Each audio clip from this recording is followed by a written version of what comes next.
Hanya di bibir kata maafnya. Berikan itu dari hati nuranimu yang sangat dalam. Berikan itu di depan Tuhan.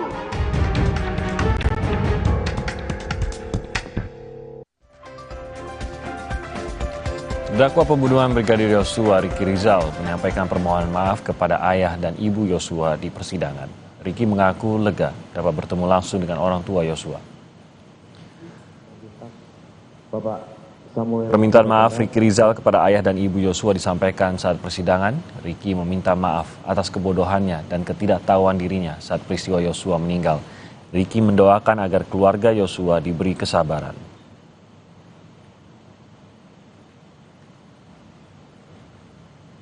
Dalam kesempatan ini saya bisa bertemu langsung dengan keluarga besar almarhum Brigadir Yosua. Saya ingin menyampaikan turut berduka cita yang sedalam-dalamnya atas meninggalnya rekan saya Brigadir Nofriansah Yosua Huta Barat.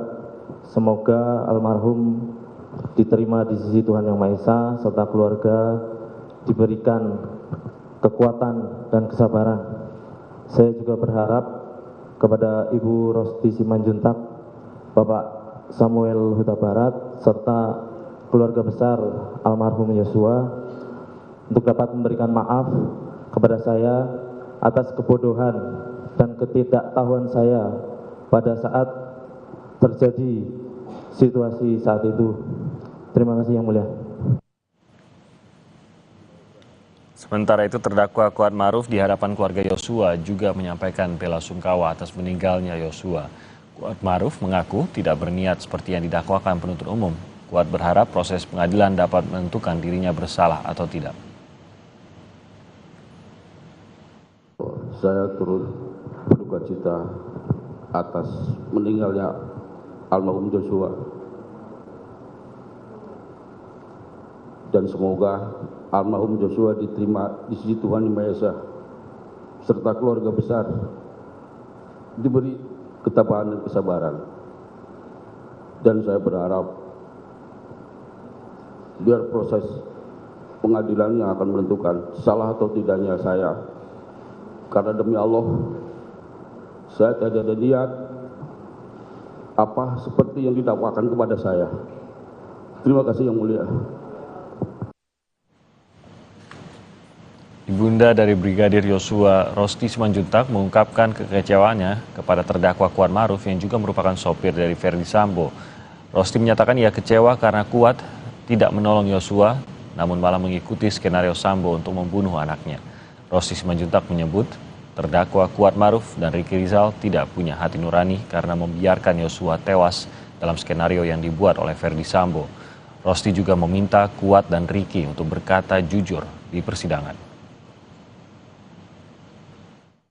Di dalam kasus ini, Kuat Ma'ruf, skenario kalian sangat hebat, sangat luar biasa saya lihat. Minta tolong karena kalian punya ibu juga, punya keluarga juga, dan punya keturunan juga. Agar jangan hidup kalian sia-sia. Dan mata kalian yang sudah dikasih Tuhan, jangan tidak berguna. Kalian punya mata, punya hati yang tidak berguna dan sia-sia dengan kematian yang kalian inginkan, kematian anakku. Jadi kata maaf itu jangan hanya di bibir seperti Verdi Sambo dan Putri. Hanya di bibir kata maafnya. Berikan itu dari hati nuranimu yang sangat dalam. Berikan itu di depan Tuhan. Tuhan Maha mengetahui, Tuhan Maha melihat, dan Tuhan Maha mendengar di setiap cerita tangis anakku. Anakku satu-satunya, sebanyak itu kalian di rumah itu.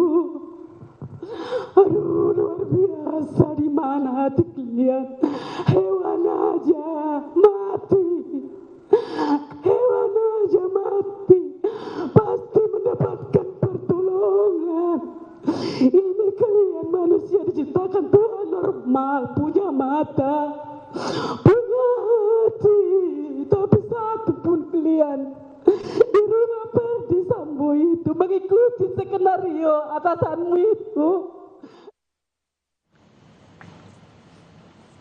Sementara itu menanggapi penyesalan dari Ricky Rizal dan Kuat Maruf, ayah Yosua Samuel Huta Barat meminta keduanya untuk berkata jujur. Samuel hanya berpesan agar Ricky dan Kuat tidak terbawa arus dalam kasus Sambo. Tolong lihat sini. Saya singkat aja. Tadi sudah saya persiapkan. Saya berharap buat kalian berdua. Tadi sudah meminta maaf. Tapi saya berharap dan keluarga besar berharap. Janganlah kalian berdua itu terbawa arus. Paham itu? Kalian sudah bisa baca tulis. Jangan terbawa arus. Kalau Anda berdua terbawa arus, Anda dimakan arus. Paham? Hanya itu yang mulia. Terima kasih.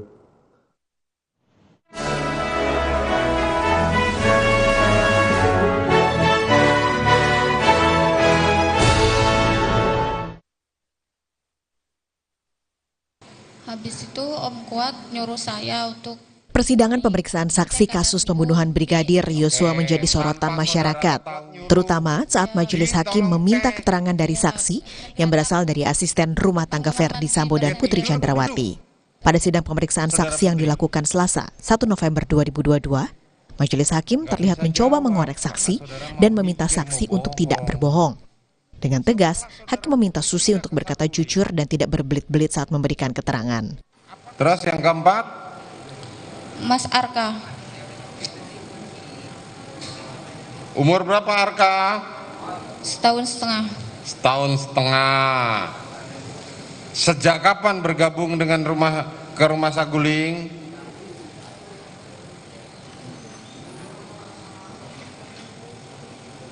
Sejak bulan Juli.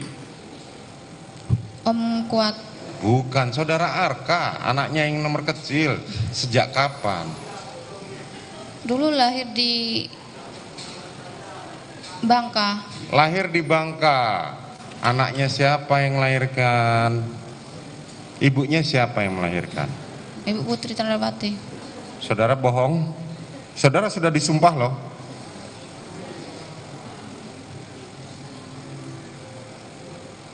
Saudara jangan bohong. Diatur supaya nggak ketahuan bohongnya, diatur. Ngomong yang baik. Ibu jatuh di kamar mandi depan. Saudara Putri jatuh di kamar mandi di lantai berapa? Lantai 2. Lantai 2. Bagaimana dia jatuh?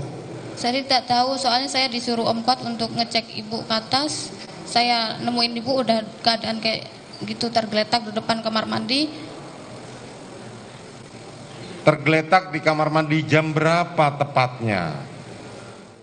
Selain itu, untuk mempercepat persidangan dengan mengedepankan asas peradilan sederhana, cepat, dan biaya ringan, hal yang sama juga dilakukan majelis hakim saat persidangan pemeriksaan saksi-saksi Ricky Rizal dan Kuat Maruf pada 2 November 2022. Majelis hakim meminta kuasa hukum tidak bertele-tele dalam memberikan pertanyaan kepada terdakwa saksi. Jadi kalau mau saudara mau menanyakan fakta hukum, tanyakan apa yang mereka ketahui, bukan apa yang mereka tidak ketahui. Yang mulia izin, mohon maaf sekali.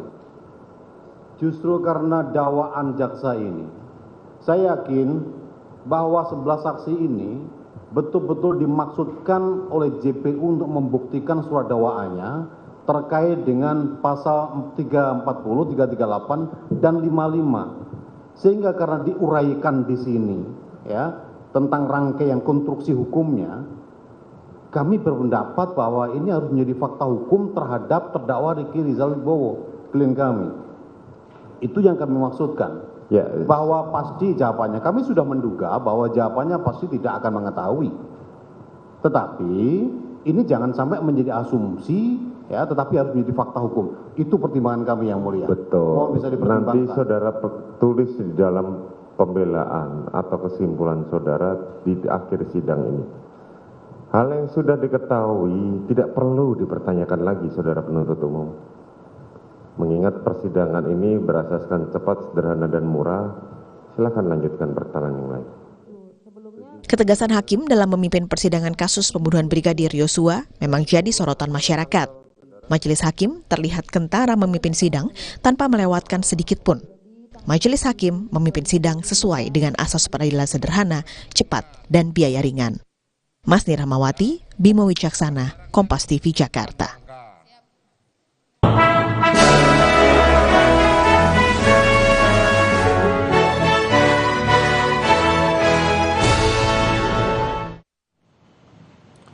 Saudara, relawan Indonesianis dibentuk dalam rangka memenangkan Anies Rashid Baswedan sebagai Presiden Indonesia tahun 2024. Relawan ini telah resmi dideklarasikan secara nasional pada 2 November 2022 di Jakarta Convention Center.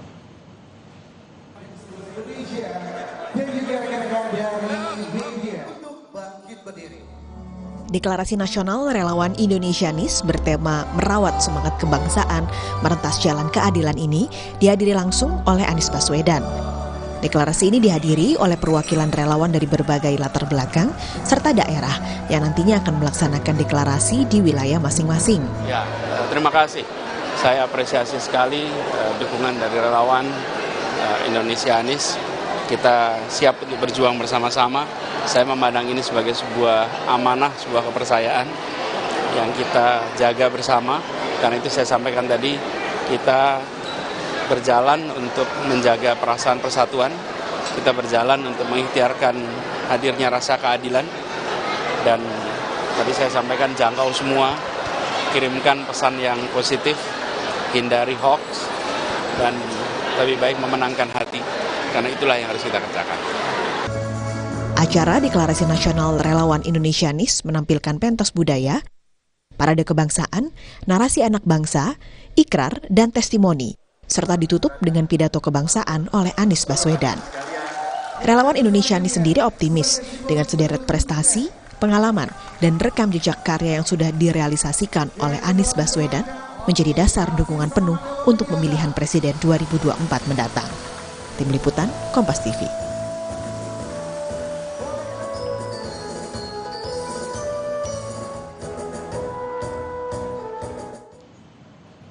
Nah, saudara, usai jeda kami akan kembali membahas perkembangan terkait dengan kasus pembunuhan Brigadir Joshua Huta Barat.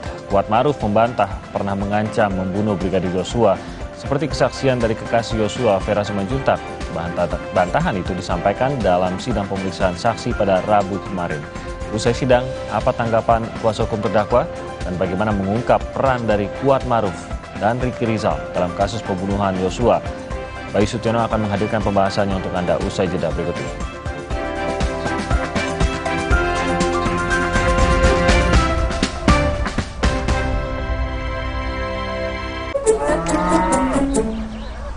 Sapiku yang sakit bisa beneran diobatin nggak ya?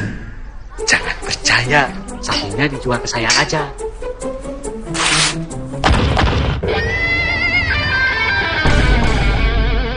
Jangan mau diprovokasi, Pak. Mending diobatin dulu sapinya. Nah, ternak yang masih sehat segera divaksin. Jangan mau diprovokasi. Mari kita sama-sama basmi PMK dari bumi Indonesia. Mau yang baru dan tetap 1 meter? All New Limo Pizza! Langsung dapat 6 rasa sekaligus. Mau dine-in atau take away? All New Limo Pizza. Selalu lebih puas. Sendi sehat, semangat goes ya. Amin. Sendi Anda aktif geraknya. Amin. Akan banyak hal baik terjadi saat sendi kita sehat. Amin. Olahraga teratur, bila perlu minum Wellmove. Wellmove halal. Untuk membantu atasi capek, pegal, dan nyeri otot, pakai Hotin Cream. Kalau untuk meredakan nyeri sendi, rematik dan keseleo, nah, itu pakai Hotin DCL baru. Bahan aktif DCL-nya efektif mengobati rematik, linu, dan nyeri sendi. hotnya Hotin banget deh. Tahu gak sih, bekas botol plastik jenis PET ini nantinya bisa berubah menjadi barang baru lagi. Seperti bantal air ini. Inilah konsep ekonomi sirkular. Konsep daur ulang plastik berbasis ekonomi sirkular dimulai dari penggunaan plastik dari konsumen, pengumpulan dan pemilahan sampah plastik lalu diproduksi menjadi barang baru. Prosesnya, plastik PET dikumpulkan melalui jasa online, penggulung, dan pengepul dari lingkungan. Lalu dibeli oleh pabrik daur ulang, akan diolah menjadi bahan baku dan barang jadi baru, seperti seperti dakron, baju olahraga, dan juga karpet. Sudah jelas kan? Kemasan plastik PET memberi banyak benefit lain untuk menggerakkan roda perekonomian negara. Untuk membantu menyukseskan gerakan ekonomi sirkular, kita, masyarakat Indonesia, harus memulai pilih sampah dari rumah sekarang juga. Hey, ada madu teja sase, madu teja sase, sehat berstamina.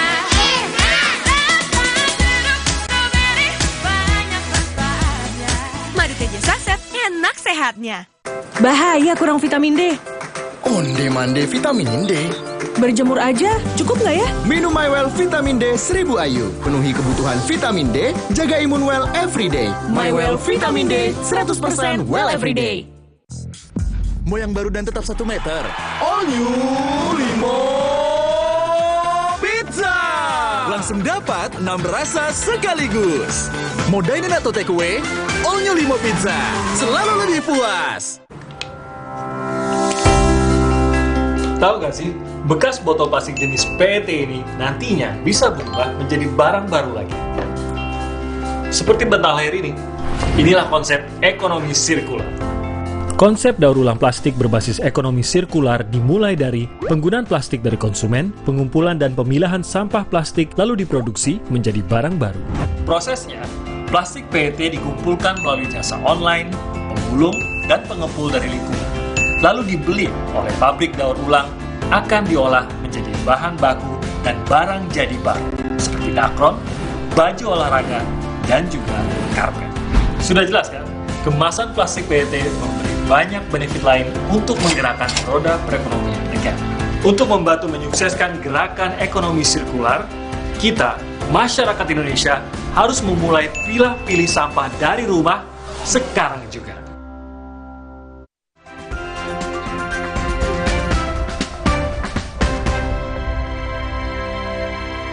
Berikan itu dari hati nuranimu yang sangat dalam. Berikan itu di depan Tuhan. Aduh, luar biasa. Di mana hati kalian? Hewan aja mati. Hewan aja mati. Pasti mendapatkan pertolongan. Ini kalian manusia diciptakan Tuhan normal. Punya mata.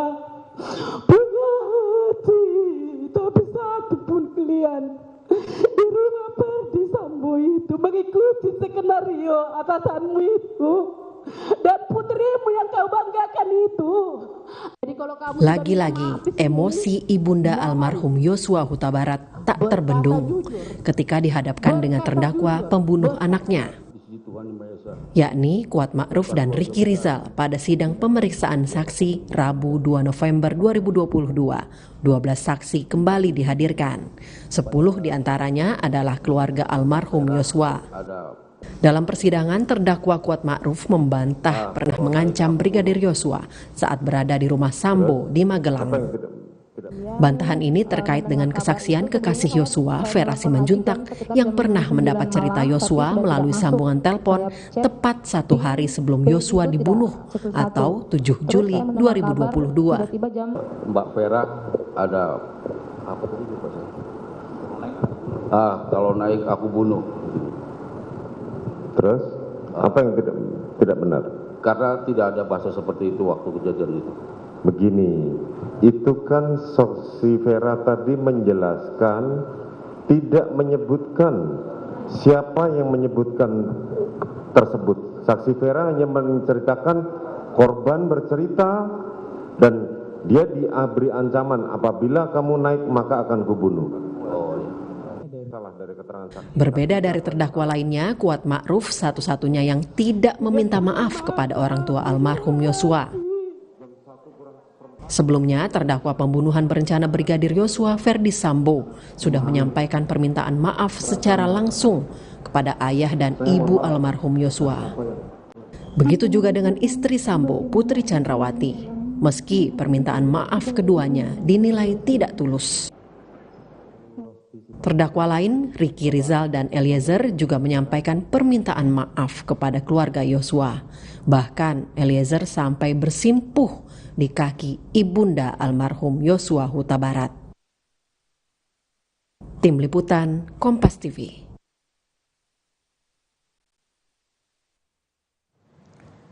Saudara, kemarin sidang pemeriksaan terhadap para saksi keluarga almarhum Joshua digelar untuk terdakwa Kuat Ma'ruf dan Ricky Rizal.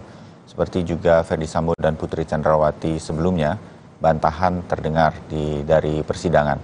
Seperti misalnya Kuat Ma'ruf yang membantah bahwa ia telah mengancam membunuh almarhum Joshua. Dan juga Ricky Rizal membantah kesaksian dari adik Joshua.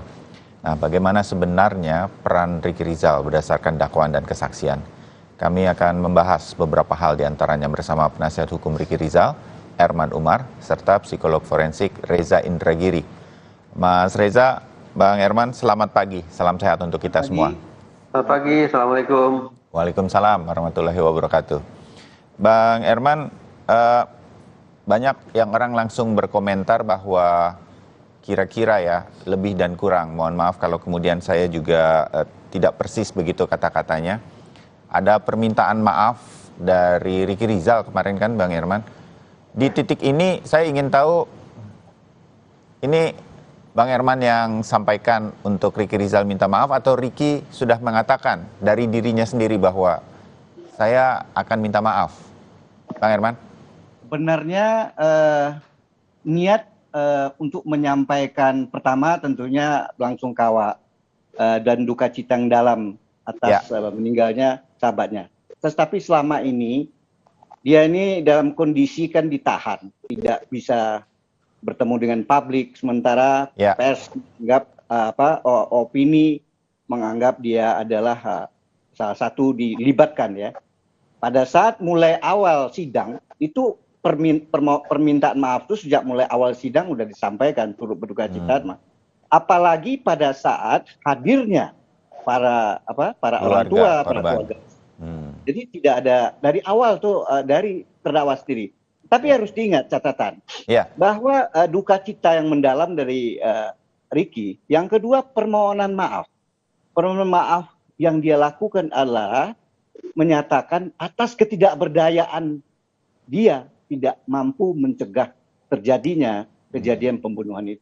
Karena apa? Karena sebelumnya kan dia yang diminta, yang ditanyakan untuk melakukan sesuatu waktu pulang dari Magelang tanggal 8 sore jam 4 lewat kan berkali-kali semua publik sudah tahu bahwa tanya bahwa dia sampai di Saguling dipanggil ke atas rumahnya lantai 3.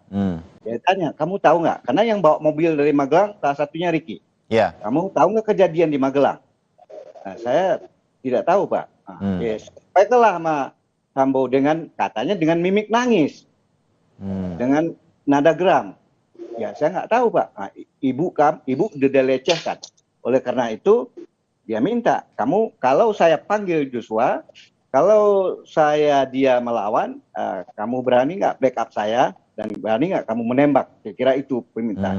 Dan keadaan itu ya dia kaget dan goncang ya. Saya bilang nggak sanggup dan nggak kuat mental saja. Jadi bahasa dia nggak kuat mental kan karena dia menghadapi seorang pimpinan dan seorang jenderal.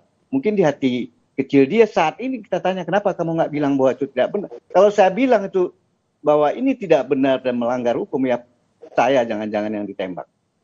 Oleh karena itu pada saat dia diam dia minta memanggil saudara Eliezer di bawah. Dan Eliezer itu kan banyak orang juga di bawah ada Joshua, ajudan-ajudan lain.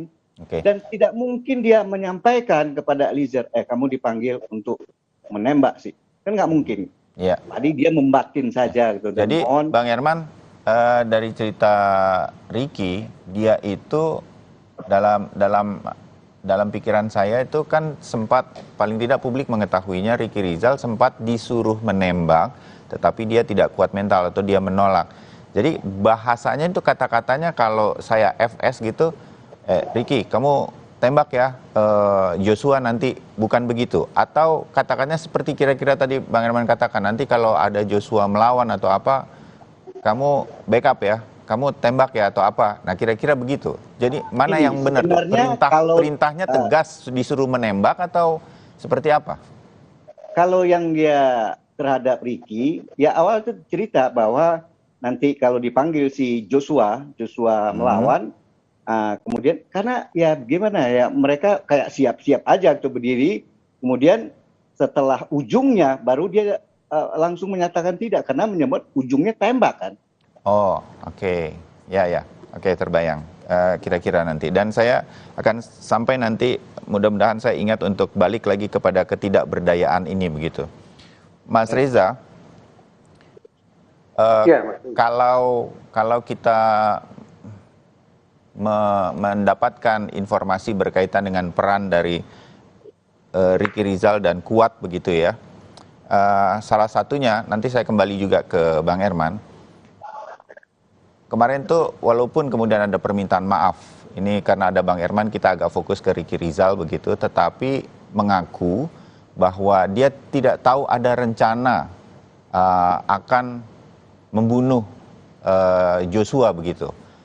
Menurut Anda, dalam hematan tadi cerita Bang Herman juga, sebetulnya mungkin nanti kalau ada apa-apa gini kamu berani ya tembak backup atau apa segala macam. Itu masuk dalam rencana atau bagaimana? Sehingga kemudian sebenarnya Ricky Rizal dalam hal ini itu tahu ada kemungkinan nih Joshua bisa saja ditembak karena udah ada kata-kata tembak. Mas Reza? Kalau hanya sebatas pada ilustrasi situasi semacam itu, Mas Bayu, saya menilainya itu bukan bentuk keterlibatan terdakwa Ricky Rizal terkait dengan rencana pembunuhan, tidak. Oke. Tapi persoalannya adalah barangkali tentu ini tetap harus diuji di persidangan. Jangan-jangan Ricky Rizal ini sudah tahu ada indikasi perbuatan pidana yang akan berlangsung. Tapi persoalannya adalah sebagai warga negara, lebih-lebih lagi sebagai abdi hukum, kenapa Ricky Rizal tidak berusaha untuk menghentikan itu? Sudah dijawab oleh Pak Herman. Sepertinya tidak mungkin bagi seorang Ricky Rizal, bagi seorang Richard Eliezer, bahkan bagi personil polisi lainnya untuk melawan kehendak atau tekanannya Ferdi Sambo. Nah, pada titik ini yang perlu diuji ada 3 level. Pertama, di titik inilah yang tadi disampaikan Bang Herman, ketidakberdayaan tadi, begitu ya, Mas Reza? Nah, jadi ringkas cerita, Ricky Rizal ini kan mengklaim dirinya tidak berdaya, tidak cukup punya kemampuan untuk melawan atasannya. Klaim semacam itu silakan saja, tapi akan diuji dengan 3 lapisan berpikir. Pertama, akan diuji terlebih dahulu, apakah tekanan, ancaman, intimidasi, atau sejenisnya itu sungguh-sungguh ada atau tidak? Jangan-jangan hanya fantasinya saja. Tapi secara objektif tidak ada. Kalau ternyata ancaman, tekanan, desakan itu objektif ada, maka kita masuk ke level kedua. Yang diuji adalah pada level kedua, apakah Ricky Rizal punya kesempatan, kemampuan, instrumen, atau apapun itu yang dia miliki untuk keluar dari situasi tekanan tersebut. Kalau jawabannya ya, ternyata Ricky Rizal tidak punya kemampuan, tidak punya kesempatan untuk mengelak dari tekanan tersebut, maka masuk ke pengujian level ketiga. Yakni, resiko apa gerangan, konsekuensi apa gerangan yang akan dia alami sekiranya dia menentang tekanan tersebut. Kalau ternyata resikonya buruk, bahkan mungkin bisa berakibat yang bersangkutan kehilangan nyawa, maka bulat sempurna sudah. 3 lapis berpikir, 3 lapis pengujian tadi menyimpulkan bahwa Ricky Rizal memang berada di bawah tekanan yang tidak mampu untuk dia elakkan.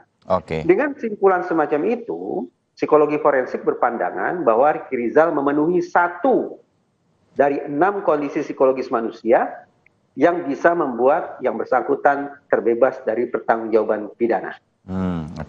Bang Herman, kalau dari analisanya Mas Reza, sebagai awam yang mengikuti ceritanya dan mungkin nanti perlahan akan terungkap di persidangan, saya pikir sebenarnya Ricky Rizal punya kesempatan untuk keluar dari tekanan tersebut. Dalam bahasanya kalau kita sedikit mengobrol mengenai apa yang terjadi dalam kasus ini, kita tuh bertanya, sama seperti Ibu Rosti kemarin, ibunda dari almarhum Joshua. Kenapa tidak menghentikan kalau ada kemungkinan upaya tersebut sehingga anak saya tidak terbunuh? Bang Herman? Ya, baik, waktu ya setelah kejadian dia panggil Eliezer. Ya. Tidak berapa lama istri Pak Sambo udah digerasi rumah Saguling. Yang mungkin jarak setelah dia menyampaikan kepada Eliezer naik, ya itulah sekitar mungkin 15 menit. Ya. Dia akan membawa mobil ke rumah Duren 3. Rumah Duren 3 dengan alasan karena orang dari luar kota, kalau kebiasaan keluarga mereka, itu setelah PCR-nya itu di Duren 3, rumah dinas, apa istilahnya isolasi atau apalah, itu seperti itu. Jadi Ricky yang bawa mobil gitu.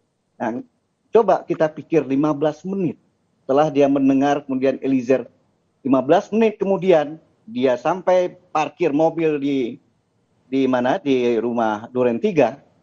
Kemudian dia duduk lagi sama di luar di carport, kemudian Joshua di taman. Kemudian dia dipanggil oleh Kuat Ma'rif. Dia panggil Kuat Ma'rif, Om Ricky, Om Joshua, dipanggil Bapak. Sementara sebelumnya itu kan dia masih goncang, belum ada menyampaikan sesuatu ke siapa. Kenapa? Dia ini adalah ajudan yang harus kembali. Dia hanya mengantar, karena selama ini dia mengantar anak Sambo 2 orang itu menjaga tinggal di Magelang. Ajudannya seperti itu. Kemudian diminta oleh Ibu PC, kamu karena Ibu sakit, ya udah kamu ikut ngantar. Jadi tidak ada sesuatu yang dia ketahui. Pelecehan pun dia tidak tahu di sana. Karena ada mungkin kalau boleh saya diberi kesempatan, kan tadi ada cerita masalah Kuat mengancam gitu. Fakta itu dia ketahui pertengkaran karena dia pulang dengan Eliezer dari mengantarkan sesuatu alat kebutuhan sekolah anaknya Sambo di sana dengan Richard. Kemudian ada telepon ke Richard sudah menjelang jam 6 sore, ya disuruh kembali. Pada saat kembali itulah dia melihat kok rumah kosong di Magelang, naik ke lantai 2. Di situ dia melihat si Ricky, kondisi si Pak Kuat dalam kondisi tegang dan kayak gimana. Kemudian si Susi katanya disampaikan oleh Kuat kayak menangis. Itu keadaan ibu udah. Terus ada apa kata si Rizal. Ya itu tadi Joshua mencurigakan, mengendap-endap, naik ke atas, kemudian tahu ada ibu terjadi kayak sakit atau tergeletak. Ya, kemudian terakhir disampaikan oleh Kuat. Ya saya kemudian memang karena si ini saya panggil dia lari ke bawah, Joshua kok aneh katanya, saya karena bagaimana? Saya ambil pisau supaya dia jangan naik ke tangga 2, naik ke tangga lagi menghadapi ibu. Hanya itu yang disampaikan, nggak ada cerita lain, nggak tahu kenapa kok mereka semua ini nggak ada yang terbuka gitu kan. Dan oleh karena itu pada saat dia dipanggil itu dia disampaikan Sambo ada pelecehan segala macam, nggak ada. Malah setelah ketemu melihat Ibu Sambo malah mana Joshua disuruh panggil, kan aneh gitu kan. Dia yang memanggil, akhirnya dia sebagai seorang yang umurnya lebih tua tentu dengan Joshua, dengan si Eliezer juga. Dia berinisiatif, ada si Joshua bagaimanapun kan punya senjata. Dia melihat kejadian Kuat itu, akhirnya dia berinisiatif mengambil senjata yang ada di bawah di kamar, masukin ke itu nggak ada yang perintah siapa-siapa, Bang Herman. Gitu. Apa Pak? Jadi itu inisiatif Ricky saja, tidak atas perintah siapapun. Nggak ada. Kan Sambonya nggak ada di Magelang. Ya, jadi tidak ada telepon dari FS juga berkaitan amankan semua senjata. Tidak ada dalam fakta kesaksian dalam BAP, tidak ada itu. Makanya kenapa kita eksepsi membuat dakwaan yang menyatakan seolah-olah si Ricky Rizal punya memindahkan senjata, padahal niatnya karena pertengkaran antara Kuat dengan dengan Joshua. Hanya itu. Kemudian kejadian yang saya bilang tadi, setelah diminta 15 menit kemudian dia bawa ke Duren 3, apakah dia berpikir? Nggak ada berpikir masa di rumah dinas mau ditembak. Belum ada berpikir untuk berbuat apa, karena bagaimanapun dia akan kembali ke Magelang untuk menjaga anak yang sekolah gitu. Jadi ada kejadian. Ya. Baik, Pak Herman, Mas Riza, saya jeda dulu, nanti kita sambung setelah jeda beberapa saat. Tetap bersama Sapa Indonesia Pagi.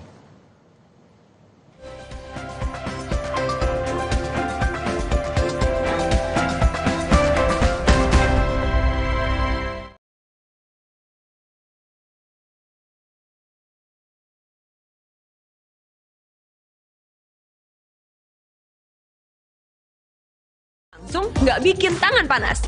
Hotin Go, hotnya in, langsung go. Hotin Go dilengkapi aplikator roll-on dan pijat. Hentak agar krimnya turun. Oles go. Roll-on go. Pijat go. Nggak sentuh langsung, nggak bikin tangan panas. Jadinya kayak gini deh. Mau kemana sayang? Mau buang sampah, Ma. Stop! Sekarang, budaya membuang sampah pada tempatnya enggak cukup. Kita juga harus punya kebiasaan memilah sampah. Gini nih caranya. Siapkan kardus dan spidol, tulis di masing-masing kardus jenis sampah. Sampah organik, kertas, metal, PET, dan sampah plastik lainnya. Lalu pilah deh. Plastik seperti PET lebih mudah didaur ulang untuk kebersihan lingkungan. Nah, hal sederhana yang dimulai dari diri sendiri ini akan memberi dampak besar bagi pengelolaan sampah, khususnya sampah plastik PET, karena setelah didaur ulang akan menghasilkan dakron, bahan baku karpet, bahan konstruksi jalan tol, dan sebagainya. Gimana? Nggak ribet kan? Enggak dong.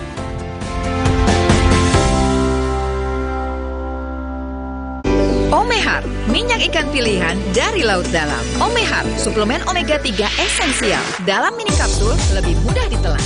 Diproses dengan teknologi modern di Amerika. Bantu pelihara kesehatan tubuh kini dan nanti. Bos bawel, anak rewel. Well, my well. Baru, my well vitamin C plus zinc. Bantu jaga daya tahan tubuh. Well, my well vitamin C plus zinc. Sapiku yang sakit bisa beneran diobatin nggak ya? Jangan percaya, sapinya dijual ke saya aja.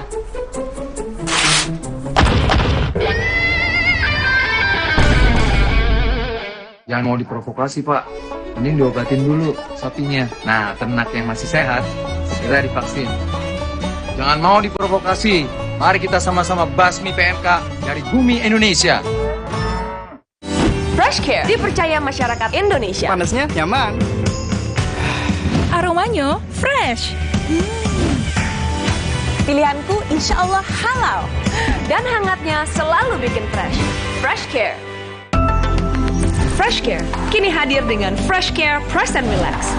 Nyaman dipegang, ada kerokannya. Bisa ngerok, bisa ngeroll sampai belakang. Fresh Care Press and Relax bisa ngerock and roll. Neoremasil.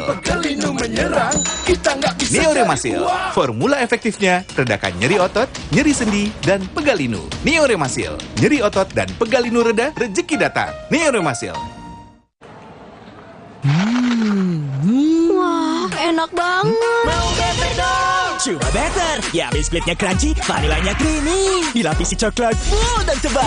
Eits, nggak boleh. Better, enaknya bikin rebutan. Luka, memar di kulit. Sakit. Pegal linu nyeri sendi, butuh dipijit. Sakit. Gak usah ngeluh kalau sakit. Pakai Herba Wahid. Herba Wahid, minyak herbal berkhasiat. Herba Wahid, minyak gosok, urut dan pijit. Wahid. Alergi jontor nih. Aku biduran, obatnya yang depannya Indal CTN bisa dibeli tanpa resep dokter. Indal CTN, komposisi anti alerginya Redakan alergi. Indal CTN.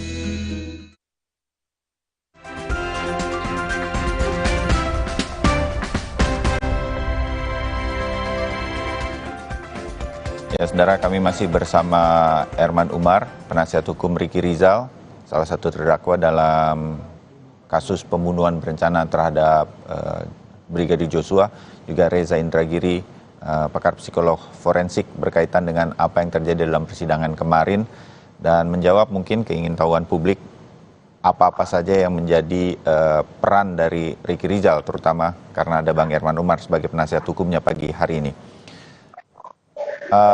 Kalau dari sisi-sisi kejadian sebelum yang kita sebut, apakah ada peran ikut dalam rencana dan lain-lain begitu, mungkin saya cukupkan karena nanti dalam persidangan kita pasti akan terus mengikutinya dan mungkin kita akan bahas lagi kemudian. Sedikit saja Mas Reza, kalau setelah atau pasca kejadian, Kalau tadi sebelum kejadian sampai pada saat kejadian ada ketidakberdayaan Ricky Rizal untuk menghentikan karena urutan waktu, sebetulnya perintahnya seperti apa sehingga dia tidak tahu sebetulnya ada rencana membunuh sehingga dia tidak memberitahu kepada almarhum Joshua pada waktu itu saat dia masih hidup untuk nggak perlu naik ke atas kira-kira dalam bayangan saya sebagai orang awam begitu ya. Karena dia memang nggak mengerti karena ternyata akan ada kejadian seperti yang dilakukan Ferdi Sambo, menembak dengan memerintahkan menembak Eliezer begitu. Sekarang kalau pasca, kemudian ada yang diatur sedemikian rupa oleh atasannya Ferdi Sambo, ada skenario yang kemudian disusun. Di titik ini, apa yang secara psikolog forensik seharusnya seseorang dalam tatanan apapun sebagai seorang bawahan dengan atasan yang begitu tinggi, seorang jenderal, bisa dilakukan sebetulnya? Adakah pola-pola berpikir seperti yang Mas Reza katakan tadi, sebenarnya seseorang siapapun dia, termasuk Ricky Rizal, bisa keluar dari titik ini, Mas Reza? Pasca. Kalau bicara seharusnya ya sudah jelas, seharusnya Ricky Rizal segera mungkin keluar dari TKP lalu melapor ke polisi sudah terjadi perbuatan pidana di alamat ini dengan terduga pelaku ini dengan kronologi seperti ini. Itu normatif. Tetapi ayo kita coba berpikir secara linear sesuai dengan ilustrasi yang disampaikan oleh Pak Herman tadi. Ricky Rizal ini kata Pak Herman tidak menduga akan terjadi peristiwa setragis itu di lokasi. Karena toh Ricky Rizal sehari-hari tidak bertugas di sana, tapi di Magelang. Ricky Rizal juga berteman dengan mendiang Brigadir Joshua, tidak membayangkan seorang teman yang akhirnya akan mengalami nasib sedemikian rupa. Dia tidak tahu, dia tidak menduga, kemudian sekonyong-konyong terjadi peristiwa traumatis di hadapannya. Mari kita sepakati bahwa hilangnya nyawa manusia akibat ulah manusia, itu adalah peristiwa yang mengguncang, peristiwa yang traumatis, peristiwa yang menakutkan. Nah, maka semakin kita bisa bayangkan bahwa orang yang tidak tahu menahu awalnya, orang yang merasa tidak berdaya awalnya, tiba-tiba di hadapannya berlangsung peristiwa traumatis. Saya bayangkan bahwa episode berikutnya yang bersangkutan semakin sulit untuk memproses secara jernih dalam kepalanya. Apa yang sesungguhnya terjadi dan semestinya saya harus berbuat apa dalam situasi semacam ini. Karena apa? Karena muatan emosi menjadi sedemikian kuat, menjadi sedemikian dominan sehingga rasionalitas pun sedikit banyak menguap.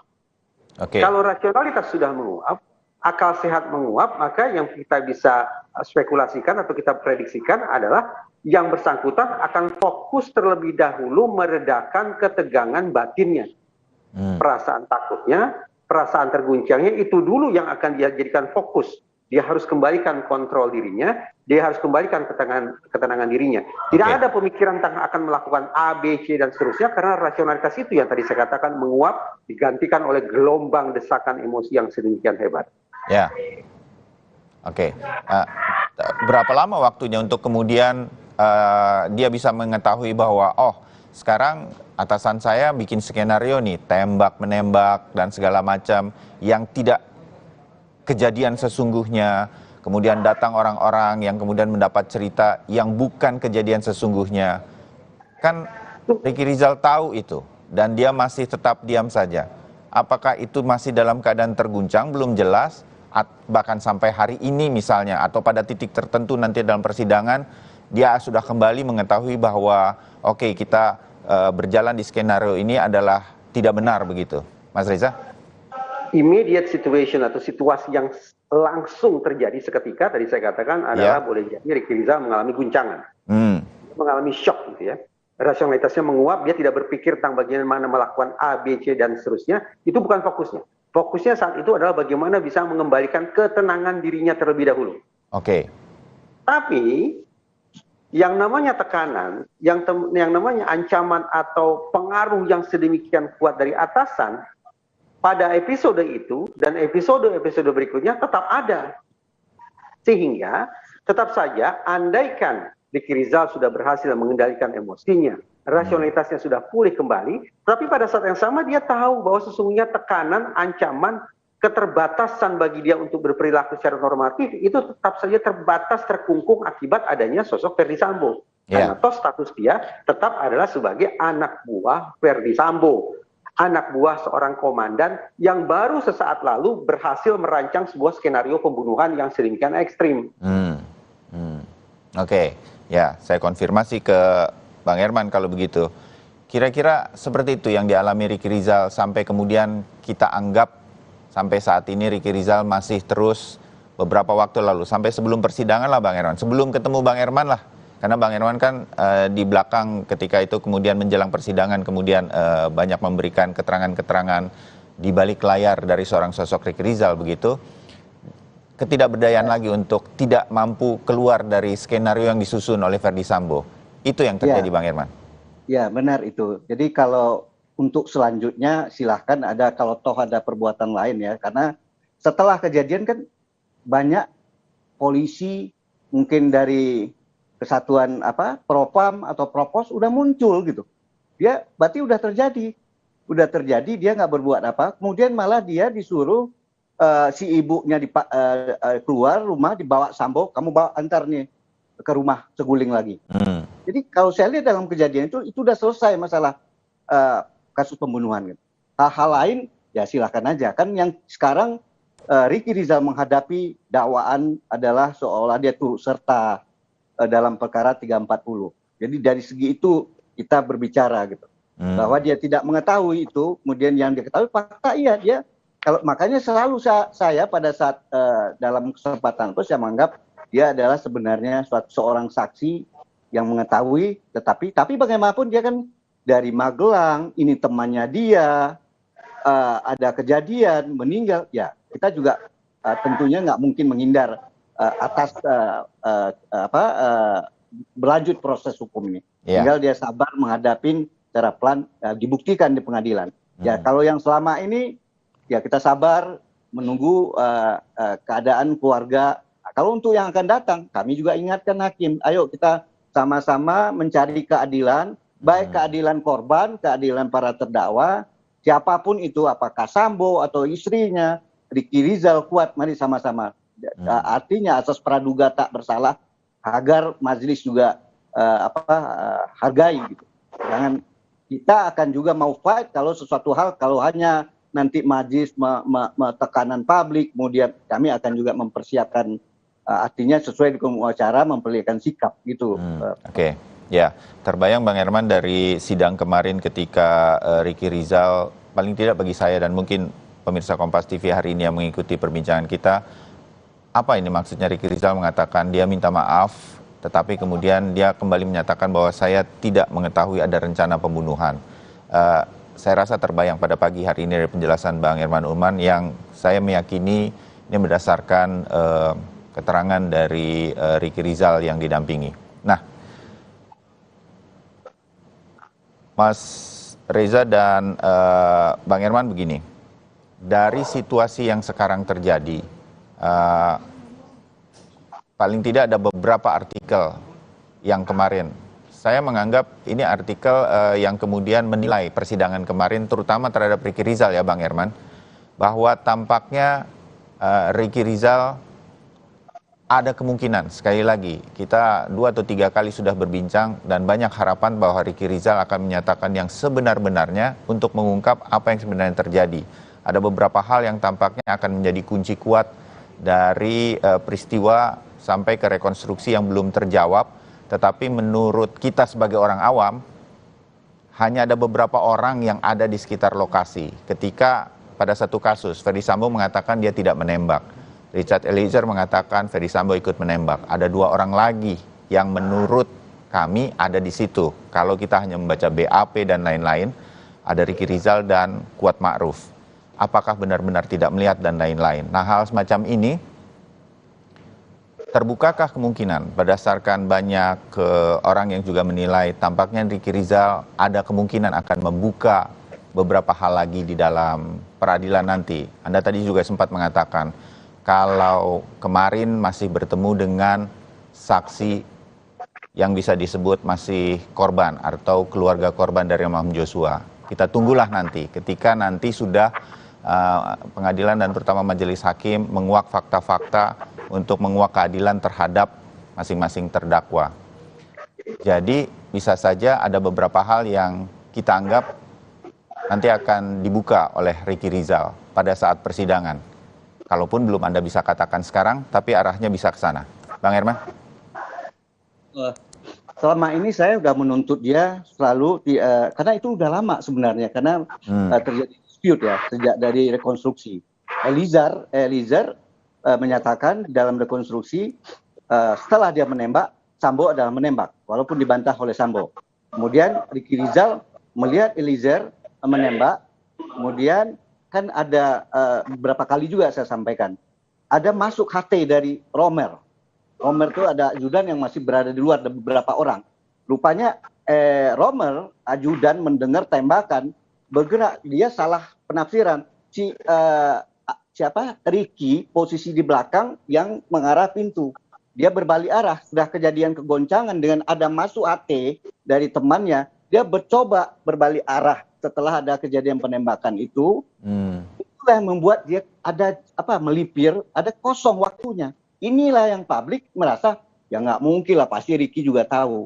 Ya itu bisa saja, tapi dia menyatakan tidak melihat pada saat Sambo menembak apa yang disampaikan Eliezer.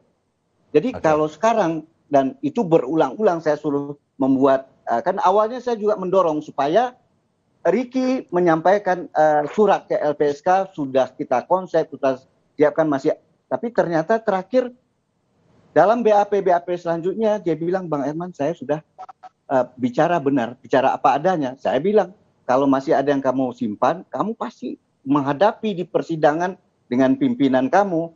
Bagaimana kamu nanti? Atau di dalam kita tidak tahu, ada tekanan lagi. Tekanan dicabut, suruh cabut lagi BAP kamu yang kamu anggap sudah benar. Dia bilang pada saat kalau memang ini kan saya sudah didampingin oleh Bang Herman. Ya. Saya sudah ketemu sama istri saya. Dan ada pesan orang tua saya, apakah kamu terlibat kasus pembunuhan? Kalau kamu tidak terlibat, bicaralah apa adanya. Jangan ikutin skenario pertama yang selama ini dia tidak berdaya. Kan bukan dia aja yang tidak berdaya. Yeah. Para di bawah dia yang lain itu skenario itu dijalankan. Gitu, Pak. Oke. Jadi inilah cerita yang sebenar-benarnya dia tahu, dia sampaikan beberapa kali bahkan kepada Bang Herman. Nah, terbayang Bang Herman apa yang kemudian sudah diupayakan yang terbaik oleh penasihat hukum seperti Bang Herman untuk yang didampingi dalam hal ini Ricky Rizal. Mas Reza terakhir, Bang Herman ya, saya ke Mas Reza ini. Sebagai seorang manusia, saya mencoba menempatkan diri seperti kalau misalnya saya menjadi Ricky Rizal begitu. Oke, saya dijanji, ini pasca begitu ya Mas Reza, saya dijanjikan ini itu, kita ketahui kemudian sempat dijanjikan uang, diberikan handphone baru. Di titik ini kan kita tahu ini ada sebuah skenario sedemikian rupa. Apakah seorang manusia pada saat ini secara psikologi forensik juga bisa melihat sebetulnya orang-orang yang selama ini berjanji melindungi saya juga sudah tidak berdaya, sudah menjadi terdakwa juga, sudah diadili juga bareng-bareng begitu. Nah, apakah hal-hal titik-titik seperti ini nih bisa juga mempengaruhi seseorang untuk kemudian lepas dari Bang Herman katakan dia sudah mengatakan semuanya yang dia ketahui, dia lihat, dia rasakan dan segala sesuatunya itu seperti yang selama ini dia sampaikan, kita sebut ada titik perubahan lagi atau tambahan lah menyebutnya ketika dalam persidangan nanti, karena masanya ini kan bisa saja butuh proses. Mas Reza. Saya tidak mengatakan bahwa Ricky Rizal menyampaikan hal yang palsu atau mengada-ngada atau tidak jujur, tidak. Tetapi secara analogis saya teringat salah satu istilahnya adalah coerced false confession. Ada orang, ada pelaku yang sengaja memberikan informasi palsu dikarenakan apa? Dikarenakan adanya tekanan, adanya intimidasi, adanya iming-iming, adanya faktor eksternal yang membuat orang ini kemudian tidak bisa berperilaku, tidak bisa menyampaikan informasi apa adanya. Ya. Karena informasi palsu atau mengada-ngada itu diberikan karena yang bersangkutan berada di bawah coercion, berada di bawah pengaruh atau tekanan atau desakan dari pihak eksternal, maka kita bisa bayangkan kalau pengaruh, tekanan, ancaman, intimidasi, atau iming-iming itu sudah jauh dari dia, maka yang bersangkutan akan berbalik 180 derajat, akan menyampaikan informasi sesuai kenyataannya. Nah, kita patut untuk berspekulasi bahwa sejak persidangan ini dimulai, jarak psikologis antara Ricky Rizal dengan Ferdy Sambo semakin jauh. Itu artinya, kemampuan Ferdy Sambo untuk menekan, untuk mengintimidasi atau mengiming-imingi Ricky Rizal juga semakin lemah. Pada titik itulah kesadaran Ricky Rizal kita harapkan akan pulih sehingga yang bersangkutan akan memberikan informasi atau memberikan keterangan secara lebih menyeluruh, secara lebih lengkap, sekaligus lebih akurat lagi. Karena informasi dia akan dikatakan berkualitas dari sudut pandang psikologi forensik, manakala informasi tersebut lengkap dan akurat. Lengkap, akurat hanya bisa terpenuhi ketika seseorang berada pada titik kesadaran yang optimal. Baik, terima kasih Mas Reza Indragiri dan juga Bang Herman Umar untuk obrolan kita pada pagi hari ini. Kita ketemu lagi di bahasan yang lain. Selamat pagi, salam sehat. Dan saudara, kami masih akan kembali usai jeda. Hari ini sidang di Pengadilan Negeri Jakarta Selatan terkait kasus obstruction of justice atau perintangan penyidikan akan dilanjutkan dengan agenda pemeriksaan para saksi dan tanggapan dari JPU atau Jaksa Penuntut Umum atas eksepsi. Kami segera kembali.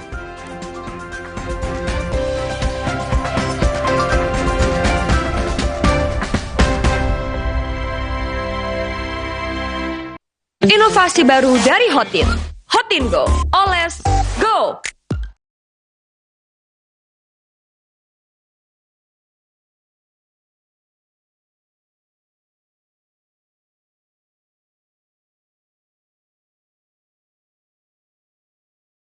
Agar krimnya turun. Oles Go. Roll on Go. Pijat Go. Nggak sentuh langsung, nggak bikin tangan panas. Sapiku yang sakit bisa beneran diobatin nggak ya? Jangan percaya, sapinya dijual ke saya aja.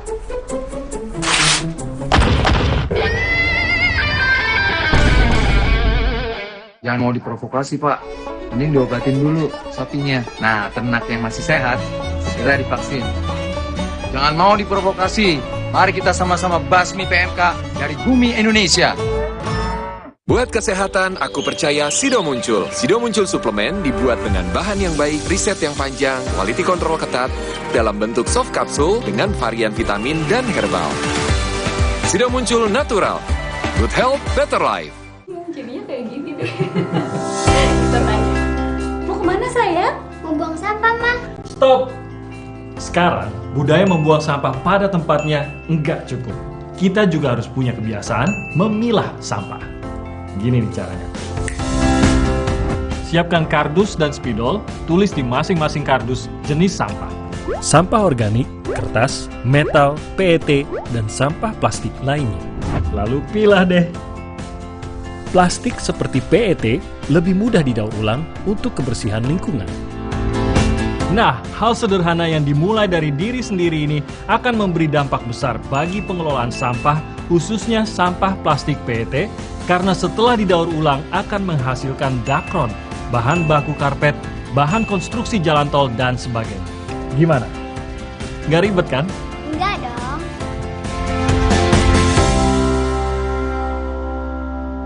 Kemarin aku antar orang berkali-kali, padahal kepala ini pusing. Ada obat sakit kepala. Oskadon aja. Oskadon aktif bekerja di pusat sakit kepala. Dapat diminum sebelum makan tanpa ngantuk. Oskadon pancen uhi. Mau yang baru dan tetap 1 meter. All new Limo Pizza. Langsung dapat 6 rasa sekaligus. Mau dine-in atau take away? All new Limo Pizza. Selalu lebih puas. Vitamin dan mineral dalam tubuh akan berkurang setiap hari. Organ tubuh pun tidak akan bekerja maksimal. Penuhi kebutuhannya dengan Nutra4Gold. Dengan 22 vitamin dan mineral, membantu semua yang hilang balik normal. Recharge your body, recharge your life. Nutra4Gold. Sendi sehat, semangat goes ya. Amin. Sendi Anda aktif geraknya. Amin. Akan banyak hal baik terjadi saat sendi kita sehat. Amin. Olahraga teratur, bila perlu minum Wellmove. Wellmove halal. Untuk membantu atasi capek, pegal, dan nyeri otot, pakai Hotin Cream. Kalau untuk meredakan nyeri sendi, rematik dan keseleo, nah, itu pakai Hotin DCL baru. Bahan aktif DCL-nya efektif mengobati rematik, linu, dan nyeri sendi. hotnya Hotin banget deh.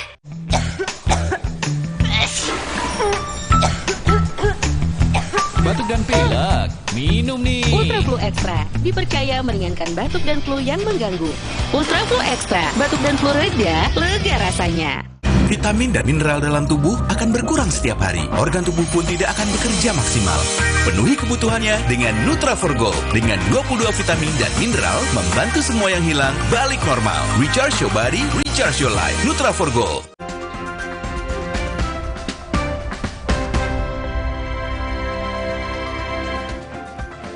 Sudah hari ini sidang di Pengadilan Negeri Jakarta Selatan terkait kasus obstruction of justice atau perintangan penyidikan dengan agenda pemeriksaan saksi dan tanggapan JPU atas eksepsi. Sidang perintangan penyidikan dengan agenda pemeriksaan saksi terhadap terdakwa Irfan Widianto, Hendra Kurniawan, dan Agus Nurpatria. Sidang pagi ini juga beragendakan tanggapan jaksa atas eksepsi terdakwa Baikuni dan Cuk Putranto.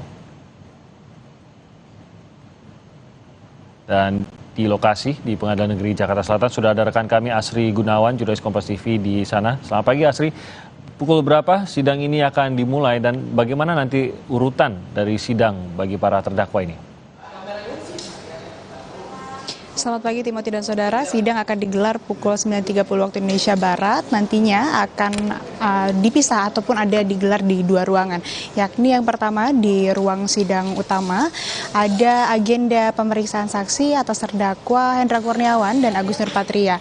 Dua terdakwa ini akan sidangnya akan digabungkan sehingga nanti saksi yang dihadirkan juga akan sama, yakni ada 10 orang saksi dari Polres Metro Jakarta Selatan. Salah satunya merupakan Kasat Reskrim Polres Metro Jakarta Selatan AKP Ridwan Soplanit yang juga merupakan milik CCTV yang salah satunya juga diamankan ataupun dihilangkan oleh Hendra Kurniawan beserta terdakwa obstruction of justice lainnya. Kemudian untuk di ruang sidang yang kedua, yakni di ruang sidang 3, ada 3 terdakwa yang akan menjalani persidangan. Untuk urutannya, pertama akan dilakukan atau digelar sidang tanggapan jaksa penuntut umum atas eksepsi dari terdakwa Baikuni Wibowo, kemudian dilanjutkan juga dengan tanggapan jaksa penuntut umum atas eksepsi dari Cuk Putranto, dan yang terakhir akan ada sidang pemeriksaan saksi terdakwa Irfan Widianto. Nantinya sidang akan digelar bersamaan pada pukul 9.30 tentunya dengan 2 majelis hakim yang berbeda. Saksi-saksi yang nanti dihadirkan juga di sidang Hendra Kurniawan, adapun 3 saksi yang seharusnya hadir di persidangan pemeriksaan saksi pekan lalu, yakni ada Afung selaku pemilik usaha CCTV, kemudian Seno Soekarto selaku Ketua RT Kompleks Polri Duren 3, dan Arianto PHL Div Propam Polri, yang nantinya akan didalami oleh majelis hakim dalam persidangan khususnya pemeriksaan saksi ini adalah menggali fakta-fakta dari keterangan para saksi terkait dengan apa peran dari para terdakwa khususnya Hendra Kurniawan dan Agus Nurpatria. Kalau misalkan dari persidangan sebelumnya, Timothy dan Saudara, ada kesaksian atau keterangan yang diberikan oleh salah satu saksi yakni Aditya Cahya selaku tim sus, penyidik tim sus, yang menyatakan bahwa ditemukannya harddisk yang berisi potongan rekaman dengan durasi 2 jam dari pukul 4 sore hingga pukul 6 sore di tanggal 8 Juli 2022, di mana itu merupakan hari kejadian pembunuhan Brigadir Yosua. Adapun juga saksi yang cukup dicecar oleh hakim yakni saksi Ari Cahya yang pada hari H kejadian pada tanggal 8 Juli ini ditelepon langsung oleh Verdi Sambo dan datang langsung ke TKP kemudian menyaksikan mayat Brigadir Yosua tergeletak. Begitu kemudian juga di tanggal 9-nya Ari Cahya ini juga mendapat telepon dihubungi oleh Agus Nurpatria dan juga Hendra Kurniawan, dan ini yang didalami oleh hakim apa sebenarnya yang diperintahkan ataupun juga yang disampaikan oleh Hendra Kurniawan ataupun juga Agus Nurpatria sehingga dapat membuat jelas dan mengungkap apa peran dari masing-masing terdakwa dari Hendra Kurniawan, Agus Nurpatria, Irfan Widianto serta terdakwa obstruction of justice lainnya. Timothy. Baik, terima kasih Asri Gunawan. Nanti kita akan ikuti laporan Anda dari Pengadilan Negeri Jakarta Selatan terkait sidang yang akan berlangsung pada pukul 9.30 nanti akan dimulai. Dan saudara, kami akan kembali lagi dengan informasi lainnya, tetap di Sapa Indonesia Pagi.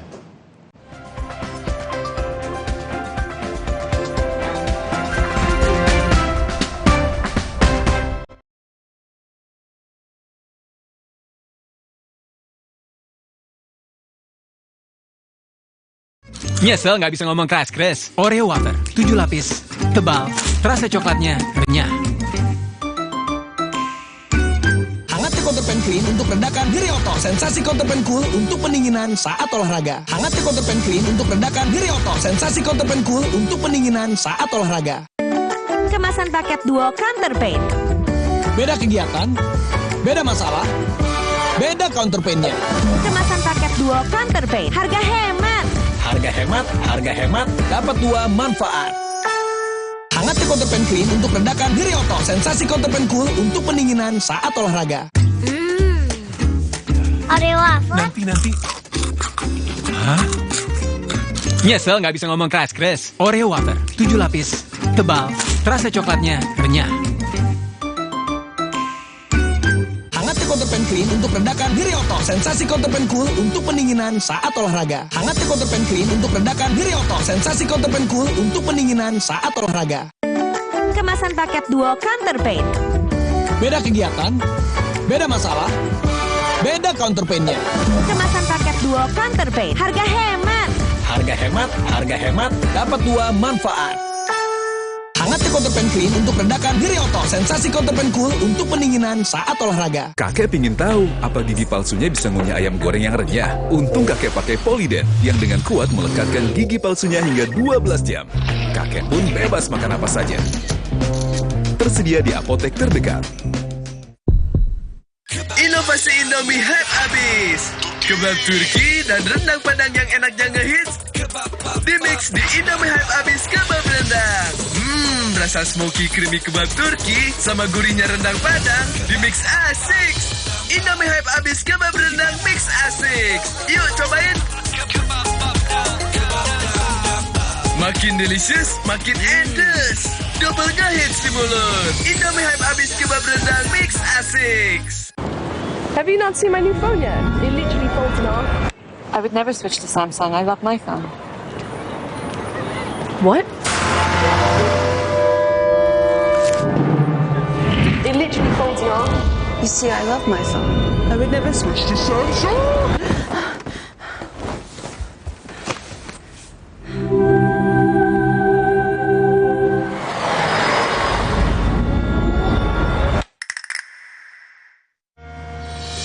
Gak dingin aja, tetap segar. Yuk, Aqua dulu. Datang dari sumber alam yang terlindungi, murninya air mineral Aqua, berikan air minum berkualitas. Apapun aktivitasmu, Aqua dulu.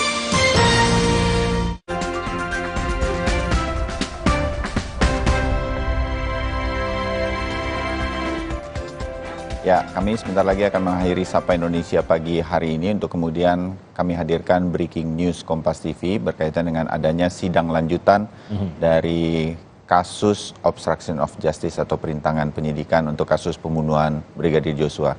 Timothy Marbun nanti akan menyampaikan breaking news, sementara saya sebentar lagi pamit, tapi kami tetap pesankan kepada Anda jaga protokol kesehatan, bersabar, mungkin sebentar lagi akan menjadi endemi pandeminya, tetapi tetap jaga protokol kesehatan. Mungkin itu pesan yang bisa kami hadirkan. Sampai kemudian besok mulai pukul 7 waktu Indonesia Barat, kami berdua akan hadir lagi untuk Sapa Indonesia Pagi. Ya, jadi jangan kemana-mana, tetap di Kompas TV karena sidang obstruction of justice atau perintangan penyidikan akan segera kami hadirkan langsung dari Pengadilan Negeri Jakarta Selatan usai Sapa Indonesia Pagi. Kita pamit dulu, Bayu pamit dulu, nanti saya akan kembali ke hadapan Anda saat lagi. Saya Timothy Marbun. Saya Bayu Sutiono, sampai jumpa.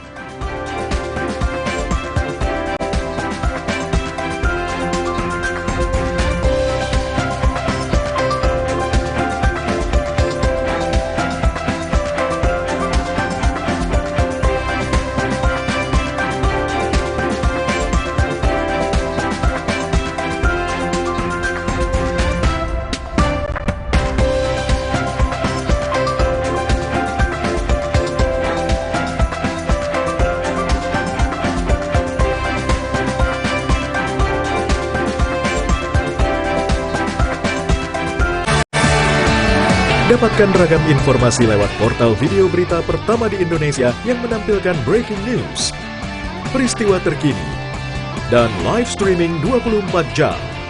Lengkap dengan fitur live interaktif untuk ikut polling dan bertanya langsung kepada narasumber dalam program-program live. Kapanpun dan dimanapun, langsung di gadget Anda. Klik sekarang juga www.kompas.tv, lebih dari TV. Tolonglah maskernya dibuka, mana tahu bukan Bu Putri itu. Cuma ini ada permintaan kami, buka maskernya dulu. Amarah Tante Brigadir Yosua memuncak di peradilan. Lantang dan berani membela sang keponakan, meluruskan kekeliruan dan menguak kejanggalan. Bersama Rohani Simanjuntak dan Roslin Emika Simanjuntak, selengkapnya dalam Rosi, Perempuan Penghancur Skenario Sambo, Kamis 3 November pukul 8:30 malam di Kompas TV. Belok kiri, jalan terus, ketemu Delman, loncat. Kembali lagi di Suci X Tawa 1 dekade. Let's make love. Kok bisa nilai terendah ngantuk? Very good, very excellent. Kamu tuh keren banget. Perfect penampilan. Mana Regen, buka kacamatanya. Semifinal Suci X, Jumat 4 November pukul 9:30 malam. Kenapa pas gua ke rumah lo mandi depan gua? Itu bikin Bang Radit akan terkagum-kagum sama saya.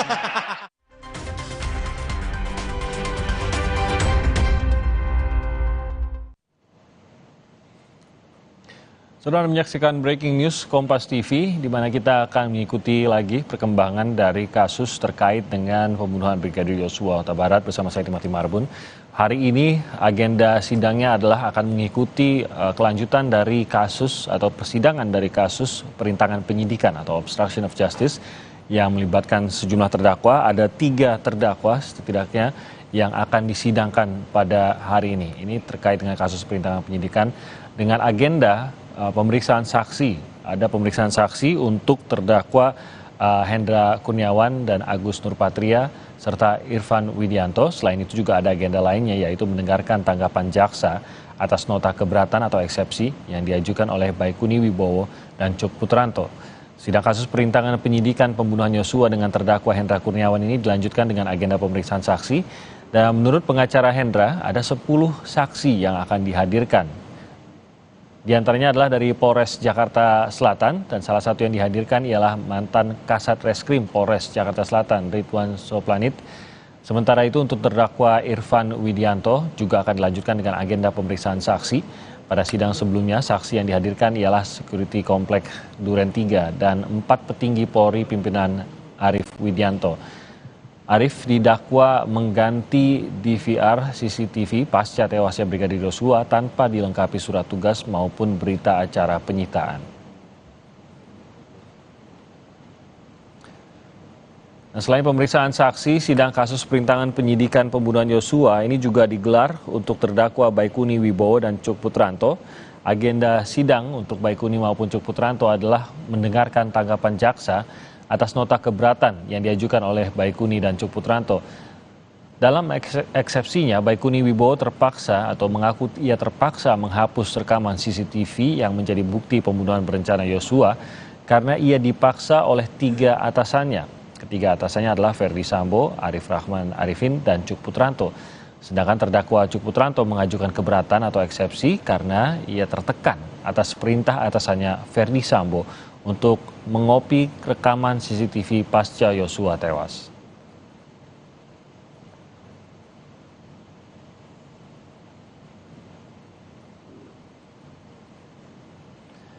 Ya, dan kita nanti akan mengikuti sidang dari para terdakwa ini yang rencananya akan dimulai pada pukul 9:30 waktu Indonesia bagian Barat. Sebelumnya kita akan membicarakan mengenai bagaimana perjalanan sidang sejauh ini dan apa yang bisa kita lihat dalam proses persidangan ke depannya. Sudah bergabung bersama kami secara online ada mantan Wakapolri Komjen Purnawirawan Ugroseno, ada pengamat kepolisian dari ISES Bambang Rukminto, dan juga pengamat hukum pidana Universitas Jenderal Sudirman Prof. Hipnu Nugroho. Selamat pagi Prof. Hipnu, Pak Bambang, Pak Ugroseno. Selamat pagi. Selamat pagi. Terima kasih sudah bergabung bersama kami. Saya ke Pak Bambang terlebih dahulu. Ini menarik karena akan menghadirkan juga beberapa anggota dari Polres Jakarta Selatan yang terkait pada saat perintangan penyidikan ini dilakukan. Ini tentu melibatkan dari Polres Jakarta Selatan yang menjadi pihak pertama yang menyelidiki kejadian dari pembunuhan Brigadir Yosua.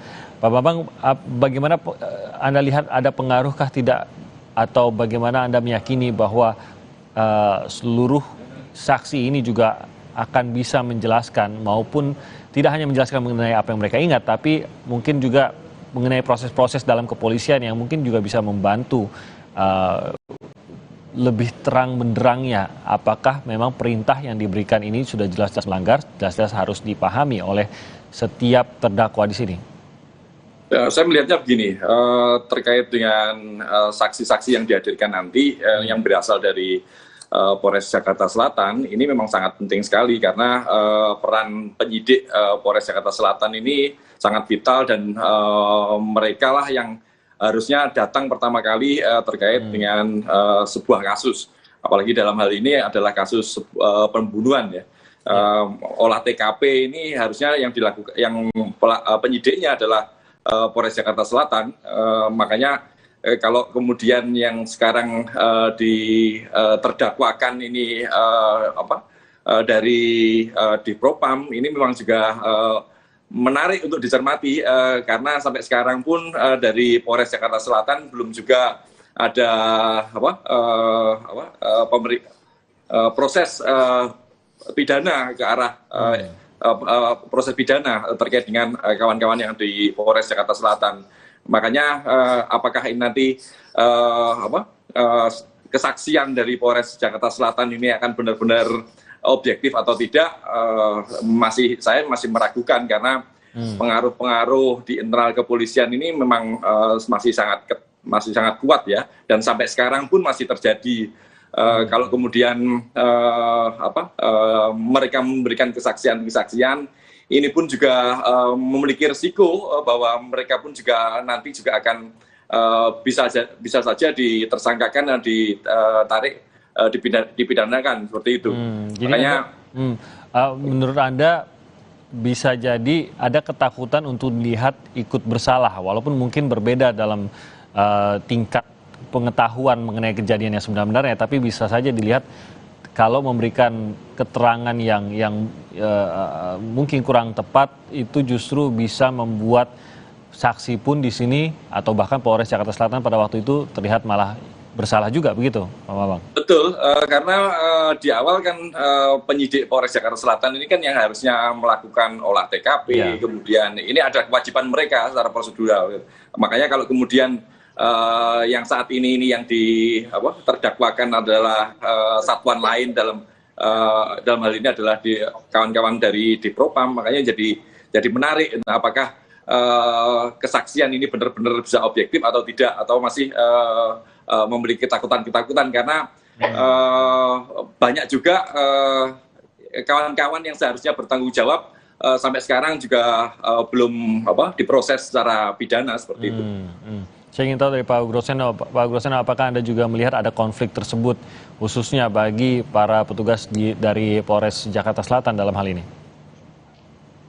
Ya, kalau saya sejak awal, saya kurang sependapat dengan obstruction of justice yang dituduhkan kepada anggota Polri di luar 5 tersangka perencanaan pembunuhan dan obstruction of justice yang dilakukan oleh Pak Ferdi Sambo dan beberapa orang. Jadi pekerjaan polisi adalah pekerjaan suatu profesi, ada kode etik, ya kan? Jadi kalau pelanggaran di TKP seperti yang kejadian Duren 3 ini dikarahkan pidana, saya belum pernah membaca ada pelanggaran profesi yang dipidana. Siapa pelaku? Menurut saya ini cukup kode etik. Kalau ini diterapkan oleh model seperti ini nanti, kalau misalnya ada anggota Polri ketakutan, tidak berani mengolah TKP, takut salah di TKP, kemudian dipidanakan, lama-lama anggota Polri akan habis. Makanya saya perlu ada pelindungan. Kalau perlu tindakan mereka ini dikenakan cukup dengan kode etik. Kode etik itu juga cukup berat. Kalau itu dianggap tidak layak bisa PTDH gitu loh. Jadi ini yang saya harapkan kalau ini sudah terlanjur masuk ke sidang pengadilan, mungkin putusannya adalah terbukti tapi itu adalah pelanggaran kode etik. Masuk di ranah kode etik profesi. Jadi jangan sampai dipidana nanti nunggu putusan untuk mengikatkan, memantapkan PTDH-nya. Ini yang sangat harus kita hindari. Jadi sekali lagi saya terima kasih telah diundang Kompas TV. Jadi mudah-mudahan sidang ini tidak dijadikan pola baru bahwa merusak TKP atau lupa dalam rangka penanganan TKP itu bisa dipidanakan. Itu perlu saya hindari untuk menyelamatkan Polri ke depan. Saya cinta Polri, jangan sampai Polri dibawa ke ranah ranah obstruction of justice di bawah pidana. Itu saja, Mas. Oke, nah ini kan sudah tidak mungkin mundur lah begitu ya Pak Groseno, bahwa ini sudah masuk ke dakwaan, sehingga proses pidananya ini sudah harus berjalan. Kemungkinan ataupun kesempatan bagi kepolisian untuk menunjukkan profesionalitas maupun bahwa ini adalah tindakan oknum, bukan sesuatu yang terjadi secara normal di dalam kepolisian, ini kan masih ada kesempatannya nih Pak Groseno di dalam pengadilan ini. Mungkin di tahapan ini apa yang menurut Anda apa yang baik untuk dilakukan, baik itu oleh kepolisian secara luas ataupun secara mereka yang hadir sebagai saksi yang menjadi wakil dari kepolisian saat ini untuk menunjukkan bahwa ini adalah pekerjaan oknum, bukan bersama-sama sekelompok dari kepolisian. Ya, pertanggung jawab polisi kan pertanggung jawab perorangan, bukan macam pasukan kayak militer. Jadi kalau walaupun oknum, dia oknum polisi yang berdasarkan undang-undang. Kalau dia melanggar profesinya, cukup kode etik. Jadi biar saja sidang ini berjalan, tapi putusannya seperti NO. Jadi ini terbukti ada obstruction of justice, tapi ini masuk ranah yang obstruction of justice di luar 5 terdakwa. Itu Brigjen Hendra CS itu adalah pelanggaran etika profesi. Nah, diputuskan oleh lembaga sendiri, kepolisian, pelanggaran etika profesi sampai gradasi sejauh mana. Di situ nanti kalau misalnya sidang ini selesai. Harapan saya seperti itu kalau sidang ini sudah berjalan. Oke, ini sambil kita lihat juga gambar langsung dari Pengadilan Negeri Jakarta Selatan. Seperti yang kita bisa saksikan, ini ada terdakwa Hendra Kurniawan dan Agus Nurpatria yang sudah hadir di Pengadilan Negeri Jakarta Selatan untuk mengikuti jalannya sidang yang akan dimulai pada pukul 9.30 nanti. Nah, pernyataan Pak Groseno tadi saya bawa ke Prof. Hipnu. Mungkinkah itu masih dilakukan apa yang tadi menjadi pemikiran dari Pak Groseno, Prof. Hipnu? Ya, terima kasih. Terima kasih Pak Groseno. Kalau saya berpandangan lain ya, dalam obstruction of justice ini memang suatu spiritnya adalah untuk mengungkapkan suatu pengungkapan. Karena kalau ini tidak diterapkan, akan kesulitan dalam mencari kebenaran material. Obstruction of justice ada 2 kemungkinan modus, terkait dengan tindak pidana awal atau tidak terkait dengan tindak pidana yang terjadi. Kalau disampaikan Pak Ugro, saya sepakat kalau memang itu tidak terjadi kaitannya dengan tindak pidana awal, profesionalisme. Tapi kalau kasus ini yang terkait dengan 5 terdakwa ini terkait dengan tindak pidana pokok, yaitu pembunuhan berencana. Jadi sesuatu yang tidak dipisahkan, itu loh. Sesuatu yang tidak dipisahkan. Karena kalau kita lihat persidangan tadi kemarin itu ada perintah-perintah, itu. Lain kalau kita sedangkan melakukan suatu penyidikan di dalam buku kriminalistik ilmu pengungkapan perkara itu dibedakan. Apakah obstruction of justice terkait dengan tindak pidana yang sedang diperiksa, ataukah karena kelalaian pribadi atau pelanggar ketidakprofesionalisme. Kalau ketidakprofesionalisme suatu penyidik, bisa, saya sepakat itu. Tapi kalau ini tidak terlepas dengan perkara yang pidana pokok, yaitu pembunuhan berencana. Nah, disinilah makanya kalau kita lihat kemarin, ada hampir semua itu melimpahkan bahwa permasalahan ada di pemerintah, dader pelakunya. Dengan demikian seolah-olah ini perintah pimpinan, kan gitu. Tadi betul, saya sepakat Pak Gubernur, ini tidak pidana sipil, tidak ada istilahnya pertanggungjawaban pengganti. Kalau seperti hukum lingkungan nggak ada. Ini pertanggungjawaban langsung. Nah, disinilah makanya nanti suatu perdebatan bahwa terkait obstruction of justice harus dipisahkan antara yang terkait dengan pidana pokok atau yang terlepas dengan pidana pokok. Karena dalam suatu pengungkapan perkara memang ada suatu kelemahan-kelemahan di dalam suatu yang kita pelajari dari akademik Pak Bro. Itu memang dimungkinkan sekali ya, ada suatu case-case penegak hukum dalam artinya menambahkan bukti atau mengurangi bukti atau merekayasa bukti, itu dimungkinkan. Kelemahan-kelemahan terjadi di dalam suatu pengungkapan perkara. Lah, ini dikupas. Oleh karena itu maka potensi-potensi yang terjadi dalam obstruction of justice itu diantaranya satu, justru yang pertama penegak hukum. Karena ada kepentingan. Seperti dulu, maaf, KPK pernah terjadi itu. Juga terjadi menyembunyikan barang bukti, tidak melakukan suatu tindakan sebenarnya. Kemudian beberapa kasus yang terjadi lah. Ini yang kepentingan oknum.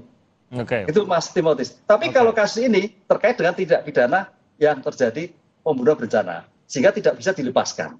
Oke. Begitu Mas Tilori. Oke, baik. Nanti kita akan bisa tanggapi lagi, tapi kami akan jeda sebentar. Nanti kami akan kembali lagi dengan perbincangannya usai jeda berikut ini.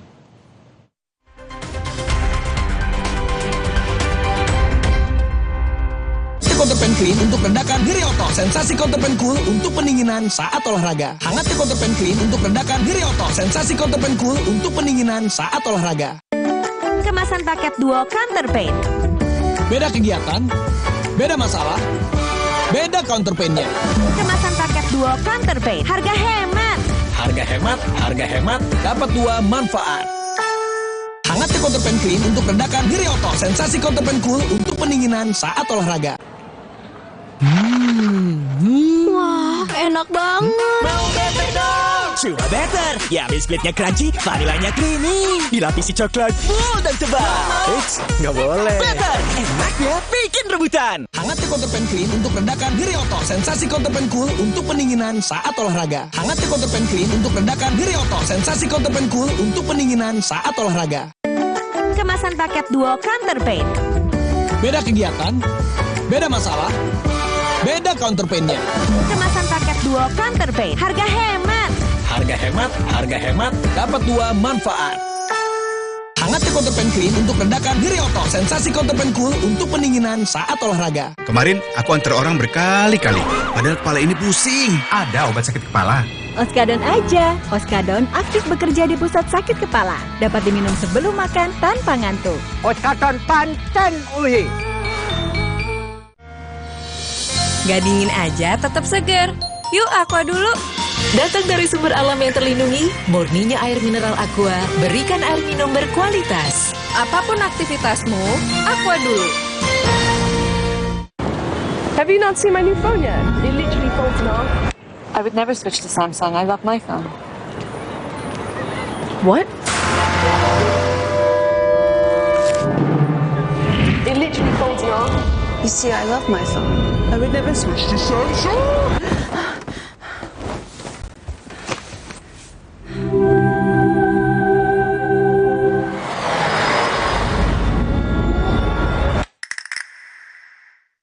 Counterpan Clean untuk redakan nyeri otot. Sensasi Counterpan Cool untuk pendinginan saat olahraga. Hangat Counterpan Clean untuk redakan nyeri otot. Sensasi Counterpan Cool untuk pendinginan saat olahraga.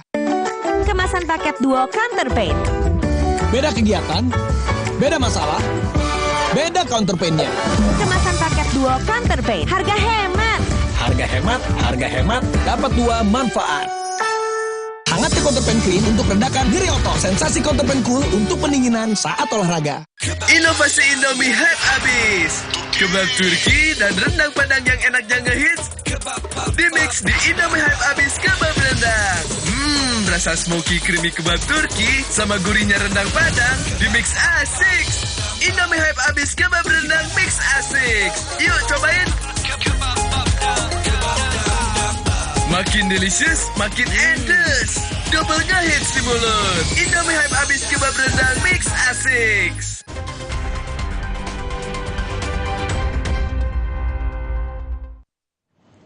Saudara, sidang lanjutan perintangan penyidikan pembunuhan Yosua dengan terdakwa Hendra Kurniawan dan Irfan Widianto dilanjutkan dengan pemeriksaan saksi-saksi pada hari ini.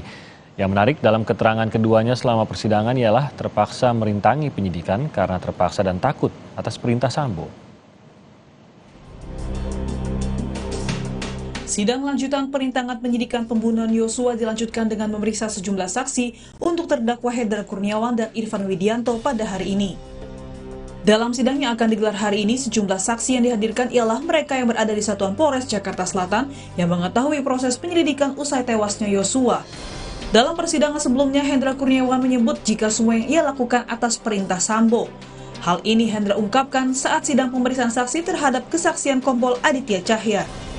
Hendra menegaskan tidak tahu menahu soal isi CCTV dan hilangnya CCTV. Hendra juga menyatakan ia hanya menjalankan perintah Verdi Sambo untuk mengamankan CCTV. Saudara sudah dengar keterangan dari saksi ini. Kami tanyakan terlebih dahulu kepada terdakwa Hendra. Ada yang keberatan saudara dari keterangan saksi ini?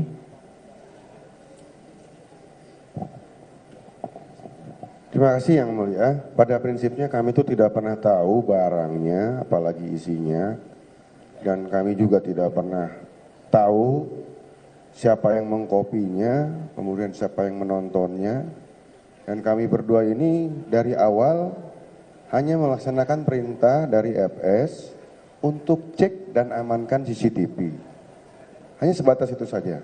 Dan setahu kami itu saudara cukup menanggapi keterangan ini. Kalau yang saudara sebutkan tadi itu tidak diterangkan oleh saksi ini. Ya, baik.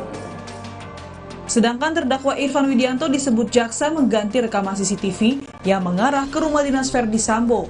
Dalam dakwaan, AKP Irfan juga disebut menyisir CCTV di sekitar TKP pembunuhan Yosua di Duren 3. Salah satu saksi yang mengganti perekam atau DVR CCTV bernama Chong Chiu Fu alias Afu bersaksi diminta Irfan mengganti perekam CCTV dan menggantinya dengan yang baru. Namun melalui kuasa hukumnya Irfan menyebut dirinya hanya menjalankan perintah atasannya. Yang dipahami oleh orang reserse adalah ambil dan serahkan kepada penyidik. Ya, nah, apapun perintahnya dimaknai seperti itu dan yang dilaksanakan oleh terdakwa Irfan itu tidak salah dan sangat benar. Intinya mereka itu adalah polisi dari polisi, ya, sehingga ditakuti dan perintahnya apapun diikuti gitu ya. Hari ini sidang kembali dilanjutkan dengan sejumlah saksi. Fakta baru pun dinantikan. Tim Liputan Kompas TV.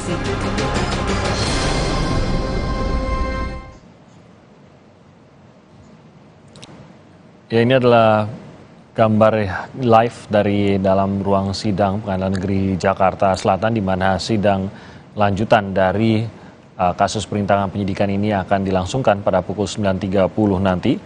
Ada sejumlah agenda sidang diantaranya pemeriksaan saksi terhadap Hendra Kurniawan dan juga Agus Nurpatria serta Irfan Widianto. Sementara ada juga agenda tanggapan jaksa atas eksepsi yang sudah dibacakan oleh Baikuni atau penasihat hukum dari Baikuni maupun Cuk Putranto.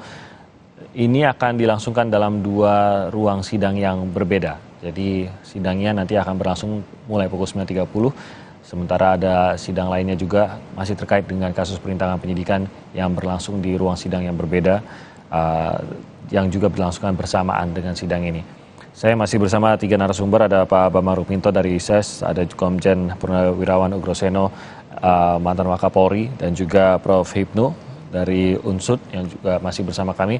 Nah, tadi menanggapi apa yang sudah dibicarakan oleh Pak Ugroseno dan juga Prof. Hipnu, ini tentu menjadi suatu hal yang mungkin menjadi pertimbangan paling tidak secara melihat posisi kepolisian lah dalam hal ini. Tapi saya ingin tahu dari Pak Bambang, Anda sendiri bagaimana caranya agar sidang yang berlangsung saat ini memang harus untuk bertujuan untuk mencari keadilan, mencari informasi yang sebenar-benarnya, tapi tidak mengakibatkan apa yang tadi dikhawatirkan oleh Pak Ugroseno bahwa jangan sampai juga kepolisian manapun posisinya ini menjadi ragu-ragu karena apa yang dilakukan yang ia anggap menuruti perintah ternyata ujung-ujungnya akan dipidanakan. Itu bagaimana Pak Bambang?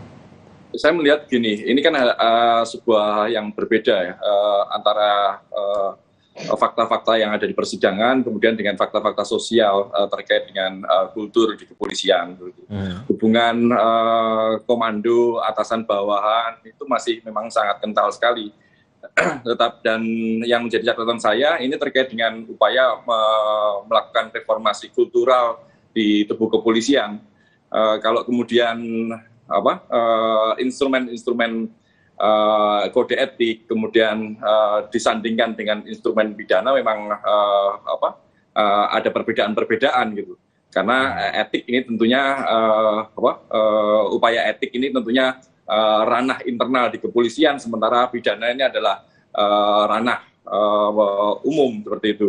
Makanya kalau kemudian yang menjadi penting adalah menurut saya etik ini adalah norma moral tertinggi di sebuah profesi.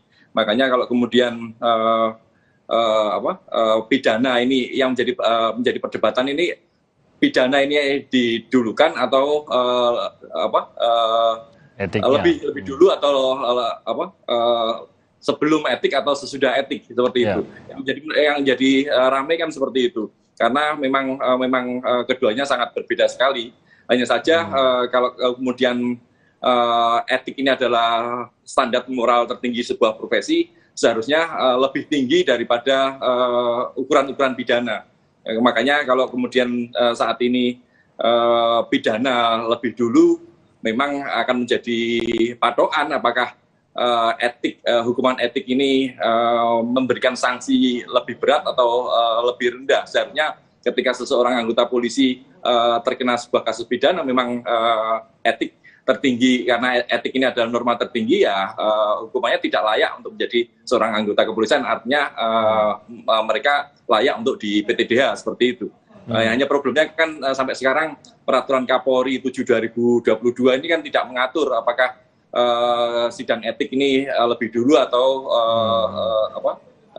setelah pidana seperti itu. Dan ini tentunya akan membuat konsekuensi, bisa jadi muncul abuse of power yang dilakukan oleh Kapolri, karena bisa saja bisa suka-suka gitu loh ukurannya, karena ukurannya tidak ditetapkan dalam Perkap 7 tahun 2022 itu.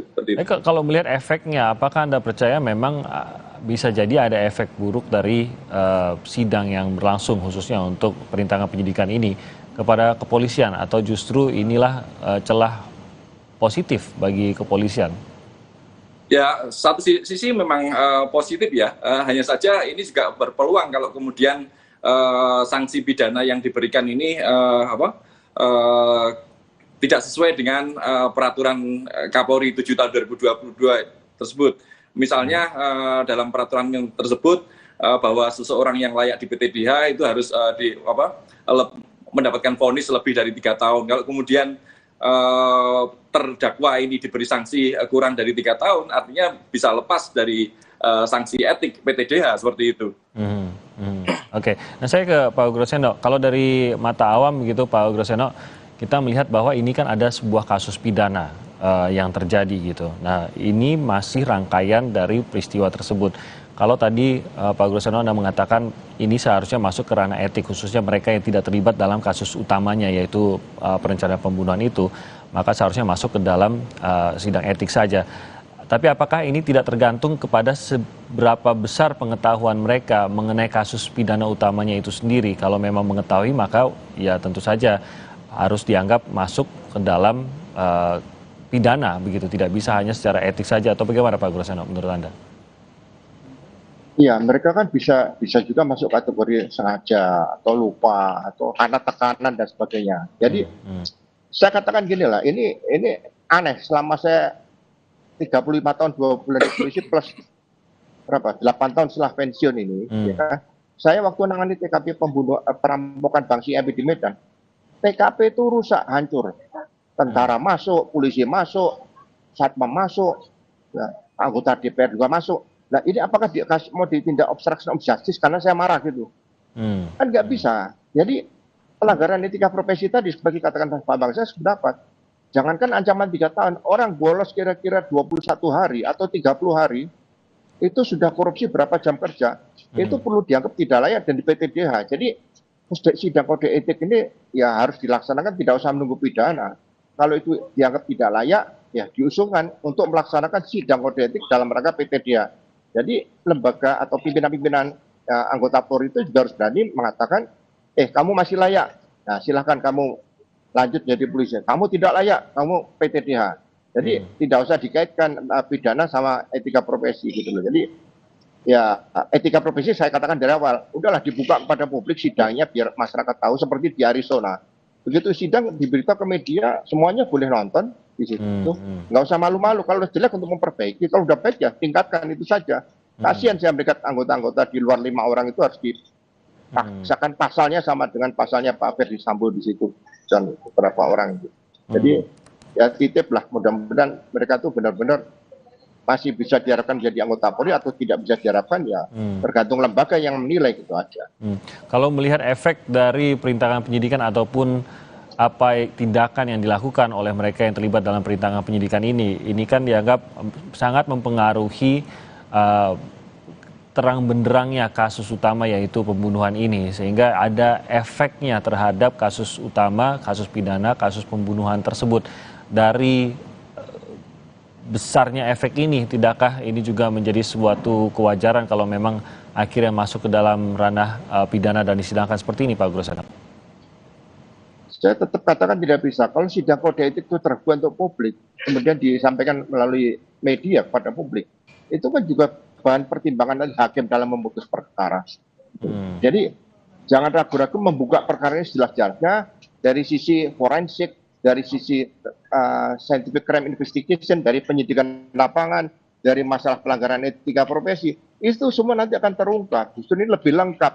Jangan difokuskan, oh ini obstruction of justice semuanya plus pasal pokoknya. Ini menurut saya kalau dijadikan satu seperti ini, ini jadi kayak makan gadu-gadu gitu, nggak ada manfaatnya, hanya terasa gadu-gadu, tapi sayur nggak terasa, yang terasa hanya kacangnya saja. Seperti itu menurut saya.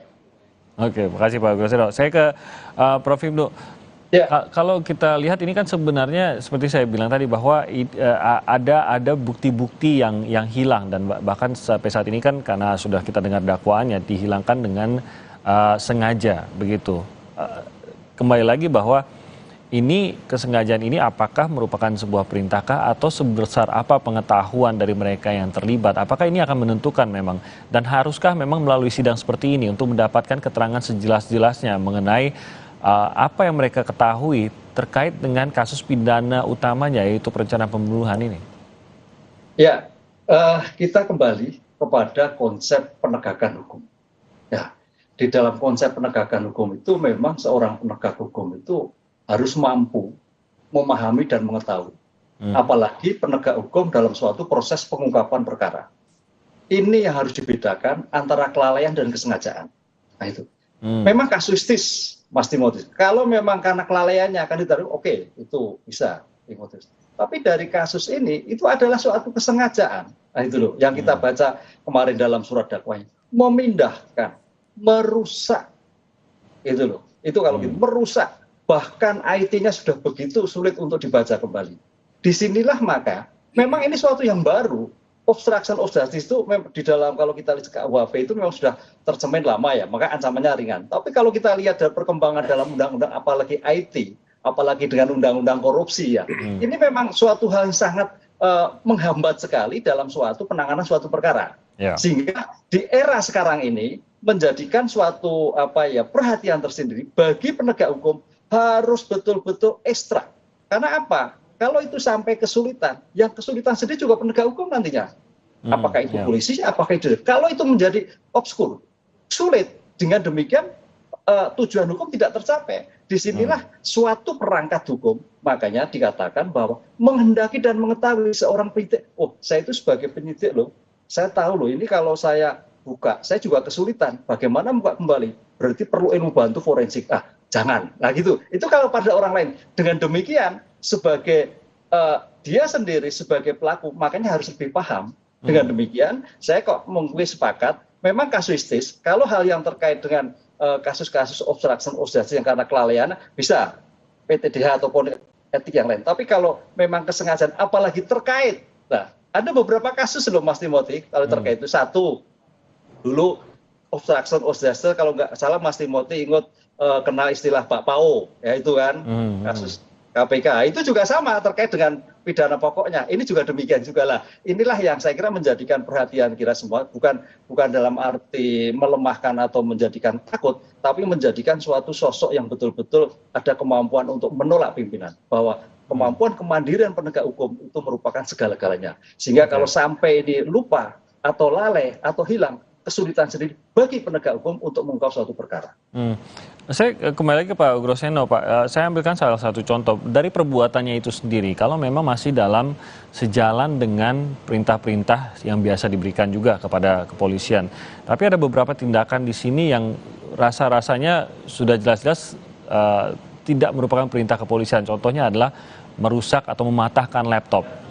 Saya tidak terbayang ada proses dalam kepolisian terutama tanpa ada surat perintah kerjanya gitu untuk melakukan hal tersebut. Tapi akhirnya perintah mematahkan atau menghancurkan itu tetap dilaksanakan dan akhirnya tidak dianggap masuk ke dalam pidana. Tidakkah hal-hal seperti ini sudah jelas-jelas bahwa yang bersangkutan pun seharusnya sudah memahami bahwa itu tidak mungkin sebuah perintah atasan, apalagi sudah ada pasal juga bawahan boleh menolak perintah atasan yang dirasa tidak sesuai dengan unsur hukum, begitu Pak Groseno? Ya, saya melihat contoh lah, kamera dilepas, diambil. Kenapa tidak kenakan pasal 362 atau 363? Masih live. Ya kan? Masih live. Kemudian dia menghancurkan laptop. Kenapa nggak dikenakan pasal 406 atau kalau bersama-sama 170 terhadap barang? Pasal pidana masih banyak. Jangan obstruction of justice dicampur aduk seperti itu gitu loh. Ini yang harus dipilah-pilah, harus dengan ya pikiran yang tenang bahwa orang itu berbuat apa, dengan siapa, dengan alat apa. Buku pidana itu harus dibuka lagi, buku 1, buku 23. Di mana dia masuk pasal 5556. Langsung jangan semuanya 233. Itu ya borongan pasal itu kan nggak bagus. Tapi bagi saya, polisi harus melindungi, Polri harus melindungi, Kapolri harus melindungi anak buahnya yang diduga melakukan obstruction of justice. Caranya bagaimana? Tegakkan kode etik setegak-tegaknya, seluruhnya. Dan itu dibuka pada publik. Publik akan yakin, oh berarti polisi terbuka. Ya udah, yang dikatakan Mas Bambang tadi, reformasi kultural sudah tercapai. Itu saja bagi saya. Oke, jadi tapi perintah seperti itu pun menurut Anda bisa saja diberikan, bahkan sampai merusak seperti itu? Ya, masing-masing polisi sudah belajar undang-undang. Saya waktu Kadipropam atau Kalembik saya sampaikan, pelajaran propam itu diberikan pertama kali pada saat polisi masuk pendidikan pembentukan. Sehingga dia sudah tahu apa yang harus dan tidak harus dilakukan oleh anggota Polri. Apa yang pantas dan tidak pantas dilakukan oleh anggota Polri. Risikonya apa? Satu kuburan polisi itu satu kakinya di penjara. Jadi kalau nggak dikubur atau rumah sakit, polisi di penjara. Makanya polisi itu berat, ya kan? Harus diasuransikan semua. Kalau mati siapa yang nanggung keluarganya? Nah, tugasnya harus profesional di situ. Kalau nggak profesional, dianggap nggak layak, ya udah PT dia atau dipecat gitu aja, menurut saya. Oke. Baik, kita akan jeda lagi sebentar dan kami akan kembali lagi dengan perbincangan dan juga bagaimana kondisi dari Pengadilan Negeri Jakarta Selatan. Nanti kami akan kembali lagi. Kalau Anda lihat saat ini, tampaknya dari tim penasihat hukum sudah duduk di dalam ruang sidang. Namun kita masih menantikan untuk dimulainya sidang, khususnya kehadiran dari pihak jaksa maupun dari majelis hakim dan juga para saksi yang akan dihadirkan. Kami akan segera kembali.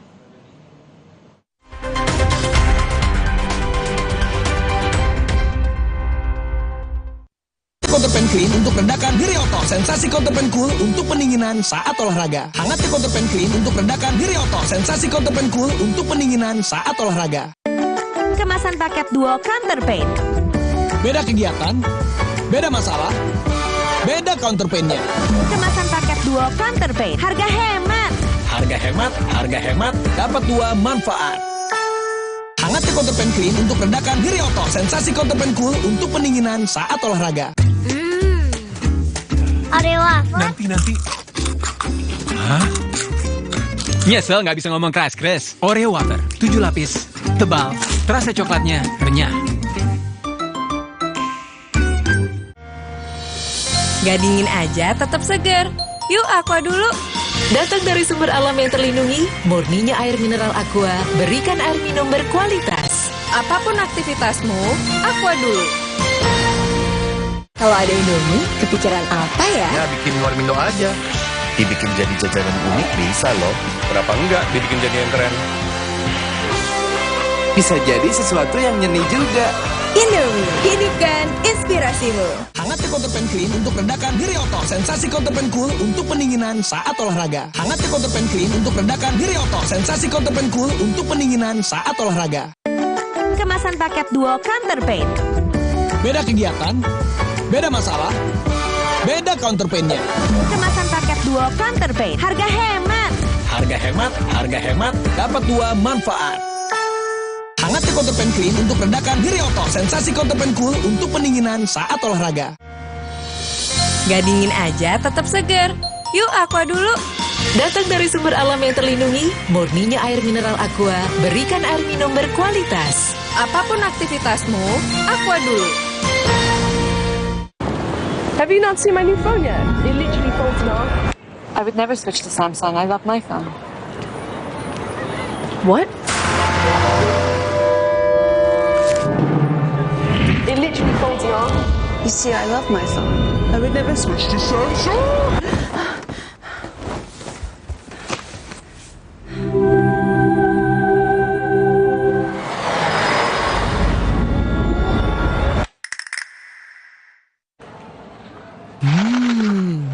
Wah, enak banget. Mau better dong? Coba better. Ya, biskuitnya crunchy, vanilanya creamy. Dilapisi coklat full dan tebal. Eits, nggak boleh. Better, enaknya bikin rebutan. Kakek pingin tahu apa gigi palsunya bisa ngunyah ayam goreng yang renyah. Untung kakek pakai Polydent yang dengan kuat melekatkan gigi palsunya hingga 12 jam. Kakek pun bebas makan apa saja. Tersedia di apotek terdekat. Inovasi Indomie hype abis. Kebab Turki dan rendang Padang yang enaknya ngehits dimix di Indomie hype abis kebab rendang. Rasa smoky creamy kebab Turki sama gurihnya rendang Padang dimix asik. Indomie hype abis kebab rendang mix asik. Yuk cobain. Makin delicious, makin endes. Double ngehits di mulut. Indomie hype abis kebab rendang mix asik. Hangatnya Counterpan Clean untuk redakan nyeri otot. Sensasi Counterpan Cool untuk pendinginan saat olahraga. Hangatnya Counterpan Clean untuk redakan nyeri otot. Sensasi Counterpan Cool untuk pendinginan saat olahraga. Kemasan paket duo Counterpain. Beda kegiatan, beda masalah, beda counterpainnya. Kemasan paket duo Counterpain. Harga hemat. Harga hemat, harga hemat, dapat dua manfaat. Hangatnya Counterpan Clean untuk redakan nyeri otot. Sensasi Counterpan Cool untuk pendinginan saat olahraga.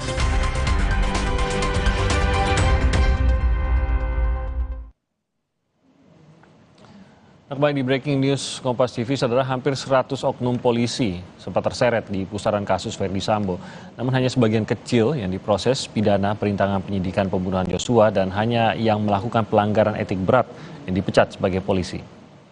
Selain Verdi Sambo, ada 5 orang polisi di pusaran kasus Verdi Sambo yang dipecat. Pertama ada Brigjen Hendra Kurniawan, yaitu ex-Karo Paminal Propam Polri. Hendra memerintahkan untuk mengamankan dan merusak rekaman CCTV di TKP Duren 3. Yang kedua ada Kombes Agus Nur Patria. Agus Nur Patria adalah ex-Kaden Paminal Propam Polri yang mengamankan DVR CCTV di rumah Verdi Sambo dan memerintahkan untuk mengganti DVR CCTV kompleks Duren 3. Lalu yang ketiga ada AKBP Jerry Raymond Siagian, ex Wadir Krimum Polda Metro Jaya ini dipecat karena tidak profesional menangani laporan ancaman pembunuhan dan dugaan pelecehan. Namun Jerry tidak ikut di proses pidana perintangan penyidikan. Yang keempat ada Kompol Cuk Putranto, ex salah satu kepala subbagian di Propam Polri ini berperan merusak dan menghilangkan bukti CCTV Duren 3. Dan yang kelima ada Kompol Baikuni Wibowo, yang juga salah seorang kepala subbagian di divisi Propam Polri yang merusak dan menghilangkan bukti CCTV Duren 3. Dan selain 6 polisi yang telah dipecat lewat sidang kode etik dan 5 orang diantaranya menjadi terdakwa perintangan penyidikan, ada 2 polisi lain di pusaran Verdi Sambo yang belum disidang etik. Yang pertama ada AKBP Arif Rahman Arifin, ex Wakaden B Ropaminal Propam Polri ini yang meminta penyidik Polres Jakarta Selatan untuk membuat file dugaan pelecehan dan memerintahkan merusak rekaman CCTV serta merusak laptop. Yang kedua, AKP Irfan Widianto, ex di Dirtipidum Bareskrim Polri yang mengganti DVR CCTV di kompleks Duren 3.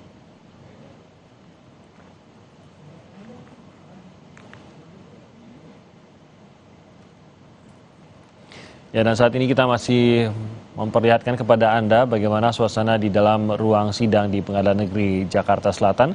Sejauh ini memang baru kita lihat para penasihat hukum dari terdakwa yang sudah hadir dan sudah duduk di dalam ruangan sidang yang sedianya akan dimulai pada pukul 9:30 ini. Sementara dari pihak kejaksaan atau dari jaksa penuntut umum tampaknya belum hadir di dalam ruang sidang. Dan tentu saja majelis hakim juga belum hadir juga di dalam ruang sidang maupun saksi-saksi yang rencananya akan dihadirkan dalam ruang sidang kali ini. Ada 10 orang saksi yang rencananya akan dihadirkan. 3 diantaranya ini adalah saksi yang belum dapat dihadirkan dalam persidangan sebelumnya, namun akan memberikan kesaksian mereka dalam kesempatan sidang yang akan berlangsung pada hari ini. Oke, kita tadi berbicara dengan ada 3 narasumber, namun saat ini Pak Ugroseno, ex-Wakapolri, yang juga adalah ex-Kadif Propam Polri, saat ini masih bergabung. Pak Ugroseno masih bersama kami? Masih. Oke, terima kasih Pak Ugroseno. Sebagai informasi memang saat ini masih ada agenda selanjutnya, namun dalam beberapa menit kita masih akan berbicara dengan Pak Ugroseno dan juga Pak Bambang Rukmito yang juga sudah bergabung. Prof. Hipnu tadi ada jadwal yang harus dihadiri, jadi kita pamitkan terlebih dahulu. Pak Ugroseno, saat ini kalau Anda sendiri melihat kelanjutan dari kasus ini, kalau tadi kita berbicara mengenai seharusnya bagaimana, tapi setidaknya kita lihatlah perjalanan sejauh ini. Nah, para anak buah dari Ferdy Sambo ini tampaknya memang menunjuk bahwa semua itu hanya menjalankan perintah dan tampaknya menaruh beban tanggung jawabnya kepada atasannya, begitu. Nah, bagaimana pendapat Anda mengenai hal ini? Mengingat tadi juga Anda mengatakan bahwa kalau oknum ya memang pertanggungjawaban dari kepolisian ini memang pribadi, lepas pribadinya, begitu. Apakah ini juga tepat sesuai dengan apa yang harus dijalankan oleh anak buah, sehingga kalau memang ada kesalahan seperti ini, mau tidak mau memang atasanlah yang akhirnya akan menanggung apa yang sudah dilakukan oleh anak buahnya ini? Ya, karena setiap anggota polisi kan sudah tahu tugasnya. Menurut saya perintah yang kira-kira bertentangan dengan undang-undang, bertentangan dengan profesi Polri, ya sudah sewajarnya patut ditolak dengan secara etis lah. Jadi sampaikan aja mohon izin Jenderal, ini tidak bisa kami laksanakan karena bertentangan dengan aturan-aturan yang ada. Jadi jangan ragu-ragu, ini perbaikan polisi ke depan, peraturan-peraturan kepolisian, peraturan Kapolri dibangun untuk meningkatkan trust masyarakat kepada aparat kepolisian. Jadi kita bukan dalam perang yang sedang menghadapi musuh tembak-menembak mati atau ditembak mati. Kita menembak mati. Jadi polisi itu benar-benar harus extraordinary dalam pelaksanaan tugas, pelaksanaan profesi kepolisian itu saja. Tapi memang para terdakwa ini mengaku bukan hanya menuruti, tapi bukan hanya ditekan, tapi juga ada diantaranya mengatakan mereka merasa terpaksa atau takut untuk melawan. Takutnya memang tidak dijelaskan Pak Ugroseno, bukan seperti yang tadi Anda katakan, bukan menghadapi dengan musuh yang bisa menembak, tapi mungkin takut dengan karir mereka, takut dengan masa depan mereka juga yang digantungkan kalau mereka tidak menjalankan perintah tersebut. Nggak usah lah, saya mohon maaf loh, saya... Pak Ugro. Oke, Pak Ugro, mohon maaf ada sedikit gangguan. Yang kuasa, jadi jangan ragu-ragu. Pak Ugro, mohon maaf tadi ada gangguan koneksi. Boleh diulang jawabannya, Pak Ugro? Ya, enggak jadi. Saya pernah jadi Kapolda Sulawesi Tengah dan dicopot tahun 2006, ya kan? Tapi tahun 2013 saya masih bisa jadi Wakapolri kok, udah dicopot itu. Jadi saya selalu sampaikan sama anak buah, jangan takut dicopot. Yang bahaya tuh kalau dijepit tuh mau keluar susah gitu loh, kayak mobil dipepet itu kan susah nih. Tapi kalau dicopot pasti akan dipindahkan ke tempat enak asal benar-benar dicopot karena kita melaksanakan profesi kita secara profesional itu saja. Saya pesan pada junior selalu gitu. Jadi jangan sampai takut dicopot hanya karena tidak mengikuti perintah yang dianggap tidak sesuai, tidak sejalan dengan undang-undang, begitu ya? Iya. Oke, nah ini bagaimana agar bisa dipahami oleh semua, Pak Bambang, terutama agar ini bisa jadi pembelajaran juga, khususnya melihat kasus yang terjadi saat ini dan khususnya pada kasus perintangan penyidikan ini, Pak Bambang. Saya melihat memang mindset kawan-kawan kepolisian ini masih seperti itu ya. Mereka mengejar jabatan sehingga mengabaikan aturan-aturan hukum. Kasus obstruction of justice ini salah satunya adalah dampak mindset seperti itu. Terlepas dari itu, secara kelembagaan memang saya melihat belum ada sebuah lembaga yang untuk melindungi profesi kepolisian ini ketika kemudian muncul tekanan-tekanan dari atasan. Beberapa tahun kemarin itu kan muncul juga kasus seorang anggota kepolisian yang ditendang Kapolres. Kemudian dia memviralkan, menyebarkan video itu di media sosial. Artinya ketakutan itu tidak mendapatkan saluran untuk melakukan pengaduan. Makanya mereka lebih memilih memviralkan daripada untuk melawan atasannya. Padahal belum tentu apa yang dilakukan oleh bawahan ini salah seperti itu. Hal seperti ini juga tercermin dalam kasus obstruction of justice ini seperti itu. Ketakutan ini memang wajar ya, karena ya tadi yang saya sampaikan di awal bahwa mindset mereka masih bagaimana melindungi karirnya, kemudian tidak ingin dicopot seperti yang disampaikan Pak Ugroseno tadi. Dan ini tentunya tidak profesional.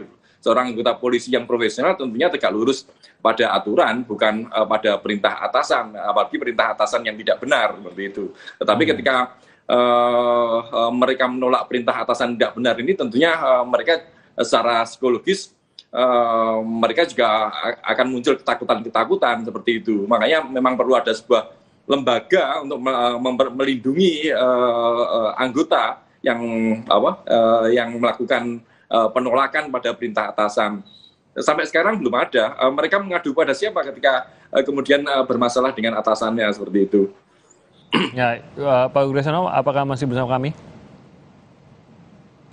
Oke, tampaknya terputus juga dengan Pak Ugroseno karena Pak Ugroseno memang mengatakan mungkin nanti akan tiba-tiba harus menutup komunikasinya karena alasan ibadah sebenarnya di sana Pak Ugroseno. Tapi kami berterima kasih Pak Ugroseno sudah bisa bergabung bersama kami pada saat ini. Nah, Pak Bambang, ini memang menjadi suatu hal yang mungkin banyak dari aparat kepolisian menginginkan apa yang tadi dikatakan Pak Bambang bahwa pasti ingin juga pada saat ada perintah terutama yang jelas-jelas dirasa tidak sejalan dengan hukum. Seperti yang saya katakan tadi, saya tidak terbayang ada barang bukti yang disuruh dikumpulkan lalu dihancurkan, dipatahkan gitu. Tampaknya ini tidak bukan SOP apapun di dalam kepolisian begitu. Semua harus melewati sebuah proses, semua harus tercatat, semua harus terdata karena bisa menjadi sebuah barang bukti. Namun tadi Pak Bambang ada juga mengatakan bahwa tampaknya hal ini belum bisa dilaksanakan terutama kalau aparat kepolisian yang tadi berada di bawah pimpinan-pimpinan mereka tidak memiliki sebuah lembaga, sebuah tempat, sebuah naungan yang bisa menjamin bahwa mereka akan terlindungi kalau memang mereka tidak menuruti atau bahkan melaporkan atasannya begitu. Apakah bisa didorongkah? Apakah butuh kemauan politikkah ataukah butuh sebuah pembentukan saja langsung oleh Kapolri atau apa sebenarnya yang bisa membuat ini terrealisasi, Pak Bambang? Ya, kalau melihat kondisi sekarang, sepertinya beban Kapolri memang sangat berat ya. 3 kasus yang sangat besar selama 3-4 bulan terakhir ini memang menjadi beban dan hantaman yang sangat kuat pada institusi kepolisian. Makanya harapannya memang ada political will dari pemerintah, dalam hal ini Presiden, untuk mendorong perubahan-perubahan struktural, kemudian ada perubahan-perubahan instrumental di tubuh kepolisian gitu. Karena kalau tanpa ada perubahan struktural dan instrumental, reformasi kultural yang diharapkan masyarakat ini sepertinya masih berat sekali. Kultur-kultur militeristik, komando, terus relasi atasan bawahan, takut dan tidak independen, seperti ini masih berat untuk dilakukan tanpa ada perubahan instrumental yang substansial seperti itu. Terutama kalau ini kita inginkan lingkupannya nasional begitu Pak Bambang. Mengingat berapa ratus ribu aparat kepolisian kita dan ini harus dilaksanakan secara merata. Apakah realistis kalau kita menganggap bahwa hal ini, momentum ini harus dipergunakan untuk hal tersebut, untuk mereformasi kepolisian ini, untuk membuat kepolisian ini bisa benar-benar bersih dari praktik-praktik seperti ini dalam lingkup nasional? Berapa tahun kita bisa mengagendakan hal tersebut? Selama ini kan Undang-Undang 2 tahun 2002 ini kan sudah 20 tahun ini kan terbit. Tapi reformasi kepolisian yang menjadi amanah reformasi 98, fakta-faktanya kan tidak memberikan dampak yang diharapkan oleh masyarakat. Itu sudah momentum yang lebih besar lagi gitu Pak Bambang. Ya, kasus-kasus yang terjadi saat ini kan bukan kesalahan dari personal. Saya melihat bahwa ini adalah kesalahan sistemik karena reformasi yang diharapkan itu tidak terjadi dengan tidak benar seperti itu, atau tidak jalannya tidak sesuai dengan harapan seperti itu. Makanya memang harus ada dobrakan-dobrakan itu, gebrakan-gebrakan yang lebih radikal untuk merubah kepolisian ini seperti yang diharapkan masyarakat. Kasus obstruction of justice ini kan harus menjadi momentum juga, tapi fakta-faktanya kan ini masih berputar-putar, masih saya melihat masih saling menutupi karena banyak yang terlibat tetapi tidak tersentuh, tetapi yang terlibat kecil tapi perannya sangat kecil tapi dilibatkan. Ini kan ada ketidakadilan juga di internal seperti itu. Makanya sebuah lembaga khusus yang untuk melindungi kawan-kawan ini sepertinya sangat penting karena saya yakin dari 450.000 anggota kepolisian ini masih banyak yang memiliki integritas. Tapi kalau tanpa ada sebuah perlindungan terhadap karir mereka, tentunya sangat naif bila mereka selalu didesak untuk berperilaku benar seperti itu. Kalau tadi dikatakan oleh Pak Ugroseno bahwa pimpinan kepolisian harus melindungi anggotanya yang terlibat dalam obstruction of justice ini, apakah Anda menyetujuinya ataukah mungkin Anda ada bentuk lain melindunginya dalam bentuk pelindungan ini yang Anda rasa inilah seharusnya yang dilakukan oleh pimpinan kepolisian pada saat mendapati anggotanya saat ini harus menjalani sidang obstruction of justice untuk sebuah kasus pembunuhan terhadap anggotanya sendiri juga?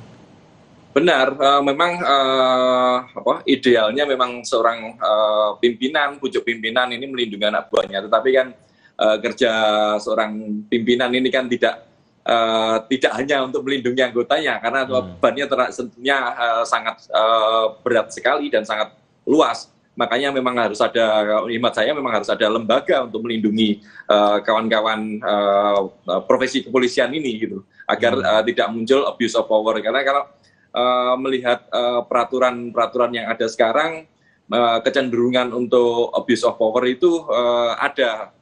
Salah satu contoh kasus terkait dengan PTDH seorang bintara di Papua kemarin yang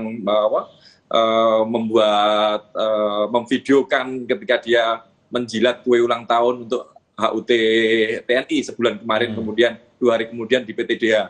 Hal-hal seperti ini kan menjadi tontonan yang tidak adil ketika seorang bintara tiba-tiba karena etik yang tidak tepat kemudian langsung di PTDH, sementara pelaku pidana tidak segera di sidang etik. Bahkan sampai sekarang tidak di PTDH, padahal vonis sudah inkrah pidana 3 tahun misalnya seperti itu, seperti kasus Irjen Napoleon dan yang lainnya seperti itu.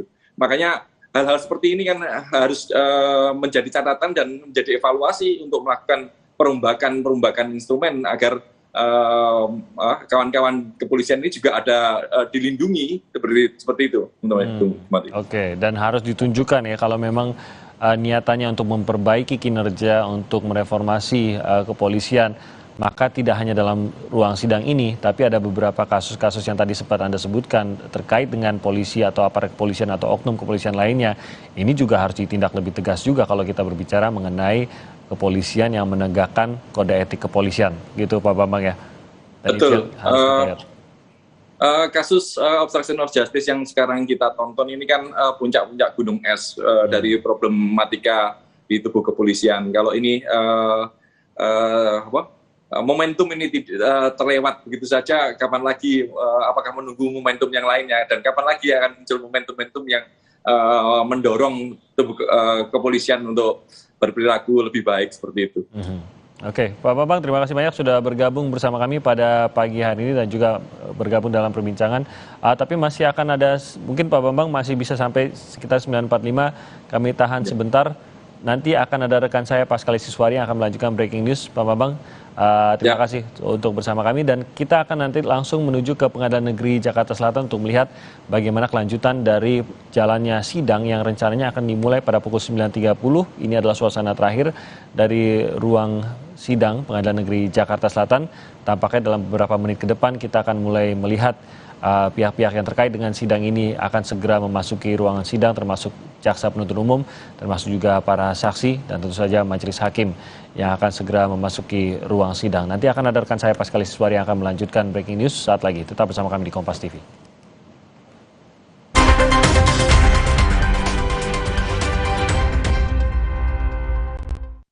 Inovasi Indomie hype abis.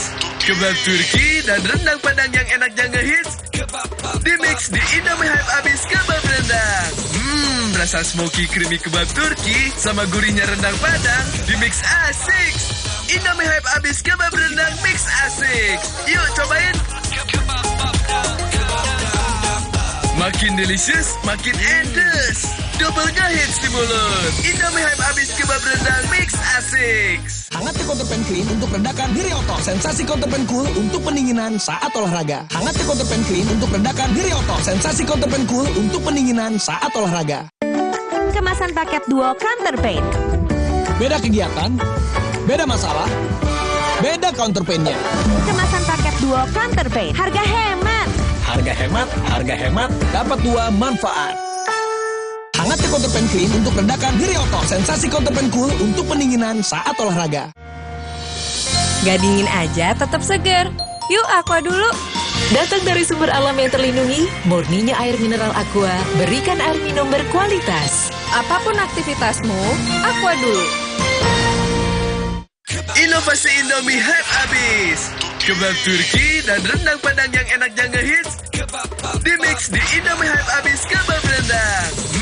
Rasa smoky creamy kebab Turki sama gurihnya rendang Padang di-mix asik. Indomie hype abis kebab rendang mix asik. Yuk cobain.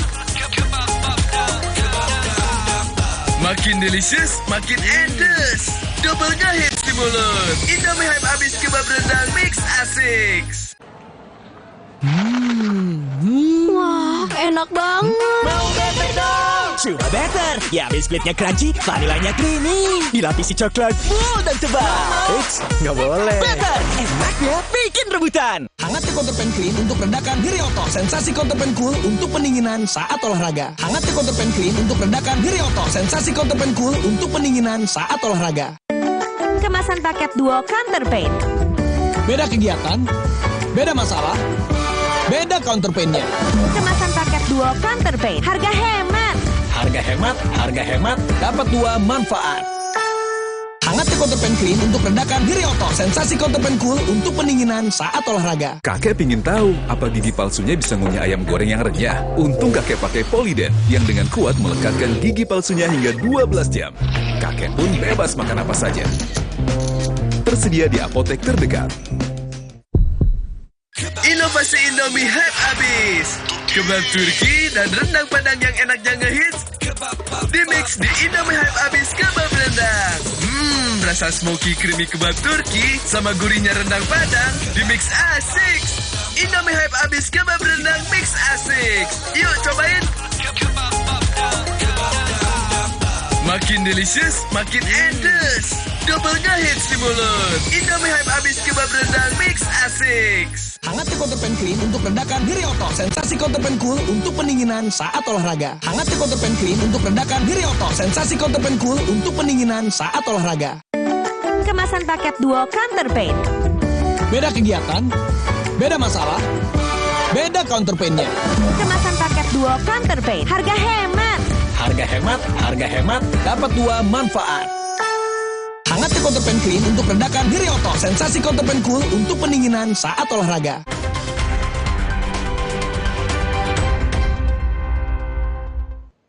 Anda kembali di Breaking News Kompas TV, saya Pascalis Iswari, saudara. Hari ini agenda sidang akan mengagendakan pemeriksaan saksi untuk terdakwa Hendra Kurniawan, Irfan Widianto, dan juga Agus Nur Patria, saudara. Dan ada sidang kedua di ruangan yang berbeda akan mendengarkan tanggapan jaksa atas eksepsi Baikuni Wibowo dan juga Cak Putranto. Ini adalah ruang sidang pertama yang akan mengagendakan pemeriksaan saksi untuk 3 terdakwa, Hendra Kurniawan, Agus Nur Patria, dan juga Irfan Widianto. Yang ada di sisi kanan layar Anda adalah tim penasehat hukum dari Hendra Kurniawan yang sudah hadir di Pengadilan Negeri Jakarta Selatan. Sidang sendiri dijadwalkan akan dimulai pada pukul 9.30 waktu Indonesia Barat. Namun hingga saat ini untuk kedua sidang, baik untuk pemeriksaan saksi dengan kasus obstruction of justice atau perintangan penyidikan dan juga pembacaan atau tanggapan jaksa atas eksepsi sama-sama belum dimulai. Kami akan kembali berbincang bersama dengan Bambang Rukminto, pengamat kepolisian dari ISIS yang masih bergabung dengan kami di sini, saudara. Pak Bambang. Siap, Mbak Paskalis. Pak, tadi kan sempat membahas soal wacana atau mungkin gambaran supaya ada lembaga yang bisa melindungi kepolisian. Kalau Pak Bambang melihatnya lembaga ini harusnya bentuknya seperti apa untuk bisa melindungi mungkin polisi-polisi dengan pangkat yang tidak terlalu tinggi gitu jika ada terjadi hal seperti ini? Ya, bisa saja lembaga ini berada di bawah Kompolnas. Yang penting lembaga ini berada di luar struktur kepolisian ya. Karena kalau melihat yang terjadi selama ini, memang tidak ada di internal kepolisian pun nyaris tidak ada lembaga untuk melindungi kawan-kawan anggota kepolisian ketika bermasalah dengan institusinya seperti itu. Memang seorang anggota polisi yang melakukan pelanggaran langsung saja mekanismenya adalah sidang kode etik dan profesi, itu saja mereka bisa melakukan pembelaan itu. Tetapi kan tidak semua kesalahan itu harus melalui sidang, makanya memang harus ada lembaga itu, dan lembaga ini memang sebaiknya berada di luar struktur kepolisian, bisa saja di bawah Kompolnas atau lembaga tersendiri. Tapi memang sebaiknya memang masih terkait dengan ada hubungan dengan institusi kepolisian. Kompolnas mungkin saran saya di bawah Kompolnas. Dan ini memang dibutuhkan political will dari pemerintah, dalam hal ini Presiden, untuk membuat lembaga ini, untuk mempercepat terbentuknya lembaga ini. Karena kalau tidak, kawan-kawan ini masih memiliki alasan ketakutan pada atasan yang sampai sekarang kita dengarkan bersama-sama dalam persidangan.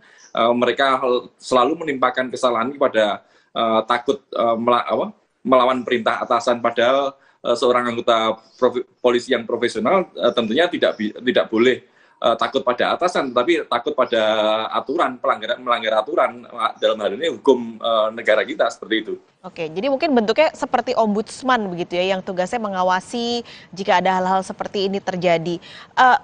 Ini harapannya tentu tidak akan terjadi lagi, Pak Bambang. Hal-hal seperti ini, ada perintangan penyidikan dengan alasan mengikuti komando dari atasan. Nah, kalau menurut Pak Bambang, supaya Badan Kepolisian Republik Indonesia ini bisa lepas begitu Pak dari budaya komando atasan ini, tapi lebih tadi bahwa memang harusnya aturan yang dilakukan gitu. Apa yang harus diperbaiki di internal kepolisian? Ya, sejak awal kan amanat reformasi 98 itu kan mengamanatkan adanya reformasi kepolisian kan. Reformasi ini mulai reformasi struktural, instrumental, dan yang terakhir adalah kultural gitu. Dampak dari reformasi struktural dan instrumental ini adalah kultural gitu. Tetapi fakta-fakta yang terjadi saat ini kan kultur kepolisian ini masih militeristik, kemudian karena pengawasan, karena strukturalnya juga yang tidak ada distribusi kewenangan yang detail, akhirnya memunculkan kesewenang-wenangan, penyalahgunaan kewenangan oleh para personilnya, seperti itu. Makanya ini dibutuhkan political will dari pemerintah, dalam hal ini Presiden, untuk sementara ini, senyampang belum adanya revisi Undang-Undang 2 tahun 2002 terkait dengan kepolisian, seperti itu. Oke, jadi memang undang-undangnya yang harus direvisi?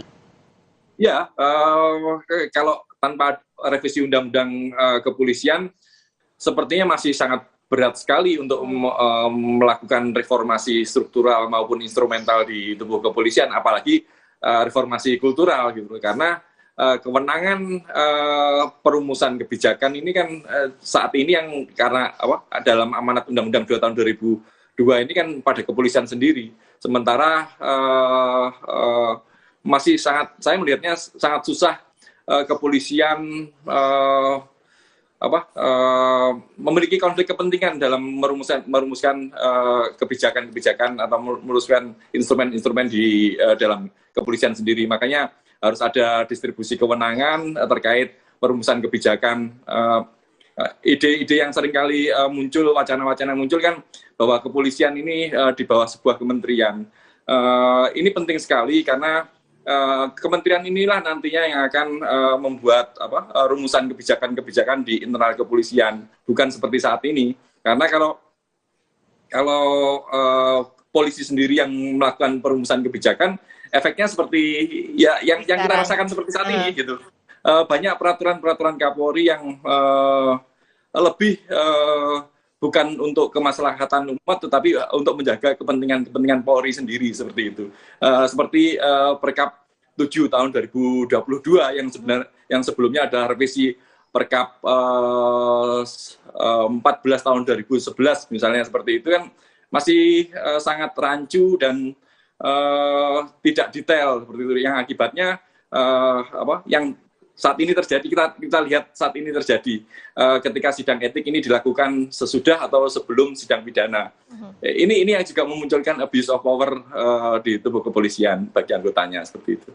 Oke, ini tentu harapannya supaya masyarakat juga kepercayaannya kepada polisi tidak semakin, karena kejadian ini tentu membuat kepercayaan masyarakat kepada polisi semakin berkurang begitu ya Pak Bambang. Jangan sampai ini terjadi ke depannya sehingga masyarakat tidak percaya pada tubuh Polri yang harusnya menjaga keamanan masyarakat.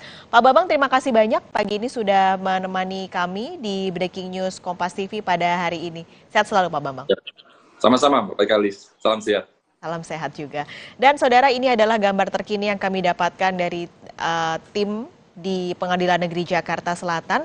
Masih belum hadir baik untuk persidangan di ruang yang akan mendengarkan tanggapan jaksa atas eksepsi Baikuni Wibowo dan juga Cak Putranto, dan juga ruangan lain yang akan memeriksa saksi untuk terdakwa Hendra Kurniawan dan juga Irfan Widianto bersama juga dengan Agus Nurpatria.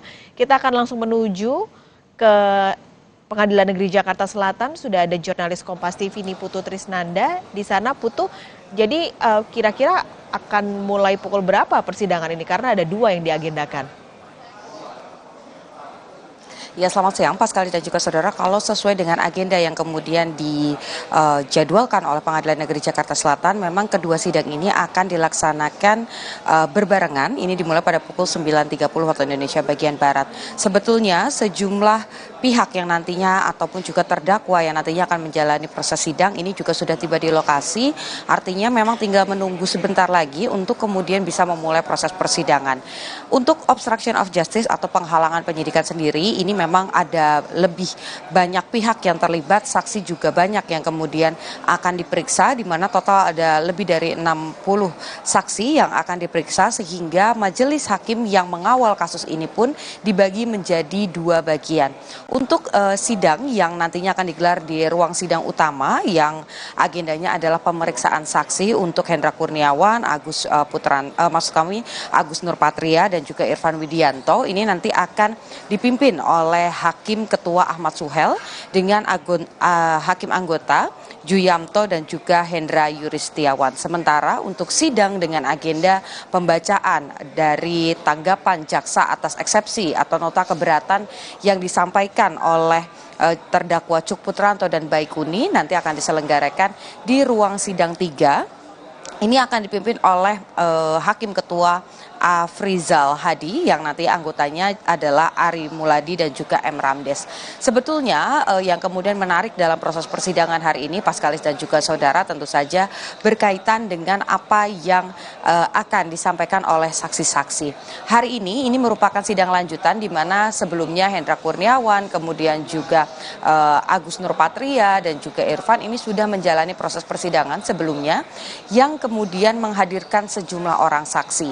Ada 3 orang saksi yang kemarin tidak bisa hadir di ruang sidang dan juga memberikan kesaksian. Salah satunya adalah pemilik CCTV, yakni Afung. Ini nantinya disebut masuk dalam jadwal untuk memberikan kesaksian di ruang sidang pada hari ini. Dan di luar 3 orang saksi yang seharusnya datang pada pekan lalu, nanti juga akan ada 10 orang saksi lagi yang dihadirkan ke muka sidang, akan memberikan kesaksian di mana mayoritasnya ini adalah anggota Polri yang bertugas pada peristiwa 8 Juli 2022 atau yang berkaitan dengan kematian Yosua Huta Barat di Polres Jakarta Selatan. Salah satu nama yang juga kemudian di-highlight adalah ex atau mantan dari Kasat Reskrim Polres Jakarta Selatan, ini juga akan dihadirkan di muka sidang. Kenapa kemudian ini menjadi menarik, Pak Sekali dan juga saudara? Karena ini berkaitan dengan upaya penghalang-halangan, kemudian juga kalau kita lihat di dakwaan yang pasal-pasal yang didakwakan kepada para terdakwa ini berkaitan dengan menghancurkan barang bukti, ada undang-undang ITE juga yang masuk di dalam dakwaan di mana isinya ini berkaitan dengan upaya untuk kemudian merusak atau membuat menjadi tidak bisa berfungsi lagi. Nah, tentu kita bisa melihat bagaimana kemudian pada saat jaksa ini juga membacakan dakwaan, saya kutip ada bagian, ada kalimat yang disampaikan oleh jaksa bahwa yang kemudian memberatkan adalah meskipun ada perintah ataupun juga ada permintaan dari Verdi Sambo yang secara jabatan dan juga secara pangkat ini lebih tinggi dari pihak-pihak yang sehari ini menjalani proses persidangan, tetapi di satu sisi ini tidak ada upaya dari para terdakwa untuk kemudian melaporkan ataupun setidaknya membujuk, memberikan masukan kepada Verdi Sambo untuk melakukan proses penyidikan sesuai seperti yang seharusnya diatur dalam KUHP, diatur dalam undang-undang, dan juga kalau kita lihat bagaimana kemudian ada upaya menghancurkan barang bukti, padahal di satu sisi para polisi ini harusnya memiliki sense atau rasa untuk kemudian melihat barang bukti ini bisa membuka kasus ini menjadi terang benderang. Nah, ini yang nantinya akan diuji dalam proses persidangan, terutama juga soal kronologi, bagaimana kemudian mencocokkan kesaksian-kesaksian kemudian BAP yang juga sudah tentu saja dipegang oleh majelis hakim dan juga oleh jaksa penuntut umum, apakah memang kronologi ini sesuai atau tidak. Untuk Hendra Kurniawan sendiri ini juga sempat ada satu hal yang kemudian menjadi sorotan di mana sebelumnya Hendra menyebut tidak terlibat dalam proses pengecekan CCTV dan hanya menjalankan perintah dan kemudian memberi perintah untuk kemudian memantau CCTV di sekitar Duren 3, kemudian juga meminta agar membereskan CCTV. Tetapi berdasarkan kesaksian lain di dalam BAP ini juga ada terdakwa yang menyampaikan bahwa Hendra ini juga terlibat ketika kemudian menyaksikan CCTV dan lain sebagainya. Nah, ini yang nantinya akan dicocokkan oleh majelis hakim dan juga jaksa penuntut umum, tentu saja akan mengajukan sejumlah pertanyaan baru akan dimulai. Jadi kita tidak bisa menyimpulkan terlebih dahulu, Pak Sekali dan juga saudara, apa-apa saja poin yang nantinya akan digali. Apakah hanya berkaitan dengan hal itu saja atau justru nanti ada hal-hal lain yang diketahui di ruang sidang, ini masih kita tunggu.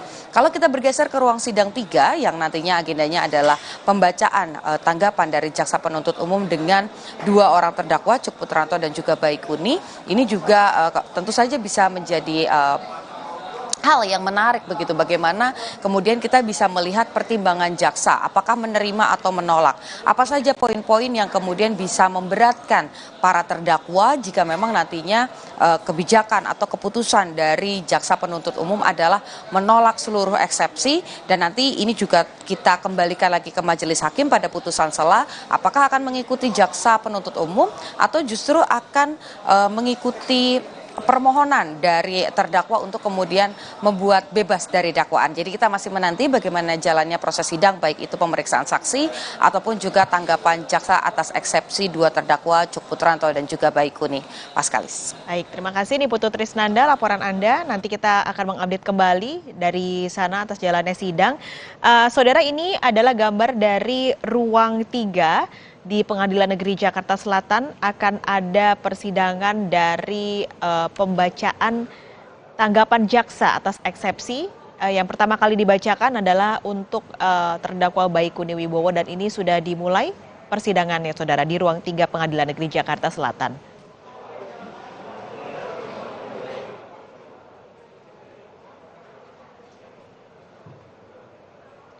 Sementara ini adalah dari ruang 1, Saudara, yang akan mengagendakan sidang pemeriksaan saksi untuk terdakwa Hendra Kurniawan, Irfan Widianto dan juga Agus Nurpatria akan menghadirkan 10 orang saksi untuk diperiksa pada hari ini. Setelah minggu lalu sudah ada juga pemeriksaan saksi untuk tersangka dan majelis hakim sudah memasuki ruang sidang, Saudara.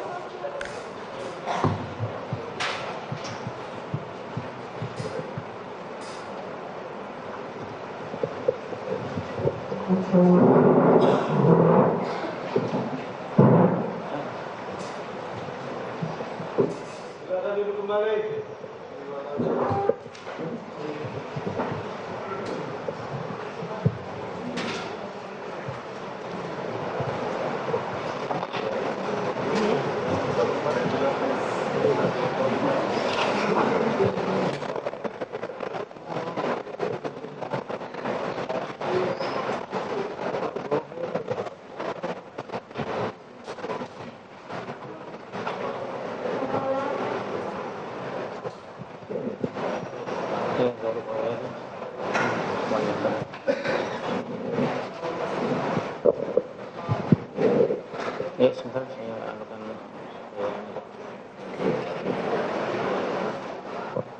Baik, silakan kepada rekan-rekan wartawan untuk mengambil gambar. Ya.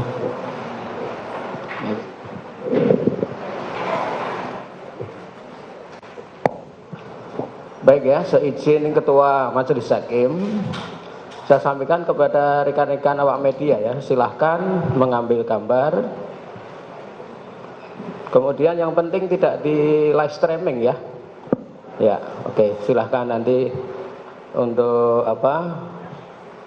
supaya kita sidang berkhidmat, kemudian apa yang menjadi kesepakatan kita bersama terkait dengan proses agenda pemeriksaan saksi tidak di live.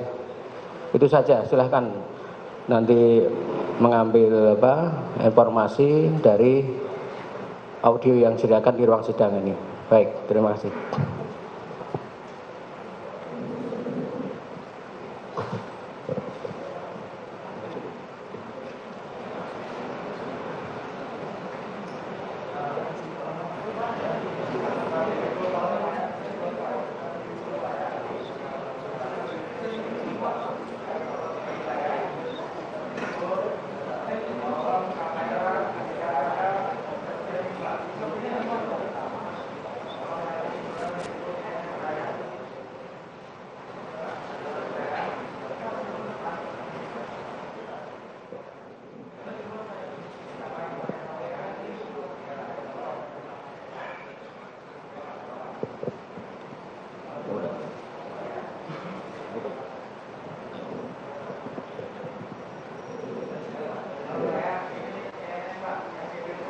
Untuk pengambilan gambarnya sudah cukup.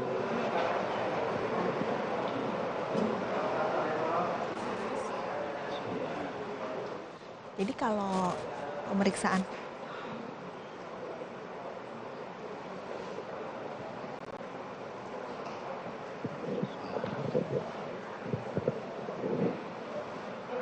sidang perkara pidana atas nama terdakwa Hendra Kurniawan dan terdakwa Agus Nurpatria Adi Purnama dibuka dan dinyatakan terbuka untuk umum.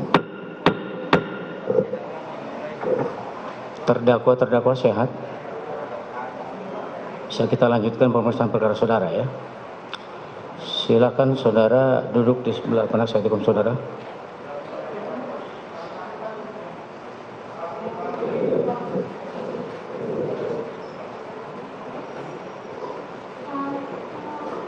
Acara hari ini adalah untuk pemeriksaan saksi. Saksi yang akan dihadirkan hari ini ada berapa orang? Siap Majelis Hakim. Kami sudah melakukan pemanggilan sebanyak 13 orang saksi Majelis Hakim.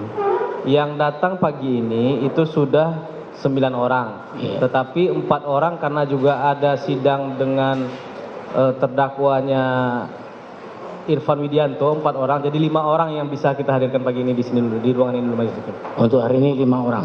Hari ini 9 orang Majelis Hakim, mungkin siang nanti 4 orang lagi Majelis Hakim. Oh, sudah tambahannya. Iya. Tambahannya 4 orang lagi. Yang hadir juga. Silakan dibawa masuk. Terima kasih Majelis Hakim yang mulia. Kepada saksi atas nama Chong Jufung alias Hafung, silakan masuk ke dalam ruang persidangan. Kepada para saksi yang telah dipanggil untuk persidangan ini, silakan masuk ke ruang persidangan.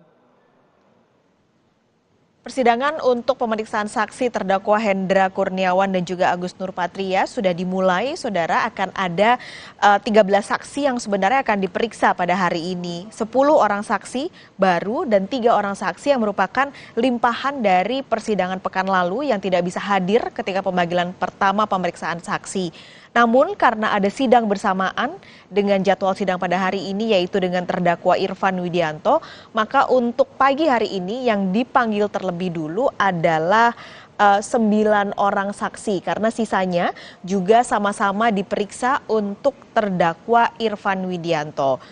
Seperti yang sudah-sudah untuk pemeriksaan atau untuk sidang dengan pemeriksaan saksi, maka Pengadilan Negeri Jakarta Selatan memutuskan dan atas kebijaksanaan Majelis Hakim tidak akan memutarkan dengan audio secara utuh sehingga yang Anda bisa saksikan hanya gambarnya terlebih dulu. Nanti kami akan mendapatkan gambaran secara utuh bersama dengan audio dan ini akan kami putarkan nanti. Ini adalah saksi-saksi yang hari ini akan dipanggil. Untuk saksi pada hari ini memang kebanyakan didominasi dari internal Polri untuk diperiksa sebagai saksi obstruction of justice. Begitu juga dengan saksi yang ada di persidangan Irfan Widianto. Jadi untuk saksi hari ini adalah mereka dari internal Polri dan juga mereka yang tinggal di lingkungan sekitar Duren 3 Jakarta, tempat kejadian perkara pembunuhan dari Brigadir Yosua. Tidak hanya 2 sidang untuk pemeriksaan saksi pada hari ini, sidang dakwaan obstruction of justice atau perintangan penyidikan juga mengagendakan pembacaan eksepsi untuk terdakwa Cak Putranto dan juga Baikuni Wibowo.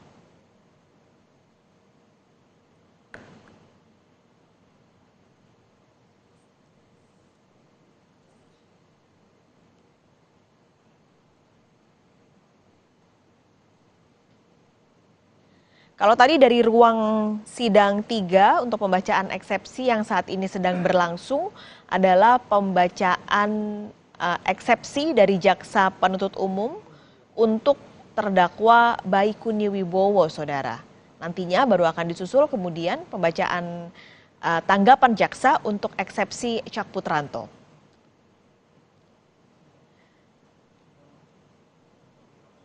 Hari ini yang seharusnya diperiksa sebagai saksi adalah pengusaha CCTV Chong Jufung alias Afung, lalu ada buruh harian Lepas Supriyadi, security komplek Polri Abdul Zafar dan juga Marjuki. Sementara 4 lain adalah dari internal Polri yaitu Acai, Aditya Cahya, Tomser Kristianata dan juga Munafri Bahtiar.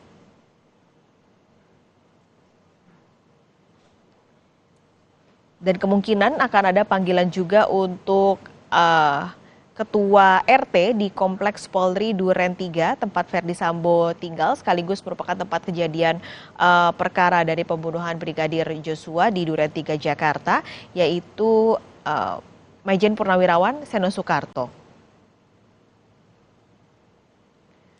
Dari dakwaan yang disampaikan untuk terdakwa baik itu Hendra Kurniawan, Agus Nurpatria maupun Irfan Widianto, mereka sama-sama didakwa melakukan perintangan penyidikan atau obstruction of justice pengusutan kematian Brigadir Yosua. Tidak hanya 3 orang yang saat ini sedang disidang untuk pemeriksaan saksi, tapi ada 4 terdakwa lain yang juga masuk dalam daftar terdakwa obstruction of justice atau perintangan penyidikan, yaitu AKBP Arif Rahman Arifin, yang minggu lalu baru saja membacakan eksepsi dan menunggu dari keputusan majelis hakim, karena jawaban jaksa juga sudah dibacakan pada hari Selasa kemarin. Selain itu juga ada Kompol Cak Putranto dan Kompol Baikuni Wibowo yang hari ini agenda sidangnya adalah jawaban jaksa atas eksepsi mereka. Dan yang terakhir adalah Ferdi Sambo yang juga masuk menjadi terdakwa untuk kasus perintangan penyidikan. Ketujuh terdakwa ini dijerat pasal 49 junto pasal 33 Undang-Undang Nomor 19 Tahun 2016 tentang perubahan atas Undang-Undang Nomor 11 Tahun 2008 tentang informasi dan transaksi elektronik junto pasal 55 ayat 1 ke 1 KUHP. Ketujuh orang ini disebut jaksa perbuatannya mengganggu sistem elektronik dan atau mengakibatkan sistem elektronik menjadi tidak bekerja. Salah satunya adalah merusak CCTV yang seharusnya bisa menjadi alat bukti pembunuhan dari Brigadir Yosua yang terjadi di Duren 3 Jakarta.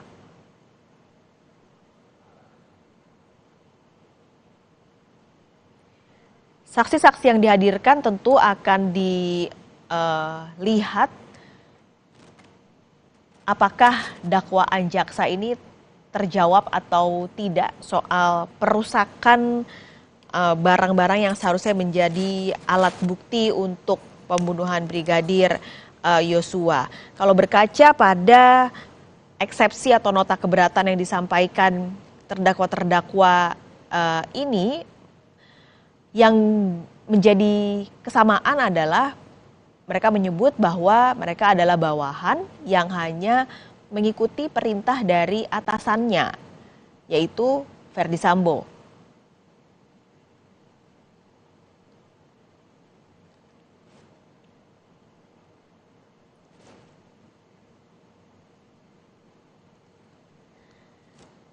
Dan pagi hari ini, saudara, kita sudah bergabung dengan pakar hukum pidana Universitas Tarumanegara, Heri Firmansyah.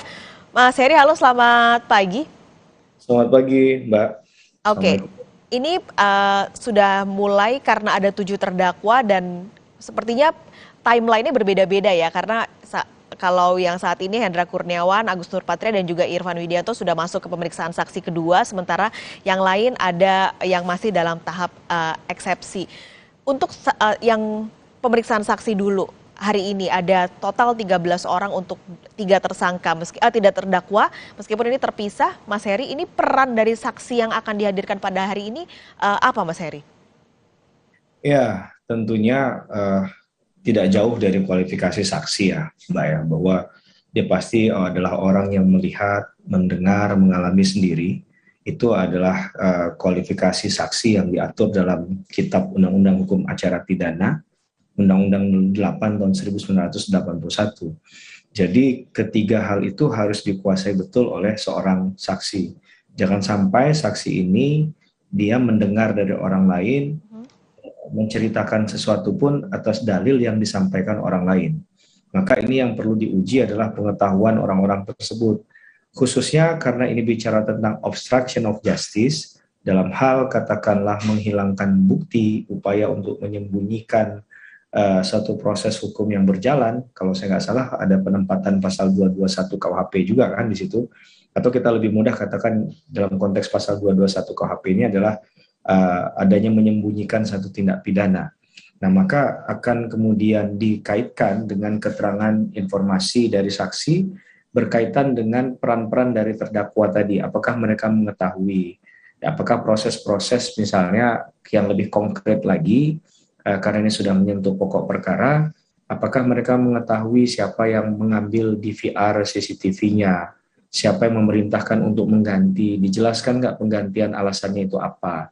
Nah, saya rasa hal-hal itu yang akan relate dengan persidangan hari ini berkaitan dengan keterangan saksi, Mbak Waskalis. Oke, ini tapi yang sebenarnya jadi kekhawatiran adalah banyak saksi dari internal kepolisian yang mungkin jabatannya ada di bawah dari terdakwa yang saat ini sedang disidangkan. Meskipun terdakwa ini sebenarnya sudah masuk dalam tahap dicopot dengan tidak hormat begitu. Adakah hal-hal yang dikhawatirkan masyarakat ini akan terjadi gitu. Mereka mungkin akan tidak bersaksi secara sepenuhnya karena ada ketakutan atasannya begitu yang sedang mereka bersaksi. Bagaimana Mas Heri? Ya, pertanyaan baik itu Mbak Paskalis. Jadi begini, kita juga nggak tahu apa yang sudah dilakukan di proses penyidikan ya, dan juga ketika pelimpahan berkas ke penuntut umum, baik tahap 1 maupun tahap 2, apakah kemudian melibatkan anggota keluarga juga kah, begitu ya, untuk kemudian memberikan penekanan, penguatan untuk si orang yang menjadi saksi ataupun mereka yang apalagi yang menjadi terdakwa itu ya menyampaikan yang sebenar-benarnya saja, karena ketika berhadapan dengan proses hukum dan kemudian bermain-main dengan upaya untuk menyatakan yang tidak sebenarnya, tentunya kan ada konsekuensi logis dan yuridis ya Mbak. Dalam konteks konsekuensi yuridis tentunya akan diingatkan oleh hakim sesuai ketentuan 174 KUHP. Kalau sampai nanti diketahui benar bahwa terbukti adanya keterangan palsu di bawah sumpah, maka akan masuk ke ancaman pidana di 242 KUHP, bisa 7 tahun dan 9 tahun penjara kalau seandainya keterangan yang diberikan oleh saksi tersebut itu mengakibatkan berdampak buruk atau tidak baik atau merugikan dari terdakwa lain. Nah, hal ini harus dibunyikan di awal ya Mbak Paskalis ya, jangan sampai hal itu tidak diingatkan oleh hakim sehingga tadi ketika ada relasi kuasa antara dahulunya adalah pimpinan, mungkin ada, mohon maaf ya, ewuh-pekewuh, nggak enakan untuk menyampaikan sebenarnya. Nah, ini bisa dinetralisir dari awal. Tapi itu sangat mungkin terjadi karena memang ya itu nggak bisa dihindari ya. Itu fakta yang nggak mungkin dihindari, tapi mungkin bisa diminimalisir. Mungkin nggak bisa mengenolkan karena hubungan mereka sudah terjalin lama, begitu ya, mungkin juga akrab sehingga ada rasa keengganan tadi untuk menyampaikan. Maka hakim dalam opening sidang ini pastinya sudah mengingatkan untuk saudara saksi untuk kemudian menyampaikan yang sebenar-benarnya agar ini bisa membantu proses ini secara baik, dan mengingatkan bahkan jika sampai melakukan satu tindakan yang bertentangan dengan undang-undang yaitu memberikan keterangan palsu, maka bisa diancam dengan pidana. Tapi relasi kuasa tadi itu kan memang ranah hakim dalam konteks ini juga punya keaktifan ya, dalam tanda petik yang bukan aktif sekali tapi bisa menggali fakta-fakta yang ada di persidangan, sehingga menurut saya itu yang akan menarik nantinya ketika para pihak dalam hal ini, tidak hanya hakim misalnya, itu melihat ada hal-hal yang dirasa kurang bebas ini atau kurang mandiri nih hakim, saksi dalam menyampaikan pendapatnya atau keterangannya. Nah, ini mungkin bisa ditanyakan apakah Anda merasa ada tekanan atau ancaman begitu. Ya, tolong disampaikan agar kita bersama bisa menggali nilai keterangan Anda ini secara bebas mandiri, karena itu yang dipentingkan dalam proses pemberian sebuah keterangan di persidangan, Pak. Itu yang penting dan peran yang cukup besar di majelis hakim. Ini juga sebenarnya kalau kita melihat mundur sejenak ketika kemarin di sidang terdakwa Richard Eliezer ketika asisten rumah tangga Verdi Sambo diperiksa yaitu Susi, berkali-kali bahkan majelis hakim sampai menyebut bahwa Anda berbohong ya, Anda berbohong, Anda menggunakan headset begitu. Nah, sebenarnya batasan hakim itu boleh beropini atau tidak, atau mungkin sebenarnya hanya ingin menggali lebih dalam supaya saksi berkata sejujurnya, ini gimana batasnya Mas Heri?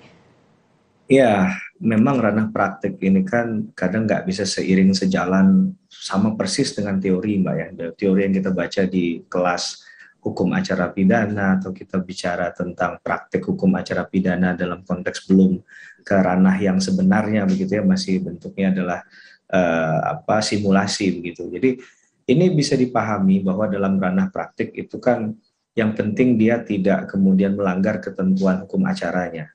Menurut saya sejauh yang dilakukan dalam proses untuk menggali nilai kebenaran dan keadilan itu sah-sah saja. Yang menjadi pertanyaan kan kemarin misalnya logikanya saja Mbak Paskalis menghadirkan saksi dari Pak Paskalis, berarti kan ada tujuan terhadap pembuktian ya kan. Nah, ketika merasa bahwa saksi itu ditekan, saksi itu tidak bebas, saksi itu seakan-akan ya mendapatkan dalam tanda petik serangan ya, seharusnya kan yang menghadirkan itu menurut saya secara logika juga melindungi ya. Dan bukan berarti yang melindungi dalam artian kemudiannya sudah tidak usah dijawab sama sekali, tapi kan keyakinan bahwa ketika dia memberikan keterangan itu dia juga dalam posisi yang nyaman. Jadi ini memang sempat jadi pertanyaan publik gitu ya. Apakah sikap aktif hakim kemarin itu salah atau tidak? Sejauh ini saya melihatnya ya masih sah-sah saja, tapi memang harus ada yang diluruskan dalam hal ini ya, bahwa ini tidak lagi berhubungan dengan siapa orang yang dihadirkan dalam keterangan saksi kemarin. Jadi kita menepikan dulu nih, mohon maaf karena kemarin Mbak Susi sebagai ART, jadi dianggap loh kok kepada saksi malah ditekan begitu kan? Nah, jadi sebenarnya ini hal yang biasa, no hard feeling harusnya dalam konteks kita bicara tentang pembuktian. Tapi mungkin perlu diingatkan bagi mereka yang menghadirkan saksi, ini kan saksi itu punya pengetahuan yang berbeda-beda, Mbak. Mohon maaf, dari latar belakang pendidikan, berdasarkan pengalaman, gitu ya. Jadi ada saksi yang sudah pernah sebelumnya diminta sebagai saksi, jadi ya sudah tahu proses yang dihadapi seperti apa, kemudian lebih siap dia. Tapi dalam konteks orang yang baru pertama kali menghadapi suasana sidang, saya rasa hampir semua bisa saja merasa tertekan, gitu ya. Jadi itu bisa kita pahami secara normatif, bahkan mungkin ya jauh sebelum saksi tadi saya katakan dibawa ke pengadilan juga untuk perkara-perkara yang atensi publik semacam ini sudah ada pendekatan kepada relatifnya atau keluarganya dari pihak saksi untuk menyatakan sebenarnya, karena kekhawatiran dalam sidang ini kan bahwa orang yang menjadi saksi itu adalah orang yang punya irisan katakanlah hubungan emosional, hubungan kerja dengan terdakwa. Jadi sangat mungkin dianggap tidak akan netral. Ya, netralitas itu bisa diuji nantinya ketika ada pertanyaan-pertanyaan yang bertentangan antara BAP dengan ketika pemeriksaan di sidang pengadilan. Jadi saya rasa dalam konteks tadi itu sah-sah saja dilakukan. Cuman mungkin karena kita mungkin ada ketimuran ya Mbak ya, masih beranggapan bahwa ada hal-hal yang ini kok kesannya lebih aktif dan menyerang gitu. Tapi sekali lagi apa yang dilakukan oleh para pihak di dalam ini kan nggak ada aksi tanpa reaksi ya, nggak ada pasti berlaku hukum sebab akibat Mbak. Ketika kenapa itu ditegaskan begitu ya, bahasa hakimnya tegas, itu kemungkinan ada hal yang inkonsisten disampaikan dari awal keterangan saksinya tadi. Nah ini yang kemudian jadi celah untuk hakim menegakkan marwah pengadilan kan begitu ya. Tapi saya harap tindakan ini berlaku kepada semua. Jangan sampai nanti, mohon maaf ini ketika saksi yang dihadirkan oleh pihak X atau Y, saya nggak akan menyebut ya agar kita netral di sini ya. Ini kok lebih soft begitu, kok ini dianggap ini udah pasti ada sesuatu. Nah ini kan anggapan semacam ini perlu kita, karena ini kasus atensi publik Mbak. Kalau gini kasusnya nggak atensi publik, nggak ditayangkan dan seluruh mata masyarakat Indonesia tertuju ke situ. Mungkin ini hal yang biasa. Kalau kita yang bersidang, kita yang berpraktik sangat paham ada proses-proses semacam itu begitu. Dan dalam konteks itu mencari dan menggali informasi, ya sah saja menurut saya dilakukan. Karena ini kalau dibiarkan Mbak, ke depan ini kan masih ada saksi-saksi lain ya.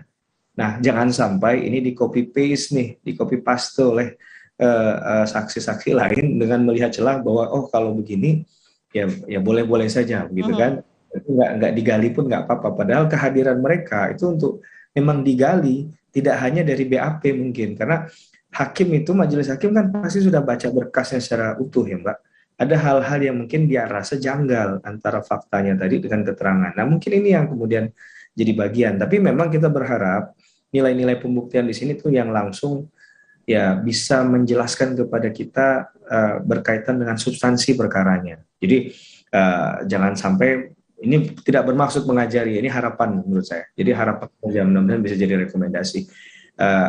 Ya kalau pertanyaan itu ya jangan terlalu jauh berkaitan dengan hubungan pribadi seseorang gitu ya. Karena seperti kemarin ada yang bertanya berkaitan dengan hubungan asmara atau kekasih antara Brigadir Joshua dengan kekasihnya, itu menurut saya ya poinnya apa? Ya gitu. sudah di luar konteks begitu ya. Kalau memang ada poinnya silahkan disampaikan dengan runtut gitu ya. Jadi pembuktiannya tidak lagi sedang berdialektika, tidak lagi sedang kita ada di suatu forum kemudian berpidato atau berceramah gitu. Tapi tolong pastikan apa dalil yang disampaikan itu dikaitkan dengan buktinya, dan kemudian jelas ada tujuan pembuktiannya apa. Ya tadi kan kita melihat bahwa konteks ini misalnya almarhum Brigadir Joshua kan nggak bisa memberikan keterangan. Kalaupun yang disampaikan tadi kemudian didalilkan dalam konteks untuk menyerang saksi atau menggugat kualifikasi saksi, saya rasa masih banyak jalan lain untuk melakukan hal itu kan. Jadi mari kita saling menghormati kehadiran saksi yang jauh-jauh ini, ada yang mungkin di luar kota, ada yang sedang bekerja kemudian memberikan waktunya untuk bersidang. Ya saling menghormati saja, karena mungkin ini style pembuktiannya. Ada orang yang mungkin style pembuktiannya pengennya ya yang penting kita fight-nya di substansi saja. Kita nggak main gimmick, kita nggak bermain hal-hal lain. Nah, mudah-mudahan euforia dari persidangan yang luar biasa ini tidak kemudian mengganggu substansi dari pembuktian itu sendiri. Jadi ya agar kita tidak saling merasa bahwa ada yang lebih tinggi, ada yang lebih rendah, ada yang kan kalau nilai-nilainya bicara tentang parameter objektivitas ya semua harus sama. Kalau soal seseorang dituntut untuk jujur, ya kalaupun dia punya klien ataupun dia punya saksi harus sampaikan juga hal yang sama. Jadi jangan hanya retorika itu nanti disampaikan seakan-akan itu satu kebenaran begitu kan. Padahal menguji kebenarannya sederhana di ruang sidang ini. Nah, itu yang menurut saya terbaik, dan ini bisa bagi para pihak, bukan hanya pihak kuasa hukum kah atau penuntut umum kah atau majelis hakim kah, karena ya mereka orang yang dipilih ya dalam proses ini untuk kemudian bisa memberikan banyak pelajaran atau ibrah kepada banyak orang gitu ya, bagaimana kemudian beracara. Ini kan kalau kita lihat harusnya yang masuk di sini kualifikasi pengalamannya sudah cukup menangani perkara begitu ya. Kalaupun mau dikerucutkan, memang orang yang sudah biasa menangani perkara pidana, sehingga dia tidak terdistorsi dengan hukum acara yang lain begitu. Misal beracara di MK atau beracara di perkara-perkara perdata, karena konsepsi hukum perdata itu kan bicara tentang katakanlah siapa yang benar, siapa yang salah itu kan di pidana ya. Bicara menang kalah itu kan di perdata. Nah, jadi ini kan konsep yang sebenarnya juga berbeda. Nah, hukum acaranya juga perlu ditegakkan. Jadi menurut saya dalam konteks ini agar kita sama-sama equal gitu kan melihatnya. Jadi kalaupun toh nanti endingnya apa, ya kita serahkan pada majelis hakim. Dan memang harapannya adalah keputusan yang adil untuk pihak yang harus bertanggung jawab karena ada satu nyawa yang dihilangkan dalam kasus ini. Itu harapannya tentunya masyarakat juga.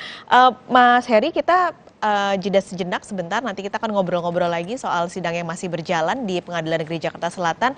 Tadi update terkininya adalah pemeriksaan saksi saat ini sedang dilakukan untuk saksi pengusaha CCTV Chong Jiu Fung alias Afung. Jadi tadi kalau mekanismenya semua saksi keluar terlebih dulu, jadi sepertinya akan diperiksa satu-satu sesuai dengan kapasitasnya. Ini yang pertama sedang diperiksa adalah pengusaha CCTV Chong Jiu Fung alias Afung, sedang ditanya oleh jaksa penuntut umum di pengadilan yang menyidangkan terdakwa Hendra Kurniawan dan juga Agus Nurpatria. Sementara di ruangan lain ada sidang juga yang sedang berjalan, yaitu pembacaan tanggapan jaksa untuk eksepsi yang disampaikan oleh terdakwa Baikuni Wibowo dan juga Cak Putranto. Tadi pembacaan untuk terdakwa Baikuni Wibowo sudah dibacakan dan saat ini yang sedang berlangsung adalah tanggapan jaksa untuk eksepsi Cak Putranto. Saudara, Breaking News Kompas TV akan jeda sejenak, jangan kemana-mana, tetaplah bersama kami.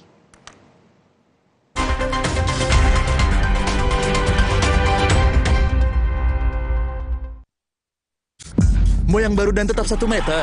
All new Limo Pizza!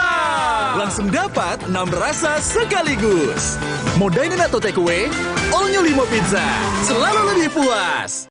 Inovasi Indomie hype abis. Kebab Turki dan rendang Padang yang enaknya ngehits di-mix di Indomie hype abis kebab rendang. Rasa smoky creamy kebab Turki sama gurihnya rendang Padang di-mix asik. Indomie hype abis kebab rendang mix asik. Yuk cobain. Makin delicious, makin endes. Double ngehits di mulut. Indomie hype abis kebab rendang mix asik. Sapiku yang sakit bisa beneran diobatin nggak ya? Jangan percaya, sapinya dijual ke saya aja.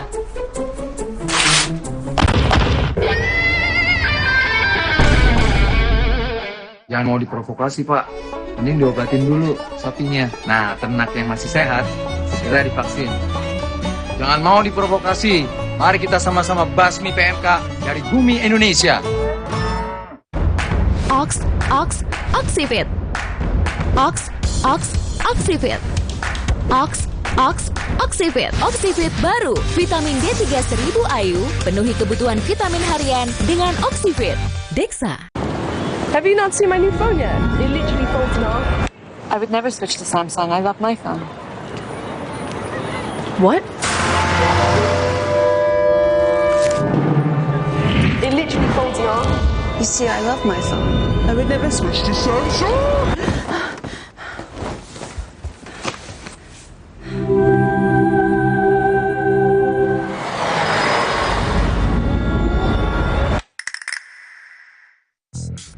Mau yang baru dan tetap 1 meter.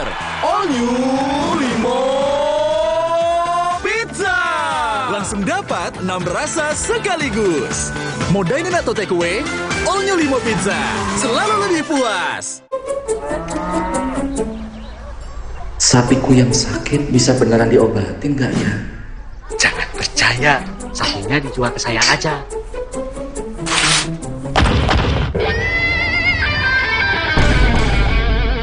Jangan mau diprovokasi, Pak.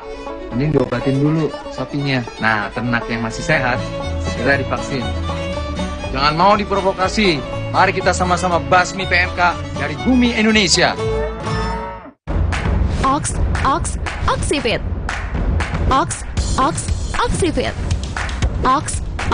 Oxivit. Oxivit baru, vitamin D3 1000 IU, penuhi kebutuhan vitamin harian dengan Oxivit. Dexa. Sapiku yang sakit bisa beneran diobatin nggak ya? Jangan percaya, sapinya dijual ke saya aja.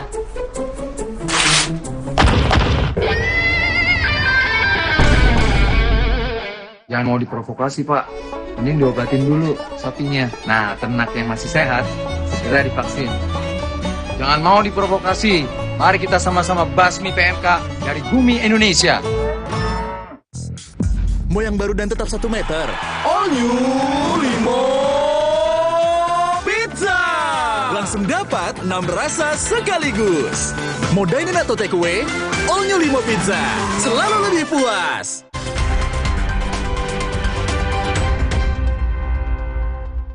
Anda masih bersama kami di Breaking News Kompas TV. Saudara, Jaksa Penuntut Umum memberi tanggapan atas nota keberatan atau eksepsi terdakwa Baikuni Wibowo dalam kasus perintangan penyidikan kasus pembunuhan Brigadir Yosua. Dalam sidang yang digelar di Pengadilan Negeri Jakarta Selatan, jaksa meminta hakim menolak seluruh eksepsi dari terdakwa Baikuni. Sebelumnya, dalam eksepsi yang dibacakan kuasa hukumnya, Baikuni menyatakan dakwaan JPU tidak dapat diterima terkait penghapusan rekaman CCTV di Duren 3 karena ia hanya menjalankan perintah Verdi Sambo. Berdasarkan uraian-uraian tersebut di atas, penuntut umum berpendapat surat dakwaan dalam perkara Akwo telah disusun secara cermat, jelas dan lengkap yang memenuhi syarat formil dan material di surat dakwaan. Penuntut umum tetap pada surat dakwaan yang telah dibacakan pada persidangan yang mulia ini pada hari Rabu tanggal 19 Oktober 2022. Serta dengan tegas menyatakan bahwa seluruh alasan surat keberatan yang diajukan oleh terdakwa melalui penasihat hukumnya tersebut tidak berdasarkan hukum dan patutlah untuk dikesampingkan. Dan oleh karena itu, maka kami selaku penuntut umum dalam perkara ini memohon agar majelis hakim yang memeriksa dan mengadili perkara ini menjatuhkan putusan sela dengan amar sebagai berikut. 1. Menyatakan menolak nota keberatan terdakwa dan penasihat hukum terdakwa Baikuni Wibowo SIK untuk keseluruhan. 2. Menyatakan surat dakwaan nomor registrasi PDM 126 dan seterusnya atas nama terdakwa Baikuni Wibowo SIK telah disusun sebagaimana mestinya sesuai dengan ketentuan KUHP dan oleh karena itu surat dakwaan tersebut dapat dijadikan dasar pemeriksaan perkara ini. 3. Menyatakan pemeriksaan perkara atas nama terdakwa Baikuni Wibowo SIK dilanjutkan dengan pemeriksaan materi perkara. 4. Memerintahkan agar penuntut umum memanggil para saksi pada persidangan berikutnya. Demikian tanggapan penuntut umum atas keberatan dari terdakwa Baikuni Wibowo SIK melalui penasihat hukumnya. Sebagai penutup, untuk bahan pengingat bagi kita semua, penuntut umum akan mengutip quote seorang pemimpin bijak di negeri ini yang pernah berkata, loyalitas sesungguhnya adalah nilai yang netral, bisa loyal terhadap keburukan atau loyal kepada kebaikan. tergantung dari mana saudara sekalian akan membangun loyalitas tersebut. Jika loyalitas yang saudara bangun bersumber dari sanubari saudara, dengan diiringi nilai ketuhanan yang Maha Esa, maka loyalitas saudara akan selalu mengarahkan Anda kepada kebaikan dan kebenaran. Dan terakhir, tidak ada kejahatan yang sempurna. Wabillahi taufiq wal hidayah. Wassalamualaikum warahmatullahi wabarakatuh. Sekian dan terima kasih. Jakarta, 3 November 2022, penuntut umum ditandatangani. Demikian yang mulia. Itu tadi saudara pembacaan tanggapan jaksa atas eksepsi yang disampaikan oleh Baikuni Wibowo. Tadi kami rangkum sedikit bahwa jaksa meminta majelis menolak eksepsi, lalu meminta majelis memerintahkan proses sidang untuk dilanjutkan dengan agenda pemeriksaan atau pemanggilan saksi. Putusan dari majelis hakim akan dibacakan pekan depan di tanggal 10 November 2022. Sementara ini dari ruang sidang yang lain, saudara, masih diperiksa pengusaha CCTV yaitu Afung yang sedang diperiksa, dan ini adalah alat bukti yang juga dibawa oleh jaksa penuntut umum yaitu DVR CCTV yang diminta oleh pihak kepolisian kepada Afung untuk diganti DVR-nya. Jadi dalam persidangan hari ini tengah digali juga bagaimana proses dari awal ketika Afung dihubungi untuk diminta penggantian DVR CCTV di Duren 3 sampai proses Afung berada di Duren 3 Jakarta untuk mengganti DVR CCTV tersebut. Dan ini jaksa penuntut umum sedang membawa alat bukti ke depan majelis hakim.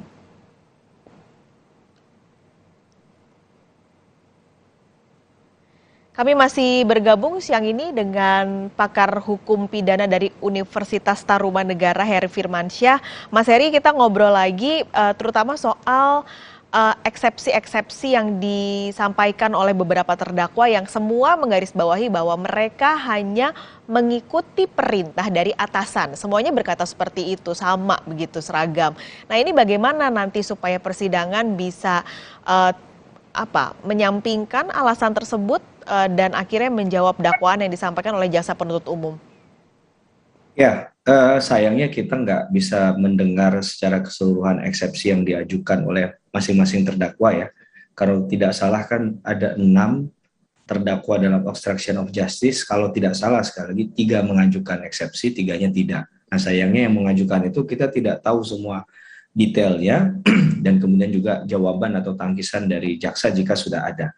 Nah, menurut saya yang kalau kita kembali tadi di poin yang barusan ya Mbak, yang dibacakan oleh jaksa penuntut umum tadi kan terdengar ya, bahkan kutipan terakhirnya menurut saya itu closing yang sangat baik begitu, mengingatkan jawaban dari kuasa hukum misalnya kaitan dengan perintah atasan bahwa Anda boleh loyal, tapi loyal yang seperti apa dulu. Jangan-jangan kalau dicek loyal yang melanggar hukum juga dimaknai loyalitas kan. Nah, ini yang tadi kemudian disinggung, message-nya itu menurut saya sampai ke sanubari gitu, karena ini kemudian jangan dibengkokkan ke mana-mana begitu. Ini yang mau dikembalikan ke persoalan utamanya. Dan memang perihal perintah atasan ini menurut saya ada 2 hal yang menarik yang kemarin kalau nggak salah saya dengar dari jawaban terkait dengan eksepsi yang diajukan oleh salah satu terdakwa. Ini jawaban dari penuntut umum juga bagus menurut saya. Ini bukan berarti saya hanya melihat dari konteks bahwa yang bagus itu hanya JPU, tidak ya Mbak. Tapi karena pertanyaan berkaitan dengan eksepsi, maka harus jawabannya ke sana, terkait dengan jawaban juga. Jadi jawaban yang menarik adalah untuk menarik benang merah agar kita tidak berdebat ini perintah atasan atau tidak. Satu, melihat dari kewajaran.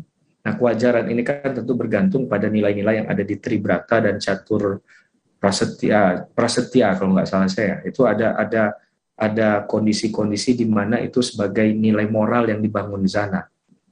Adakah pelanggaran dari kewajaran tadi? Gitu ya. Apakah pesan untuk melakukan misalnya menghilangkan bukti, mengamankan bukti itu benar adanya itu sebagai satu hal yang biasa saja, begitu kan? Ini yang betul-betul harus diluruskan sehingga tidak ada lagi ruang perdebatan kita di sana. Walaupun masing-masing pasti akan pada pembelaannya, kan begitu ya. Kemudian yang kedua adalah berkaitan dengan bahwa poin tadi yang kita bicarakan dalam konteks pembelaan tadi ini, apakah perintah atasannya itu berkaitan dengan melawan kepentingan hukum atau tidak, sikap profesional atau tidak. dan itu disampaikan secara tertulis atau lisan, gitu ya.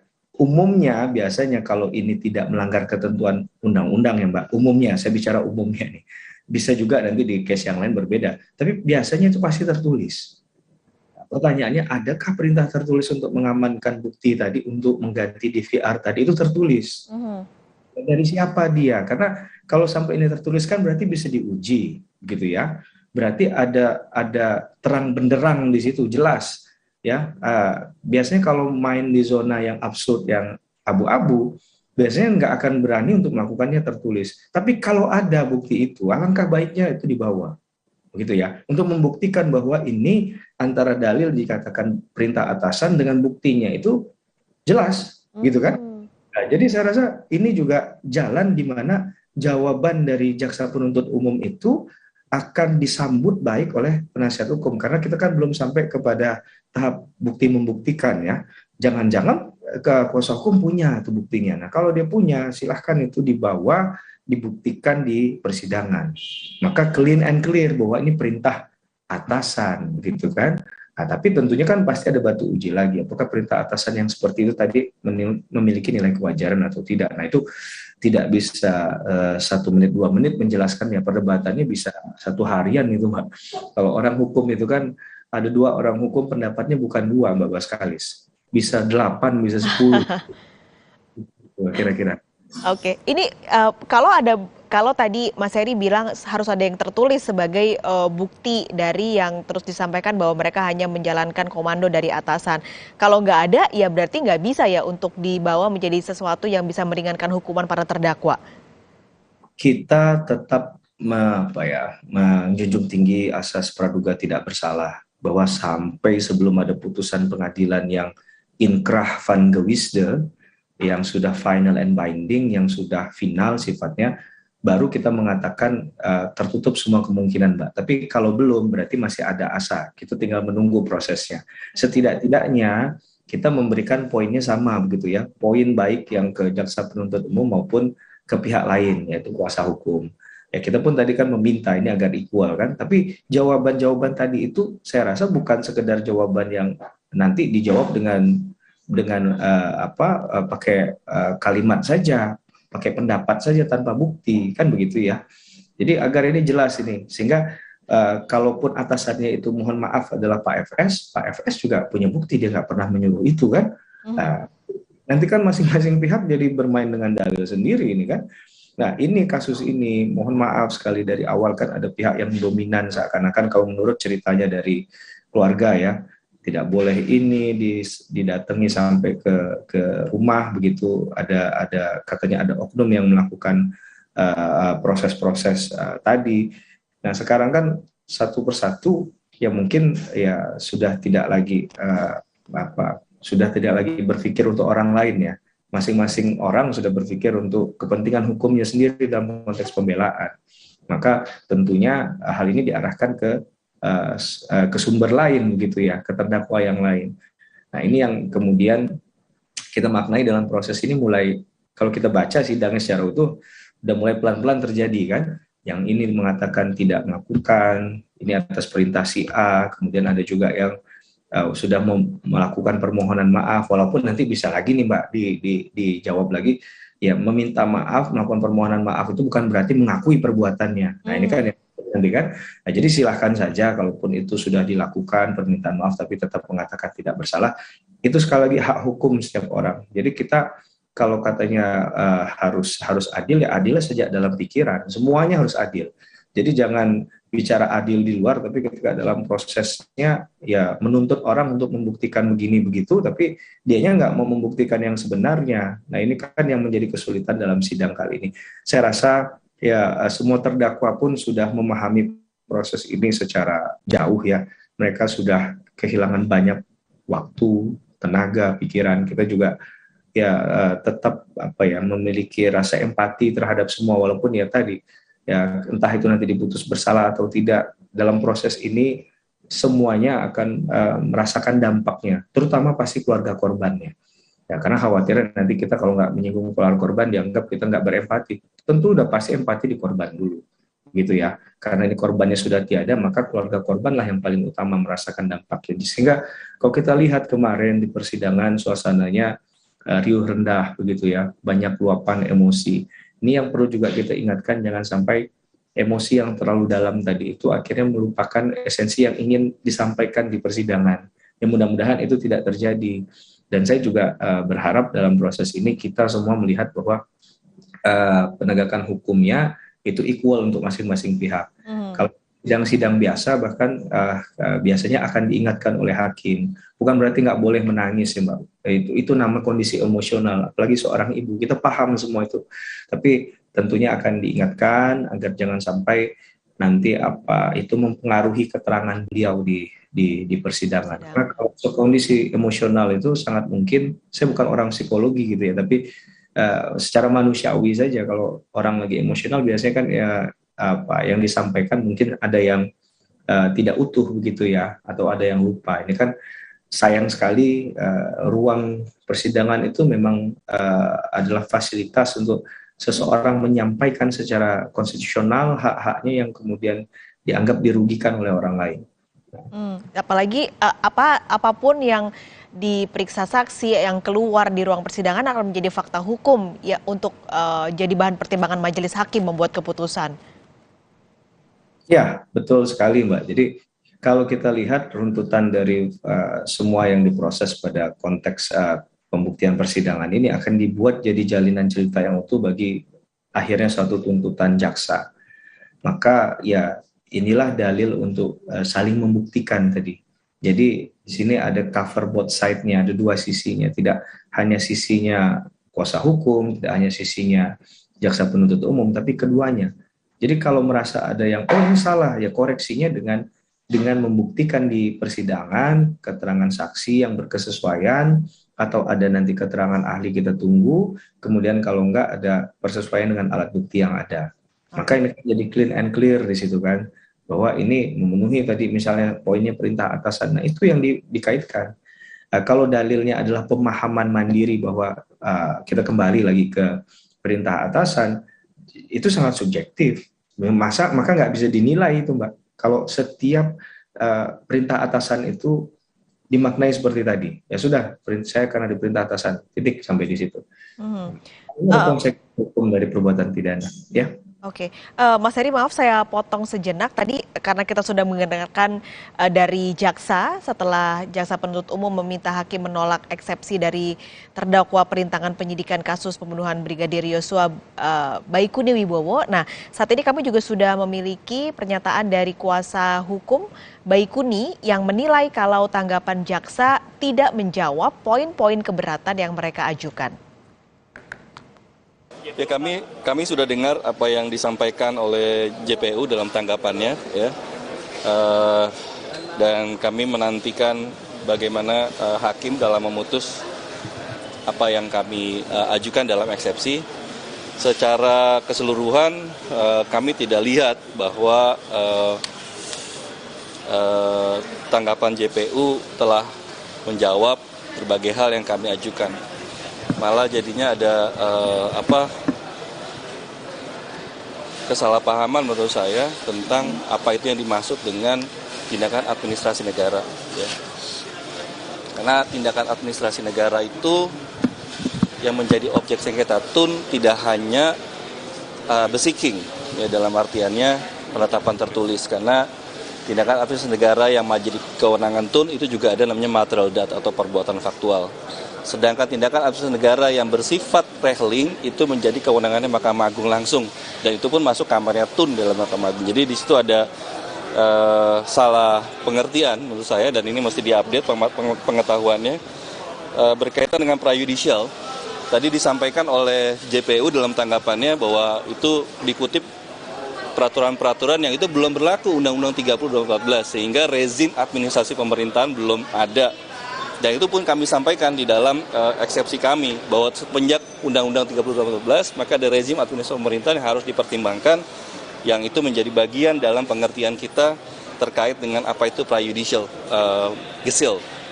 Prejudicial gesil dalam pasal 81 KUHP. berkaitan dengan tadi Media Player juga kita mau tahu sebenarnya di mana rangkaiannya dia terhadap peran-peran itu harusnya sudah tergambar di dalam konstruksi daripada fakta yang mau dibangun. Hal yang lain berkaitan dengan penyitaan, udah lewat ya. Berkaitan dengan penyitaan, saya tidak berhasil juga disebutkan tentang apa itu yang mau karena putusan 127, 158 itu kita harus lihat kasusnya kasus apa, dan itu kita mau ngambilnya. Ini kan barang bukti terkait dengan elektronik, ya. Sedangkan di VR-nya nggak tahu disitanya dalam kasus yang mana, nggak dijelasin kasus yang mana. Karena kita ngecek dalam BAP yang lain juga kami nggak menemukan di VR aslinya itu ada di mana. Jadi itu yang menjadi argumen kami yang itu tidak berhasil dijawab. Jadi menurut saya seharapan kami majelis hakim bisa mempertimbangkan apa yang kami lakukan eksepsi, dan itu eksepsi kami dapat diterima, kami yakin. Itu aja sih. Itu tadi pernyataan dari jaksa atau dari kuasa hukum Baikuni Wibowo setelah eksepsi mereka ditolak oleh jaksa penuntut umum dan meminta majelis hakim menerima dakwaan dan melanjutkan proses persidangan. Jawabannya akan dibacakan oleh majelis hakim pada pekan depan 10 November 2022. Sementara ini dari ruang sidang yang lain, saudara, masih sama saksi yang diperiksa, yaitu pengusaha CCTV Chong Chiu Fung alias Afung, yang masih ditanyakan perihal proses ketika ia diminta mengganti DVR CCTV di Duren 3, Jakarta. Nah, DVR CCTV ini menjadi alat bukti yang cukup penting sebenarnya dalam pembuktian pembunuhan Brigadir Yosua di Duren 3, Jakarta. Kami akan jeda sejenak, saudara. Breaking News Kompas TV segera kembali.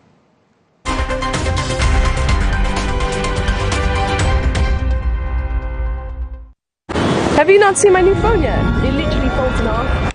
I would never switch to Samsung. I love my phone. What? It literally folds in half. You see, I love my phone. I would never switch to Samsung.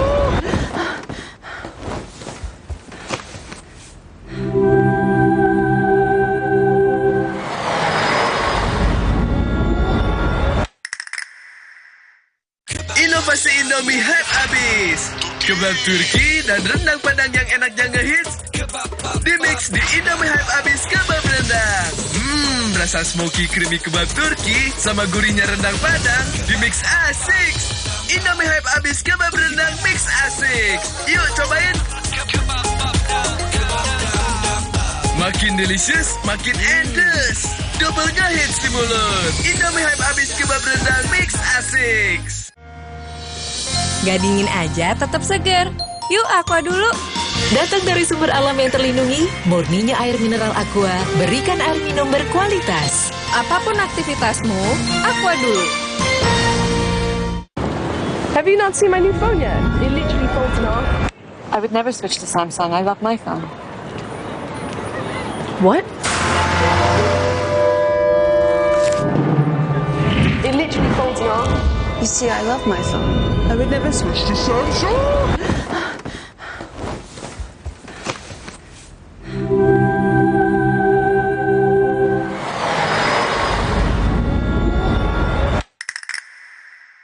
Hangatnya Counterpan Clean untuk redakan nyeri otot. Sensasi Counterpan Cool untuk pendinginan saat olahraga. Hangatnya Counterpan Clean untuk redakan nyeri otot. Sensasi Counterpan Cool untuk pendinginan saat olahraga. Kemasan paket duo Counterpain. Beda kegiatan, beda masalah, beda counterpain-nya. Kemasan paket duo Counterpain. Harga hemat. Harga hemat, harga hemat, dapat dua manfaat. Hangatnya Counterpan Clean untuk redakan nyeri otot. Sensasi Counterpan Cool untuk pendinginan saat olahraga. Inovasi Indomie hype abis. Kebab Turki dan rendang Padang yang enaknya ngehits dimix di Indomie hype abis kebab rendang. Rasa smoky creamy kebab Turki sama gurihnya rendang Padang dimix asik. Indomie hype abis kebab rendang mix asik. Yuk cobain. Makin delicious, makin endes. Double ngehits di mulut. Indomie hype abis kebab rendang mix asik. Gak dingin aja, tetap seger. Yuk Aqua dulu. Datang dari sumber alam yang terlindungi, murninya air mineral Aqua, berikan air minum berkualitas. Apapun aktivitasmu, Aqua dulu. This is really amazing. Sensodyne Repair and Protect Deep Protection memiliki kandungan Novamin, membentuk lapisan mineral untuk perlindungan mendalam gigi sensitif. Jadi, kita bisa mengkonsumsi semua makanan favorit kita tanpa khawatir rasa ngilu. Kalau ada Indomie, kepikiran apa ya? Ya, bikin warmindo aja. Dibikin jadi jajanan unik bisa loh. Kenapa enggak dibikin jadi yang keren? Bisa jadi sesuatu yang nyeni juga. Indomie, hidupkan inspirasimu.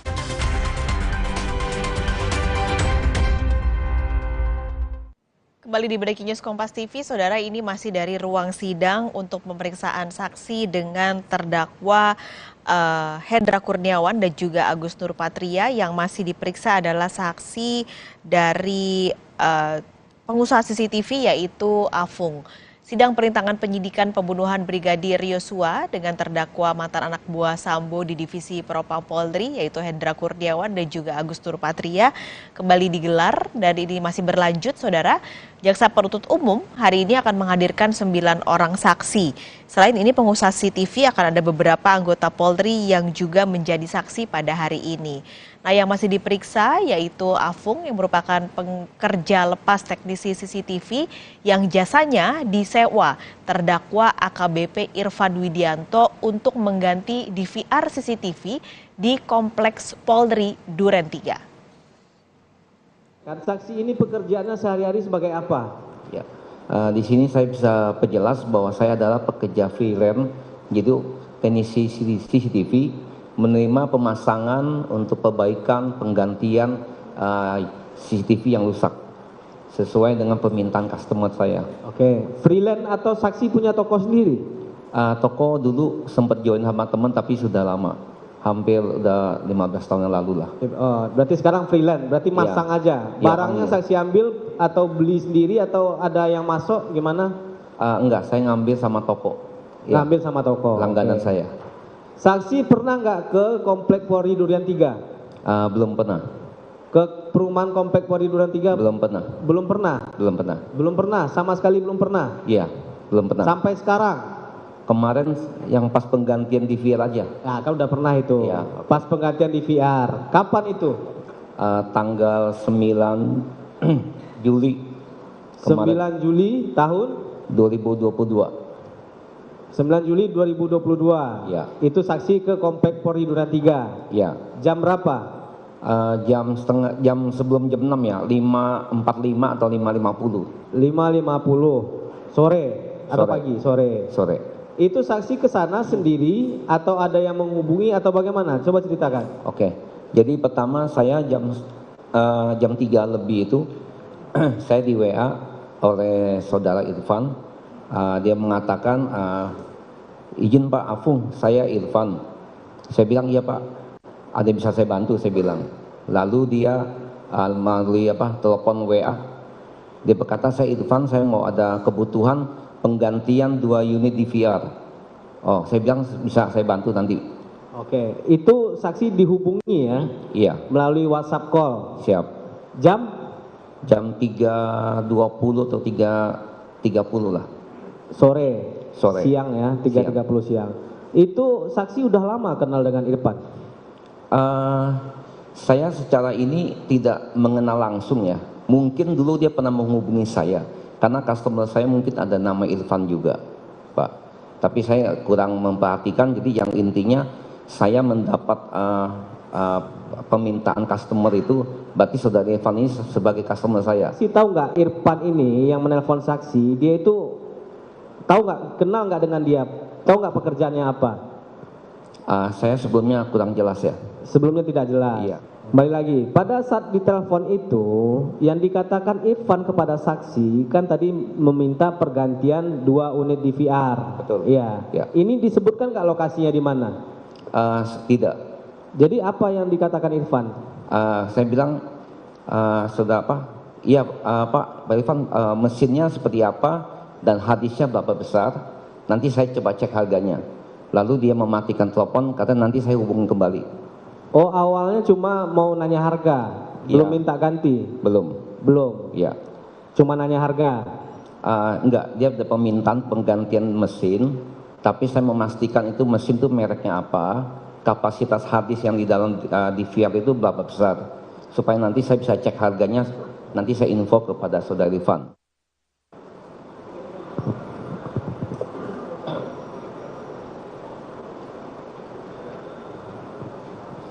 Saksi, silakan ke depan. Ya. Lihat. Yang mana yang baru? Yang lama yang mana? Ini yang baru. Ini kardus saya. Itu tapi kardusnya saksi bawa? Ya, betul. Karena isinya itu DVR yang lama. Ini yang mana DVR-nya? Ini yang lama. Ini yang saksi Ada ambil tulisan di Grand. pos? Ya. Grand. Yang lama itu ya? Ya lama ini. Ini yang lama? Ya lama. Mereknya betul? Mereknya Betul, apa? Grand. sedih. Yang ada harddisk yang mana tuh yang lama? Itu kan ada 2 itu. Yang mana yang saksi bilang ada harddisk? Yang ini Pak, karena saya memastikan ada bautnya ya. Ya, ada baut harddisknya. Coba bandingkan yang satu lagi mana? Cepat lagi.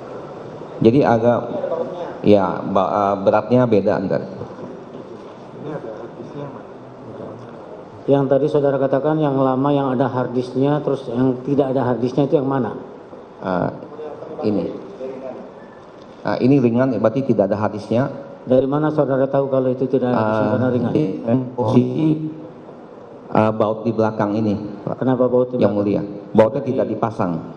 Coba izin, boleh ini? Baut tidak dipasang, kemudian saudara simpulkan bahwa itu tidak ada harddisknya begitu? Karena berarti beda pertama pasti.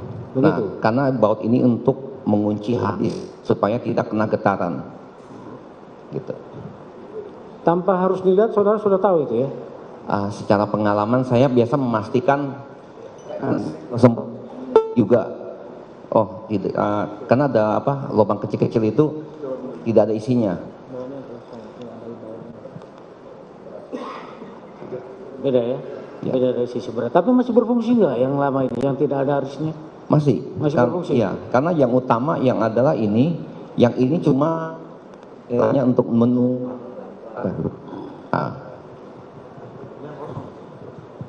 Kosong harddisk. Ya, yang ini kosong. Ini yang lama dua-duanya ya? Hah? Ini yang lama dua-duanya? Iya, dua-dua lama Pak. Yang baru? Dua-duanya yang diganti? Iya, 2 saja yang diganti. Yang ini yang baru? Ini kardus yang baru. Kardusnya saja? Ya, kardusnya saja. Kalau yang baru sudah terpasang di sana? Betul Pak, yang mulia. Gitu ya? Siap. Ya. Iya, Ya. betul Pak. Ini bisa dilihat dari... Sama? Hadis? Iya. Ya.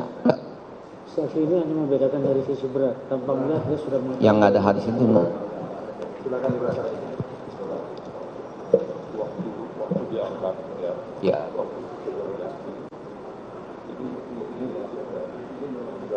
Memang nggak ada. Ini adalah untuk masuk 2 channel gambar kamera ke sini supaya nanti keluarnya itu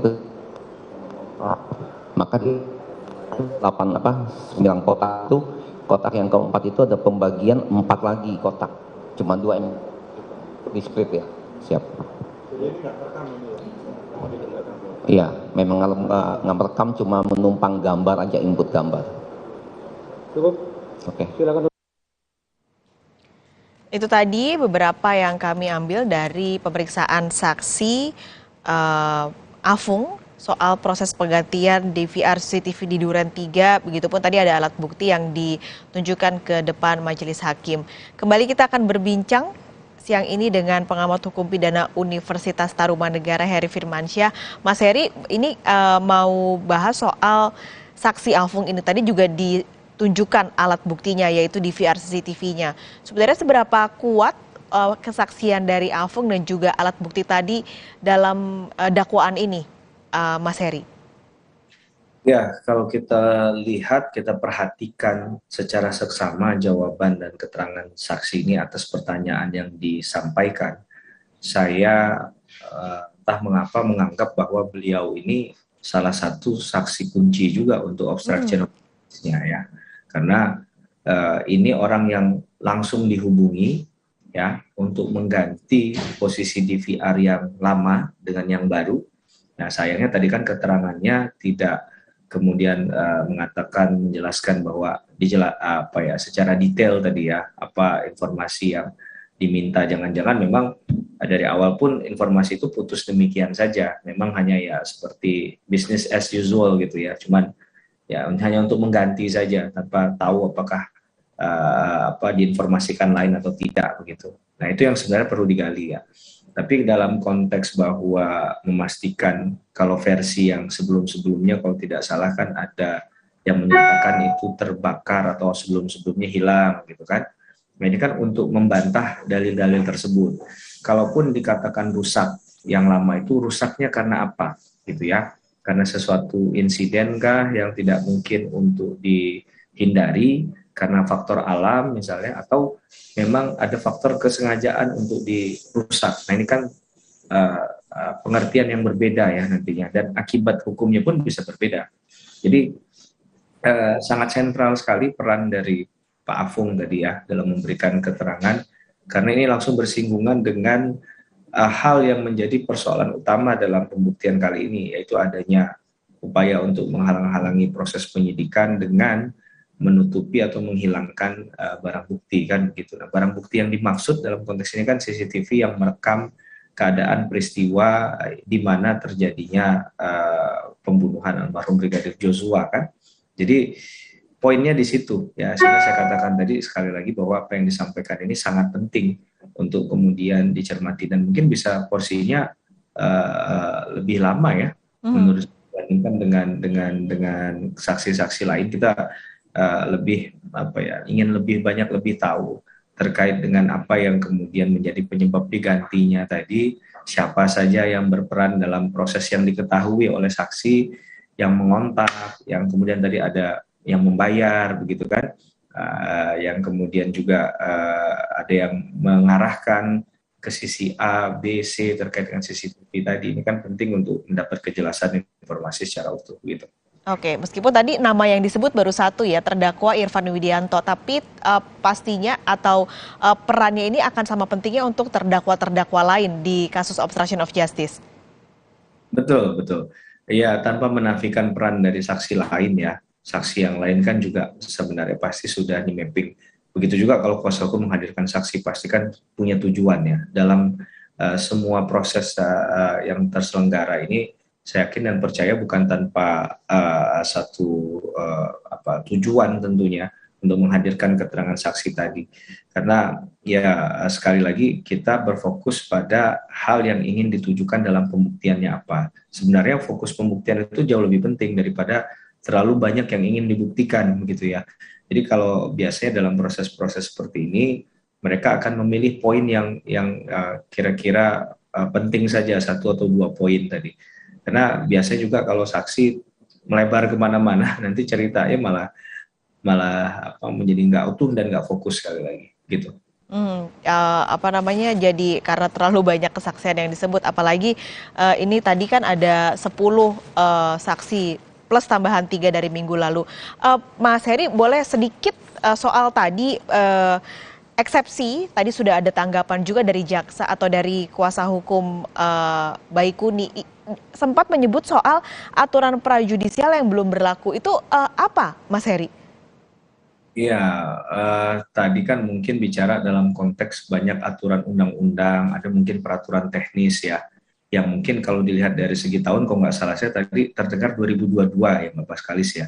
Jadi seakan-akan dianggap kalau 2022 ini keberlakuannya dengan sidang ini kapan secara efektif gitu kan. Keberlakuan efektif suatu aturan itu kan pada saat diundangkan.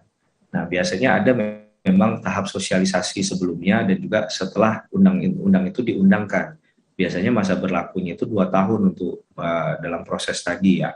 Tapi sekali lagi bahwa dalam konteks ini kan yang mau coba digeser ini kan satu ranah administrasi. Kalau saya tidak salah ya dari apa yang tadi disampaikan oleh salah satu kuasa hukum terdakwa, itu kan untuk menggeser bahwa ini ranah administrasi bukan ranah hukum pidana.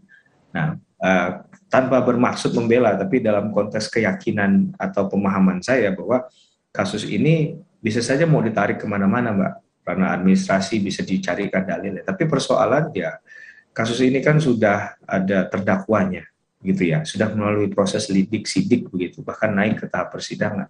Maka rasa-rasanya kok agak terlalu simpel untuk sangat menyederhanakan bahwa kasus ini jadi masuknya ranah administrasi. Jadi memang tadi penjelasan peran, sejauh mana peran si A, peran si B dalam konteks ini. Tapi ya namanya pembelaan kan boleh saja Mbak mengatakan bahwa ini nggak tepat jadi ranah hukum pidana, ini adalah ranah administrasi, sehingga tadi dikatakan kalau sifatnya administrasi kan biasa formalitas yang diuji di situ. Maka belum masuk ke konteks bahwa ini adalah satu bentuk pidana atau bukan. Nah, yang dilupakan, yang tidak disampaikan utuh tadi adalah proses ini sudah masuk proses penyidikan, dan orang-orang yang disebutkan di dalam proses persidangan ini semua kan juga sudah di BAP, sudah dilaksanakan hukum acara pidananya. Nah, kalaupun seandainya ini linear dengan cara pikir awalnya, menurut saya ini bisa fight-nya mungkin juga di pra-peradilan awalnya. Tapi kan dari kemarin tidak ada satupun terdakwa yang mengajukan pra-peradilan ya. KUHAP pasal 77 sampai 83 KUHAP itu kan memberikan ruang untuk diujinya sah tidaknya penangkapan, penahanan, penghentian penyidikan, ganti kerugian dan rehabilitasi. Kebetulan saya ngambil S3 kemarin, studi saya, disertasi saya tentang pra-peradilan. Nah, kenapa kemarin itu tidak coba di-challenge di pra-peradilan? Salah satu objek pra-peradilan yang diluaskan sekarang ini, salah satu objek yang menarik adalah penetapan tersangka. Nah, kalau memang tadi ada dalil-dalil semacam itu yang tidak dilakukan prosesnya, alangkah baiknya kemarin diuji di pra-peradilan. Sayangnya kan ini sudah masuk pokok perkara ya. Ke pra-peradilan itu akan berhenti prosesnya, tidak akan bisa diberikan ruang lagi kalau seandainya perkaranya sudah disidangkan. Nah, padahal perkara pra-peradilan itu cuma 1 minggu, Mbak, prosesnya.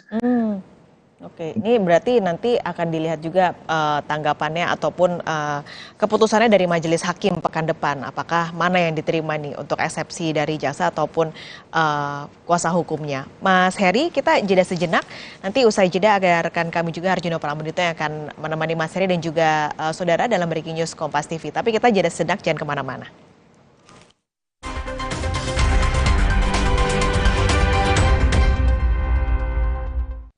Inovasi Indomie hype abis.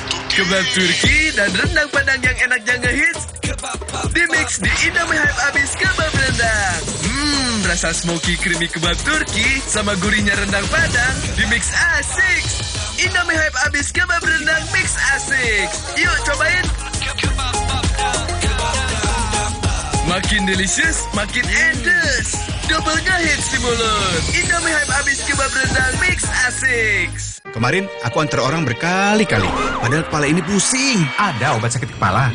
Oskadon aja. Oskadon aktif bekerja di pusat sakit kepala. Dapat diminum sebelum makan tanpa ngantuk. Oskadon pancen uhi. Have you not seen my new phone yet? It literally folds in half. I would never switch to Samsung. I love my phone. What? It literally folds in half. You see, I love my phone. I would never switch to Samsung.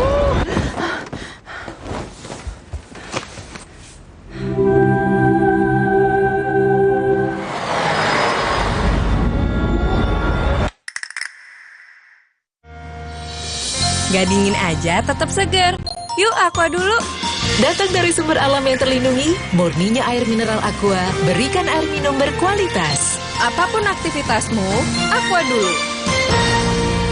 Hangat Counterpan Clean untuk redakan nyeri otot. Sensasi Counterpan Cool untuk pendinginan saat olahraga. Hangat Counterpan Clean untuk redakan nyeri otot. Sensasi Counterpan Cool untuk pendinginan saat olahraga.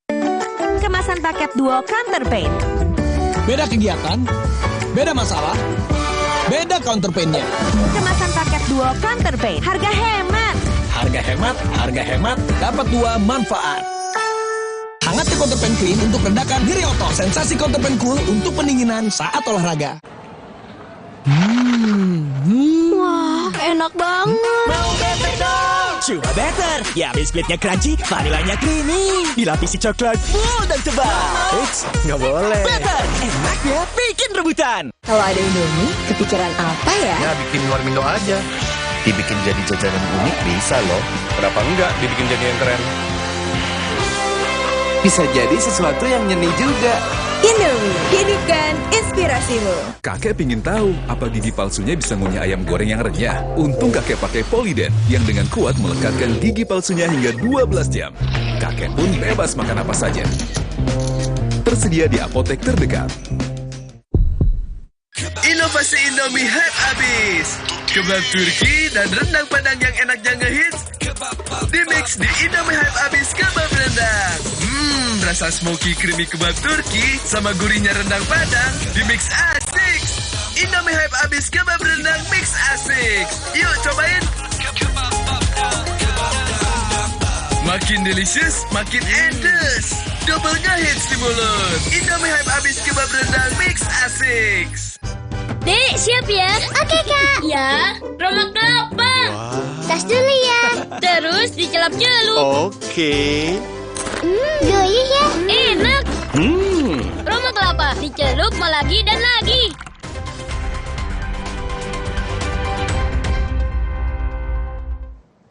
Anda menyaksikan Breaking News Kompas TV bersama saya Harjuno Pramudito dalam sidang lanjutan kasus Sambo dengan terdakwa Hendra Kurniawan dan juga Agus Nurpatria dalam dakwaan obstruction of justice atau perintangan penyidikan kasus pembunuhan berencana Brigadir Yosua. Visual yang Anda saksikan ini adalah pemeriksaan saksi yang dihadirkan oleh jaksa penuntut umum yakni penyedia CCTV atau provider CCTV yang pada saat kejadian sempat dihubungi oleh terdakwa untuk mengganti 20 CCTV yang berada di sekitar rumah dinas Verdi Sambo. Dan ini saksi bernama Afung tengah ditanya oleh majelis hakim yakni Ahmad Suhel terkait dengan kronologi dan runutan bagaimana proses penggantian dan juga adanya permintaan untuk mengganti CCTV. Kita ketahui bahwa CCTV ini merupakan barang bukti yang sangat penting namun sempat ataupun diganti dan dihilangkan bahkan dimusnahkan atas perintah Verdi Sambo pada tanggal 8 Juli lalu. Dan saudara, selain nota keberatan terdakwa Baikuni, jaksa penuntut umum juga meminta hakim untuk menolak eksepsi terdakwa Cuk Putranto dalam sidang perintangan penyidikan pembunuhan Brigadir Yosua. Sebelumnya, kuasa hukum Cuk meminta kliennya dibebaskan dari dakwaan karena hanya menjalankan perintah Verdi Sambo. Yang mulia, saudara penasihat hukum yang terhormat, pengunjung sidang yang kami hormati, berdasarkan dalil yang dikemukakan penuntut umum tersebut, maka penuntut umum memohon kepada majelis hakim yang mengadili perkara ini memberikan putusan setelah dengan amar sebagai berikut. 1. Menolak seluruh dalil keberatan atau eksepsi penasihat hukum terdakwa Cuk Putranto SIK. 2. Menerima surat dakwaan penuntut umum nomor register perkara PDM garis datar 127 garis miring JKTSL garis miring 10 garis miring 2022 tanggal 5 Oktober 2022 karena telah memenuhi unsur formil dan material. 3. Menyatakan surat dakwaan penuntut umum nomor register perkara PDM 127 garis miring JKTSL garis miring 10 garis miring 2022 tanggal 5 Oktober 2022 adalah sah dan memenuhi syarat sebagaimana ketentuan 143 ayat 2 KUHP. 4. Melanjutkan memeriksa perkara terdakwa Cuk Putranto SIK dengan surat dakwaan penuntut umum nomor register perkara PDM garis datar 127 garis miring JKTSL garis miring 10 garis miring 2022 tanggal 5 Oktober 2022 yang telah dibacakan di sidang pada hari Rabu tanggal 19 Oktober 2022 sebagai dasar pemeriksaan perkara. Demikian pendapat penuntut umum atas nota keberatan atau eksepsi penasihat hukum terdakwa kami bacakan dan diserahkan dalam sidang hari ini Kamis tanggal 3 November 2022 penuntut umum. Dan saudara, dalam sidang perintangan penyidikan pembunuhan Brigadir Yosua dengan terdakwa Hendra Kurniawan dan Agus Nurpatria, saksi Chong Jio Fung alias Afung menjelaskan bahwa kamera yang diganti Afung jenis analog dengan jangkauan 15 hingga 20 meter atau untuk menangkap objek gambar. Ganti tadi kan ada dua. Saudara mengatakan melihat di PR-nya juga saudara sudah tahu analog atau digital. Betul, Pak. Yang saudara ganti itu kan analog. Betul. Nah, kalau yang itu bisa nggak saudara tahu, sebenarnya teknisi saudara itu pengalaman kan? Radius pandangan ke depan berapa meter? Nah, pada intinya saya tidak memperhatikan terlalu jelas untuk posisi kamera gambarnya itu mengarah kemana tidak. Karena saya cuma tahu, oh gambarnya seperti ini. Lalu saya nanti akan sudah penggantian DVR itu akan kabel-kabel yang itu ada 8 itu nanti akan saya masukkan sesuai posisi semula, Pak. Karena itu biar sesuai dengan customer yang sana, intinya gitu, Pak. Tidak saya ubah. Enggak, pengalaman saudara kan teknisi nih.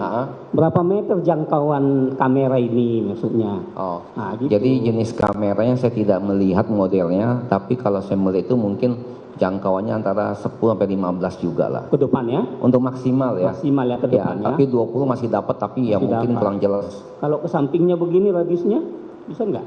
Itu bisa. Berapa meter? Itu kurang lebih juga sama, mungkin bisa 20, Pak. Cuma bedanya adalah kalau dia lebar itu otomatis gambar itu akan mengecil. Kecil ya. Jadi contohnya inilah kamera ini, ya kan? Berarti kurang lebih 15-20 kesan masih kelihatan toh? Tergantung lensa, Pak. Iya. Betul. Minimum kan 15, ke samping juga 15 masih kelihatan. Oh, kali.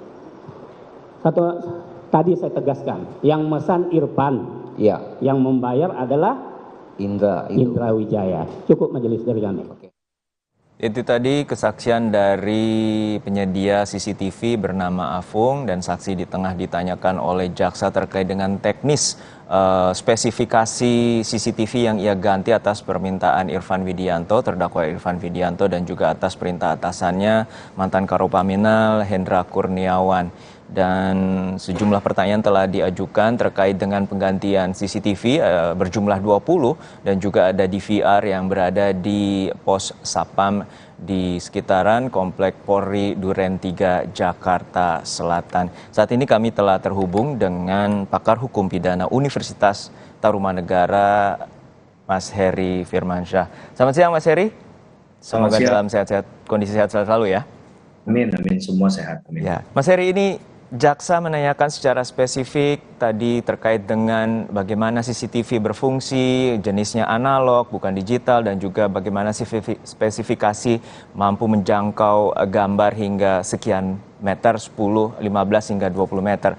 Dalam bayangan Anda seperti apa jaksa ini tengah menggali saksi Afung dengan terdakwa yang dihadirkan saat ini adalah Hendra Kurniawan, Irfan Widianto, dan juga Agus Nurpatria? Ya, kalau pertanyaannya berkaitan dengan spesifikasi dari DVR atau CCTV-nya tadi, kalau sama persis ya, berarti kan bisa dibandingkan ya. Walaupun ada lagu Ojo dibandingke nih Mas Juno, tapi ini harus kita bandingkan ini. Si DVR yang lama dengan yang diganti baru tadi.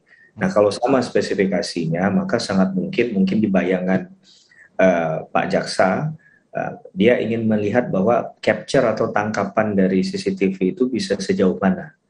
Nah, adakah kemungkinan nih ya, kemungkinan sekali lagi, kalau itu diletakkan di posisi yang sebenarnya, maka akan dapat memberikan gambaran yang utuh terkait dengan adanya satu tangkapan peristiwa di depannya. Kita nggak bilang bahwa itu pembunuhan ya, tapi apapun, ya, sehingga ini normatif saja. Nah, kemudian hal itu coba untuk digali tadi oleh jaksa, sehingga kenapa itu kemudian diganti. Nah, kalau diganti kan berarti ada kemungkinan memang sudah waktunya, umurnya dari DVR atau CCTV-nya, atau mungkin memorinya tadi sudah cukup kan, gitu kan, sehingga harus diganti tadi. Maka ini yang kemudian tadi ditanyakan kepada yang orang yang langsung menggantikan DVR-nya tadi. Nah, pertanyaan lanjutan tadi yang saya mungkin belum tahu jawabannya apa secara detail ya.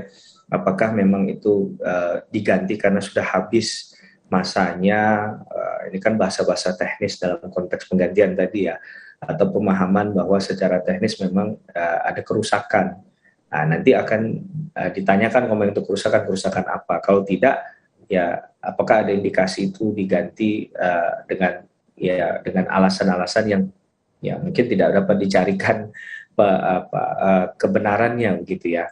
Tapi ada sesuatu yang mungkin ditutupi di sana. Jadi ya ini cara jaksa memutar konstruksi atau rekonstruksi dari satu perkara pidana dengan tidak terburu-buru langsung bertanya ini diganti karena apa, tapi prosesnya tadi ditanyakan terlebih dahulu berkaitan dengan salah satunya poin yang menarik tadi adalah bagaimana sih sebenarnya proses penggantian tadi itu. Nah, itu kan mau dijelaskan secara sederhana ke masyarakat demikian ya, tapi dengan bahasa yang verbal yang disampaikan oleh jaksa penuntut umum kepada saudara saksi Afung pada hari ini.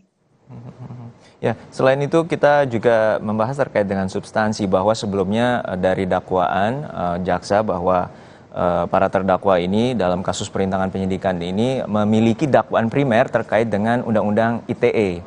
Artinya pasal 49 dan juga 48, sedangkan pasal perintangan penyidikannya itu masuk dalam dakwaan subsidiar pasal 221 dan 233. Dalam pandangan Anda seperti apa jaksa menggunakan Undang-Undang ITE sebagai dakwaan primer bagi para terdakwa perintangan penyidikan ini?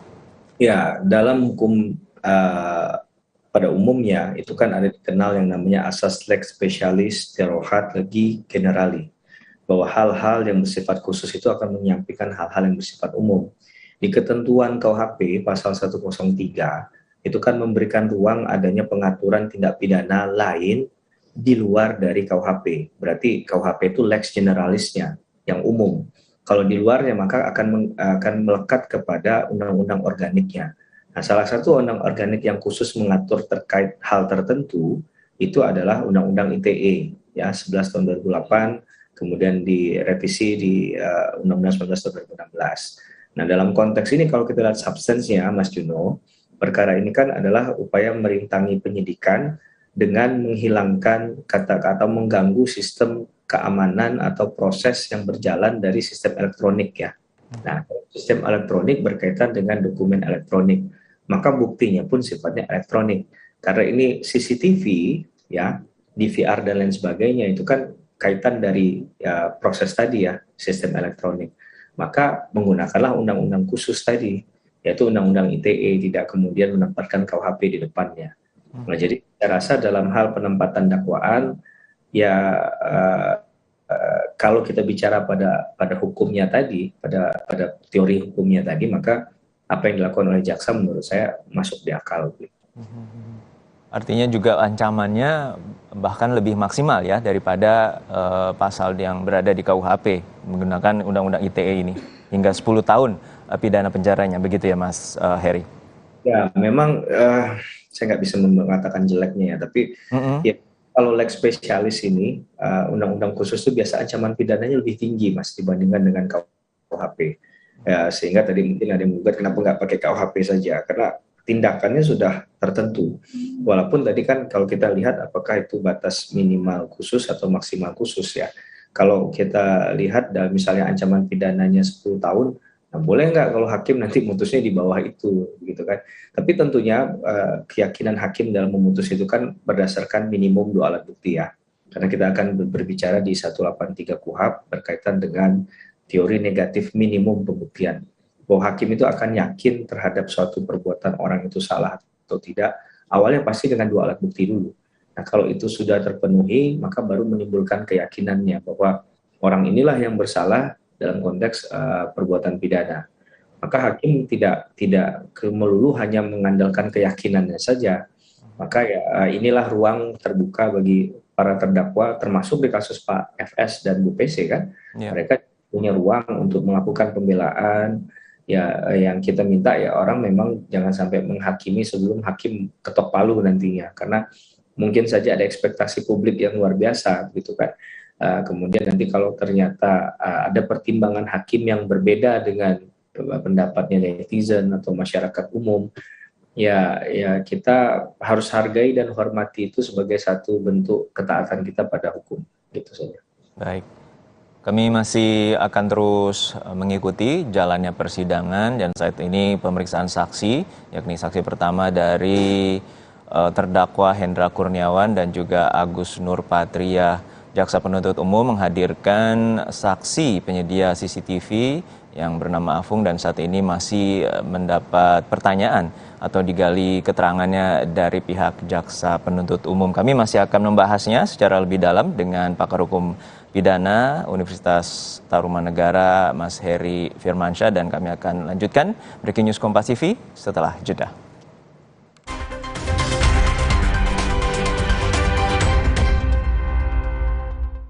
Inovasi Indomie hype abis. Kebab Turki dan rendang Padang yang enaknya ngehits di-mix di Indomie hype abis kebab rendang. Rasa smoky creamy kebab Turki sama gurihnya rendang Padang di-mix asik. Indomie hype abis kebab rendang mix asik. Yuk cobain. Makin delicious, makin endes.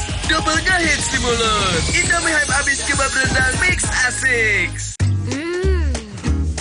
Oreo wafer? Nanti. Hah? Nyesel nggak bisa ngomong keras. Oreo wafer, 7 lapis, tebal, terasa coklatnya renyah.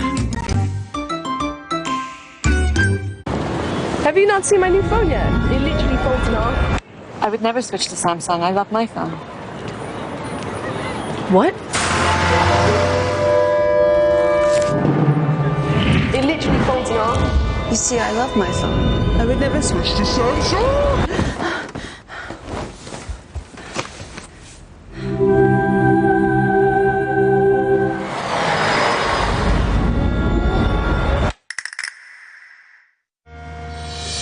Gak dingin aja, tetap segar. Yuk Aqua dulu. Datang dari sumber alam yang terlindungi, murninya air mineral Aqua, berikan air minum berkualitas. Apapun aktivitasmu, Aqua dulu. Hangat Counterpan Clean untuk redakan nyeri otot. Sensasi Counterpan Cool untuk pendinginan saat olahraga. Hangat Counterpan Clean untuk redakan nyeri otot. Sensasi Counterpan Cool untuk pendinginan saat olahraga. Kemasan paket duo Counterpain.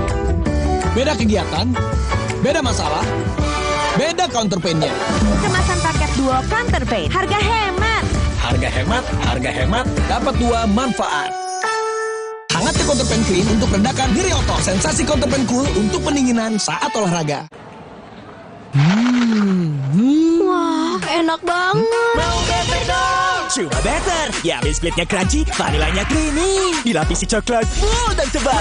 Eits, nggak boleh. Better, enaknya bikin rebutan. Emangnya ada waktu buat sakit kepala? Panadol Extra, cepat redakan sakit kepala dan nyeri yang mengganggu. Dapat diminum sebelum makan dan tidak menyebabkan kantuk. Inovasi Indomie hype abis. Kebab Turki dan rendang Padang yang enaknya ngehits di-mix di Indomie hype abis kebab rendang. Rasa smoky creamy kebab Turki sama gurihnya rendang Padang di-mix asik. Indomie hype abis kebab rendang mix asik. Yuk cobain. Makin delicious, makin endes. Double ngehits di mulut. Indomie hype abis kebab rendang mix asik.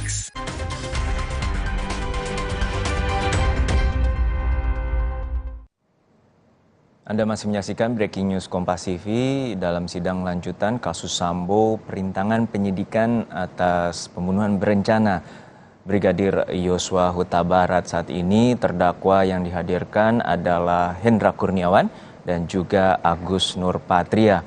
Jaksa penuntut umum hari ini mengagendakan memanggil 13 saksi dan salah satunya yang Anda lihat dalam visual kali ini adalah salah satu penyedia CCTV bernama Afung. Dan jaksa tadi sempat menanyakan secara teknis terkait dengan spesifikasi CCTV maupun juga proses penggantian hingga perintah penggantian CCTV dari sejumlah pihak kepolisian yang berada di Divpropam Polri. Dan saat ini proses pemeriksaan saksi baru dilakukan terhadap penyedia CCTV yakni bernama Afung.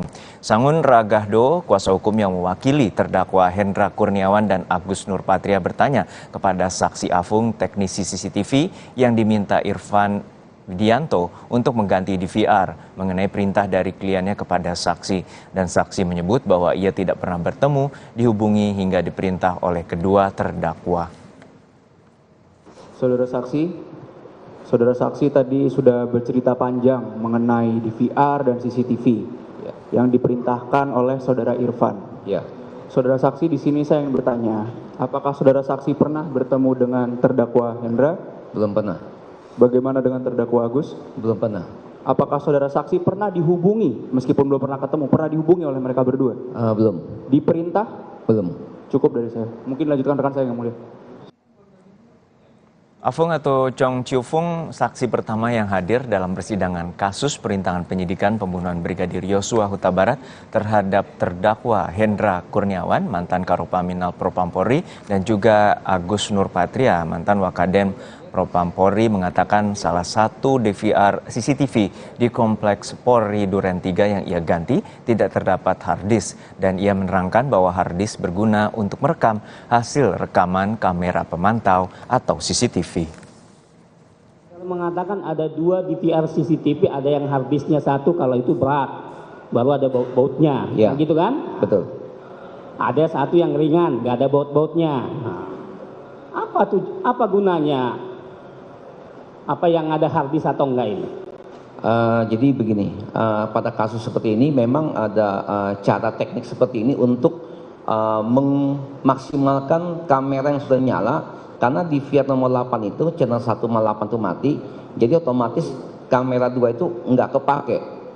Jadi mereka mau atau mungkin teknisi yang lain pernah gak punya solusi, ada 2 biasanya adalah penggantian DVR menjadi bukan itu, kegunaan harddisk. Harddisk itu maksud saya, siapa? Apa itu? Jadi harddisk itu adalah media penyimpanan rekaman. Media penyimpanan rekaman. Siap. Apakah kalau tanpa harddisk DVR-nya itu bisa nggak dipindahkan secara digital data-data yang ada di DVR CCTV itu?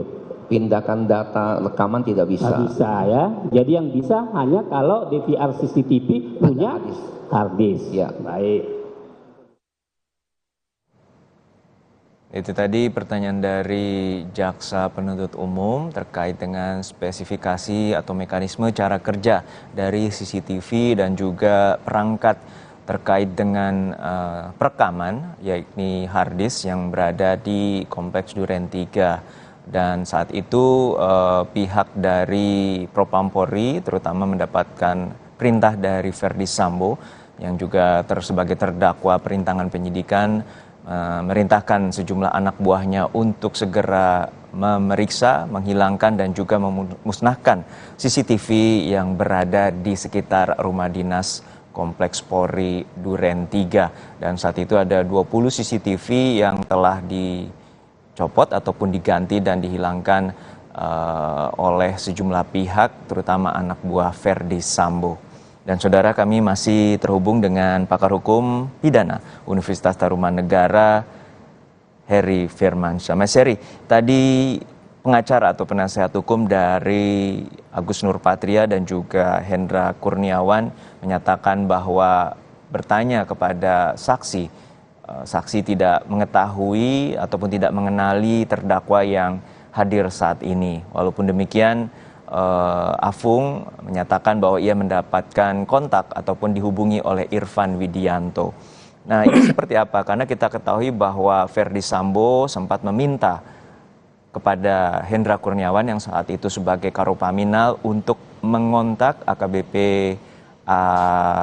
Acai ya, dalam hari ini Ari Cahyadi, terkait dengan CCTV yang agar dimusnahkan ataupun diperiksa ataupun diganti. Dan seperti apa melihat bagaimana penasihat hukum berupaya untuk tidak memberatkan bahwa terdakwa atau saksi ini tidak mengetahui secara persis, tidak memberikan perintah secara langsung atas kasus perintangan penyidikan? Ya, mungkin saya hanya memberi respon ya, reaksi ada pertanyaan dari Mas Juno ya. Jadi bukan bermaksud menggurui mereka yang di ruang sidang lah. Tapi menurut saya begini, alangkah sempurnanya konteks pembuktian tadi itu kalau seandainya ya gimmick dalam artian gimmick yang benar ya, ini disampaikan juga di ruang sidang. Jadi tidak usah terburu-buru tadi untuk memastikan bahwa saksi itu tidak ada mendapat perintah dari terdakwa Hendra dan siapa satunya lagi saya mohon Agus izin. Nur Patria, mantan Karo Walprof ya. Dan Pak Agus begitu ya. Jadi kedua pihak itu tidak ada. Itu kan harusnya ya ada upaya untuk memastikan berkali-kali dengan cara misalnya coba diingat-ingat dulu saksi, benar nggak Anda tidak pernah diperintah sama orang ini, coba perhatikan wajahnya, coba Pak Hendra lihat saudara saksi, Pak Hendra pernah ketemu nggak sama orang ini, kan gitu. Nah, coba menurut saya dengan demikian malah akan lebih meyakinkan kita semua bahwa ya memang tidak pernah diperintah oleh Pak Hendra begitu kan, kalau memang tujuannya adalah poinnya tadi itu gitu. Tapi kalau hanya sekedar Anda pernah ini sama yang itu pernah tidak, sudah cukup yang mulia, itu apa poinnya kan menurut saya. Jadi kalau ada poin yang menarik itu juga bisa izin sama yang mulia, izin yang mulia, mungkin ini bisa dicatat oleh petugas persidangan pada hari ini Pak Nitra bahwa saudara saksi ini tidak pernah mendapat perintah langsung dari Pak Hendra dan nggak pernah kontak, bahkan nggak pernah tahu gitu kan. Jadi ada poin pembuktiannya yang tidak terburu-buru gitu kan, dan juga jadi poin menarik untuk dikaji menurut saya. Tapi kalau hanya sekedar ini membuktikan bahwa orang nggak pernah ketemu, nggak pernah kontak, tidak ada pressure-nya di situ, tidak ada benang merahnya atau penekanannya, khawatirnya itu lewat saja nanti, nggak jadi poinnya bagi kuasa hukum kan gitu ya. Jadi menurut saya ada di pembuktian itu memang menarik begitu, karena itu kita sebut itu sebagai jantungnya, karena bagaimanapun itulah alur cerita yang ingin dibangun, baik pembelaan atau ingin membuktikan kesalahan seseorang, itu semuanya nyata ada di pembuktian, sehingga tadi setiap prosesnya tadi itu menurut saya nggak perlu terburu-buru untuk menyampaikan hal itu ya. Ini bukan mengkoreksi ya, tapi menurut yang saya lihat begitu tadi itu harusnya bisa jauh lebih baik dan mendapatkan poinnya dan bisa dibukakan ke ruang persidangan ataupun masyarakat luas. Nah sekali lagi jaksa pun pasti sudah punya jawaban, walaupun tadi dikatakan bahwa memang terbukti misalnya atau tidak terbukti bahwa si saudara Afung ini berkontak dengan terdakwa Agus maupun terdakwa Hendra, tapi setidak-tidaknya masing-masing memahami perannya tadi kan. Saya poin yang menarik juga sebenarnya seperti yang tadi saya sampaikan Mas Juno. Jadi ya ada perdebatan, ada dialektika hukum di ruang persidangan yang dibangun tadi di situ. Baik. Ini juga sebenarnya berkaitan dengan bagaimana perintah diberikan kepada seorang anak buah dari atasan di institusi kepolisian, bahwa kita mengetahui bahwa Ferdy Sambo memerintahkan anak buahnya untuk segera memeriksa ataupun bahkan mengganti CCTV di sekitar rumah dinasnya. Nah, terkait dengan hal ini, dalam Perpol nomor 7 tahun 2022 dalam pasal 1 ayat 20 memang perintah kedinasan adalah perintah dari pejabat berwenang yang disertai dengan surat perintah tugas untuk melaksanakan tugas kepolisian. Dan dalam hal ini dari sejumlah terdakwa menyatakan bahwa mereka hanya mengikuti perintah, mereka hanya mengikuti instruksi dari Ferdy Sambo sebagai atasannya, bahwa itu muncul di eksepsi dan sejumlah statement yang disampaikan oleh penasihat hukum. Bagaimana Mas Heri melihat hal ini? Ya, poin menarik tadi adalah harus ada surat tugas tadi. Betul. Kan itu oleh Mas Juno ya tadi ya. Jadi kalau bicara tentang surat tugas berarti kan ada autentiknya, ada benda, ada objektumnya di situ ya, yaitu bentuknya surat tadi. Yang isinya apa ya bebas saja tergantung dengan apa yang disampaikan dalam atau dituangkan dalam surat tersebut. Tapi yang tidak bisa kita gugat itu adalah harus bentuknya tertulis kan. Ya, surat itu kan berarti ada hal-hal yang dituliskan di dalamnya. Nah, kira-kira dari semua terdakwa itu punya nggak hal semacam itu? Sehingga jelas ini siapa pemberi perintah, siapa yang menerima perintah, untuk apa perintahnya, kapan diberikan perintahnya. Karena kadang ada daluarsa juga perintah itu. Jangan nanti disuruh tanggal sekian cuman ini ternyata diperpanjang sendiri. Ini kan bertentangan dengan konteks tadi.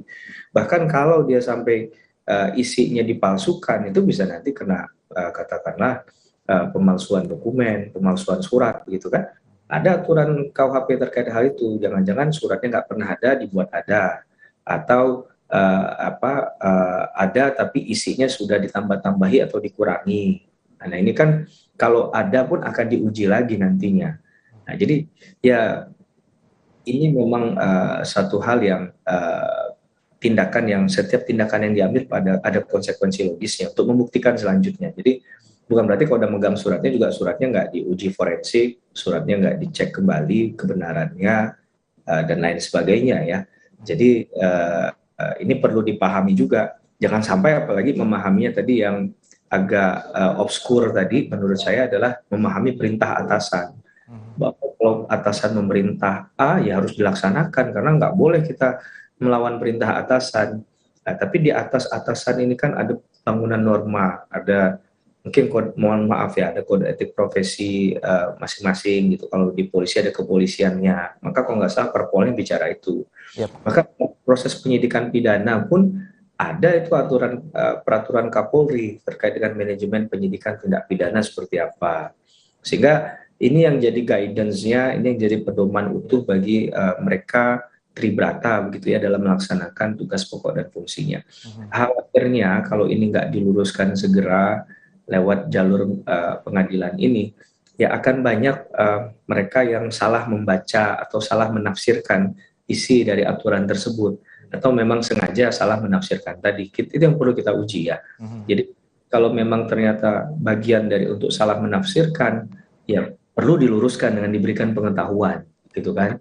Nah kalau memang ini ada tujuan dari awal, ada niatnya untuk melakukan semua tindakan apa yang dilakukan oleh atasan, perintah atasan, pokoknya saya akan siap saja.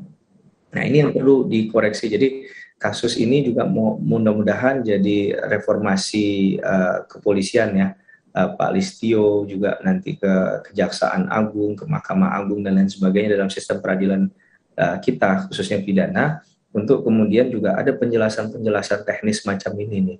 Karena ada ruang terbuka untuk ya ditarik terlalu jauh dari tafsir yang sebenarnya. Padahal tadi penegasannya ada surat tuh. Ya surat itu kan ini satu bukti otentik yang tidak terbantahkan Mas Juno. Ya sehingga kita nggak berdebat lagi. Saya melakukan perintah atasan yang mana, buktinya apa, dan lain sebagainya.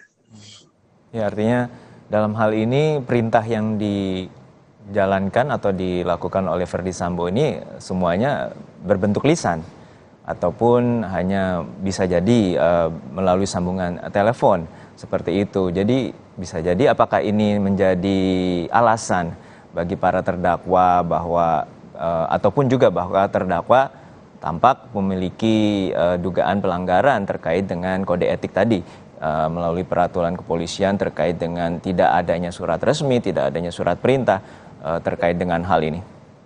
Begini Mas Juno, kalau urusan itu kan sulit tidak dibuktikannya. Itu saja. Jadi ketika sulit, tidak transparan, tidak akuntabel itu isi pesannya apa, perintahnya apa, maka ujungnya pertanyaannya bisa dipertanggungjawabkan tidak. Ini kan jadi ranah yang kalau kita nilai dalam konteks bahwa perintah itu masuk ke ranah administrasi kah dan lain sebagainya, kita akan melihat dari konsep umumnya saja. Asas umum transparansinya masuk nggak di situ? Dalam konteks tadi transparan nggak, akuntabel nggak itu, benar nggak dapat dipertanggungjawabkan bahwa perintah itu begini dan lain sebagainya tadi. Ini perlu diuji sehingga masing-masing berlindung dengan dalil yang benar.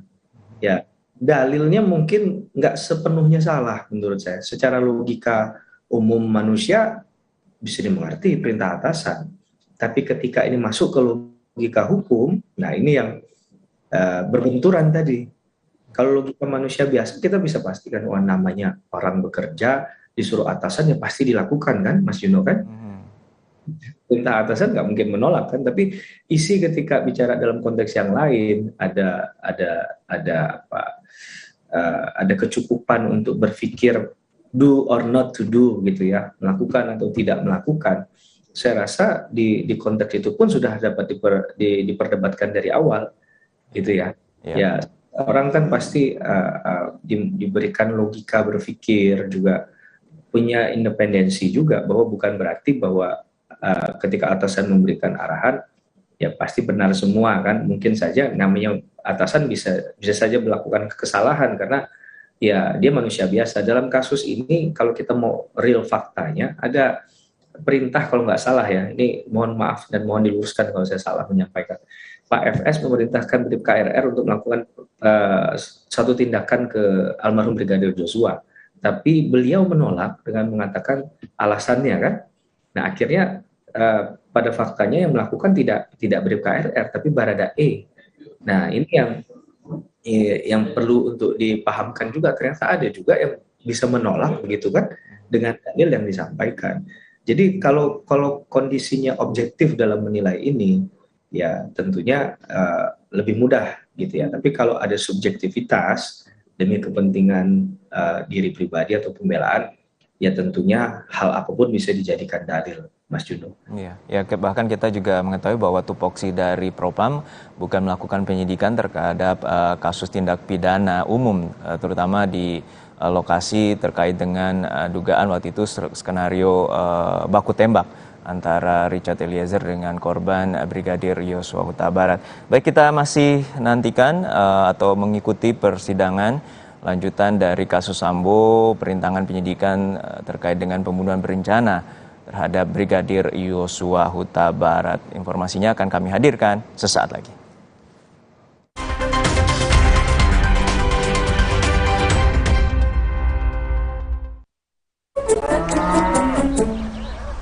Sapiku yang sakit bisa beneran diobatin nggak ya? Jangan percaya, sapinya dijual ke saya aja.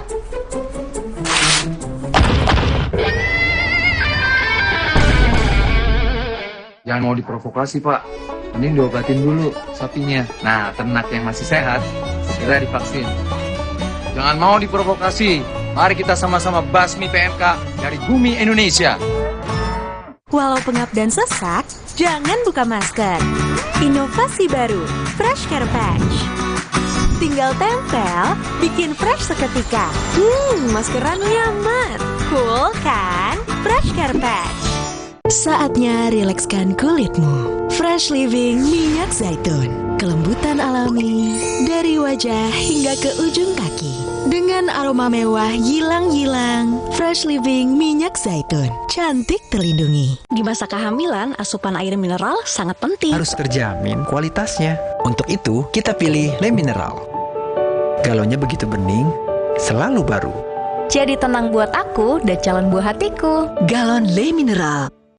Omehar, minyak ikan pilihan dari laut dalam. Omehar, suplemen omega 3 esensial. Dalam mini kapsul, lebih mudah ditelan. Diproses dengan teknologi modern di Amerika. Bantu pelihara kesehatan tubuh kini dan nanti. Bos bawel, anak rewel. Well, my well. Baru, my well vitamin C plus zinc. Bantu jaga daya tahan tubuh. Well, my well vitamin C plus zinc. Aku gak akan nyerah meskipun gerah dan keringat menggangguku. Karena Dental Cool, perlindungan 12 jam dengan sensasi cool 5 derajat. Segarnya bikin aku unstoppable. Berani taklukkan panasmu. Le Mineral beda banget. Lebih smooth, lebih segar. Le Mineral memang berbeda, mengandung mineral esensial. Dikemas menggunakan 3 proteksi berlapis. Bikin badan lebih enteng. Le Mineral. Luka, memar di kulit. Sakit. Pagalino nyeri sendi, butuh dipijit. Sakit. Gak usah ngeluh kalau sakit. Pakai Herba Wahid.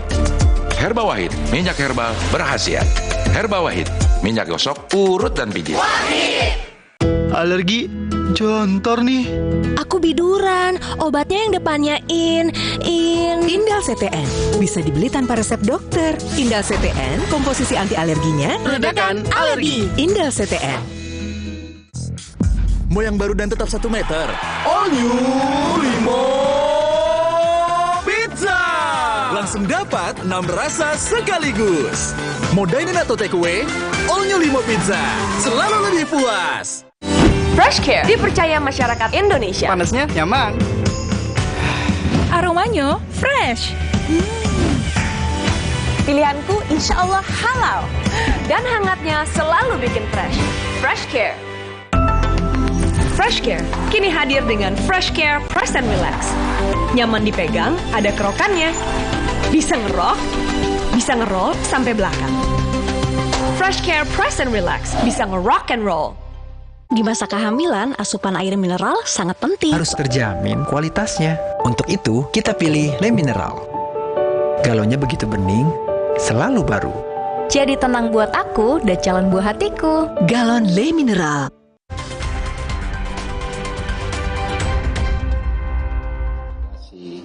Komisi Nasional Hak Asasi Manusia Komnas HAM atas tragedi sepak bola di Kanjuruhan, Malang.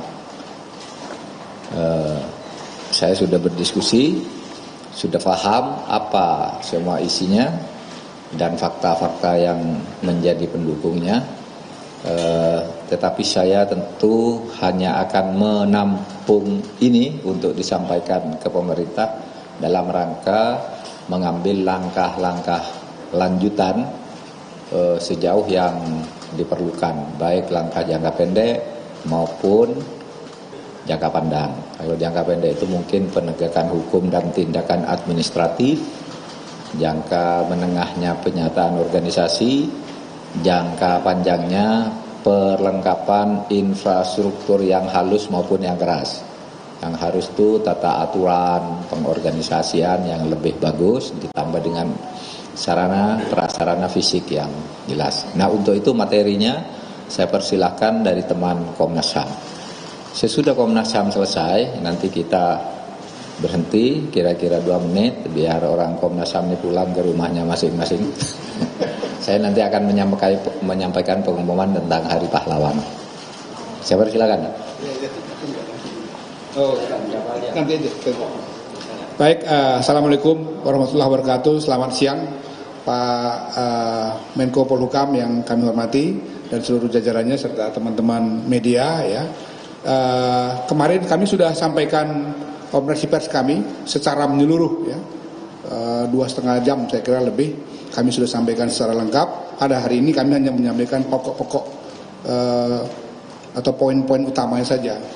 Yang perlu kami jelaskan bahwa laporan yang kami buat adalah laporan yang sangat komprehensif dan tentu saja sebagai lembaga hak asasi manusia kami menggunakan instrumen-instrumen hak asasi manusia sebagai indikator di dalam pemantauan penyelidikan dan kemudian membuat analisa fakta-fakta dan kemudian kesimpulan dan rekomendasi.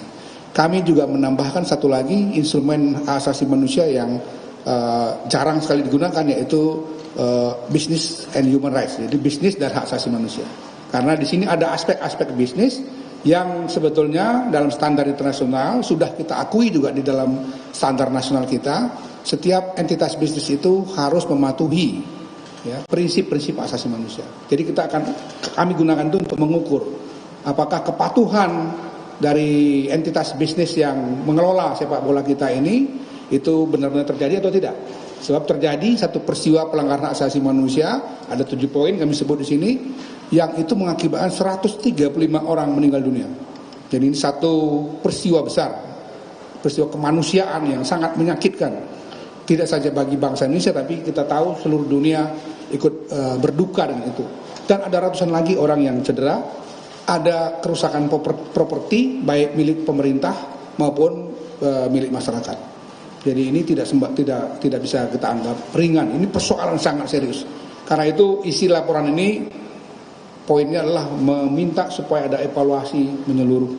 Yang itu tentu saja kita meminta kepada Bapak Presiden untuk ikut bertanggung jawab membereskan tata kelola sepak bola kita. Yang tidak kalah pentingnya dalam laporan ini, nanti Pak Anam dan Pak BK akan jelaskan lebih detail, adalah soal penegakan hukum. Sudah ada langkah-langkah penegakan hukumnya, tapi untuk sementara ini kami merasa bahwa semestinya penegakan hukum juga harus sampai pada tingkat atau level yang paling tinggi, yang bertanggung jawab terhadap sepak bola di Indonesia. Satu lagi, tanggung jawab terhadap korban, baik yang meninggal dunia maupun yang cedera maupun properti yang rusak. Apakah itu bantuan dalam arti sosial, kesehatan dan lain-lain maupun pemulihan yang dibutuhkan oleh para korban itu. Saya kira ini secara umum ya, saya akan mintakan Pak Anam menyampaikan, Pak BK menyampaikan secara lebih rinci poin-poin utama dari laporan kami. Sekali lagi terima kasih Pak Menko. Ini kalau orang nanya kenapa sih kok selalu datang ke Menko Polhukam, dalam Undang-Undang 39 tahun 1999 dikatakan laporan-laporan penyelidikan pemantauan Komnas HAM, terutama yang menyangkut pelanggaran HAM yang katakanlah terkait dengan kepentingan orang banyak, memang harus dilaporkan pada Presiden Republik Indonesia. Pak Menko dalam hal ini tentu saja mewakili Presiden Republik Indonesia. Itu kata undang-undangnya, jadi bukan alasan-alasan lain. Nanti satu lagi akan kita sampaikan laporan juga kepada DPR RI. Itu amanat Undang-Undang 39 1999. Saya kira demikian. Saya silakan Pak Anam. Ya, ada beberapa poin penting tadi yang kami sampaikan kepada Pak Menko untuk menjelaskan, dan ini menjadi poin penting untuk rekomendasi khususnya juga kepada Pak Presiden dan juga kepada Pak Kapolri, karena Pak Kapolri kepolisian itu dikoordinasikan oleh Pak Menko juga. Yang pertama soal tadi juga kami diskusikan gimana logikanya gitu ya. 6 tersangka itu tidak cukup, karena dalam temuan kami memang 6 tersangka yang sudah ditetapkan oleh kepolisian itu tidak cukup. Kami mengapresiasi langkah-langkah kepolisian yang sudah menetapkan 6 tersangka, tapi 6 tersangka itu tidak cukup. Ada layer-layer tertentu yang sampai level bertanggung jawab dalam urusan tata kelola sepak bola ini, juga harus ada tanggung jawab pidananya. Karena kami menemukan fakta-fakta bahwa itu tidak semata-mata soal administrasi, tidak semata-mata soal melanggar dan tidak melanggar aturan PSSI, tapi ini masuk ke logika dan ranah hukum pidana. Oleh karenanya itu penting. Yang kedua, kami juga menyampaikan ada satu temuan yang cukup serius gitu, bahwa tata kelola sepak bola ini tidak dilandasi oleh satu prinsip ketaatan terhadap hukumnya sendiri. Jadi kami juga sampaikan tadi PSSI juga banyak melakukan pelanggaran terhadap aturannya sendiri, aturan yang dilakukan oleh PSSI, yang dibuat oleh PSSI dan dibuat oleh FIFA.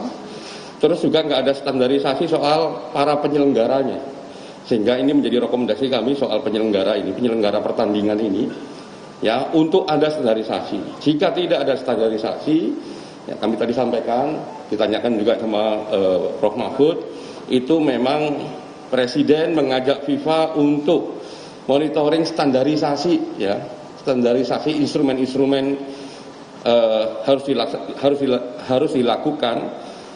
Penyelenggara ini harus punya lisensi dan sebagainya. Kalau dalam 3 bulan tidak dilaksanakan, atau respon untuk memperbaiki lisensi, ya, orang-orang penyelenggara pertandingan ini tidak memiliki kapabilitas dan sebagainya, yang teruji dan sebagainya, yang ada ujiannya dan sebagainya, kami merekomendasikan untuk PSSI dibekukan seluruh permainannya. Agar apa? Agar ini menjadi satu pertandingan yang profesional. Gagasan dasar di FIFA itu kan pertandingan ini adalah sesuatu dalam kondisi yang normal, membuat orang bahagia dan sehat. Nah, kalau membuat orang mati 135 orang atau banyak kekerasan di berbagai tempat, ya kebahagiaannya hilang, sehatnya juga hilang. Oleh karenanya memang harus dipastikan profesional. Lisensi, sertifikasi, dan lain sebagainya jadi tulang punggung untuk profesionalitas. Makanya dalam waktu 3 bulan kalau itu tidak bisa diperbaiki secara menyeluruh, kami merekomendasikan kepada Pak Presiden menggandeng FIFA untuk membekukan seluruh aktivitas PSSI. Tadi juga ada pertanyaan begini, memang boleh pemerintah membekukan atau Presiden membekukan? Ini yang merekomendasikan Komnas HAM, satu institusi independen yang diakui oleh dunia, dan FIFA juga tunduk pada instrumen hak asasi manusia. Jadi kalau FIFA juga tidak bertanggung jawab terhadap soal-soal hak asasi manusia, ya biarkan FIFA bertanggung jawab pada mekanisme hak asasi manusia. Dan kami juga sedang memikirkan itu, kami sedang merancang satu mekanisme yang ingin kami gunakan untuk mempersoalkan FIFA. Kenapa FIFA tidak memberikan perhatian lebih dan perspektif hak asasi manusia, khususnya dalam konteks kasus Kanjuruhan. Mungkin itu, terima kasih. Silakan Pak Fikar. Ya, terima kasih. Saya hanya menambahkan beberapa poin. terkait dengan rekomendasi. Kami juga Komnas HAM meminta kepada Presiden untuk membentuk tim independen untuk mengaudit seluruh stadion yang digunakan dalam kompetisi supaya lebih berstandar atau berorientasi pada keselamatan dan keamanan seluruh pihak, tidak hanya penonton ya, tapi pemain, manajer, media dan lain sebagainya harus ada audit dan itu dilakukan oleh tim independen. Yang kedua juga rekomendasi kepada PSSI untuk mengevaluasi segala peraturan yang ada dari statuta PSSI, kemudian regulasi keamanan dan keselamatan sampai dengan perjanjian kerjasama antara PSSI dengan berbagai pihak. Ini untuk mencegah supaya misalnya prinsip-prinsip komersialisasi lebih diutamakan dibandingkan dengan keselamatan dan yang lain sebagainya. Termasuk juga soal evaluasi perjanjian kerjasama dengan kepolisian. Karena ini kan yang membuka pintu untuk keterlibatan aparat kepolisian, pasukan huru-hara yang kemudian dengan standarnya ada gas air mata, tameng dan segala macam yang sedikit banyak kemudian juga menciptakan suasana atau kondisi stadion tidak seperti yang kita harapkan untuk ketika kita nonton sepak bola. Kemudian kepada PSSI juga sama, kami meminta kepada PSSI untuk membekukan seluruh aktivitasnya sehingga punya kesempatan untuk melakukan sertifikasi terhadap match komisioner, security officer, panitia pelaksana maupun juga perangkat pertandingan yang lainnya. Dan yang tidak kalah pentingnya adalah rekomendasi kepada supporter sepak bola. Saya kira ini penting untuk jadi momentum bersama memperbaiki bagaimana pemahaman supporter terhadap jalannya pertandingan sehingga tidak ada lagi provokasi kekerasan, ujaran kebencian, diskriminasi berdasarkan ras dan etnis yang itu juga kadang-kadang menimbulkan permusuhan di antara supporter. Saya kira itu tadi juga poin-poin yang kami sampaikan kepada Pak Mahfud mewakili Presiden. Terima kasih. Pak, mau tanya. Saya atas nama penyerahan dulu. Dan Pak Menteri, oh iya gitu.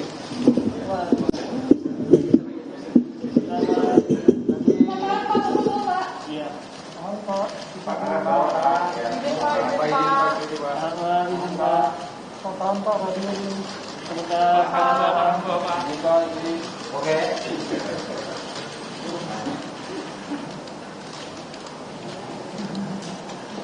Sudah ya. Oh, secepatnya. Pokoknya kalau sudah masuk ke saya berarti sudah di pemerintah, nanti tinggal disampaikan ke Presiden dalam kesempatan pertama. Sudah ya, nggak ada pertanyaan ya?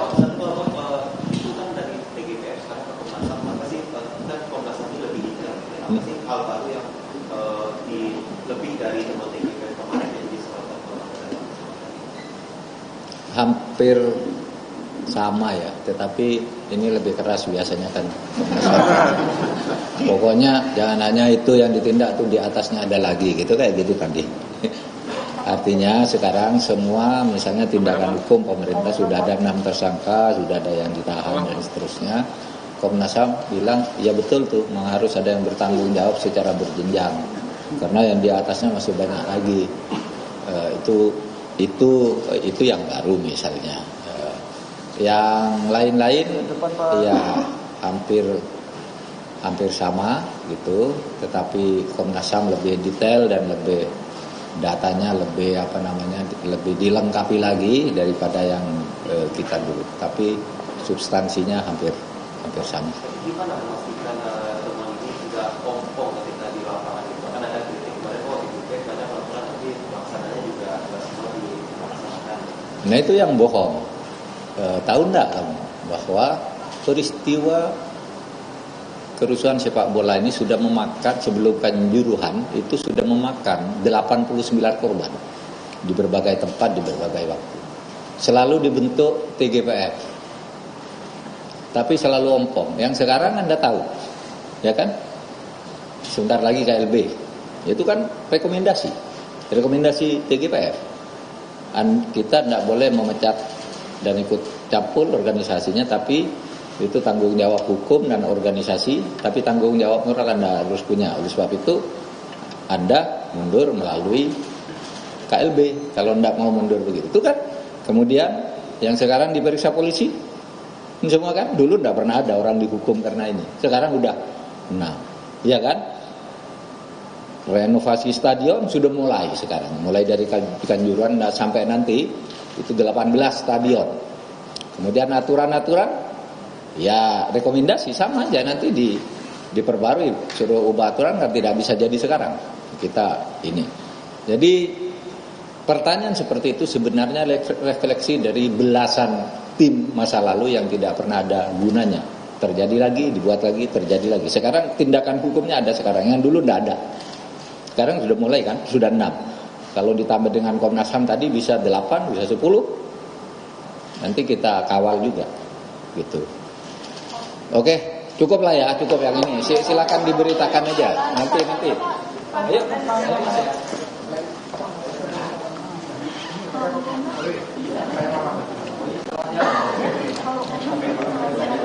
Itu tadi pernyataan resmi dari Mahfud MD terkait dengan tragedi Kanjuruhan yang terjadi pada 1 Oktober lalu hingga menewaskan 135 orang. Saat ini Komnas HAM memberikan laporan terkait dengan investigasinya atas tragedi Kanjuruhan ke pemerintah atau ke Presiden. Menko Polhukam mewakili laporan dari Komnas HAM yang merekomendasikan untuk membekukan seluruh aktivitas dari PSSI. Komnas HAM juga tadi melalui Ahmad Taufan Damani, Ketua Komnas HAM, dan juga didampingi Komisioner Komnas HAM, Hairul Anam, dan juga BK Ulum Hapsara menyatakan bahwa PSSI dibekukan karena telah menimbulkan korban jiwa hingga 135 orang. Dan Komnas HAM menyatakan juga akan meminta FIFA agar merekomendasikan pembekuan terhadap PSSI. Selain itu, Komnas HAM juga meminta kepada pemerintah untuk membentuk tim independen untuk mengaudit seluruh stadion yang berada di Indonesia. Prinsip-prinsip keselamatan dan juga adanya dugaan pelanggaran terkait dengan standar keamanan maupun pengamanan ditekankan oleh Komnas HAM. Termasuk Komnas HAM menyatakan bahwa 6 tersangka dalam kasus tragedi Kanjuruhan itu tidak cukup.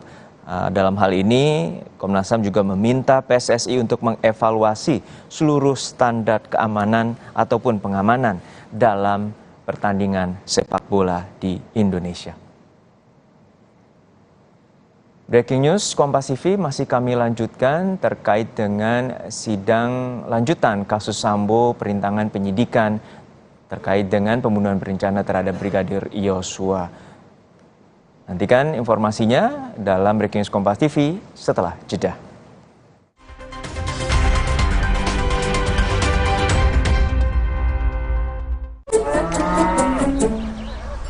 Sapiku yang sakit bisa beneran diobatin nggak ya? Jangan percaya, sapinya dijual ke saya aja.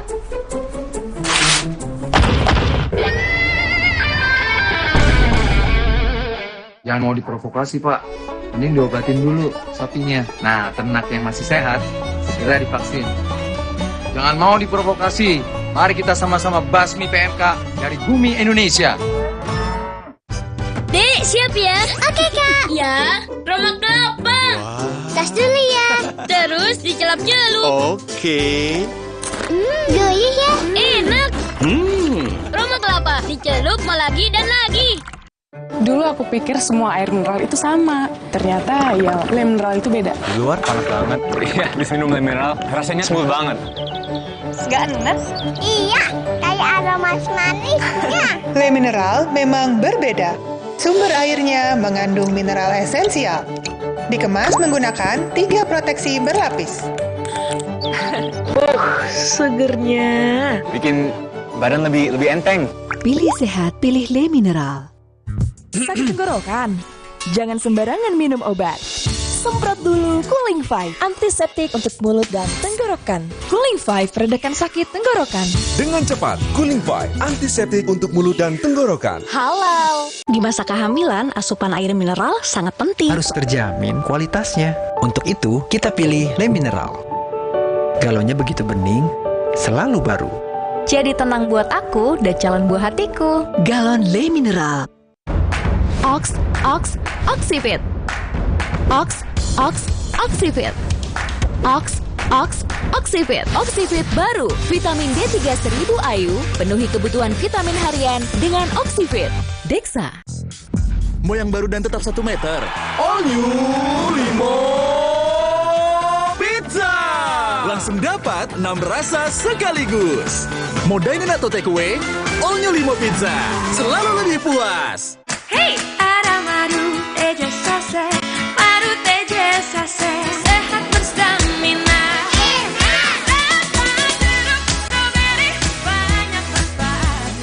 Madu teja saset, enak sehatnya. Bahaya kurang vitamin D. Onde-mande vitamin D.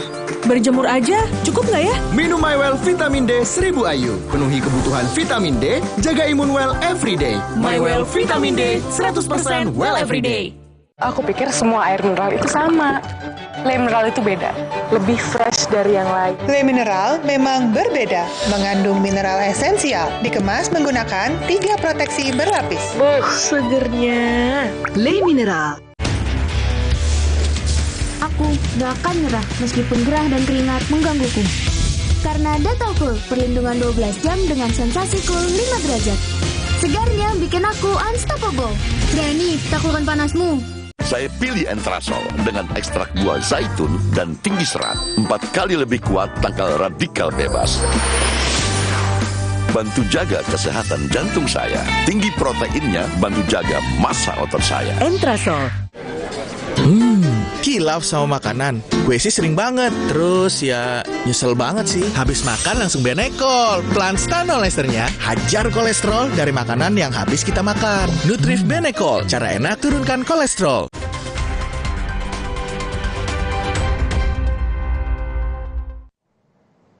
Anda masih menyaksikan Breaking News Kompas TV dalam kasus atau sidang lanjutan kasus Verdi Sambo terkait dengan perintangan penyidikan terhadap pembunuhan berencana Brigadir Yosua Huta Barat. Dan saat ini jaksa tengah memeriksa saksi dari terdakwa Irfan Widianto. Dan sebelumnya untuk terdakwa Hendra Kurniawan maupun Agus Nurpatria, sidang tengah diskors hingga 1 jam mendatang dan akan dimulai pada pukul 13 waktu Indonesia Barat. Hingga saat ini ada 3 persidangan dan sebelumnya ada tanggapan jaksa terkait eksepsi yang diajukan oleh terdakwa Cuk Putranto dan juga Baikuni Wibowo. Dan saat ini pemeriksaan saksi terhadap terdakwa Irfan Widianto masih dilakukan. Dan saudara, saksi Afung Chong Chiung Fung sebagai teknisi CCTV ditanya oleh majelis hakim terkait alasannya kenapa tetap mengganti DVR di pos security komplek Polri Duren 3 padahal DVR yang lama tidak rusak. Itu tidak ada kerusakan dari DVR yang saudara ganti. Ya, pertanyaannya kenapa kok nggak rusak diganti itu? Apa tidak menjadi pertanyaan saudara gitu? Selama ini kalau pekerjaan saya seperti di lapangan ini, maksud saya kan pekerjaan lepas Pak. Sama terima ada order untuk mesin penggantian itu, saya sesuai dengan pesanan customer saya. Ya itu sudah saudara jelaskan tadi. Siap. Yang ditanya adalah, ya ngapain juga ini nggak ada kerusakan kok diganti kan gitu? Paling tidak kan ada dalam pemikiran saudara yang seperti itu. Ada. Iya. Seperti itu ada. Karena terus, saya pikir ini mesin Cina dan saya sempat kepikir ini kok pos penjagaan kok pakai mesinnya mesin Cina. Kenapa nggak pakai bagusan gitu yang Taiwan? Ya saya pikir ya mungkin karena pengurus komplek yang di sana pemesan seperti ya udahlah. Memang penggantian itu. Saudara mau jawab itu maksudnya apa? Enggak, secara saya melakukan analisa sendiri dalam pikiran saya melakukan pengganti DVR. Oh kenapa ganti? Oh ini mesin lama. Yang saya ganti ini mesin lebih baru. Sekalipun demikian kan saudara sudah sebutkan tadi, saudara katakan bahwa ini tidak ada kerusakan gitu loh. ya memang tidak ada kerusakan, tapi karena saya disuruh saudara Irfan udah ganti. Jadi saudara Irfan itu ada customer saya kan tidak ada kepentingan di sana Pak untuk tanya kenapa harus diganti. Iya, saya cuma melakukan apa yang disuruh, ya saya ganti. Baik. Itu tadi keterangan saksi Afung, seorang teknisi yang sempat diminta oleh Irfan Widianto, terdakwa Irfan Widianto, dan saksi Afung ini dihadirkan dalam sidang terdakwa Hendra Kurniawan dan Agus Nurpatria dalam kasus perintangan penyidikan pembunuhan berencana Brigadir Yosua Huta Barat. Tadi majelis hakim menanyakan terkait dengan saksi mengapa tidak menanyakan, padahal DVR atau tempat penyimpanan untuk rekaman gambar CCTV masih berfungsi dengan baik. Kami masih terhubung dengan pakar hukum pidana Universitas Tarumanegara, Heri Firmansyah. Mas Heri tadi turut mengikuti bagaimana jalannya persidangan dan majelis hakim sempat mencecar terkait dengan saksi Afung yang tidak mempertanyakan proses penggantian DVR di kompleks ataupun di pos Sapam, Komplek Polri Duren 3. Seperti apa Anda melihat bagaimana hakim menanyakan langsung terhadap saksi Afung ini? Ya, itu tadi strategi hakim tentunya untuk menggali informasi, untuk mengorek sumber informasi terkait dengan apa tanggapan jika ditanyakan hal demikian. Karena logikanya kan biasa mungkin ada pertanyaan-pertanyaan yang tidak harus terstruktur begitu ya dari seseorang yang berinteraksi dengan orang lain, tapi setidak-tidaknya kan biasanya ada pembukaan pembicaraan awal, Pak ini kenapa diganti Pak atau apa begitu kan. Ini kan satu bentuk dialog yang diinginkan oleh hakim, jika memang ada ya mungkin dijelaskan oleh yang bersangkutan juga di ruang sidang ini. Tapi sayangnya tadi kan saksi menjawab tidak ada keterangan lanjutan terkait hal itu ya. Jadi memang dalam konteks ini pertanyaan hakim tadi itu dalam konteks ingin menggali apakah seorang saksi yang dihadirkan, saksi Afung ini hanya menjalankan tugasnya saja tanpa ada additional information, ada informasi tambahan lain yang bisa diperoleh dari keterangannya. Jadi hal-hal tadi kan adalah sesuatu yang kita sebut sebagai tambahan informasi ya, karena memang tugasnya hanya katakanlah memesan barang tersebut dan kemudian memasangkan. Nah, dalam hal proses tadi, adakah hal-hal lain yang sekiranya ada irisannya dengan proses yang berjalan dalam kasus ini? Nah, itu tadi tujuan dari hakim untuk kemudian menggali, bahkan seakan-akan hakim bertanya, kok Anda tadi ada analisa semacam sesuatu yang sebenarnya secara logika kok bisa ditanyakan begitu, padahal yang awal-awal logika penggantian itu kok nggak ditanya begitu ya, tapi analisanya kok lebih jauh gitu. Nah ini kan ingin ditanya oleh hakim apakah itu memang pemikirannya saksi pada saat itu atau itu ada sesuatu yang di luar dari itu. Ini yang kemudian untuk dipastikan bahwa keterangan saksi ini haruslah orisinil, haruslah berdiri sendiri secara mandiri, bukan menggantungkan pada hal lain begitu. Ya, dan selain ini sebenarnya ada 13 saksi ya dari jaksa yang akan menghadirkan sejumlah saksi, dan sebelumnya diinformasikan bahwa mayoritas saksi yang akan dihadirkan adalah polisi atau dari Kesatuan Polres Jakarta Selatan. Dalam hal ini terutama kalau kita melihat saksi Afung ini memang lebih memiliki interaksi dengan terdakwa Irfan Widianto, namun ia dihadirkan dalam sebagai saksi di terdakwa Hendra Kurniawan dan Agus Nurpatria. Anda melihatnya seperti apa strategi dari jaksa? Apakah Afung ini sebenarnya dalam kategori change of command atau perintah terkait dengan perintangan penyidikan ini dalam level paling rendah ya, dalam artian ini adalah orang sipil, namun sebelumnya juga ada nama-nama seperti mantan Kasat Reskrim Polres Jakarta Selatan Ridwan Soplanit yang juga akan nanti dihadirkan. Bagaimana Anda melihat jaksa menghadirkan saksi, terutama untuk tahapan pertama ini adalah lebih teknisi namun bukan saksi-saksi dari pihak kepolisian? Ya, ini mau melihat asbabun nuzulnya Mas ya, bahwa alur ceritanya itu seperti apa gitu ya. Maka kalau kita mau melihat langsung pada substansinya, maka yang openingnya pastilah mereka yang bersinggungan langsung dengan hal itu ya. Karena kalau kita tadi bicara dengan bagian yang lain, yaitu bagian dari pihak-pihak kepolisian, itu kan pasti sudah diklaster tadi ya. Jadi ini mungkin bagian-bagian dari awal yang itu satu tidak ada irisannya langsung dengan pihak internal kepolisian, karena itu sudah diklaster untuk nanti mendapatkan informasi dari mereka yang sudah ditempatkan pada keterangan saksinya. Tapi di tempat yang lain memang ini lebih menggali kepada langsung persoalan penggantiannya, karena yang jadi perdebatan awal itu kan bahkan buktinya sempat dinyatakan tidak ada CCTV-nya kan. Dan beberapa hari kemudian oleh tim khusus kalau nggak salah ditemukan. Nah, penemuan dari konteks tadi itu kan juga sempat kemana-mana tuh ceritanya tuh, belum utuh itu. Nah, ini yang kemudian mungkin di awal ingin dipastikan oleh jaksa penuntut umum versi yang benar itu seperti ini, gitu loh.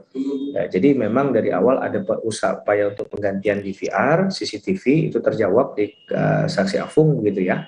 Kemudian ada yang mengontak itu siapa tadi sudah juga terjawab, dan bahkan tadi jaksa sempat memastikan ketika Anda memberikan atau melakukan proses tadi itu, ketika ada satu orang yang berhubungan dengan Anda, DVR itu berpindah tangan nggak dari penguasaan si orang tadi. Nah, tadi dia jawab dengan mengatakan tidak tahu gitu, atau tidak pastilah karena dia nggak memperhatikan betul.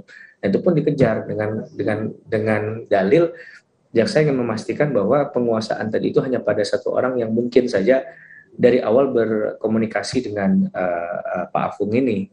Nah, kalau orang itu berkomunikasi dari awal penguasaannya sama dia, maka ya untuk bagian porsi yang orang tadi itu sudah clear di situ gitu.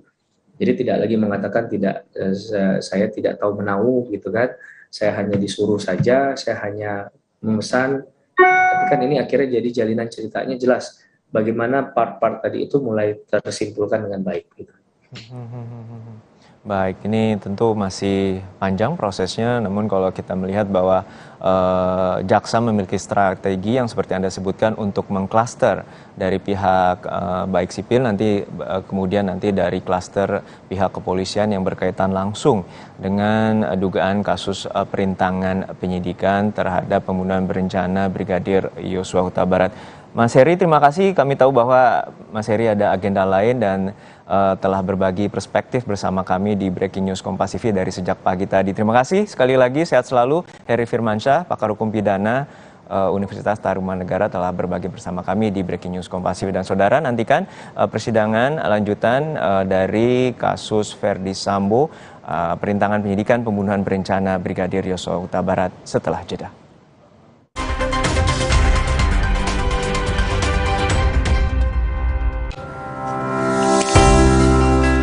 Tahu gak sih, bekas botol plastik jenis PET ini nantinya bisa berubah menjadi barang baru lagi. Seperti bantal air ini, inilah konsep ekonomi sirkular. Konsep daur ulang plastik berbasis ekonomi sirkular dimulai dari penggunaan plastik dari konsumen, pengumpulan dan pemilahan sampah plastik lalu diproduksi menjadi barang baru. Prosesnya, plastik PET dikumpulkan melalui jasa online, pemulung, dan pengepul dari lingkungan. Lalu dibeli oleh pabrik daur ulang, akan diolah menjadi bahan baku dan barang jadi baru, seperti dakron, baju olahraga, dan juga karpet. Sudah jelas kan? Kemasan plastik PET memberi banyak benefit lain untuk menggerakkan roda perekonomian negara. Untuk membantu menyukseskan gerakan ekonomi sirkular, kita, masyarakat Indonesia, harus memulai pilih sampah dari rumah sekarang juga. Sapiku yang sakit bisa beneran diobatin nggak ya? Jangan percaya, sapinya dijual ke saya aja.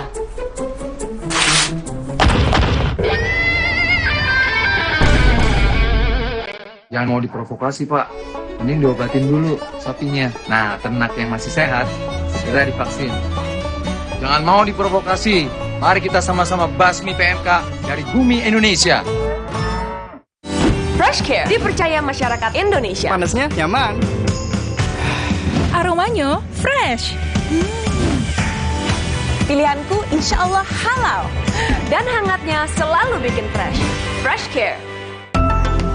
Fresh Care kini hadir dengan Fresh Care Press and Relax. Nyaman dipegang, ada kerokannya. Bisa ngerok, bisa ngeroll sampai belakang. Fresh Care Press and Relax bisa ngerock and roll. Sakit tenggorokan? Jangan sembarangan minum obat. Semprot dulu Cooling 5, antiseptik untuk mulut dan tenggorokan. Cooling 5 meredakan sakit tenggorokan. Dengan cepat, Cooling 5, antiseptik untuk mulut dan tenggorokan. Halal. Inovasi baru dari Hotin. Hotin Go. Oles, go. Roll on, go. Pijat, go. Nggak sentuh langsung, nggak bikin tangan panas. Hotin Go. Hotnya in, langsung go. Hotin Go dilengkapi aplikator roll on dan pijat. Hentak agar krimnya turun. Oles, go. Roll on, go. Pijat, go. Nggak sentuh langsung, nggak bikin tangan panas. Omehar, minyak ikan pilihan dari laut dalam. Omehar, suplemen omega 3 esensial. Dalam mini kapsul, lebih mudah ditelan. Diproses dengan teknologi modern di Amerika. Bantu pelihara kesehatan tubuh kini dan nanti. Bos bawel, anak rewel, well, MyWell. Baru, MyWell Vitamin C plus Zinc. Bantu jaga daya tahan tubuh. Well, MyWell Vitamin C plus Zinc. Di masa kehamilan, asupan air mineral sangat penting. Harus terjamin kualitasnya. Untuk itu, kita pilih Le Mineral. Galonnya begitu bening, selalu baru. Jadi tenang buat aku dan calon buah hatiku. Galon Le Mineral.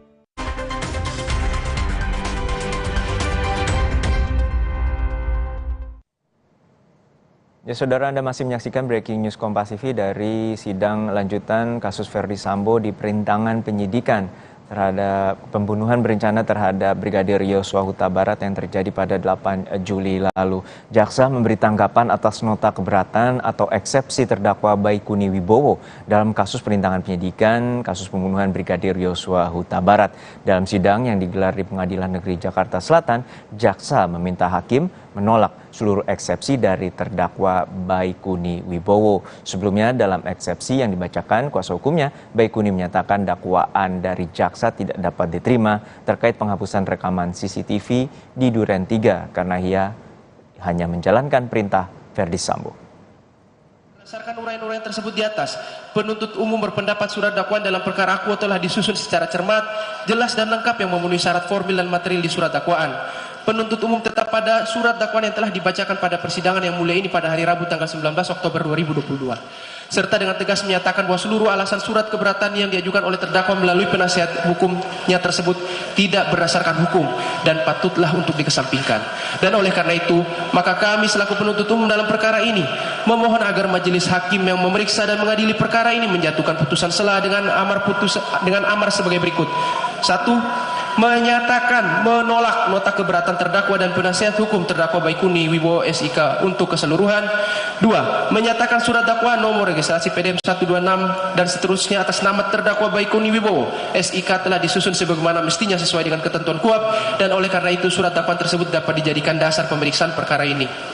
3. Menyatakan pemeriksaan perkara atas nama terdakwa Baikuni Wibowo SIK dilanjutkan dengan pemeriksaan materi perkara. 4. Memerintahkan agar penuntut umum memanggil para saksi pada persidangan berikutnya. Demikian tanggapan penuntut umum atas keberatan dari terdakwa Baikuni Wibowo SIK melalui penasihat hukumnya. Sebagai penutup, untuk bahan pengingat bagi kita semua, penuntut umum akan mengutip quote seorang pemimpin bijak di negeri ini yang pernah berkata, loyalitas sesungguhnya adalah nilai yang netral, bisa loyal terhadap keburukan atau loyal kepada kebaikan. Tergantung dari mana saudara sekalian akan membangun loyalitas tersebut. Jika loyalitas yang saudara bangun bersumber dari sanubari saudara, dengan diiringi nilai ketuhanan yang Maha Esa, maka loyalitas saudara akan selalu mengarahkan Anda kepada kebaikan dan kebenaran. Dan terakhir, tidak ada kejahatan yang sempurna. Wabillahi taufiq wal hidayah. Wassalamualaikum warahmatullahi wabarakatuh. Sekian dan terima kasih. Jakarta, 3 November 2022, penuntut umum ditandatangani. Demikian yang mulia. Itu tadi tanggapan jaksa atas penolakan eksepsi yang diajukan oleh terdakwa Baikuni Wibowo. Dan saat ini terkait dengan perkembangan terkini di Pengadilan Negeri Jakarta Selatan, kami telah terhubung dengan jurnalis Kompas TV, Putu Trisnanda. Putu, ini ada sejumlah persidangan dengan terdakwa perintangan penyidikan. Ada Irfan Widianto yang saat ini informasinya jalannya persidangan masih berlangsung, dan juga untuk terdakwa Hendra Kurniawan maupun Agus Nurpatria telah diskors dan akan dilanjutkan pada pukul 13 siang nanti. Dan sebelumnya ada tanggapan dari jaksa atas eksepsi terdakwa Baikuni Wibowo. Seperti apa Anda bisa sampaikan kepada pemirsa jalannya persidangan, terutama jalannya persidangan dengan terdakwa Irfan Widianto yang masih berlangsung? Ya, selamat siang Juno dan juga saudara. Saya akan memulai atau menyampaikan terlebih dahulu bagaimana kemudian situasi ataupun juga proses jalannya sidang pada hari ini dengan terdakwa Irfan Widianto. Kalau tadi saya mendengarkan begitu, bagaimana kemudian jalannya proses sidang dengan terdakwa Irfan Widianto yang memang agendanya juga pemeriksaan saksi. Hari ini Irfan Widianto ini akan berhadapan dengan 5 orang saksi yang mayoritas adalah anggota ataupun juga bertugas di Polres Jakarta Selatan pada saat peristiwa 8 Juli 2022 terjadi, yaitu pada saat Joshua Huta Barat ini meninggal dunia karena adanya baku tembak. Karena kalau tadi saya mengutip bagaimana kemudian kesaksian yang disampaikan oleh para saksi yang hadir di persidangan, ini memang baru satu saksi dari 5 orang yang rencananya akan dihadirkan, baru 1 orang saksi yang tadi memberikan kesaksian, yakni AKBP Ridwan Soplangit, yang kemudian memberikan kesaksian bagaimana menceritakan kronologi, kemudian juga apa saja yang terjadi pada 8 Juli 2022 tepat setelah peristiwa penembakan terjadi.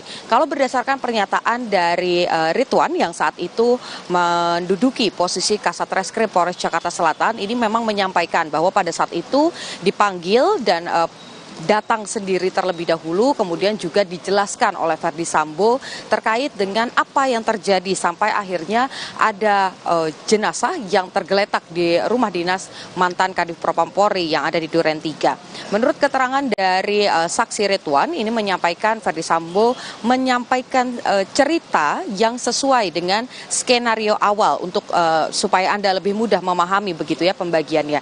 Jadi pada skenario awal yang juga publik ketahui bagaimana ketika kasus ini muncul di ranah publik begitu sampai ke publik, ini ada baku tembak antar 2 ajudan, di mana Richard Eliezer yang merupakan atau Baradae yang merupakan salah satu ajudan dari Verdi Sambo ini menembak Brigadir Joshua Huta Barat yang kemudian akhirnya mengakibatkan Joshua Huta Barat ini meregang nyawa atau meninggal dunia.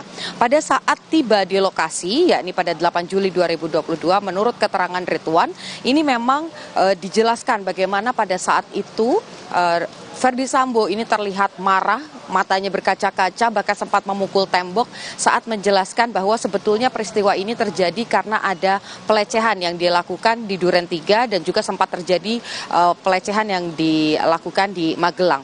Tidak secara rinci setelah menjelaskan hal tersebut, kemudian menunjukkan bagaimana TKP kepada Ridwan yang saat itu duduk sebagai Kasat Reskrim, lalu Ridwan ini meminta izin kepada Verdi Sambo untuk kemudian memanggil timnya yang terdiri dari 6 orang untuk datang ke lokasi dan juga melakukan olah TKP.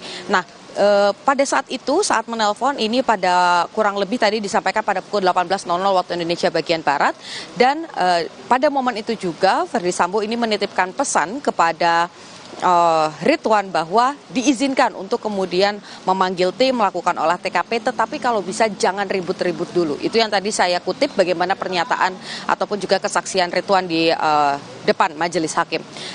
Verdi Sambo meminta jangan ribut-ribut dulu, silahkan lakukan olah TKP. Tidak lama kemudian, jeda 30 menit, tim datang dan juga pada saat tiba di lokasi, menurut Ridwan, ini memang sebelum tim dari Polres Jakarta Selatan ini tiba di lokasi, sudah ada perwira dari Propam Polri. Salah satunya yang ia lihat memang adalah Cuk Putranto yang pada saat itu berada di garasi rumah dinas Verdi Sambo. Kemudian juga ada Dirtipidum Bareskrim Polri yang juga ada di TKP. Kemudian ada Hendra Kurniawan yang juga dilihat, tetapi tidak saat sebelum proses TKP dilakukan, tetapi setelah proses TKP selesai baru Hendra Kurniawan ini datang. Kemudian juga yang kemudian menarik dalam kesaksian dari Irfan ini juga berkaitan dengan ada pernyataan dari Kombes ataupun juga salah satu perwira dari Propam Polri yang menyebut memberikan arahan saat sudah selesai melakukan olah TKP, memasang polis line, kemudian juga ada barang bukti yang kemudian disita mulai dari 2 senjata api, selongsong peluru, ada juga pecahan dari peluru ini juga disita begitu sebagai barang bukti, ada juga foto-foto yang diambil seperti bekas-bekas lubang atau bekas tembakan di dinding dan juga di tangga. Nah, ada arahan dari perwira Propam ini untuk kemudian mengambil senjata api dan juga proyektil, mengingat kasus ini adalah kasus yang melibatkan 2 anggota Polri. Jadi nantinya akan ditangani oleh Propam Polri. Nah, sampai dengan saat ini persidangan masih berlangsung, majelis hakim juga masih menggali apa yang dilihat, apa yang disaksikan, apakah ada upaya perintangan. Karena kalau kita berbicara soal terdakwa Irfan Widianto sendiri, ini memang didakwa terkait dengan pasal perintangan penyidikan, di mana ada undang-undang ITE, kemudian juga ada pasal-pasal yang berkaitan dengan penghancuran barang bukti. Jadi kalau kita lihat yang kemudian digali pada kronologi, kemudian juga apa yang dilihat dan disampaikan oleh Verdi Sambo, begitu juga dengan anggota-anggota Propam Polri yang pada saat itu ada di TKP adalah apakah ada upaya pengancaman, pelarangan terkait dengan proses penyidikan yang tengah dilakukan. Selain itu juga yang kemudian menarik adalah persidangan dari terdakwa lain, yakni Hendra Kurniawan dan juga Agus Nurpatria yang menjalani proses persidangan di ruang sidang utama. Memang sampai dengan tadi dimulai pada pukul 10, kemudian selesai diskors terlebih dahulu selama beberapa jam dan nanti akan dilanjutkan lagi pada pukul 13.00 waktu Indonesia bagian Barat. Dari 13 orang saksi yang dihadirkan, ini baru ada 1 saksi yang memberikan keterangan, yakni Afung atau pegawai atau pengusaha CCTV yang mengganti CCTV begitu. Ini juga keterangannya menarik bagaimana kemudian ada upaya dari Irfan Widianto yang memanggil secara langsung meminta untuk hadir ke lokasi mengganti DVR yang sebetulnya DVR-nya ini tidak dalam keadaan rusak. Tetapi memang kalau kita mengutip bagaimana tadi juga tim Kompas TV yang ada di lapangan mencoba mengkonfirmasi kepada pihak pengacara, ini menyebut tidak ada keterangan dari Afung yang memberatkan kliennya. Tentu kita harus menanti karena masih ada sisa saksi yang lainnya. Dari 13 orang saksi baru 1 yang diperiksa, masih ada 12 lagi, apakah nanti akan ada yang memberatkan atau tidak. Dan karena ini berjalan secara paralel di mana ada persidangan untuk obstruction of justice dengan agenda pemeriksaan saksi di 2 ruang sidang yang berbeda, tentu nanti hasil dari kesaksian-kesaksian ini juga akan diperiksa secara silang begitu, apa yang kemudian sama ataupun juga berbeda, karena 5 orang saksi yang nantinya dihadirkan sebagai saksi dari Irfan Widianto ini juga akan menjadi saksi atau bagian dari 13 saksi yang dihadirkan untuk memberikan kesaksian atas nama terdakwa Hendra Kurniawan dan juga Agus Nurpatria. Kita masih menanti tadi kalau kita rekap bagaimana kemudian perjalanan proses sidang, pernah mengajukan tanpa mengajukan eksepsi, maksud kami proses persidangan berlanjut, ini juga merupakan sidang lanjutan dengan agenda pemeriksaan saksi setelah sebelumnya juga Hendra ini sudah menjalani proses pemeriksaan begitu. Ada hal-hal yang kemudian menarik untuk kemudian diperhatikan selama jalannya proses sidang. Kalau kita lihat hari ini semuanya berbicara tentang obstruction of justice atau perintangan penyidikan. Memang karena sebelumnya ada yang mengajukan eksepsi, ada yang tidak mengajukan eksepsi, sehingga temponya atau jenis persidangannya ini berbeda-beda. Seperti misalnya Hendra, kemudian juga Agus dan Irfan ini sudah masuk dalam proses pemeriksaan saksi karena tidak mengajukan eksepsi. Sementara di satu sisi pagi hari tadi dengan waktu yang juga tidak cukup lama, kurang dari 1 jam masing-masingnya ini persidangan selesai, yang mengajukan eksepsi atas nama Cuk Putranto dan juga Baikuni ini ditolak eksepsinya, jadi belum ada keterangan-keterangan saksi yang dihadirkan di muka sidang untuk kedua terdakwa ini. Kalau tadi saya mengutip ataupun juga merekap bagaimana respon dari jaksa yang kemudian meminta atau merekomendasikan kepada majelis hakim untuk memberikan putusan atau menolak seluruh eksepsi atau nota keberatan yang disampaikan oleh keduanya, ini berkaitan dengan pasal 51. Jadi kalau kita lihat bagaimana kemudian salah satunya adalah Cuk Putranto ini juga dalam eksepsinya atau nota keberatannya ini menyampaikan hanya menjalankan perintah, Baikuni juga menyebut hanya menjalankan perintah begitu, tetapi dalam tanggapan jaksa menyebut pasal 51 ini dimaknai atau mengarah pada perintah resmi. Jadi tadi juga sempat disampaikan di muka sidang bagaimana jaksa memberikan contoh jika seorang polisi diperintah untuk menangkap seorang pelaku kejahatan, maka yang secara sah merupakan perintah jabatan adalah menangkap pelaku kejahatan. Dan kalau kita lihat bagaimana kemudian Baikuni, kemudian juga Cuk Putranto ini melakukan hal-hal yang sebetulnya di luar dari profesi yang seharusnya mengetahui ada perbedaan, tetapi justru mengikuti perintah dari Verdi Sambo, tentu pasal 51 ini tidak bisa digunakan oleh keduanya untuk bebas dari dakwaan yang sebelumnya sudah disusun oleh jaksa penuntut umum. Kemudian juga hal lain yang menarik adalah berkaitan dengan kecermatan dan juga kesesuaian dakwaan yang disusun oleh jaksa penuntut umum yang bagi kedua penasehat hukum, kedua terdakwa begitu, ini menyampaikan bahwa tidak cermat, tidak lengkap dan lain sebagainya. Ini juga dibantah terutama tadi pada saat proses persidangan atau pembacaan tanggapan jaksa penuntut umum atas nama terdakwa Cuk Putranto. Ini jaksa merasa heran dan justru bertanya begitu dalam tanggapannya pada sidang sebelumnya ketika dibacakan dakwaan, Cuk Putranto ditanya oleh majelis hakim apakah mengerti, memahami isi dari dakwaan, dan saat itu Cuk menyebut bahwa mengerti isi dari dakwaan, tetapi di dalam eksepsi penasihat hukum dari Cuk Putranto ini justru mempertanyakan terkait dengan peran apa yang dilakukan, keterlibatan seperti apa yang dilakukan kliennya, sampai ada pasal turut serta merusak barang bukti ataupun dalam pasal Undang-Undang ITE salah satunya adalah membuat barang elektronik ini menjadi tidak bisa berfungsi. Jadi kita masih menanti, proses persidangan masih panjang, tetapi yang pasti adalah yang coba digali pada persidangan hari ini terutama pada pemeriksaan saksi baik itu Hendra Kurniawan, Agus Nurpatria ataupun juga Irfan Widianto adalah berkaitan dengan kronologi yang terjadi. Apakah ada perintangan penyidikan atau tidak selama proses penyidikan dilakukan di tahap pertama saat ditangani oleh Polres Jakarta Selatan. Juno.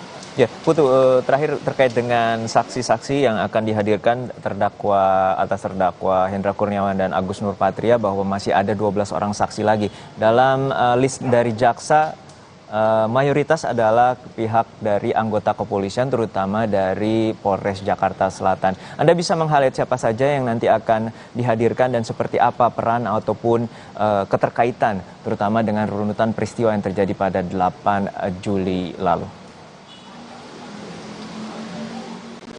Ya, baik Juno, kalau saya rekap begitu sebetulnya sosok-sosok yang menarik ini tentu saja yang pertama kali tiba di lokasi atau di TKP pada 8 Juli 2022, di mana 2 diantaranya yang saat ini sebetulnya sedang menjalankan proses persidangan dengan ataupun juga memberikan kesaksian di ruang sidang 3 dengan terdakwa Irfan Widianto yang tadi saya sebut ada Kasat Reskrim, mantan Kasat Reskrim dari Polres Jakarta Selatan, kemudian juga ada Kanit 1 dari Polres Jakarta Selatan yang juga ini turun langsung begitu pada saat olah TKP dilakukan di Duren 3. Kalau tadi saya mengutip begitu bagaimana pernyataan-pernyataan dari Ridwan Sopanit ini juga menyampaikan ada beberapa pihak yang datang ke lokasi, yakni ada Kanit Krim ada Samuel, kemudian juga ada Arsyad, ada Danu, kemudian ada Sulap Abu, ada Martin, dan juga ada beberapa pihak lainnya yang datang ke lokasi. Nah, ini nanti karena kalau kita berikan gambaran kepada Anda mengapa kemudian kesaksian dari Polres Jakarta Selatan ini menjadi penting,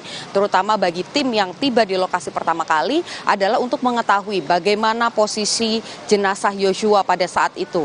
Kemudian apakah ada perintangan penyidikan, selain itu juga senjata yang digunakan apa saja, apakah cocok atau ada yang dihilangkan, kemudian juga siapa saja perwira-perwira tinggi dari Propampori yang ada di lokasi, ada di TKP, apa yang dilakukan, apakah hanya melihat, apakah ada usaha untuk kemudian merusak TKP. Nah, ini yang kemudian menarik nih untuk dilihat lebih lanjut lagi, apakah nanti pada persidangan Hendra Kurniawan ataupun juga Agus Nurpatria ada peran dari para terdakwa dalam proses perintangan penyidikan. Juno. Untuk saat ini dakwaan primer yaitu terkait dengan undang-undang elektronik atau informasi dan elektronik, dan kemudian juga ada dakwaan subsidiar terkait dengan perintangan penyidikan. Terima kasih rekan Niputu Trisnanda dari Pengadilan Negeri Jakarta Selatan telah berbagi informasi bersama kami. Dan saudara, informasi terkini terkait dengan sidang lanjutan Verdi Sambo di kasus pembunuhan berencana Brigadir Yosua Huta Barat akan kami lanjutkan setelah jeda.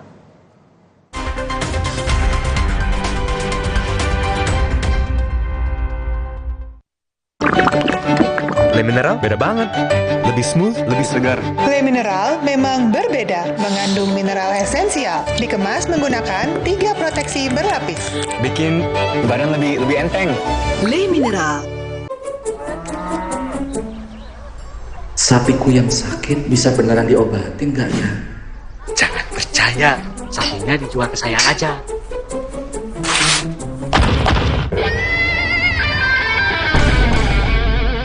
Jangan mau diprovokasi, Pak. Mending diobatin dulu sapinya. Nah, ternak yang masih sehat, segera divaksin. Jangan mau diprovokasi. Mari kita sama-sama basmi PMK dari bumi Indonesia. Walau pengap dan sesak, jangan buka masker. Inovasi baru, Fresh Care Patch. Tinggal tempel, bikin fresh seketika. Maskeran nyaman, cool kan? Fresh Care Patch. Saatnya rilekskan kulitmu. Fresh Living minyak zaitun. Kelembutan alami dari wajah hingga ke ujung kaki. Dengan aroma mewah yilang-yilang. Fresh Living minyak zaitun. Cantik terlindungi. Sakit tenggorokan? Jangan sembarangan minum obat. Semprot dulu Cooling 5, antiseptik untuk mulut dan tenggorokan. Cooling 5 meredakan sakit tenggorokan. Dengan cepat, Cooling 5, antiseptik untuk mulut dan tenggorokan. Halal.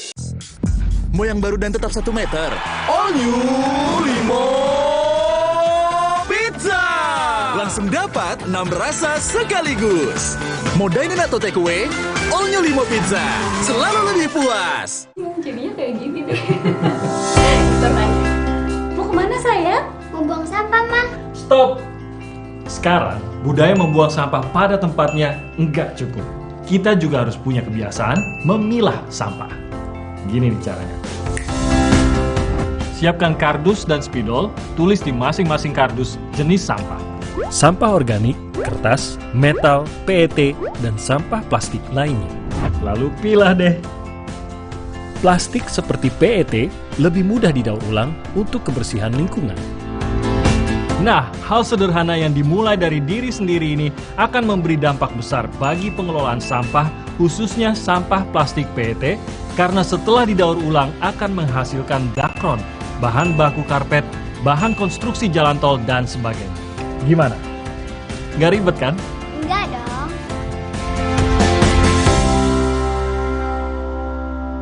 Sendi sehat, semangat goes ya. Amin. Sendi Anda aktif geraknya. Amin. Akan banyak hal baik terjadi saat sendi kita sehat. Amin. Olahraga teratur, bila perlu minum Wellmove. Wellmove halal. Untuk membantu atasi capek, pegal, dan nyeri otot, pakai Hotin Cream. Kalau untuk meredakan nyeri sendi, Rematik dan keseleo? Nah, itu pakai Hotin DCL baru. Bahan aktif DCL-nya efektif mengobati rematik, linu, dan nyeri sendi. hotnya Hotin banget deh. Saya pilih Entrasol dengan ekstrak buah zaitun dan tinggi serat. 4 kali lebih kuat tangkal radikal bebas. Bantu jaga kesehatan jantung saya. Tinggi proteinnya bantu jaga massa otot saya. Entrasol. Kilaf sama makanan. Gue sih sering banget. Terus ya nyesel banget sih. Habis makan langsung benekol. Plan Stanol Esternya hajar kolesterol dari makanan yang habis kita makan. Nutrif Benekol, cara enak turunkan kolesterol. Aku pikir semua air mineral itu sama. Le Mineral itu beda, lebih fresh dari yang lain. Le Mineral memang berbeda, mengandung mineral esensial, dikemas menggunakan 3 proteksi berlapis. Segernya. Le Mineral.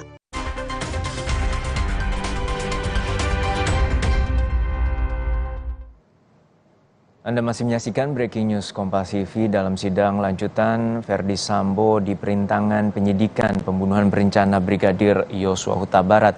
Dalam sidang kali ini terdakwa Hendra Kurniawan dan juga Agus Nurpatria tengah diskors untuk sementara waktu hingga pukul 13 siang waktu Indonesia Barat, dan juga baru saja tadi sidang terhadap terdakwa Irfan Widianto diskors untuk sementara waktu hingga pukul 2 waktu Indonesia Barat. Tentu dalam sejumlah kesaksian tadi baru satu saksi yang dihadirkan dari masing-masing sidang terdakwa perintangan penyidikan. Total memang ada 6 terdakwa perintangan penyidikan dan satu lainnya adalah Verdi Sambo dalam kasus obstruction of justice atau perintangan penyidikan. Satu saksi tadi telah dihadirkan dari terdakwa Agus Nurpatria dan Hendra Kurniawan, yakni teknisi CCTV, dan juga untuk terdakwa Irfan Widianto, yakni dari anggota kepolisian atau mantan Kasat Reskrim dari Polres Jakarta Selatan. Dalam sidang, saksi Chong Jiofung alias Afung mengatakan dia lebih dulu mengenal AKBP Ari Cahya sebelum jasanya digunakan terdakwa AKP Irfan Widianto sebagai teknisi yang mengganti DVR CCTV di Kompleks Polri Duren 3, Jakarta Selatan. Sudah ditanyakan JPU, saudara saksi menjawab kenal Irfan itu baru ini ya? Ketemu langsung ya Pak ya. Saudara saksi kenal sama AKBP Ari Cahya? Saya mengetahui Pak Ari Cahya itu pas dulu saya menerima pemesanan pemasang akses pintu, karena saya bekerja seperti itu, CCTV, akses pintu, sound system juga iya.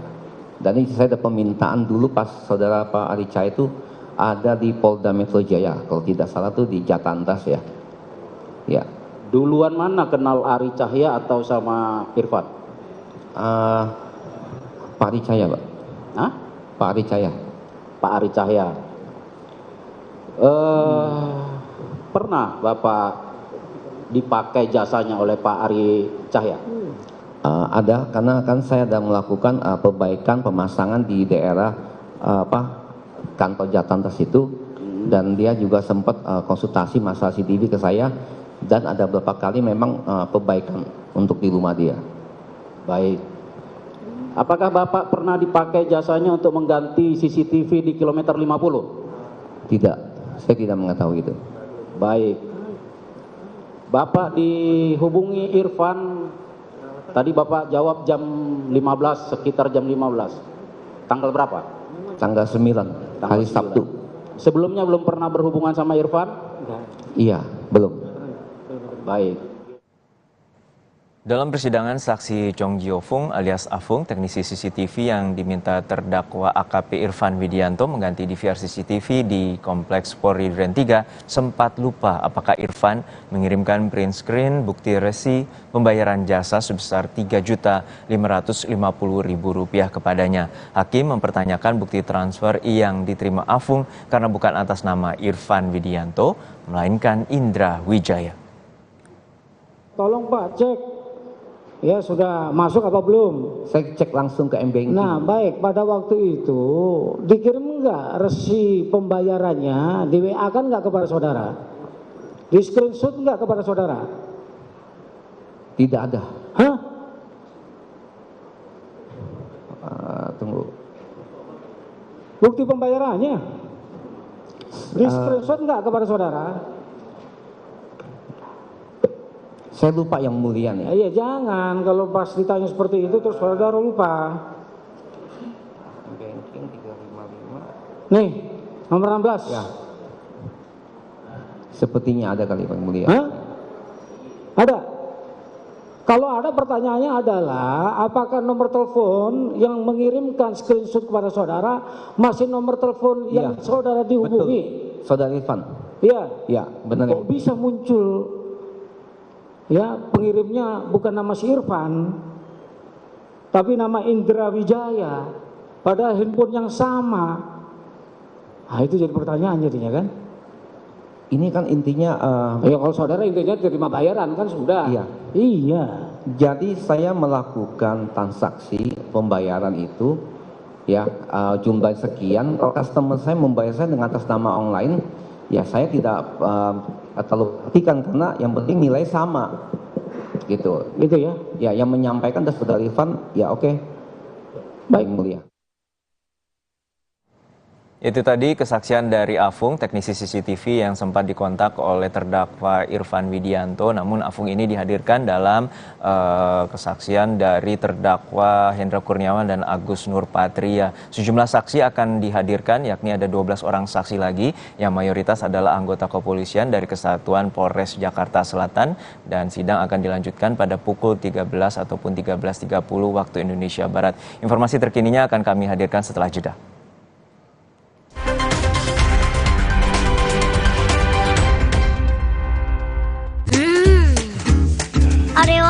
Nanti. Hah? Nyesel nggak bisa ngomong keras. Oreo wafer, 7 lapis, tebal, terasa coklatnya renyah. Kemarin aku antar orang berkali-kali, padahal kepala ini pusing. Ada obat sakit kepala. Oskadon aja. Oskadon aktif bekerja di pusat sakit kepala. Dapat diminum sebelum makan tanpa ngantuk. Oskadon panten uhi. Inovasi Indomie hype abis. Kebab Turki dan rendang Padang yang enaknya ngehits dimix di Indomie hype abis kebab rendang. Rasa smoky creamy kebab Turki sama gurihnya rendang Padang dimix asik. Indomie hype abis kebab rendang mix asik. Yuk cobain. Makin delicious, makin endes. Double ngehits di mulut. Indomie hype abis kebab rendang mix asik. Have you not seen my new phone yet? It literally folds in half. I would never switch to Samsung. I love my phone. What? It literally folds in half. You see, I love my phone. I would never switch to Samsung.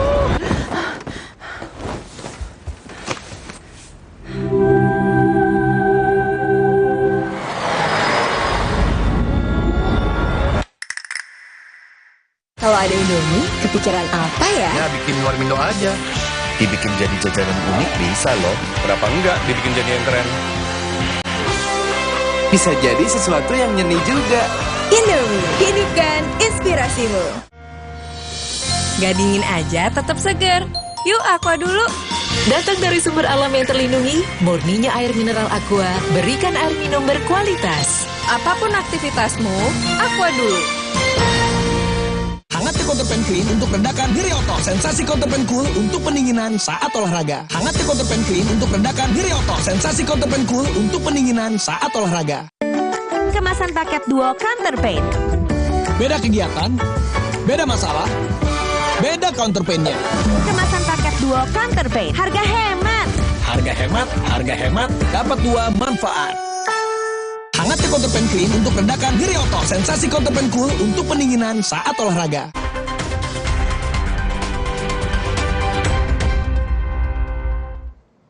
Anda masih menyaksikan Breaking News Kompas TV bersama saya Harjuno Pramondito, dan saudara, di sela pemeriksaan saksi kasus perintangan penyidikan dengan terdakwa Hendra Kurniawan dan Agus Nurpatria pada Kamis siang, hakim sempat bertanya pada saksi Chong Jiu Fung alias Afung tentang kondisi psikologisnya saat menjalani persidangan. Meski dicecar pertanyaan oleh para hakim, jaksa, dan penasehat hukum, Afung memastikan ia tidak tertekan. Mengajukan pertanyaan kepada saudara, pertanyaan saya ada satu saja. Tapi saksi kan tidak dalam keadaan seperti orang dimarah-marahi kan? Enggak kan? Tidak dalam keadaan tertekan kan? Oh, tidak. Tidak. Inilah pengadilan di Indonesia. Hakimnya ada yang dari Jawa, ada yang jaksanya dari luar Jawa. Gaya bahasanya beda-beda. Jangan merasa dimarahi ya. Iya. Itu hanya soal gaya penyampaian aja sesuai dengan asal masing-masing. Dan saudara, sebelumnya Sangun Ragahdo, tim penasihat hukum terdakwa Hendra Kurniawan dan Agus Nurpatria menilai kesaksian Chong Jiu Fung alias Afung tidak memberatkan kedua kliennya. Menurutnya, harddisk DVR CCTV yang diambil Afung dari Duren 3 masih ada. Klien-kliennya hanya mengamankan DVR CCTV tersebut. Dari saksi Afung ini bahwa DVR yang telah diambil itu harddisknya sampai sekarang masih ada.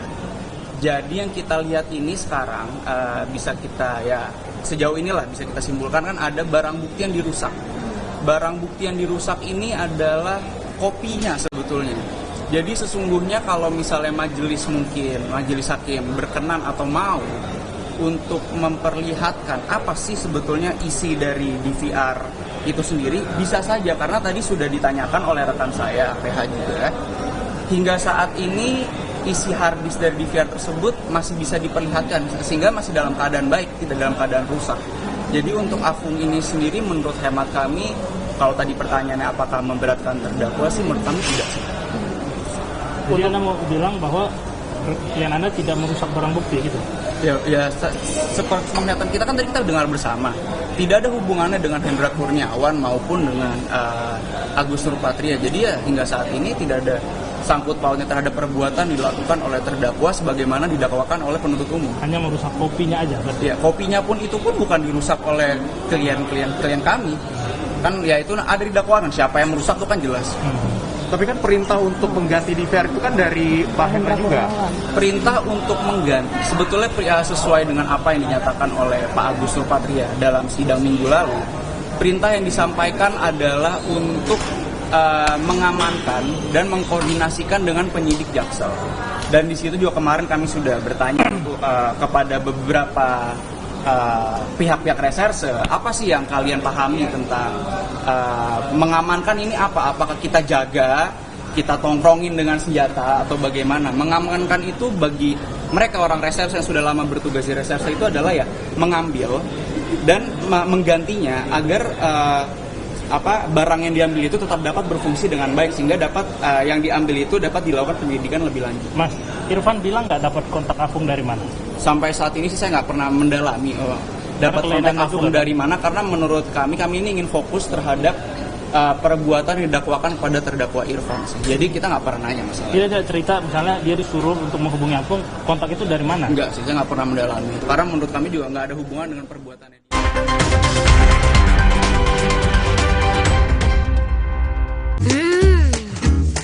Oreo wafer? Nanti. Hah? Nyesel nggak bisa ngomong keras. Oreo wafer, 7 lapis, tebal, rasa coklatnya renyah. Neo Remasil. Neo Remasil. Formula efektifnya redakan nyeri otot, nyeri sendi, dan pegal linu. Neo Remasil. Nyeri otot dan pegal linu reda, rezeki datang. Neo Remasil. Hangat Counter Pen Clean untuk redakan nyeri otot. Sensasi Counter Pen Cool untuk pendinginan saat olahraga. Hangat Counter Pen Clean untuk redakan nyeri otot. Sensasi Counter Pen Cool untuk pendinginan saat olahraga. Kemasan paket duo Counter Pain. Beda kegiatan, beda masalah, beda counter pain-nya. Kemasan paket duo Counter Pain. Harga hemat. Harga hemat, dapat 2 manfaat. Hangat Counter Pen Clean untuk redakan nyeri otot. Sensasi Counter Pen Cool untuk pendinginan saat olahraga. Kakek pingin tahu apa gigi palsunya bisa ngunyah ayam goreng yang renyah. Untung kakek pakai Polydent yang dengan kuat melekatkan gigi palsunya hingga 12 jam. Kakek pun bebas makan apa saja.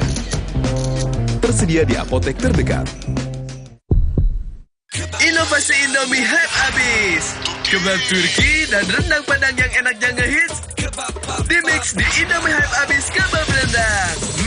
Rasa smoky creamy kebab Turki sama gurihnya rendang Padang di-mix asik. Indomie hype abis kebab rendang mix asik. Yuk cobain. Makin delicious, makin edes. Double ngehits di mulut. Indomie hype abis kebab rendang mix asik. Gak dingin aja, tetap segar. Yuk Aqua dulu. Datang dari sumber alam yang terlindungi, murninya air mineral Aqua, berikan air minum berkualitas. Apapun aktivitasmu, Aqua dulu. This is really amazing. Sensodyne Repair and Protect Deep Protection memiliki kandungan Novamin, membentuk lapisan mineral untuk perlindungan mendalam gigi sensitif. Jadi, kita bisa mengkonsumsi semua makanan favorit kita tanpa khawatir rasa ngilu. Wah, enak banget. Mau better dong? Sudah better. Ya, biskuitnya crunchy, vanilanya creamy, dilapisi coklat full dan tebal. Eits, nggak boleh. Better, enaknya bikin rebutan. Inovasi Indomie hype abis. Kebab Turki dan rendang Padang yang enaknya ngehits di-mix di Indomie hype abis kebab rendang. Rasa smoky creamy kebab Turki sama gurihnya rendang Padang di-mix asik. Indomie hype abis kebab rendang mix asik. Yuk cobain. Makin delicious, makin endes. Double ngehits di mulut. Indomie Hype abis kebab rendang mix asik.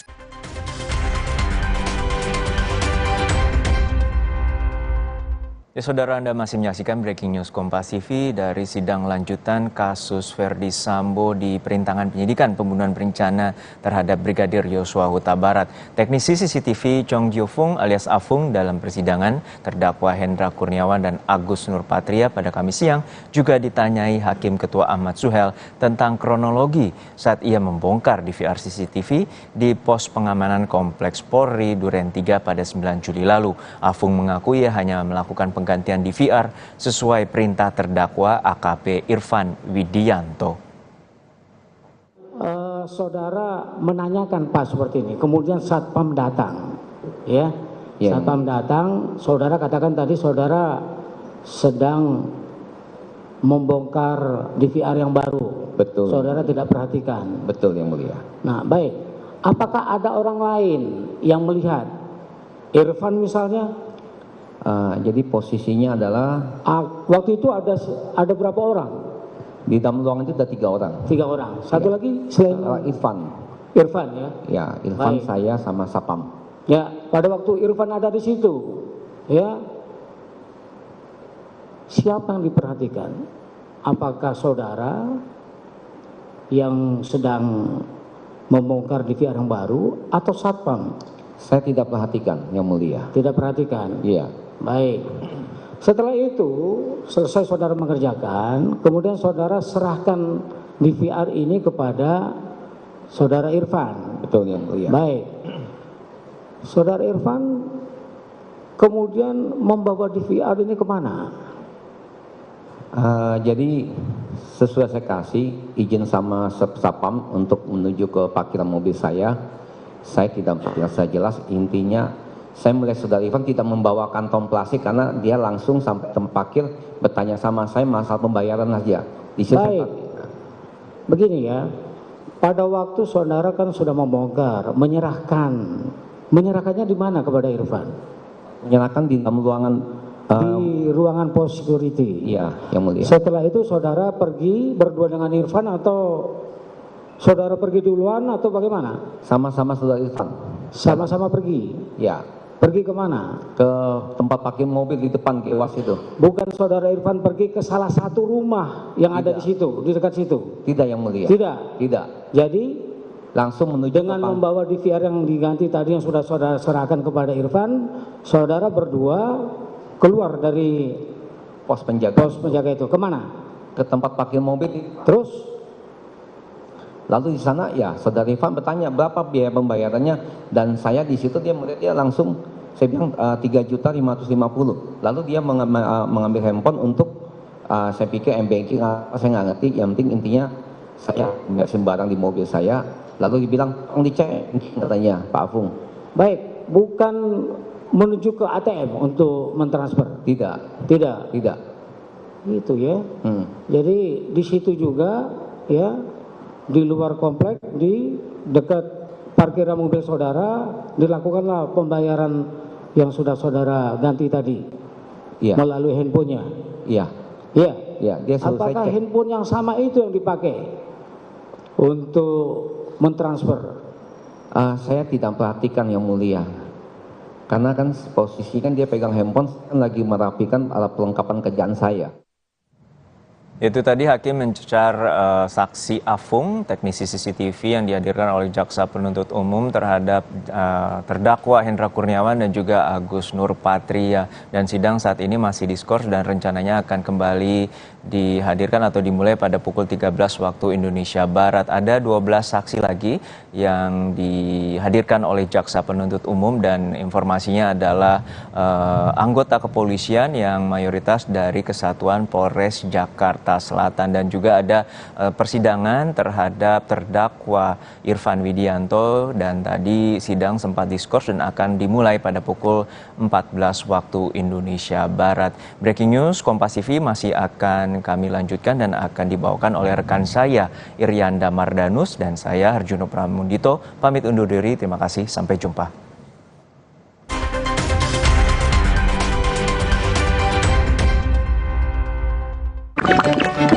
Le Mineral beda banget. Lebih smooth, lebih segar. Le Mineral memang berbeda, mengandung mineral esensial, dikemas menggunakan 3 proteksi berlapis. Bikin badan lebih enteng. Le Mineral. Sapiku yang sakit bisa beneran diobatin nggak ya? Jangan percaya, sapinya dijual ke saya aja.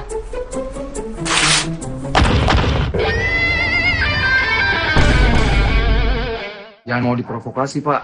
Mending diobatin dulu sapinya. Nah, ternak yang masih sehat, segera divaksin. Jangan mau diprovokasi. Mari kita sama-sama basmi PMK dari bumi Indonesia.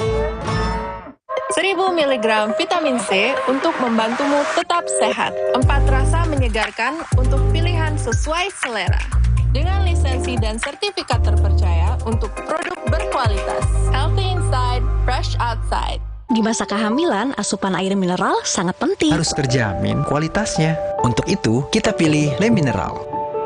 Galonnya begitu bening, selalu baru. Jadi tenang buat aku dan calon buah hatiku. Galon Le Mineral. Walau pengap dan sesak, jangan buka masker. Inovasi baru, Fresh Care Patch. Tinggal tempel, bikin fresh seketika. Maskeran nyaman. Cool kan? Fresh Care Patch.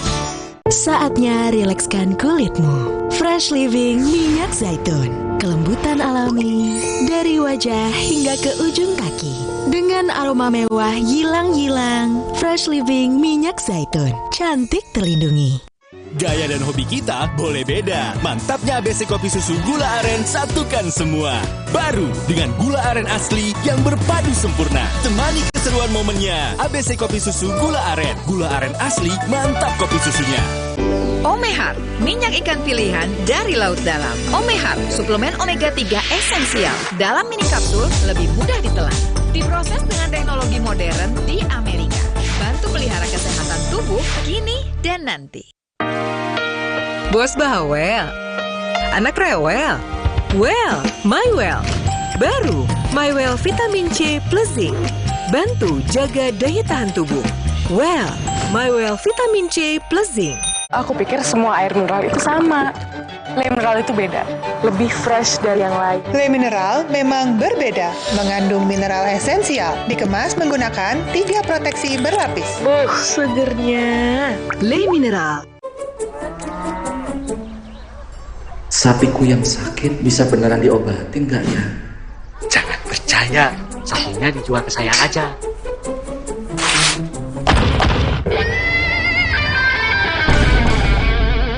Jangan mau diprovokasi, Pak. Mending diobatin dulu sapinya. Nah, ternak yang masih sehat, segera divaksin. Jangan mau diprovokasi. Mari kita sama-sama basmi PMK dari bumi Indonesia. Fresh Care dipercaya masyarakat Indonesia. Panasnya nyaman. Aromanya fresh. Pilihanku insya Allah halal. Dan hangatnya selalu bikin fresh. Fresh Care. Fresh Care kini hadir dengan Fresh Care Press and Relax. Nyaman dipegang, ada kerokannya. Bisa ngerok, bisa ngeroll sampai belakang. Fresh Care Press and Relax bisa ngerock and roll. Gaya dan hobi kita boleh beda. Mantapnya ABC Kopi Susu Gula Aren satukan semua. Baru dengan gula aren asli yang berpadu sempurna. Temani keseruan momennya. ABC Kopi Susu Gula Aren. Gula aren asli, mantap kopi susunya. Di masa kehamilan, asupan air mineral sangat penting. Harus terjamin kualitasnya. Untuk itu, kita pilih Le Mineral. Galonnya begitu bening, selalu baru. Jadi tenang buat aku dan calon buah hatiku. Galon Le Mineral.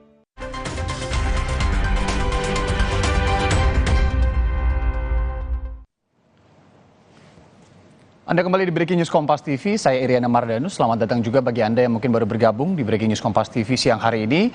Saya izinkan rekap sedikit, saudara, bahwa hari ini ada 13 orang saksi yang direncanakan hadir, tapi ada 9 yang kemudian sudah dikonfirmasi hadir untuk datang dan bersaksi di sidang lanjutan Sambo CS hari ini. Nah, sidang hari ini sendiri agendanya adalah pemeriksaan saksi untuk terdakwa dari kasus obstruction of justice atau perintangan penyidikan. Khususnya terdakwanya ini ada 2 di ruang sidang utama di Pengadilan Negeri Jakarta Selatan, yakni Hendra Kurniawan dan juga Agus Nurpatria.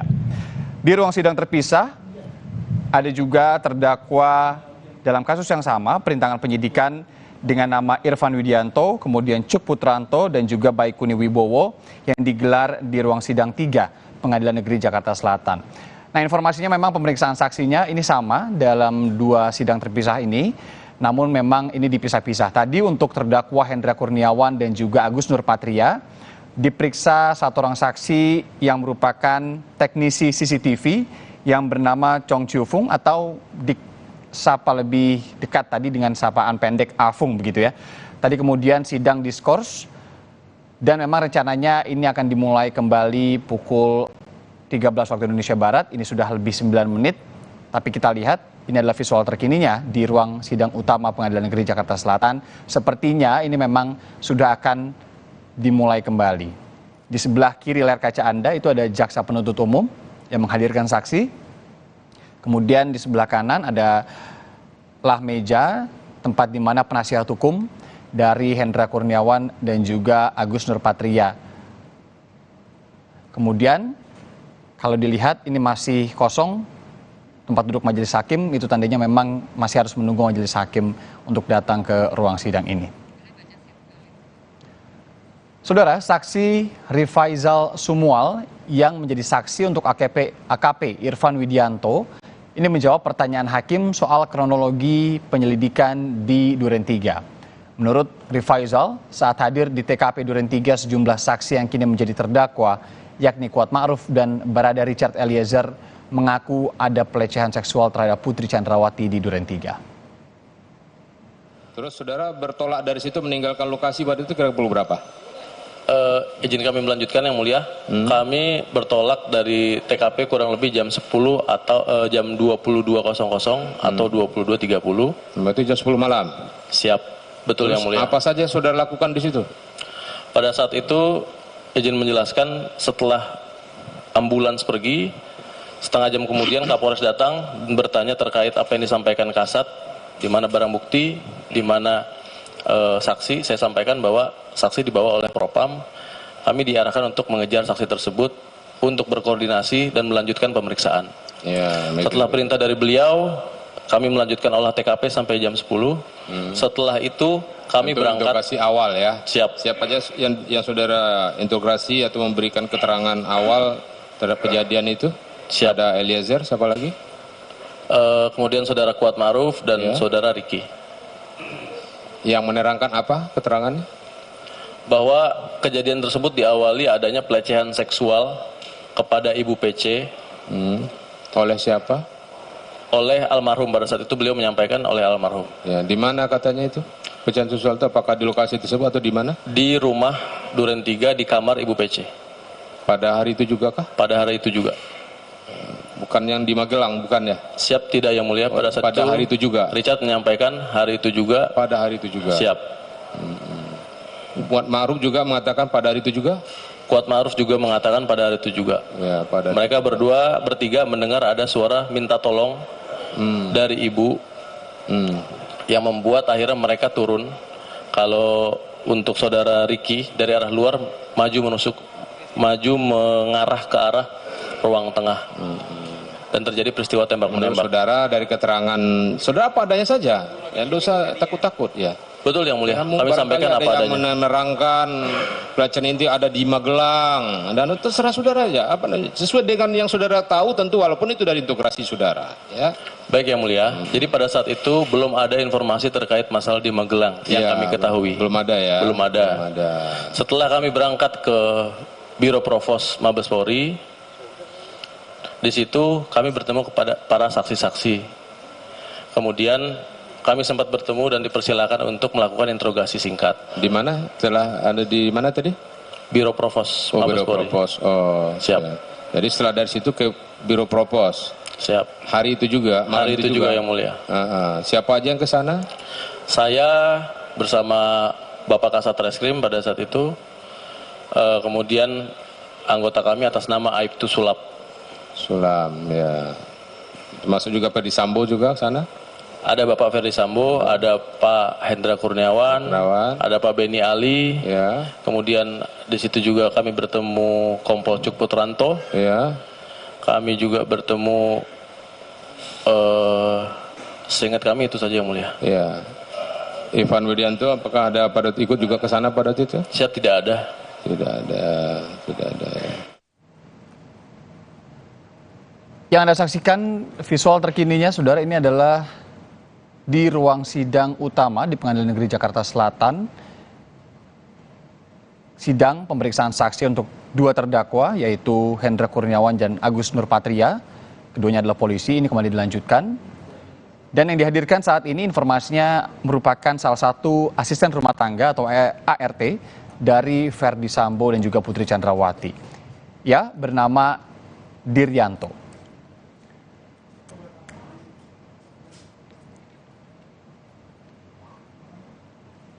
Informasinya, saudara, dalam sidang perintangan penyidikan pembunuhan dengan terdakwa Irfan Widianto, berarti sidang dengan atau yang dilakukan di ruangan terpisah dari ini, saksi Rifaizal Samuel yang juga anggota Polri ini turut hadir di TKP diminta untuk menyebutkan siapa saja yang hadir di TKP usai pembunuhan Brigadir Yosua terjadi. Saudara lihat siapa saja di TKP waktu itu? Siap, izin menyampaikan yang mulia. Pada saat saya sampai, kami memarkir mobil di depan rumah Bapak Kasat Reskrim. Ya. Kemudian setelah kami turun, Bapak Kasat Reskrim, ada Pak Ridwan. Pak Ridwan, Aku Kasat pada waktu itu. Ya. Siap memberikan beberapa penyampaian terkait bahwa ada peristiwa tembak-menembak di rumah Saudara, Bapak. ya. Saudara pas melihat jenazah masih ada di situ kan? Ini di luar rumah yang mulia pada saat di luar rumah, belum masuk ke rumah. Siap belum? Ya, di garasi, di pekarangan atau di garasi? Di depan garasi yang mulia. Sudah ramai orang di situ. Pada saat itu sudah mulai agak ramai yang mulia. Sudah mulai ramai. Ada beberapa anggota propam pada saat itu yang kami tidak mengetahui.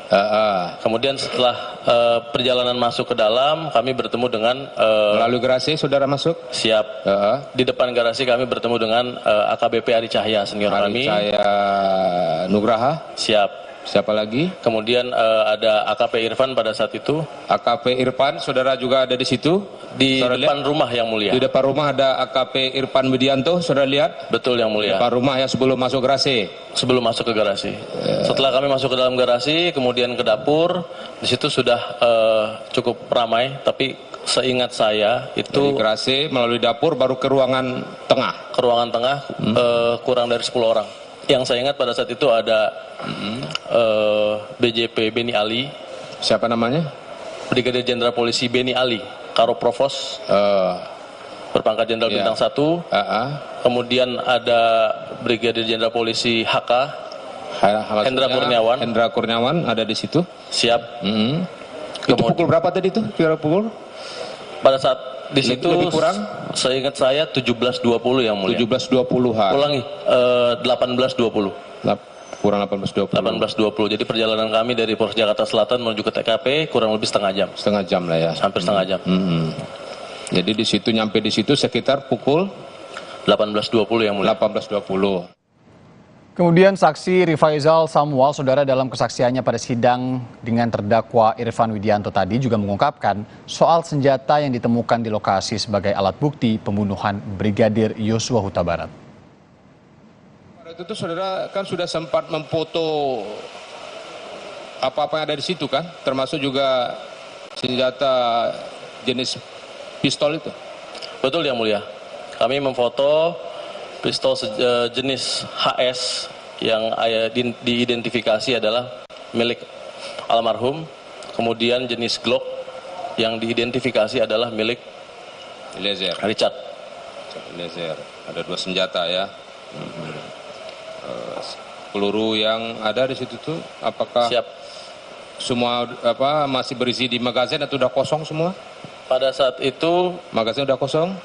Dikosongkan yang mulia pada saat itu. Dikosongkan oleh saudara Richard dan disaksikan oleh kami para penyidik. Saudara lihat ada berapa tembakan di dinding dan di apakah bisa saudara identifikasi itu di dinding atau di korban barangkali? Sudah bisa. Mohon izin yang mulia. Secara kasat mata? Secara kasat mata di arah dinding kurang lebih ada 5. Dinding arah ke atas. Siap. Yang ke arah ke atas, kemudian yang ke arah bawah itu kurang lebih ada 1 atau 2 yang mulia. 1 atau 2. Siap. Satu magazin itu kira-kira isinya berapa untuk Glock? Untuk Glock, seingat kami, setahu kami ada 17 yang mulia.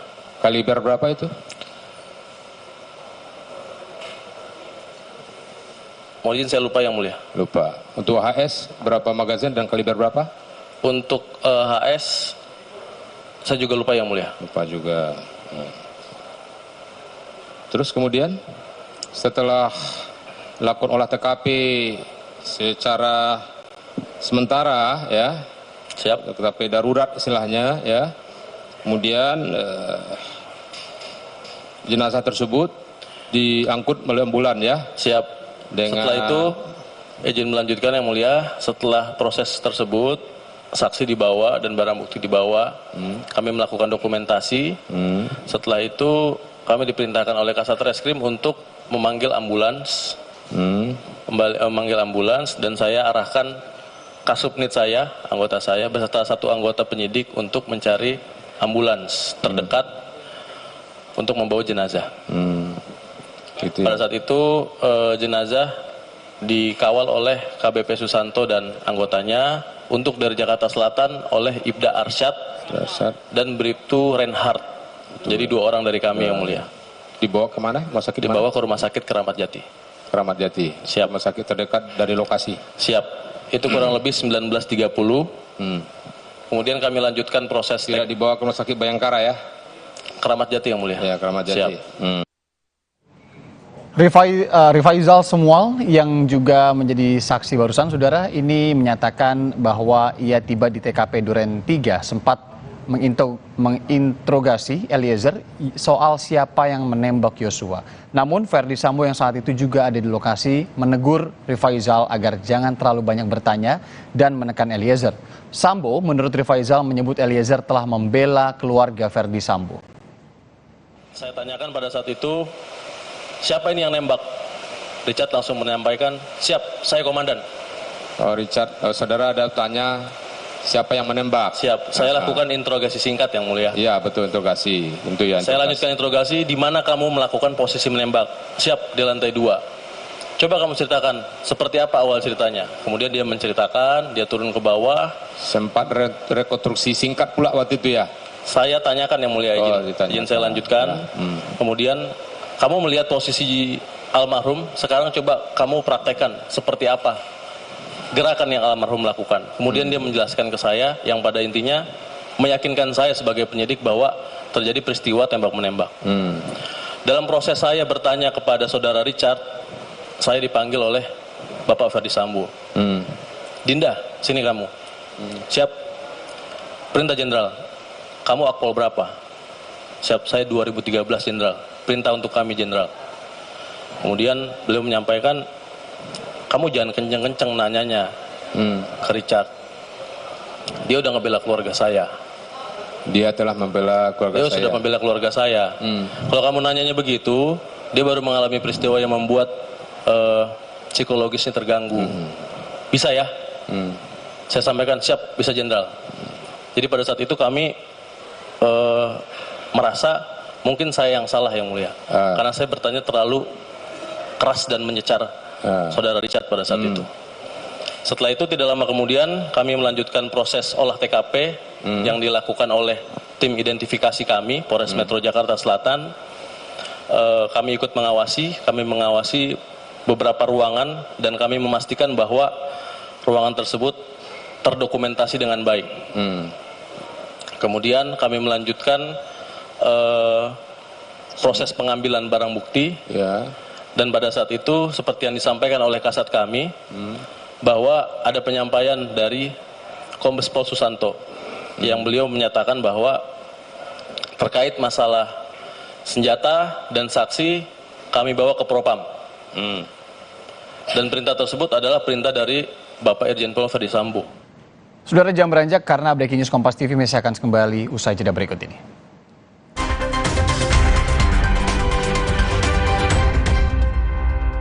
Memar di kulit. Sakit. Pagalino nyeri sendi, butuh dipijit. Sakit. Gak usah ngeluh kalau sakit. Pakai Herba Wahid. Herba Wahid, minyak herbal berkhasiat. Herba Wahid, minyak gosok, urut dan pijit. Alergi jontor nih. Aku biduran, obatnya yang depannya Indal CTN. Bisa dibeli tanpa resep dokter. Indal CTN, komposisi anti alerginya Redakan alergi. Indal CTN. Le Mineral beda banget. Lebih smooth, lebih segar. Le Mineral memang berbeda, mengandung mineral esensial, dikemas menggunakan 3 proteksi berlapis. Bikin badan lebih enteng. Le Mineral. Sendi sehat semangat goes ya. Amin. Sendi Anda aktif geraknya. Amin. Akan banyak hal baik terjadi saat sendi kita sehat. Amin. Olahraga teratur, bila perlu minum Wellmove. Wellmove halal. Untuk membantu atasi capek, pegal, dan nyeri otot, pakai Hotin Cream. Kalau untuk meredakan nyeri sendi, Rematik dan keseleo. nah, itu pakai Hotin DCL baru. Bahan aktif DCL-nya efektif mengobati rematik, lindung, dan nyeri sendi. Hotnya Hotin banget deh. Sapiku yang sakit bisa beneran diobatin nggak ya? Jangan percaya, sapinya dijual ke saya aja.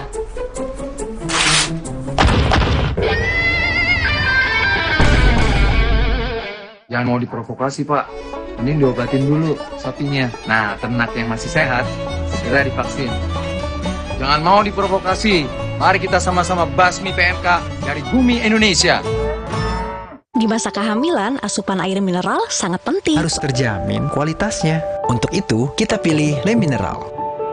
Galonnya begitu bening, selalu baru. Jadi tenang buat aku dan calon buah hatiku. Galon Le Mineral. Hey, ada madu teja sase, madu teja sase, sehat berstamina.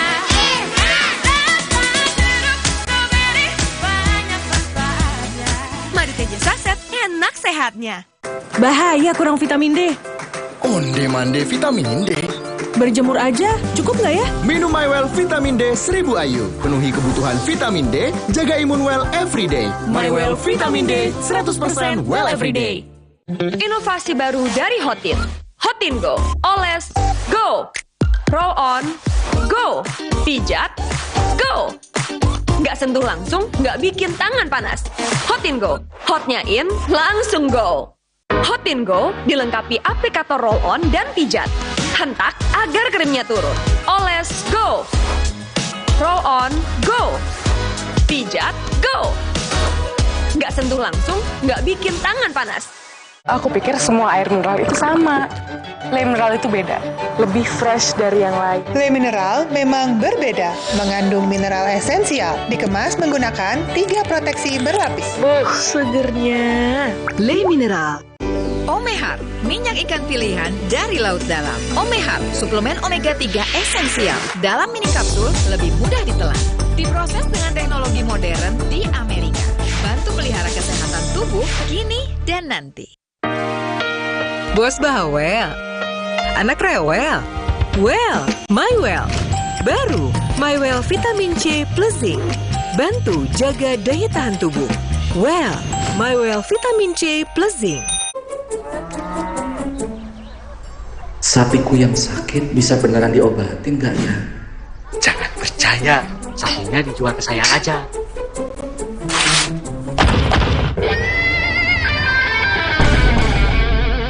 Jangan mau diprovokasi, Pak. Ini diobatin dulu sapinya. Nah, ternak yang masih sehat segera divaksin. Jangan mau diprovokasi. Mari kita sama-sama basmi PMK dari bumi Indonesia. Di masa kehamilan, asupan air mineral sangat penting. Harus terjamin kualitasnya. Untuk itu, kita pilih Le Mineral. Galonnya begitu bening, selalu baru. Jadi tenang buat aku dan calon buah hatiku. Galon Le Mineral.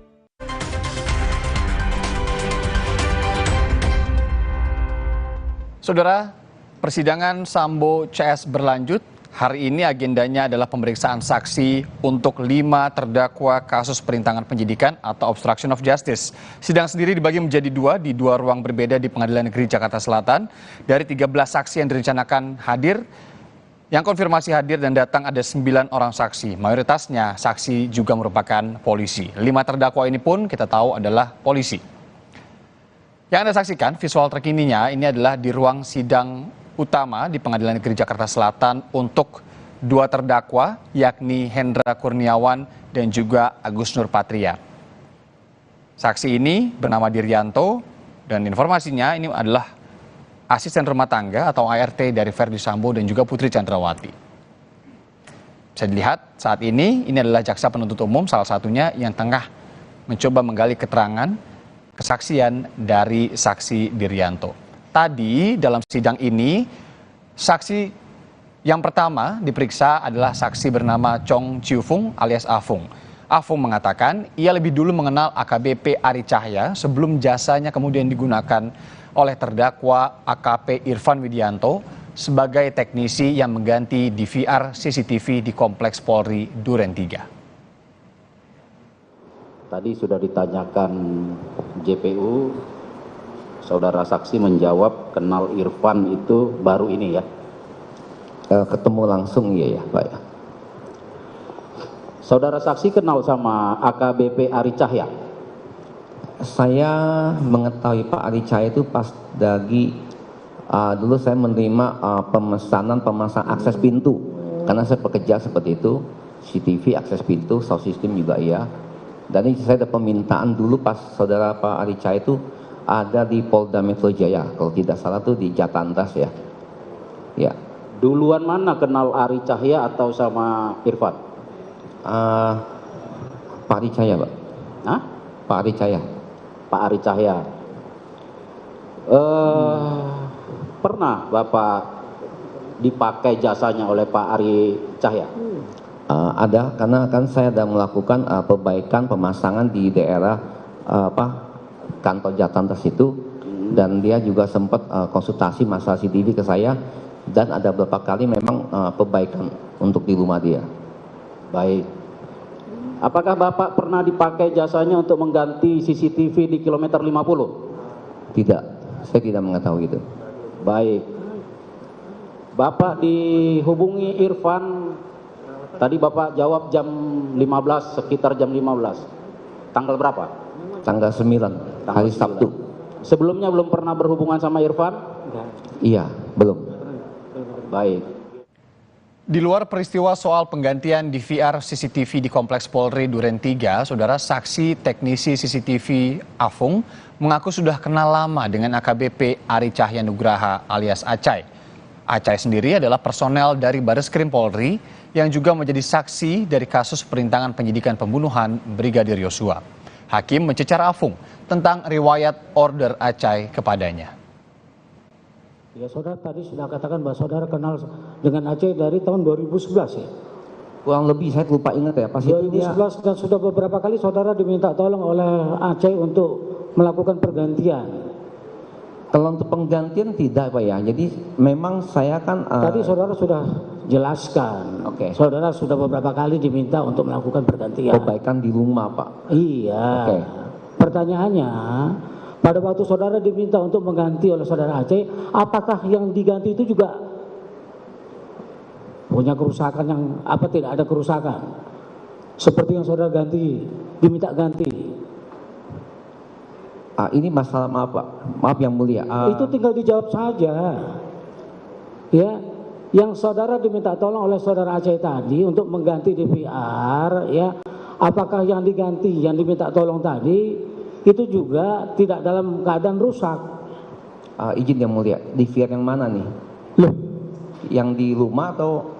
Dimanapun yang saudara diminta tolong, karena saudara tadi kan katakan sudah beberapa kali diminta tolong oleh Acai. Iya. Makanya pertanyaannya seperti itu. Ya, pernah, yang mulia. Iya, makanya pertanyaannya adalah apakah yang diminta tolong untuk mengganti tadi, ya, DVR yang diganti tadi juga DVR yang tidak rusak? Ini yang saya ganti itu dalam kondisi rusak. Kalau tidak rusak saya belum pernah. Kecuali memang ada satu kali penggantian untuk mengupdate mesin ke versi yang terbaru, supaya dia mensupport megapikselnya agak lebih besar dan gambar lebih tajam. Ada pernah. Begitu ya?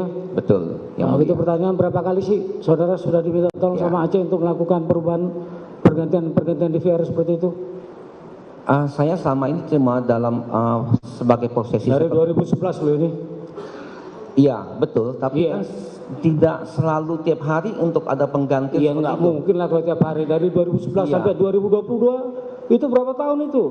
Iya itu penggantian mungkin di rumah dia. Iya. Oke. Terus? Mungkin mesin yang saya pasang ini kurang lebih ada bertahan kurang lebih 2 tahunan sampai 1 tahun lebih. Biasa masalah di power supply mati atau kamera mati kena petir atau kabelnya putus. Ya. Ya, yang selain di rumahnya Acai, ya di mana lagi yang saudara dimintain tolong untuk melakukan pergantian DVR? Di kantornya atau di mana? Mungkin di rumah. Jangan mungkin, saudara. Maaf Pak yang mulia. Iya. Customer saya banyak, jadi intinya. Saya cuma yang ditanya itu yang Acai, yang lain saya tidak tahu. Saya tidak tanya yang lain. Sama ini tidak ada yang mulia, cuma yang di rumah aja yang mulia ya. Di rumah saja. Kenapa saudara katakan sudah berkali-kali saudara diminta tolong oleh saudara Acai? Iya itu karena berhubungan dengan ada akses pintu, ada kamera yang di rumah mati, tidak bisa online di hem. Di satu rumah itu beberapa kali begitu? Iya, yang mulia. Bukan dalam arti untuk setiap dipanggil adalah penggantian mesin, tidak. Dari sidang perintangan penyidikan ini, saudara, di Pengadilan Negeri Jakarta Selatan terungkap AKP Irfan Widianto yang membeli perekam baru CCTV untuk mengganti CCTV di pos penjagaan Duren 3 Kompleks Polri. Irfan menghubungi teknisi penjual perangkat CCTV. Irfan ini yang menelpon saksi, dia itu tahu nggak, kenal nggak dengan dia, tahu nggak pekerjaannya apa? Saya sebelumnya kurang jelas ya. Sebelumnya tidak jelas. Iya, siap. Kembali lagi, pada saat ditelepon itu yang dikatakan Irfan kepada saksi kan tadi meminta pergantian 2 unit DVR. Betul. Iya. Ya. Ini disebutkan nggak lokasinya di mana? Tidak. Jadi apa yang dikatakan Irfan? Saya bilang, saudara apa? Iya Pak Irfan, mesinnya seperti apa dan hadisnya berapa besar? Nanti saya coba cek harganya. Lalu dia mematikan telepon, kata nanti saya hubungin kembali. Oh awalnya cuma mau nanya harga, belum minta ganti? Belum. Belum? Iya. Cuma nanya harga? Enggak, dia ada permintaan penggantian mesin, tapi saya memastikan itu mesin itu mereknya apa, kapasitas hadis yang di dalam DVR itu berapa besar, supaya nanti saya bisa cek harganya, nanti saya info kepada saudara Irfan. Pada saat pertama kali nelpon itu sudah disebut sama Pak Irfan, berapa kapasitasnya? Belum Pak. Belum? Terus habis itu teleponnya mati? Mati, betul. Terus kapan lagi dihubungi? Saksi yang hubungi atau Irfan yang hubungi? Saudara Irfan hubungi saya kembali dan dia menginformasikan bahwa mesin DVR yang dipakai itu mereknya Grand. Nah, apa mereknya? Ulang lagi. Grand. Iya, siap. Grand. Iya, Grand. Terus? Oke. Lalu setahu dalam pengetahuan saya itu bahwa itu adalah mesin Cina, merek Cina punya. Itu biasa toko-toko ada beberapa tempelan aja karena sesuai dengan kebutuhan mereka. Jadi intinya saya melihat menunya itu saya tahu berarti ini mesin Cina dan saya bisa pastikan bahwa ini saya tahu. Lalu saya melakukan pengecekan ke toko distributor yang biasa saya ambil untuk mengetahui bahwa berapa harga DVR sama hadis yang ada. Begitu Pak. Terus habis itu langsung disampaikan ke Irfan? Iya, betul. Harganya, berapa harganya? Harganya itu saya untuk totalnya atau perinciannya? Iya, waktu saksi telepon itu apa yang saksi sampaikan? Oh iya, saya sampaikan bahwa mesin itu DVR itu harganya 650, lalu hadisnya itu 750 karena 1 tera, lalu ongkos saya untuk ke sana dan transportasi saya kena cas 750. Jadi totalnya 3.550. 3.550. Itu yang saksi sampaikan di telepon. Betul. Kepada Irfan. Siapa? Kemudian Irfannya setuju. Oke. Teknisi CCTV Chong Chiu Fung alias Afung yang diminta mengganti DVR CCTV Kompleks Polri Duren 3, tempat Brigadir Yosua meninggal dunia di rumah dinas Verdi Sambo. Dalam kesaksian persidangannya juga menegaskan bahwa ia mengganti DVR CCTV sesuai perintah terdakwa AKP Irfan Widianto. Afung memaparkan kronologis saat ia akan mengganti DVR CCTV pasca kematian Yosua pada 9 Juli lalu. Saudara hanya diperintahkan untuk mengganti DVR. Pada saat saudara mengganti DVR itu, posisinya apakah terpassword atau tidak? Nah, secara umum itu mesin itu memang ada perintah untuk memasukkan password. Ada perintah ya? Memasukkan password ya. Jadi saya itu sebagai pekerja saya tidak berhak untuk ngotak-ngatik karena saya takut salah. Karena itu kan bukan punya saya. Saya cuma pekerja, lalu saya berkata kepada Saudara Irfan, Pak Irfan tolong suruh security ada kode password nih. Nah, berarti saudara nanyakan kode password ke Pak Irfan, ke security melalui Pak Irfan. Betul. Terus saudara mendapatkan passwordnya? Password itu dari security. Security itu dibilang sepertinya tidak ada. Ya saya tidak memperhatikan karena memang dalam mesin itu, mesin yang Cina punya, yang itu passwordnya itu biasanya ada perintah untuk memasukkan password, tapi kita tinggal klik OK aja, langsung masuk ke menu. Nah, berarti saudara tidak mendapatkan passwordnya pada saat itu? Tidak, saya tidak. Langsung klik OK saja? Yang pencet itu security ya, bukan saya. Siapa? Security, Sapam. Terus diklik OK langsung bisa buka? Ya, langsung masuk ke menu, otomatis saya mencari perintah yang itu shutdown, itu mematikan DVR agar aman. Shutdown, mematikan supaya aman, ya. Baru dilepas ya? Betul. Baru dipasang kembali? Betul, pasang yang baru Pak. Coba dipertegas kembali ya, jawaban saudara tadi itu. Ya, ketika saudara akan mencabut itu, ya. Ya Pak, yang mulia. Dimintakan passwordnya ya. Ada perintah. Ada perintah. Siap. Ya. Pada saat itu saudara minta kepada security. Saya berkata kepada Saudara Irfan dulu, baru Saudara Irfan mengapa? Ya, melalui Pak Irfan, saudara minta passwordnya. Ya, password. Kemudian tadi saudara sudah sebutkan pada waktu itu, ya, Satpam tidak memberikan passwordnya kepada saudara atau bagaimana? Satpam saya bilang passwordnya seperti tidak ada. Saya bilang coba Bapak pencet aja. Jadi Satpam bisa. Bapak pencet aja itu kata Satpam? Iya, enggak kata saya. Saya kan Bapak yang pencet karena kan itu kan mesin mereka. Sebentar. Ya, saudara kan tanya ini ke Satpamnya kan? Iya. Iya. Ini ada passwordnya ini. Iya. Kemudian jawab Satpam? Sepertinya tidak ada. Tidak ada passwordnya. Iya. Terus? Mungkin dalam istilah tidak ada, mungkin tidak usah diketik. Password itu nggak usah diketik, cuma pencet aja OK. Artinya tidak ada password, tinggal pencet OK.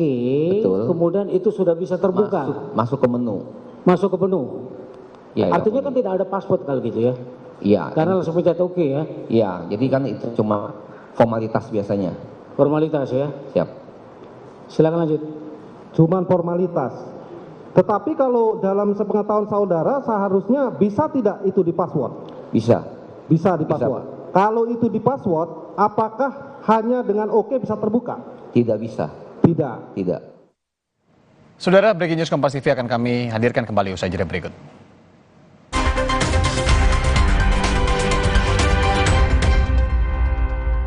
Have you not seen my new phone yet? It literally folds in half. I would never switch to Samsung. I love my phone. What? It literally folds in half. You see, I love my phone. I would never switch to Samsung.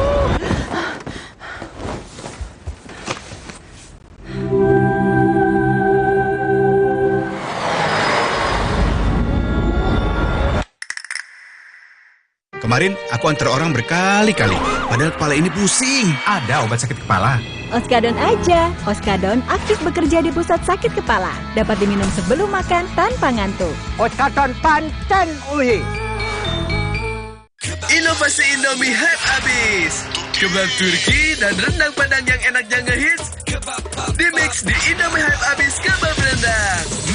Rasa smoky creamy kebab Turki sama gurihnya rendang Padang dimix asik. Indomie hype abis kebab rendang mix asik. Yuk cobain. Makin delicious, makin endes. Double ngehits di mulut. Indomie hype abis kebab rendang mix asik. Oreo apa? Nanti. Hah? Nyesel nggak bisa ngomong keras-keras. Oreo wafer, 7 lapis, tebal, rasa coklatnya renyah. Have you not seen my new phone yet? It literally folds in half. I would never switch to Samsung. I love my phone. What? It literally folds in half. You You see, I love my phone. I would never switch to Samsung.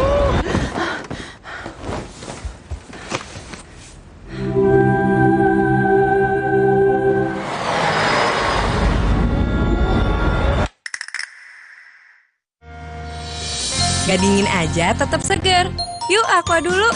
Datang dari sumber alam yang terlindungi, murninya air mineral Aqua, berikan air minum berkualitas. Apapun aktivitasmu, Aqua dulu. Hangat Counterpan Clean untuk redakan nyeri otot. Sensasi Counterpan Cool untuk pendinginan saat olahraga. Hangat Counterpan Clean untuk redakan nyeri otot. Sensasi Counterpan Cool untuk pendinginan saat olahraga. Kemasan paket duo Counterpain. Beda kegiatan, beda masalah, beda counterpain-nya. Kemasan paket duo Counterpain. Harga hemat. Harga hemat, harga hemat, dapat dua manfaat. Hangat Counterpan Clean untuk redakan nyeri otot. Sensasi Counterpan Cool untuk pendinginan saat olahraga. Have you not seen my new phone yet? It literally folds off. I would never switch to Samsung. I love my phone. What? It literally folds off. You see, I love my phone. I would never switch to Samsung.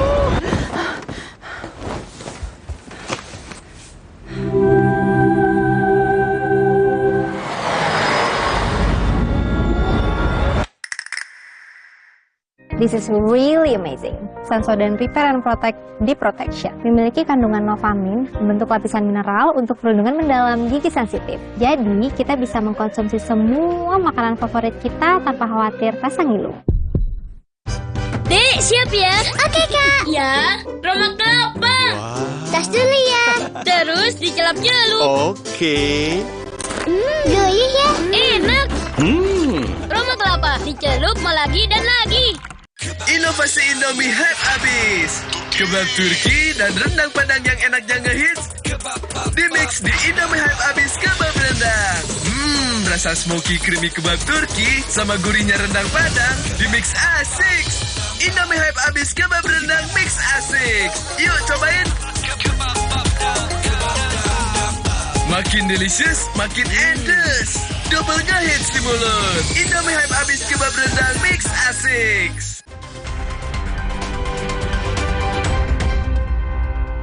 Saudara, sidang kasus perintangan penyidikan pembunuhan Brigadir Yosua dengan terdakwa Hendra Kurniawan dan Agus Nurpatria kembali berlanjut Kamis siang.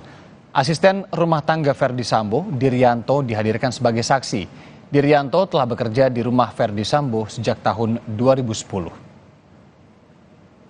Pekerjaannya tadi apa? ART ya? Siap, ART. Asisten rumah tangga. Siap. Di mana? Di Komplek Polri Duren 3. Di rumah Komplek Polri Duren 3. Rumah siapa itu? Rumah Pak Verdi Sambo. Siap. Rumah. Sudah lama sudah saksi bekerja di sana? Siap, sudah. Dari tahun berapa? Sekitar 2010, Pak. 2010. Siap. Sampai sekarang? Sekarang Siap. masih? Siap, masih, Pak. Sekarang masih tinggal di sana? Masih, Pak. Di Komplek Polri Duren 3? Di Saguling, Pak, sekarang. Sekarang di Saguling? Siap. Yang di Komplek Polri Duren 3-nya siapa yang tinggal sekarang? Untuk sementara kosong, Pak. Kosong, oke. 2010 ya, artinya sudah lama di sana ya. Siap. Itu setahu saksi rumah itu milik Pak Verdi Sambo atau milik siapa? Milik Pak FS, Pak. Pak FS. Siap. Sejak kapan Pak FS punya rumah di sana? Saya datang ke situ dari situ. Saksi datang 2010. Siap. Sudah ada rumah itu. Siap. Di rumah itu saksi tinggal sama siapa? Sendiri, Pak. Sendiri? Siap. Pak Verdi Sambonya bukan tinggal di sana? Dulu di situ, Pak.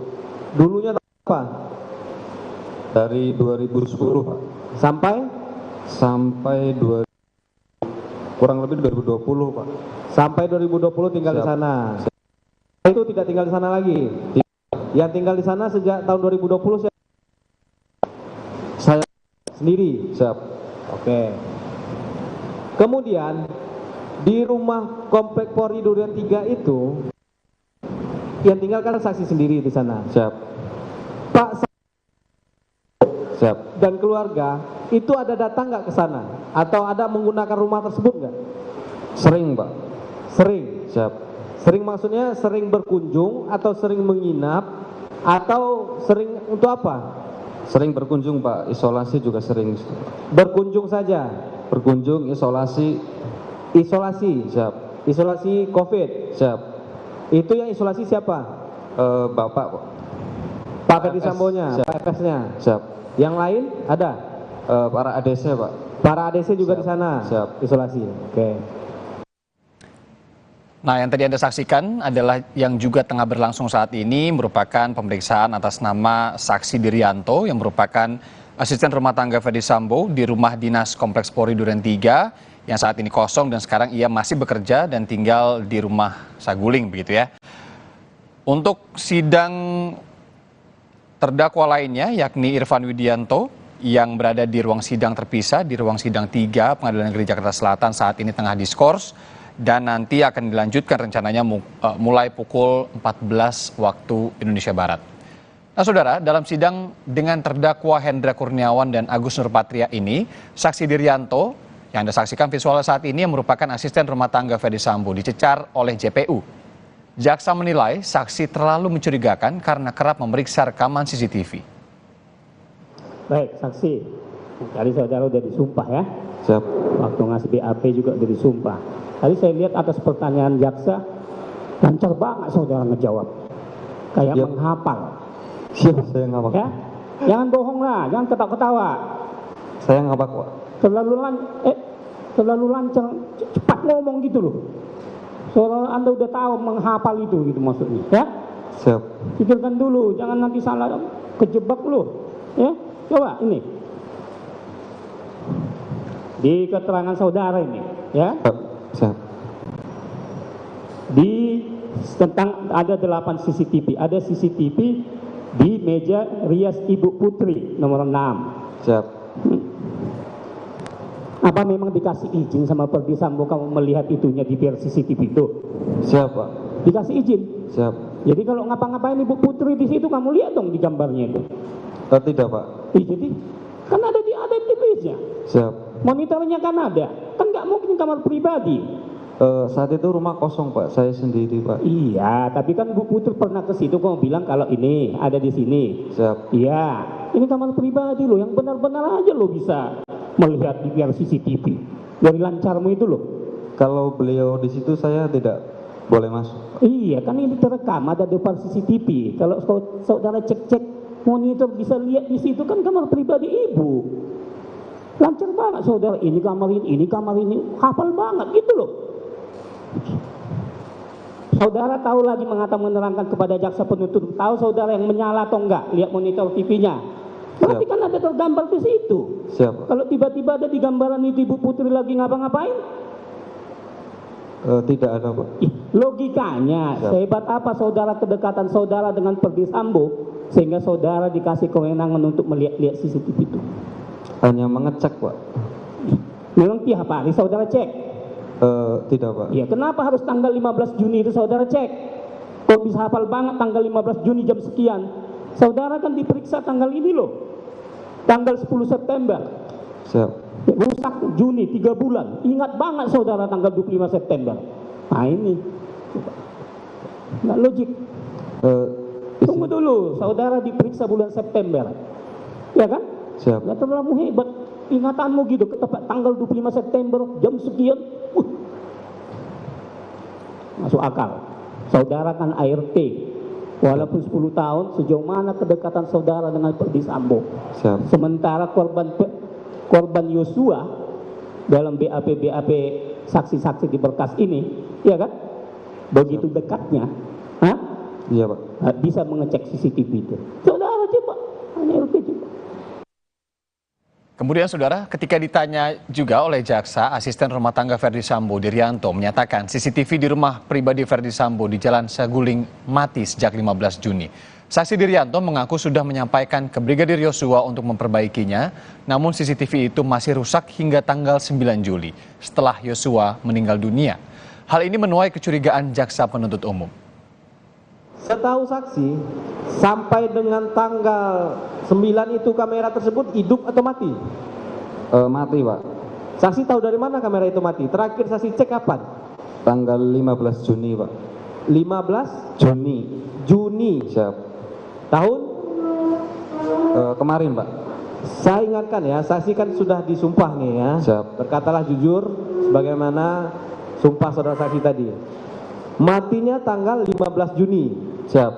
Yang mati ini kamera atau DVR-nya?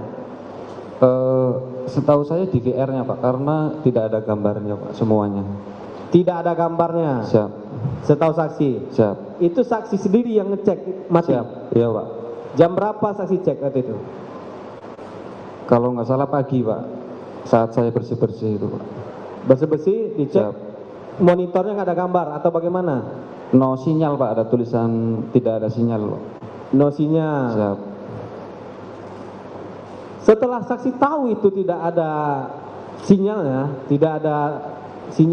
di VR tersebut, apa yang saksi lakukan? Saya menyampaikan ke almarhum Joshua, Pak. Menyampaikan ke almarhum Joshua waktu itu tanggal 15 Juli. Siap. Apa yang saksi sampaikan? Om, CCTV-nya mati. Kenapa saksi menyampaikannya kepada almarhum Joshua? Karena almarhum yang bertanggung jawab untuk kerusakan atau kepentingan rumah, Pak. Kepentingan rumah termasuk yang di Duren 3 nomor 46 ini? Siap. Itu urusannya dengan almarhum Joshua? Iya, Pak. Pada saat itu apa kata almarhum Joshua? Iya, Om, nanti saya betulin. Tapi ada dibetulkan sudah tuh? Iya, Pak. Setelah saksi lapor, apakah CCTV tersebut ada diperbaiki? Belum, Pak. Belum? Sampai saat kejadian tanggal 9, tanggal 8? Siap. Belum diperbaiki itu? Belum, Pak. Saksi yakin ya itu belum yakin, diperbaiki? Pak. Usai jeda kami masih akan menampilkan sejumlah kesaksian dari sejumlah saksi yang telah bersidang hari ini. Tetap di Breaking News Kompas TV.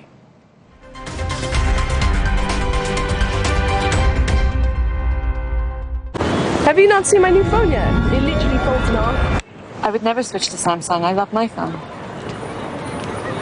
What? It literally folds in half. You see, I love my phone. I would never switch to Samsung.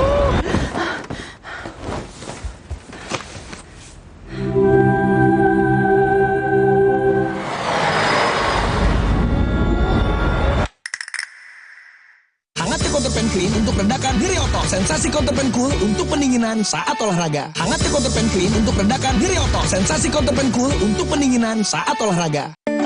Kemasan paket duo Counterpain. Beda kegiatan, beda masalah, beda counterpain-nya. Kemasan paket duo Counterpain. Harga hemat. Harga hemat, dapat dua manfaat. Hangatnya Counterpan Clean untuk redakan nyeri otot. Sensasi Counterpan Cool untuk pendinginan saat olahraga. Vitamin dan mineral dalam tubuh akan berkurang setiap hari. Organ tubuh pun tidak akan bekerja maksimal. Penuhi kebutuhannya dengan Nutra4Gold. Dengan 22 vitamin dan mineral, membantu semua yang hilang balik normal. Recharge your body, recharge your life. Nutra4Gold. Inovasi Indomie hype abis. Kebab Turki dan rendang padang yang enak dan ngehits dimix di Indomie hype abis kebab rendang. Rasa smoky creamy kebab Turki sama gurihnya rendang padang dimix asik. Indomie hype abis kebab rendang mix asik. Yuk cobain. Makin delicious, makin edes. Double ngehits di mulut. Indomie hype abis kebab rendang mix asik. Oreo waffle? Nanti. Hah? Nyesel nggak bisa ngomong keras. Oreo wafer, 7 lapis, tebal, terasa coklatnya renyah. Vitamin dan mineral dalam tubuh akan berkurang setiap hari. Organ tubuh pun tidak akan bekerja maksimal. Penuhi kebutuhannya dengan Nutra4Gold. Dengan 22 vitamin dan mineral, membantu semua yang hilang balik normal. Recharge your body, recharge your life. Nutra4Gold. Gak dingin aja, tetap segar. Yuk Aqua dulu. Datang dari sumber alam yang terlindungi, murninya air mineral Aqua, berikan air minum berkualitas. Apapun aktivitasmu, Aqua dulu.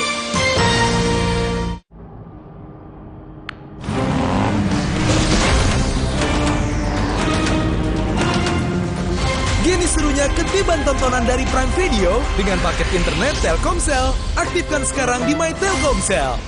Hangatnya Counterpan Clean untuk redakan Girioto. Sensasi Counterpan Cool untuk pendinginan saat olahraga. Hangatnya Counterpan Clean untuk redakan Girioto. Sensasi Counterpan Cool untuk pendinginan saat olahraga. Kemasan paket duo Counterpain. Beda kegiatan, beda masalah, beda counterpain-nya. Kemasan paket duo Counterpain. Harga hemat. Harga hemat, dapat dua manfaat. Hangatnya Counterpan Clean untuk redakan Girioto. Sensasi Counterpan Cool untuk pendinginan saat olahraga. Vitamin dan mineral dalam tubuh akan berkurang setiap hari. Organ tubuh pun tidak akan bekerja maksimal. Penuhi kebutuhannya dengan Nutra4Gold. Dengan 22 vitamin dan mineral, membantu semua yang hilang balik normal. Recharge your body, recharge your life. Nutra4Gold. Kalau ada Indomie, kepikiran apa ya? Ya bikin warmindo aja. Dibikin jadi jajanan unik bisa loh. Kenapa enggak dibikin jadi yang keren? Bisa jadi sesuatu yang nyeni juga. Indomie, hidupkan inspirasimu. Have you not seen my new phone yet? It literally folds in half. I would never switch to Samsung. I love my phone. What? It literally folds in half. You see, I love my phone. I would never switch to Samsung.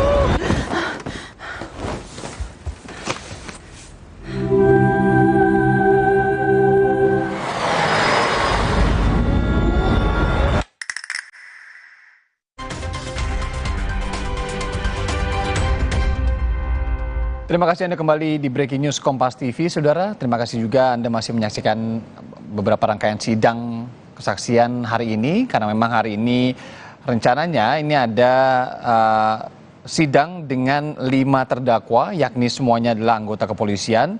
Kalau visual yang Anda saksikan saat ini adalah visual sidang terkini, ini adalah visual saat ini yang memang sidang pemeriksaan saksi ini tidak menggunakan audio. Ini adalah persetujuan dari majelis hakim di sana.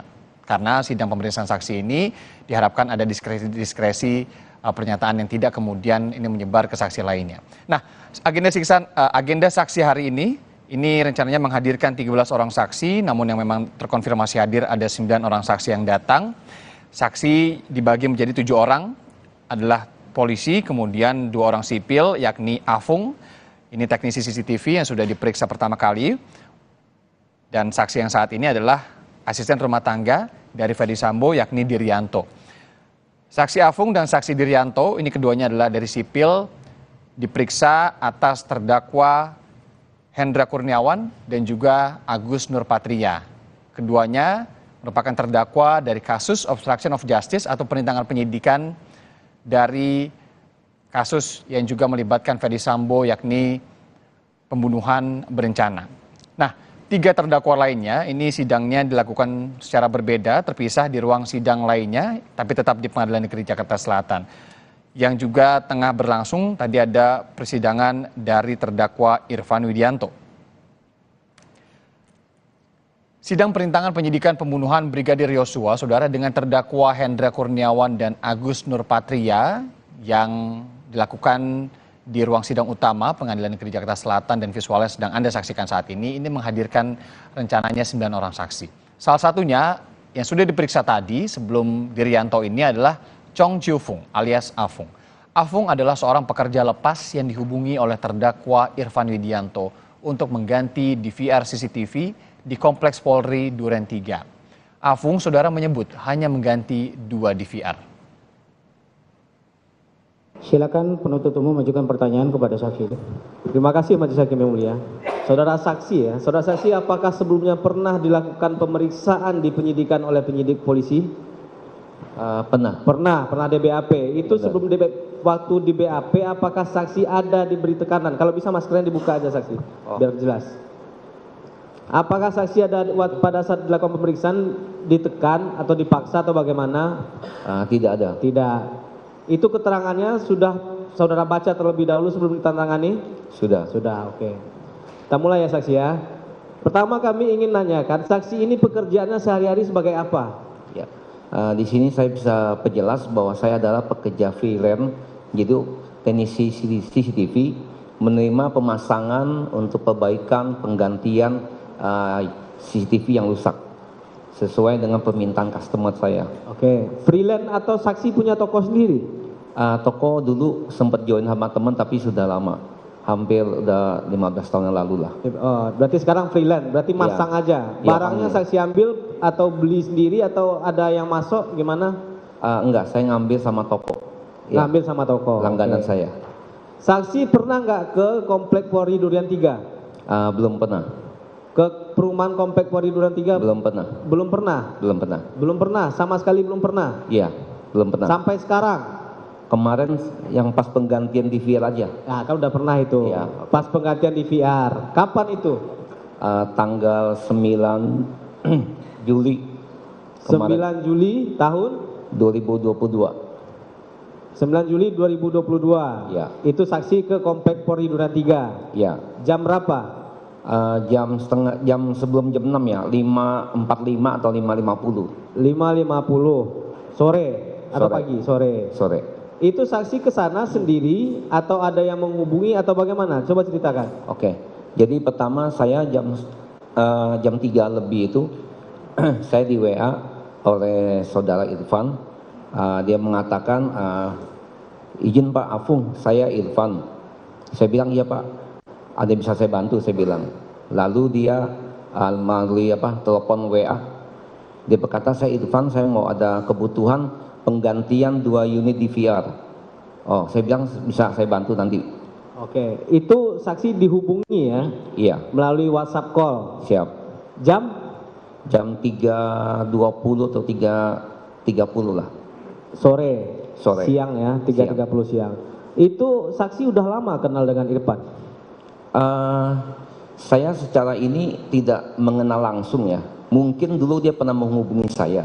Karena customer saya mungkin ada nama Irfan juga, Pak. Tapi saya kurang memperhatikan, jadi yang intinya saya mendapat permintaan customer itu, berarti saudara Irfan ini sebagai customer saya siap membantu. Irfan ini saksi tahu dia pekerjaannya apa, sebagai apa? Dia menghubungi saya mengenai CCTV, tidak langsung pasti dia mengatakan bahwa saya memang ada menjual dan memperbaiki. Bukan, yang mau kami tanyakan, saksi tahu nggak Irfan ini yang menelpon saksi, dia itu tahu nggak, kenal nggak dengan dia, tahu nggak pekerjaannya apa? Saya sebelumnya kurang jelas ya. Sebelumnya tidak jelas? Iya, siap.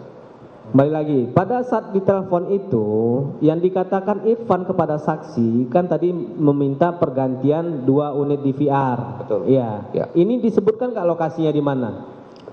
Tidak. Jadi apa yang dikatakan Irfan? Saya bilang, sudah apa? Iya Pak Irfan, mesinnya seperti apa dan hadisnya berapa besar? Nanti saya coba cek harganya. Lalu dia mematikan telepon, kata nanti saya hubungi kembali.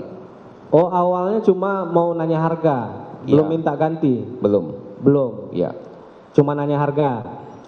Enggak, dia ada permintaan penggantian mesin, tapi saya memastikan itu mesin itu mereknya apa, kapasitas harddisk yang di dalam di VR itu berapa besar, supaya nanti saya bisa cek harganya, nanti saya info kepada saudara Irfan. Lalu setahu dalam sepengetahuan saya itu bahwa itu adalah mesin Cina, merek Cina punya, itu biasa toko-toko ada beberapa tempelan aja karena sesuai dengan kebutuhan mereka. Jadi intinya saya melihat menunya itu saya tahu berarti ini mesin Cina dan saya bisa pastikan bahwa ini saya tahu. Lalu saya melakukan pengecekan ke toko distributor yang biasa saya ambil untuk mengetahui bahwa berapa harga di VR sama hadis yang ada. Begitu Pak.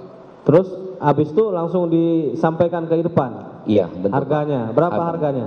Harganya itu saya untuk totalnya atau pelinciannya. Iya, waktu saksi telepon itu apa yang saksi sampaikan? Oh iya, saya sampaikan bahwa mesin itu di VR itu harganya 650, lalu hadisnya itu 750 karena 1 tera, lalu ongkos saya untuk ke sana dan transportasi saya kena cas 750. Jadi totalnya 3.550. 3.550.000. Itu yang saksi sampaikan di telepon kepada Irfan. Siapa? Kemudian Irfannya setuju. Oke. Saksi nggak nanya di mana lokasinya digantinya. Lalu saya sempat bertanya, maaf Pak. Jadi habis saya kasih harga, nanti katanya nanti saya info ya mau dikirim kemana nanti. Oh pada saat itu belum tahu. Terus kapan dikasih tahunya? Tidak lama, kurang lebih ada 10 menit itu dia WhatsApp saya men-share lokasi. Posisinya adalah di Gewas dekat Duren 3 situ. Tempat cuci mobil. Yang di Serlaunya tempat cuci mobil. Siap. Itu. Kemudian saksi langsung ke sana atau beli barang dulu atau bagaimana? Posisi pas waktu itu saya ada pekerjaan di luar. Jadi otomatis saya nggak bisa langsung datang. Saya bilang ini mesin saya kirim aja, ya. Jadi saya melalui pakai Gojek, saya kirim ke lokasi. Lalu Gojek sudah jalan menuju ke sana, Saudara Irfan telepon saya lagi dan mengatakan bahwa di sana tidak ada teknisi, minta saya bantu. Saya bilang mungkin saya agak malam karena saya masih di lapangan. Lalu akhirnya dia bilang nggak apa-apa, saya masih lama. Dalam secara ini mungkin dia masih mau cuci mobil atau apa, ya oke. Saya bilang kalau misalnya Saudara Irfan mau tunggu nanti saya mampir, saya bilang saya mau pulang, saya mampir sebentar. Akhirnya saksi jam berapa datang ke sana? Jam 5.50 kurang lebih lah. 5.50. Siap. Sebelumnya itu saksi tahu nggak ini DVR yang mau diganti ini milik siapa? Tahu nggak? Tidak tahu. Nggak ada disampaikan sama Irfan? Tidak tahu. Apakah saksi tahu ini adalah DVR yang di pos security, tahu nggak? Tidak tahu juga. Tidak ada gambaran sama sekali? Tidak ada. Oke, lanjut kemudian datang ke mana? Ke karwasnya atau langsung ke tempat lain? Jadi saya sampai di tempat gewas itu, tempat cuci mobil. Lalu saya pakai mobil, disuruh Saudara Irfan pakai di sana. Lalu saya berjalan kaki menuju ke komplek Duren 3, menuju ke pos penjagaan sana. Berapa orang? Seingat saya sama Irfan jalan di belakang 2 orang. Di belakang ada 2 orang. Saksi sama Irfan berjalan berdua? Ya, siap. Oke, saksi ke sana naik apa? Naik motor, naik mobil? Naik mobil. Naik mobil. Mobilnya parkir di gewas itu. Di gewas itu. Jalan kaki ke dalam ya? Siap. Kemudian kemana dia bawa sama Irfan? Saya diarahkan ke pos penjagaan yang di depannya adalah lapangan basket itu, menuju ke security, dan Saudara Irfan berkata ini teknisi CCTV saya mau ganti DVR. Lalu diarahkan ke dalam, ditunjukin posisi DVR itu ada di situ. Itu yang ngomong Irfan tadi itu ngomongnya ke siapa? Ini teknisi saya. Security, satpam di sana. Satpam di sana. Apa kata satpam di sana? Dia bilang, ya di dalam Pak. Oh di dalam. Iya. Dipersilahkan langsung. Dipersilahkan langsung. Sama satpamnya. Iya. Saksi tahu nggak yang di pos satpam itu waktu saksi sebelum mengganti itu kondisinya bagaimana? Apakah rusak atau nyala atau bagaimana DVR-nya itu? Di sana saya kan sebagai teknisi di lapangan itu saya memperhatikan posisi kamera yang nyala itu ada berapa titik. Saya memperhatikan berarti nomor 1 sama 8 itu memang mati. Ya, lalu saya memperhatikan bahwa di dalam DVR itu ada 2 unit atas sama bawah. Lalu saya sempat bertanya sama security, ini kenapa ada 2 mesin ya? Tapi tampilannya begini.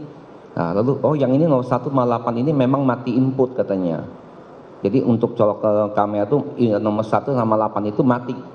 Ya mungkin katanya kena cuaca, kena petir gitu katanya bisa jadi. Bukan, maksud saya gini, saksi kan ini dipanggil Irfan untuk mengganti DVR CCTV yang di pos tadi kan? Iya Pak.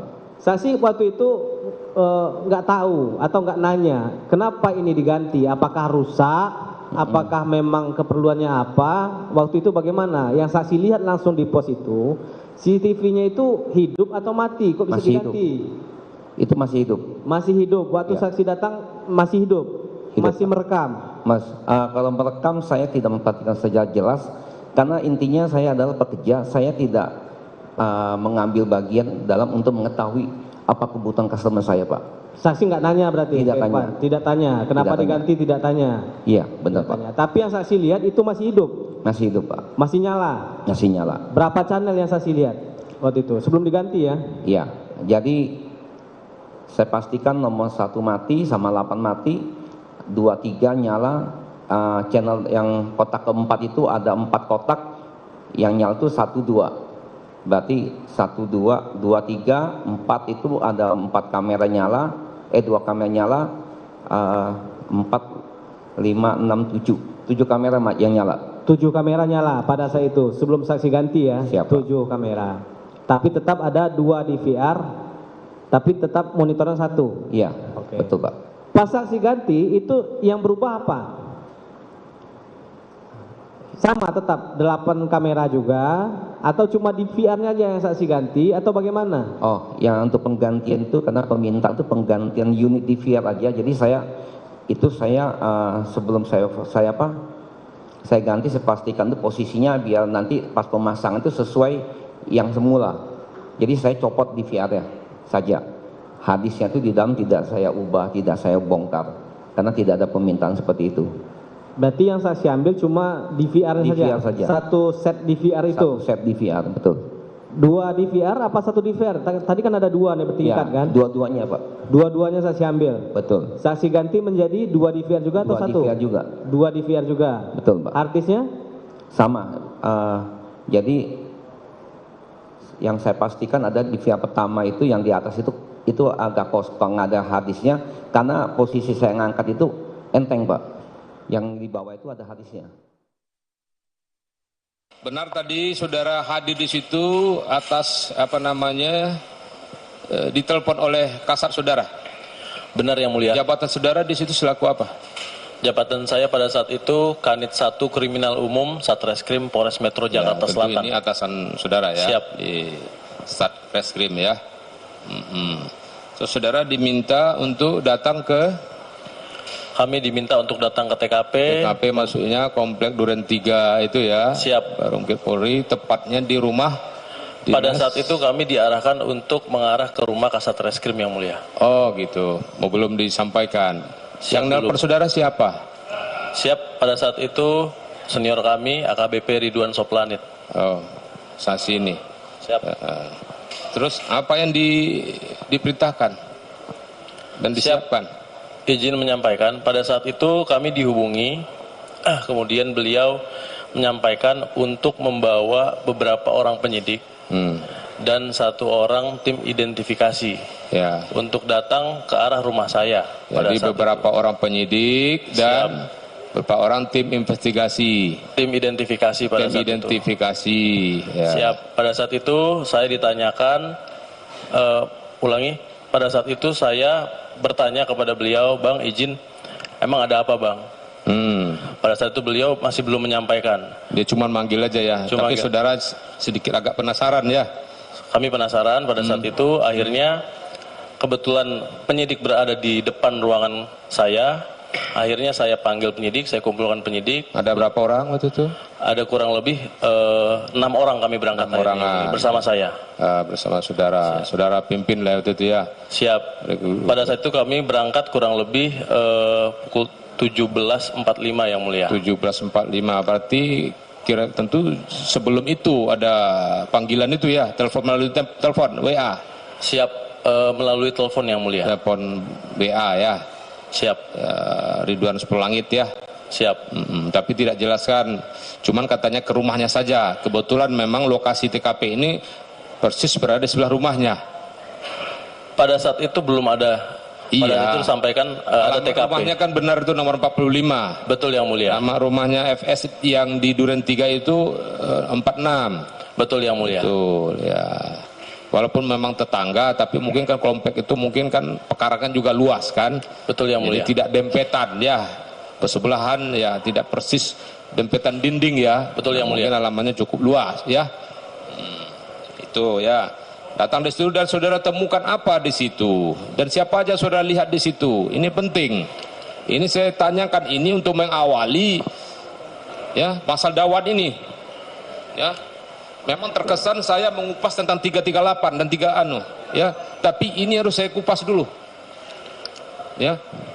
Karena obstruction ini tidak berdiri sendiri. Maka saya harus tahu dulu beberapa fakta terkait itu. Paham ya? Paham yang mulia.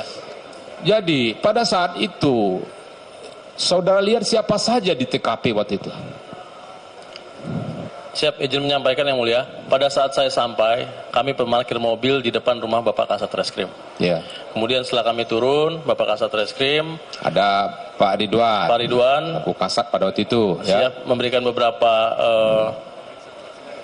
penyampaian terkait bahwa ada peristiwa tembak menembak di rumah saudara, Bapak. Ya. Saudara pas melihat jenazah masih ada di situ kan? Ini di luar rumah yang mulia pada saat itu. Di luar rumah, belum masuk ke rumah. Siap belum. Ya, di garasi, di pekarangan atau di garasi? Di depan garasi yang mulia. Sudah ramai orang di situ. Pada saat itu sudah mulai agak ramai yang mulia. Sudah mulai ramai. Ada beberapa anggota propam pada saat itu yang kami tidak mengetahui.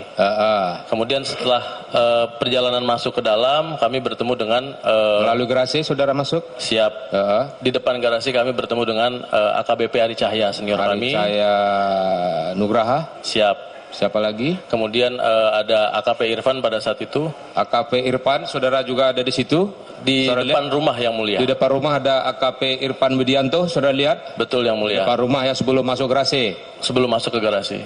Setelah kami masuk ke dalam garasi, kemudian ke dapur, di situ sudah cukup ramai, tapi seingat saya itu... Dari garasi melalui dapur baru ke ruangan tengah? Ke ruangan tengah kurang dari 10 orang. Yang saya ingat pada saat itu ada BJP Beni Ali. Siapa namanya? Brigadir Jenderal Polisi Beni Ali, Karo Provos, berpangkat Jenderal Bintang 1. Kemudian ada Brigadir Jenderal Polisi HK, Hendra Kurniawan. Hendra Kurniawan ada di situ. Siap. Itu pukul berapa tadi itu? Kira pukul? Pada saat di situ lebih kurang? Saya ingat saya 17.20 yang mulia. 17.20-an. Ulangi, 18.20. Kurang 18.20. 18.20. Jadi perjalanan kami dari Polres Jakarta Selatan menuju ke TKP kurang lebih setengah jam. Setengah jam lah ya. Hampir setengah jam. Jadi di situ nyampe di situ sekitar pukul 18.20 yang mulia. 18.20. Siap. Tadi itulah tadi yang saya sebutkan, antara lain tadi juga ada di situ apa namanya Karo Propos ya. Siap. Karo Propos, Irjen Ben Ali, Irjen Beni Ali, Irjen Hendra Kurniawan, HK Hendra Kurniawan juga ada di situ. Kemudian Irjen Pol Ferdi Sambo pada saat itu. Jelas, Ferdi Sambo juga ada di situ. Saya lihat. Kemudian Kombes Pol Susanto. Rata-rata dari Propam. Provos, siap. Rata-rata perwira dari Propam situ ya. Siap. Terus apa lagi? Ada beberapa orang anggota yang sampai sekarang saya tidak mengingatnya yang mulia, sekitar ada 2-3 orang. Anggota dari Propam. Propam juga. Seluruhnya Propam yang ada di dalam. Ya. Saudara melihat juga di situ ada apa namanya Richard Eliezer Pudihang Lumiu. Siap. Eliezer, populer disebut Barada Eliezer. Siap melihat yang ada mulia. Di situ. Di mana saudara melihat dia di garasi kah? Mohon izin yang mulia, izin kami menjelaskan. Pada saat sampai, kemudian kami melihat ada sesosok mayat pada saat itu. Yang kami tanyakan bahwa yang di garasi itu sebelum ke lokasi tidak ada yang mulia. Itu saudara tidak lihat ya? Tidak melihat siapapun di dalam garasi. Sudah masuk ke dalam ya. Siap. Yang jelas ada Richard di situ saudara lihat? Ada Richard, ada Kuat, ada Ricky. Ada Ricky, ada Kuat juga ya. Betul yang mulia. Arif Rahman, Arifin, saudara lihat? Siap, tidak ada yang mulia. Tidak ada. Tapi Arif Cahya Nugraha ada saudara lihat? AKBP Ari Cahya Nugraha ada. Ada. Tetapi di luar yang mulia. Tapi di luar. Siap. Di luar. Ya. Pada saat itu di luar. Di luar. Apakah saudara tahu keberadaan Kombes Arif Rahman Arifin? Pada saat itu tidak tahu yang mulia. Tidak tahu ya? Tidak mengetahui. Tidak tahu. Terus apakah Kombes Agus Nus Partria juga ada di situ? Seingat kami, mohon izin tidak ada yang mulia. Nah, yang baru saja Anda saksikan adalah keterangan saksi, yakni Refaizal Semual, yakni anggota kepolisian juga, yang bersaksi dalam sidang pemeriksaan saksi untuk terdakwa Irfan Widianto, saudara. Memang Irfan Widianto sendiri ini juga merupakan terdakwa perintangan penyidikan di ruang sidang yang berbeda, yaitu di ruang sidang 3 Pengadilan Negeri Jakarta Selatan. Karena saat ini ada 2 sidang yang tengah berlangsung, dua-duanya terkait kasus perintangan penyidikan. Yang satu ada di ruang sidang utama di Pengadilan Negeri Jakarta Selatan, kemudian yang ini adalah ruang sidang utamanya dengan terdakwa Hendra Kurniawan dan Agus Nurpatria. Kemudian yang tadi Anda saksikan, yang ini saudara, ini adalah di ruang 3 di Pengadilan Negeri Jakarta Selatan yang nantinya akan menghadirkan 3 orang terdakwa secara terpisah, yakni Irfan Widianto yang saat ini adalah saksi-saksi untuk Irfan Widianto, kemudian nanti ada Cuk Putranto dan juga Baikuni Wibowo. Di ruang sidang utama yang ini saudara, ini masih untuk terdakwa Hendra Kurniawan dan Agus Nurpatria dengan saksi Diryanto, yakni asisten rumah tangga dari Verdi Sambo. Sebelum Dirianto, sudah ada juga pemeriksaan saksi dengan nama Afung, yaitu seorang teknisi CCTV. Pemeriksaan saksi ini memang tidak disiarkan audionya, tidak didengarkan audionya. Ini adalah keputusan majelis hakim di ruang sidang. Namun itu mengapa kami menampilkan cuplikan-cuplikan sidang yang telah kami cuplik sebelumnya, beberapa menit sebelumnya, lalu kami tampilkan untuk Anda. Nah saudara, dalam sidang perintangan penyidikan pembunuhan dengan terdakwa Irfan Widianto, saksi Rifaizal Samuel di ruangan yang lebih bernuansa biru tadi, ini Rifaizal ini menyatakan bahwa ia turut hadir di TKP dan diminta untuk menyebutkan siapa-siapa saja polisi yang hadir di TKP usai pembunuhan Brigadir Yosua terjadi. Rifaizal Samuel juga menyatakan langsung melihat mayat Brigadir Yosua dan menanyakan siapa yang melakukan penembakan. Terus kemudian pada akhirnya saudara juga melihat ada apa? Ada saudara lihat? Kami melihat ada mayat. Ada mayat. Kemudian izin menjelaskan, jadi pada saat kami datang, kami memperkenalkan diri kepada para jenderal yang ada di TKP. Saya sampaikan bahwa kami beserta tim olah TKP, saya Kanit Krim Satreskrim Polres Metro Jakarta Selatan, beserta anggota memperkenalkan diri. Setelah itu dipersilahkan untuk melaksanakan olah TKP. Ketika kami memulai pelaksanaan olah TKP, yang kami dapati bahwa ada sesosok mayat. Kemudian banyak bekas peluru baik di jeda lantai 1 dan 2, kemudian di depan kamar Bapak Verdi Sambo, dan banyak serpihan proyektil peluru yang berserakan di lantai dengan darah yang kurang lebih mengitari mayat sekitar 30 sampai 50 cm yang mulia. Tetapi tidak ada bercak darah. Darah di sekitar mana saudara lihat? Di bagian badan. Badan, kepala atau badan? Badan dari mulai kepala sampai ke arah kaki yang mulia. Sekujur. Siap. Dari kepala sampai ke arah kaki. Siap. Itu ada genangan darah. Siap. Pada saat itu senjata berada di sebelah kiri kepala almarhum. Senjata dengan posisi kepala almarhum menghadap ke sebelah kanan.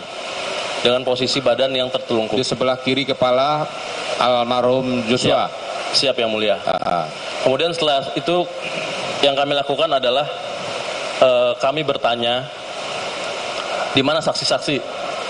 Akhirnya dihadirkanlah 3 orang saksi atas nama Richard. Tentu Ricky, siapa yang menyaksikan kejadian. Siap. Saya tanyakan pada saat itu, siapa ini yang nembak? Richard langsung menyampaikan, siap, saya komandan. Oh Richard, saudara ada tanya siapa yang menembak? Siap, saya lakukan interogasi singkat yang mulia. Iya betul, interogasi. Tentu ya. Saya lanjutkan interogasi, di mana kamu melakukan posisi menembak? Siap, di lantai 2. Coba kamu ceritakan seperti apa awal ceritanya. Kemudian dia menceritakan, dia turun ke bawah. Sempat rekonstruksi singkat pula waktu itu ya? Saya tanyakan yang mulia, izin saya lanjutkan. Kemudian kamu melihat posisi almarhum, sekarang coba kamu praktekkan seperti apa gerakan yang almarhum lakukan. Kemudian dia menjelaskan ke saya yang pada intinya meyakinkan saya sebagai penyidik bahwa terjadi peristiwa tembak-menembak. Dalam proses saya bertanya kepada saudara Richard, saya dipanggil oleh Bapak Verdi Sambo. Dinda, sini kamu. Siap. Perintah Jenderal. Kamu akpol berapa? Siap, saya 2013 Jenderal. Perintah untuk kami Jenderal. Kemudian beliau menyampaikan, kamu jangan kenceng-kenceng nanyanya ke Richard. Dia udah ngebela keluarga saya. Dia telah membela keluarga saya. Dia sudah membela keluarga saya. Kalau kamu nanyanya begitu, dia baru mengalami peristiwa yang membuat psikologisnya terganggu. Bisa ya? Saya sampaikan, siap, bisa Jenderal. Jadi pada saat itu kami merasa mungkin saya yang salah yang mulia. Karena saya bertanya terlalu keras dan menyecar saudara Richard pada saat itu. Setelah itu tidak lama kemudian kami melanjutkan proses olah TKP yang dilakukan oleh tim identifikasi kami, Polres Metro Jakarta Selatan. Kami ikut mengawasi, beberapa ruangan dan kami memastikan bahwa ruangan tersebut terdokumentasi dengan baik. Kemudian kami melanjutkan proses pengambilan barang bukti. Ya. Dan pada saat itu seperti yang disampaikan oleh kasat kami, bahwa ada penyampaian dari Kombes Pol Susanto yang beliau menyatakan bahwa terkait masalah senjata dan saksi kami bawa ke Propam. Dan perintah tersebut adalah perintah dari Bapak Irjen Pol Verdi Sambo. Perintah dari Bapak atas perintah Bapak Irjen Pol Verdi Sambo pada saat itu. Oh ya, Verdi Sambo. Siap. Ya. Yang memerintahkan KBP Susanto, sehingga KBP Susanto memerintahkan kami semua. Ini keterkaitan antara anggota. Dari mana saudara tahu itu perintah Verdi Sambo? Apakah saudara mendengar langsung rupanya? Kami mendengar, Yang Mulia. Apa katanya? Siap. Nanti ini dibawa ke Provos. Kemudian tidak lama Pak KBP Susanto menyampaikan ini terkait BB dan saksi kita bawa ke Propam. Karena ini keterkaitan anggota, makanya kita bawa ke Propam. Ya, itu ya. Terus izin melanjutkan, Yang Mulia. Ya. Setelah beliau menyampaikan itu, kami berkoordinasi dengan Pak Kasat. Saya tanyakan dan saya bersuara mungkin agak sedikit keras sehingga bisa didengar oleh KBP Susanto. Saya sampaikan, Bang, mohon izin, nanti kalau kita mau kirim untuk uji balistik dan pengiriman barang bukti ke lapor gimana, Bang? Kenapa hal tersebut saudara menanyakan itu? Siap. Kenapa saudara menanyakan itu? Mohon izin, Yang Mulia. Karena untuk senjata dan saksi itu sangat diperlukan untuk kami melakukan proses penyidikan. Sehingga saya ingin mendapatkan informasi awal kepada saksi-saksi dan proses penyidikan terkait pengiriman barang bukti dari penyidik kepada. Tapi pada itu tuh saudara kan sudah sempat memfoto apa-apa yang ada di situ kan, termasuk juga senjata jenis pistol itu. Betul, Yang Mulia.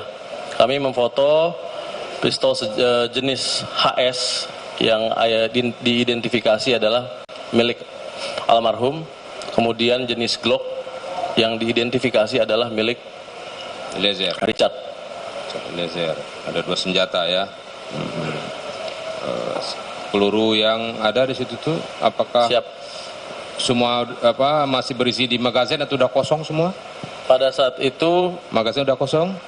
Dikosongkan, Yang Mulia, pada saat itu. Dikosongkan oleh saudara Richard dan disaksikan oleh kami para penyidik. Saudara lihat ada berapa tembakan di dinding dan di apakah bisa saudara identifikasi itu di dinding atau di korban barangkali?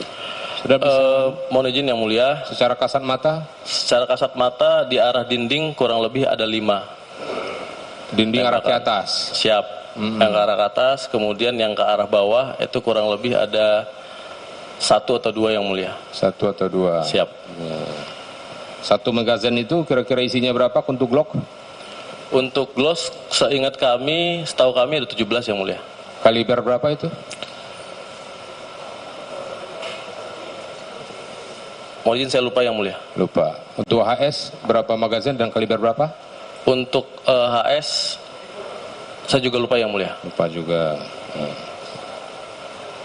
Terus kemudian setelah lakukan olah TKP secara sementara ya, TKP darurat istilahnya ya, kemudian jenazah tersebut diangkut melalui ambulan ya. Siap. Setelah itu izin melanjutkan, Yang Mulia. Setelah proses tersebut saksi dibawa dan barang bukti dibawa, kami melakukan dokumentasi. Setelah itu kami diperintahkan oleh Kasat Reskrim untuk memanggil ambulans, memanggil ambulans, dan saya arahkan Kasubnit saya, anggota saya beserta 1 anggota penyidik untuk mencari ambulans terdekat untuk membawa jenazah. Pada saat itu jenazah dikawal oleh KBP Susanto dan anggotanya, untuk dari Jakarta Selatan oleh Ibda Arsyad dan Bribtu Reinhardt. Jadi 2 orang dari kami, Yang Mulia. Dibawa kemana? Rumah sakit dibawa ke Rumah Sakit Keramat Jati. Keramat Jati. Siap. Rumah sakit terdekat dari lokasi. Siap. Itu kurang lebih 19.30. Kemudian kami lanjutkan proses. Tidak dibawa ke Rumah Sakit Bayangkara ya? Keramat Jati yang mulia. Ya, Keramat Jati. Siap. Ya, itu ya. Terus saudara bertolak dari situ meninggalkan lokasi pada itu kira-kira berapa? Izin kami melanjutkan yang mulia. Kami bertolak dari TKP kurang lebih jam 10 atau jam 22.00 atau 22.30. Berarti jam 10 malam. Siap. Betul. Terus yang mulia. apa saja saudara lakukan di situ? Pada saat itu izin menjelaskan setelah Ya saudara, kami jeda sejenak, tapi sebelum itu kami kembali menjelaskan bahwa saat ini di Pengadilan Negeri Jakarta Selatan sendiri ada 2 sidang yang tengah berlangsung. Keduanya ini berlangsung di ruangan yang berbeda juga. Hari ini ada 5 terdakwa. Nah, ini adalah di ruang sidang utama. Ini berlangsung saat ini saudara, yaitu di ruang sidang utama di Pengadilan Negeri Jakarta Selatan dengan 2 terdakwa, yakni terdakwa Hendra Kurniawan dan Agus Nurpatria. Hendra Kurniawan merupakan Brigjen Polisi, yang kemudian Agus Nurpatria merupakan Kombes Pol atau Komisaris Besar Polisi.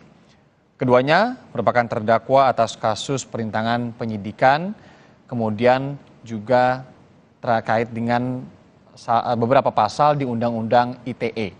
Nah, kemudian di ruang sidang yang terpisah, di ruang sidang 3 Pengadilan Negeri Jakarta Selatan, ini juga dilakukan persidangan untuk Irfan Widianto, AKP, kemudian juga Cuk Putranto nanti Kompol, kemudian Baikuni Wibowo juga Komisaris Polisi. Jadi kelimanya ini merupakan terdakwa dari kasus perintangan penyidikan. Nah, kalau saksinya sendiri saat ini yang diperiksa di ruang sidang 3 ini merupakan Irfan Widianto, maksud kami Rifaizal Sumual yang juga merupakan anggota kepolisian. Kemudian kalau di ruang sidang utamanya ini merupakan Diryanto. Nah ini dia, ini merupakan asisten rumah tangga Ferdy Sambo. 2 sidang berbeda dengan 5 terdakwa, tapi saksinya ini sama dan nanti akan diperiksa secara silang. 9 saksi yang akan diperiksa untuk persidangan hari ini, ada 2 orang dari latar belakang sipil, yakni Diryanto, ini yang tengah diminta keterangannya. Sebelumnya sudah ada juga yang diperiksa bernama Afung yang merupakan teknisi CCTV. 7 orang lainnya saudara merupakan anggota Kepolisian Republik Indonesia. Kami jeda sejenak, nanti kami kembali dengan perbincangan terkait dengan persidangan hari ini.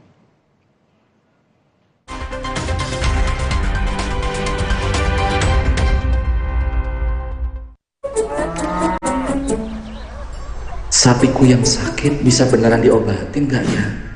Jangan percaya. Sapinya dijual ke saya aja.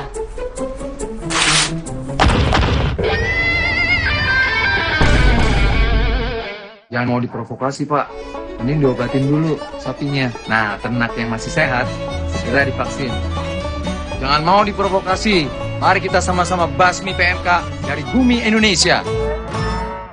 Mau mengiklankan usaha kamu dengan harga terjangkau? Langsung aja ke pasangiklan.com. Pasang iklan segampang upload, bayar, tayang. Ada beragam paket yang bisa kamu pilih di pasangiklan.com. Mulai dari harga Rp50.000 sampai harga Rp1.000.000. Iklan kamu akan tayang di jaringan media milik Kompas Gramedia. Jadi, iklan kamu berpotensi dilihat oleh 270 juta pembaca. Di pasangiklan.com, kamu bisa memilih jenis iklan yang ingin ditayangkan. Kamu bisa memilih iklan untuk ditayangkan di website, Instagram, atau iklan baris di koran Kompas. Di pasangiklan.com, kamu nggak perlu khawatir, karena setelah iklan ditayangkan, kamu akan mendapatkan informasi mengenai perkembangan iklan berupa laporan performa untuk iklan digital dan Instagram, serta notifikasi penayangan untuk iklan baris di koran Kompas. Jadi, mau pasang iklan yang dilihat banyak orang dengan harga terjangkau? Segampang upload, bayar, lalu tayang? Tunggu apa lagi? Langsung aja ke pasangiklan.com. Sapiku yang sakit bisa beneran diobatin nggak ya? Jangan percaya, sapinya dijual ke saya aja.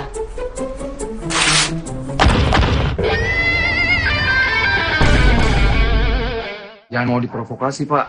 Mending diobatin dulu sapinya. Nah, ternak yang masih sehat, segera divaksin. Jangan mau diprovokasi. Mari kita sama-sama basmi PMK dari bumi Indonesia. First Media dan XL mempersembahkan layanan konvergensi untuk kemudahan aktivitas digital harian di dalam dan di luar rumah.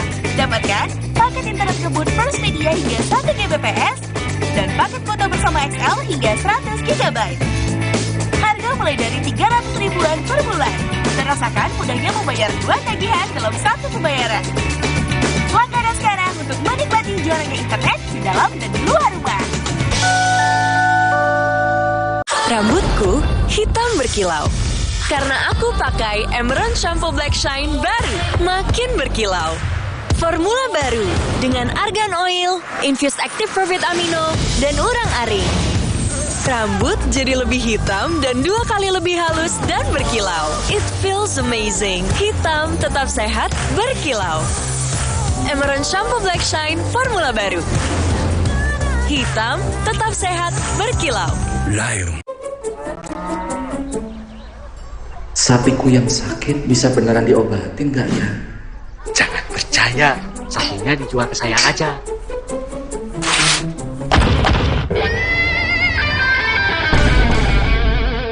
Jangan mau diprovokasi, Pak. Mending diobatin dulu sapinya. Nah, ternak yang masih sehat, segera divaksin. Jangan mau diprovokasi. Mari kita sama-sama basmi PMK dari bumi Indonesia.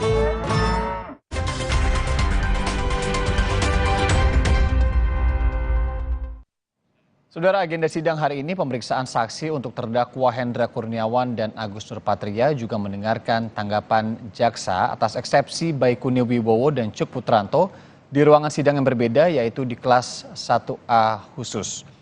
Dan kita sudah terhubung dengan pakar hukum pidana Universitas 11 Maret Muhammad Rustam Maji. Pak Rustam, selamat sore dengan Irianda di studio.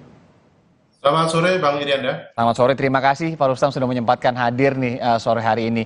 Ini kalau hari ini juga cukup menarik sebenarnya, karena kalau kita lihat ini ada 5 terdakwa. Ada Hendra Kurniawan, kemudian Agus Nurpatria, ini Brigjen dan Kombes, mereka sidangnya digabung di ruang sidang utama. Kemudian 3 orang lainnya ini terpisah. Ada AKP dan 2 kompol di ruang sidang yang lebih kecil, di ruang sidang 3 Pengadilan Negeri Jakarta Selatan. Tapi pemeriksaan saksi juga begitu. Yeah. Kalau Anda melihatnya ini common untuk dilakukan, ini biasa untuk dilakukan, bahwa ada 5 terdakwa, kemudian nanti dari 9 saksi ini diperiksa secara silang begitu. Apa yang ingin kira-kira digali oleh JPO atau dalam persidangan ini? Jadi kalau kita lihat yang disampaikan tadi ya, gambaran dari Bang Irianda, kita jadi tahu bahwa ternyata kemungkinan untuk obstruction of justice ini menggunakan split sync ya, menggunakan berkas yang terpisah. Dan masing-masing pelaku nanti menjadi saksi untuk pelaku yang lain. Kalau tadi disampaikan ada 9 saksi yang kemudian secara terpisah, secara simultan diperiksa bersama, itu dalam teknik penuntutan kita kenal dengan split sync atau split sync ya. Berkasnya dibagi sehingga nanti muncul yang namanya, kalau zaman dulu namanya krungituit, jadi ada saksi mahkota. Jadi pelaku tapi menjadi saksi untuk pelaku yang lain. Ya. Demikian. Oke, itu biasa dilakukan ya. Split sync itu merupakan sebuah apa? Bisa disebut strategi dari JPU juga atau seperti apa? Memang keputusan hakim saja atau apa yang kita bisa tahu, Pak Rustam? Kalau untuk split sync ini strategi penuntutan. Jadi bisa terjadi karena kurangnya alat bukti, maka digunakan split sync. Gitu. Oke, karena kita tahu juga alat buktinya, ya itulah yang kemudian dipermasalahkan ya, alat buktinya dihilangkan, dirusakkan, kemudian yang bisa dicari sekarang adalah kesaksian ya, Pak Rustam ya, narasi antara satu dengan yang lainnya. Kemudian kalau kita cermati juga ini ada 2 orang sipil yang diperiksa menjadi saksi, yaitu teknisi CCTV dan juga asisten rumah tangga. Kemudian sisanya 7 orang lainnya ini polisi, ini kebanyakan dari kesatuan di Polres Jakarta Selatan, yang memang bersilangan atau berhubungan langsung dengan kejadian begitu ya. Tanggapan Anda? Jadi kalau hal seperti ini memang kemudian perlu dilakukan oleh penyidik. Dalam hal ini adalah proses pemberkasan yang terpisah, kemudian nanti oleh penuntut umum juga dilakukan secara terpisah, sehingga nanti didapatkan keterangan-keterangan saksi itu yang kemudian membentuk suatu hubungan. Nah, hubungan antar saksi ini yang kemudian dijadikan alat bukti atau buwis middelen yang kemudian menjadi salah satu poin penting untuk membuktikan apakah unsur-unsur subjektif maupun objektif dari obstruction of justice itu terbukti begitu Pak. Jadi ini hal yang kemudian memang sudah sepatutnya dilakukan oleh penuntut umum ketika melakukan split sync atau pembedaan berkas sehingga kemudian dibuktikan unsur-unsur itu terpenuhi dengan sebaik-baiknya.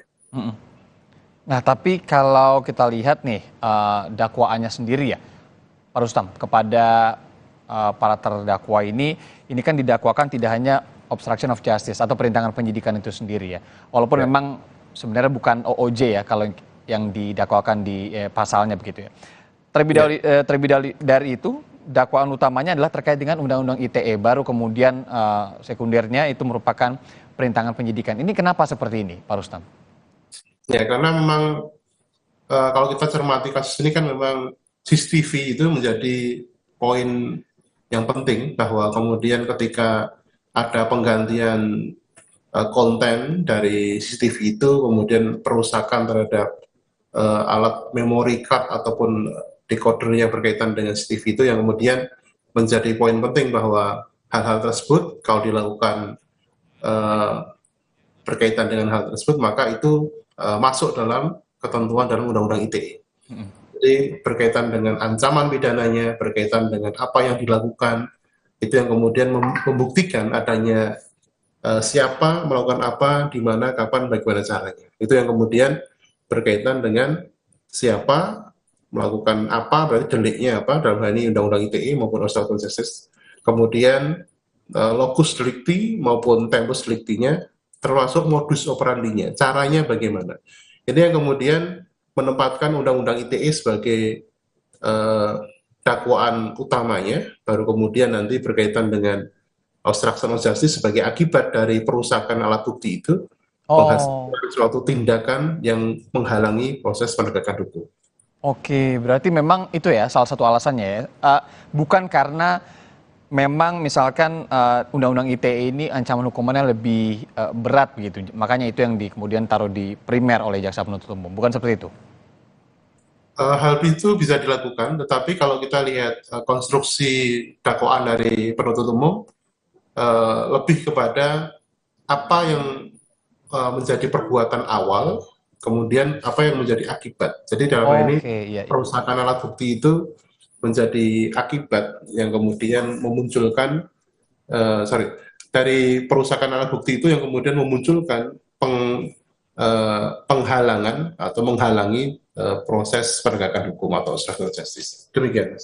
Oke, baik. Pak Rustam, nanti akan ada beberapa pertanyaan lagi untuk Bapak, tapi kita jeda sejenak. Sambil kita juga nanti memantau sedikit-sedikit jalannya sidang di Pengadilan Negeri Jakarta Selatan. Anda saudara tetap di Breaking News Kompas TV.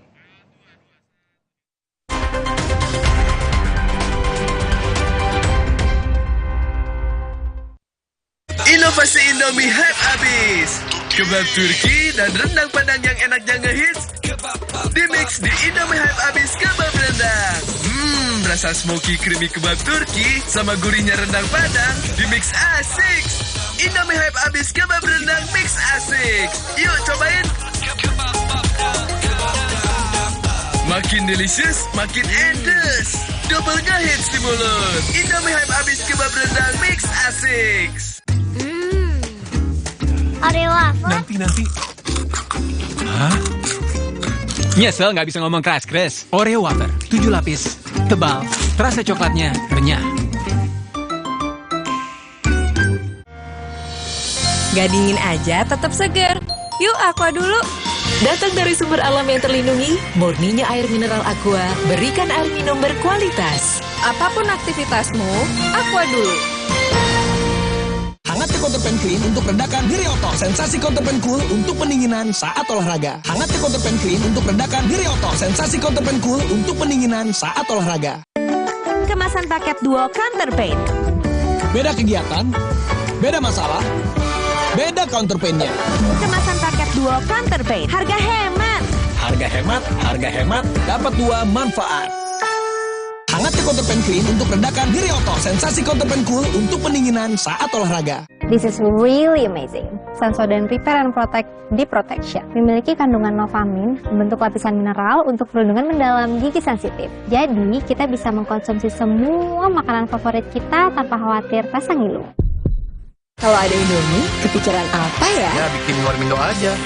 Dibikin jadi jajanan unik bisa loh. Kenapa enggak dibikin jadi yang keren? Bisa jadi sesuatu yang nyeni juga. Indomie, hidupkan inspirasimu. Emangnya ada waktu buat sakit kepala? Panadol Extra, cepat redakan sakit kepala dan nyeri yang mengganggu. Dapat diminum sebelum makan dan tidak menyebabkan kantuk.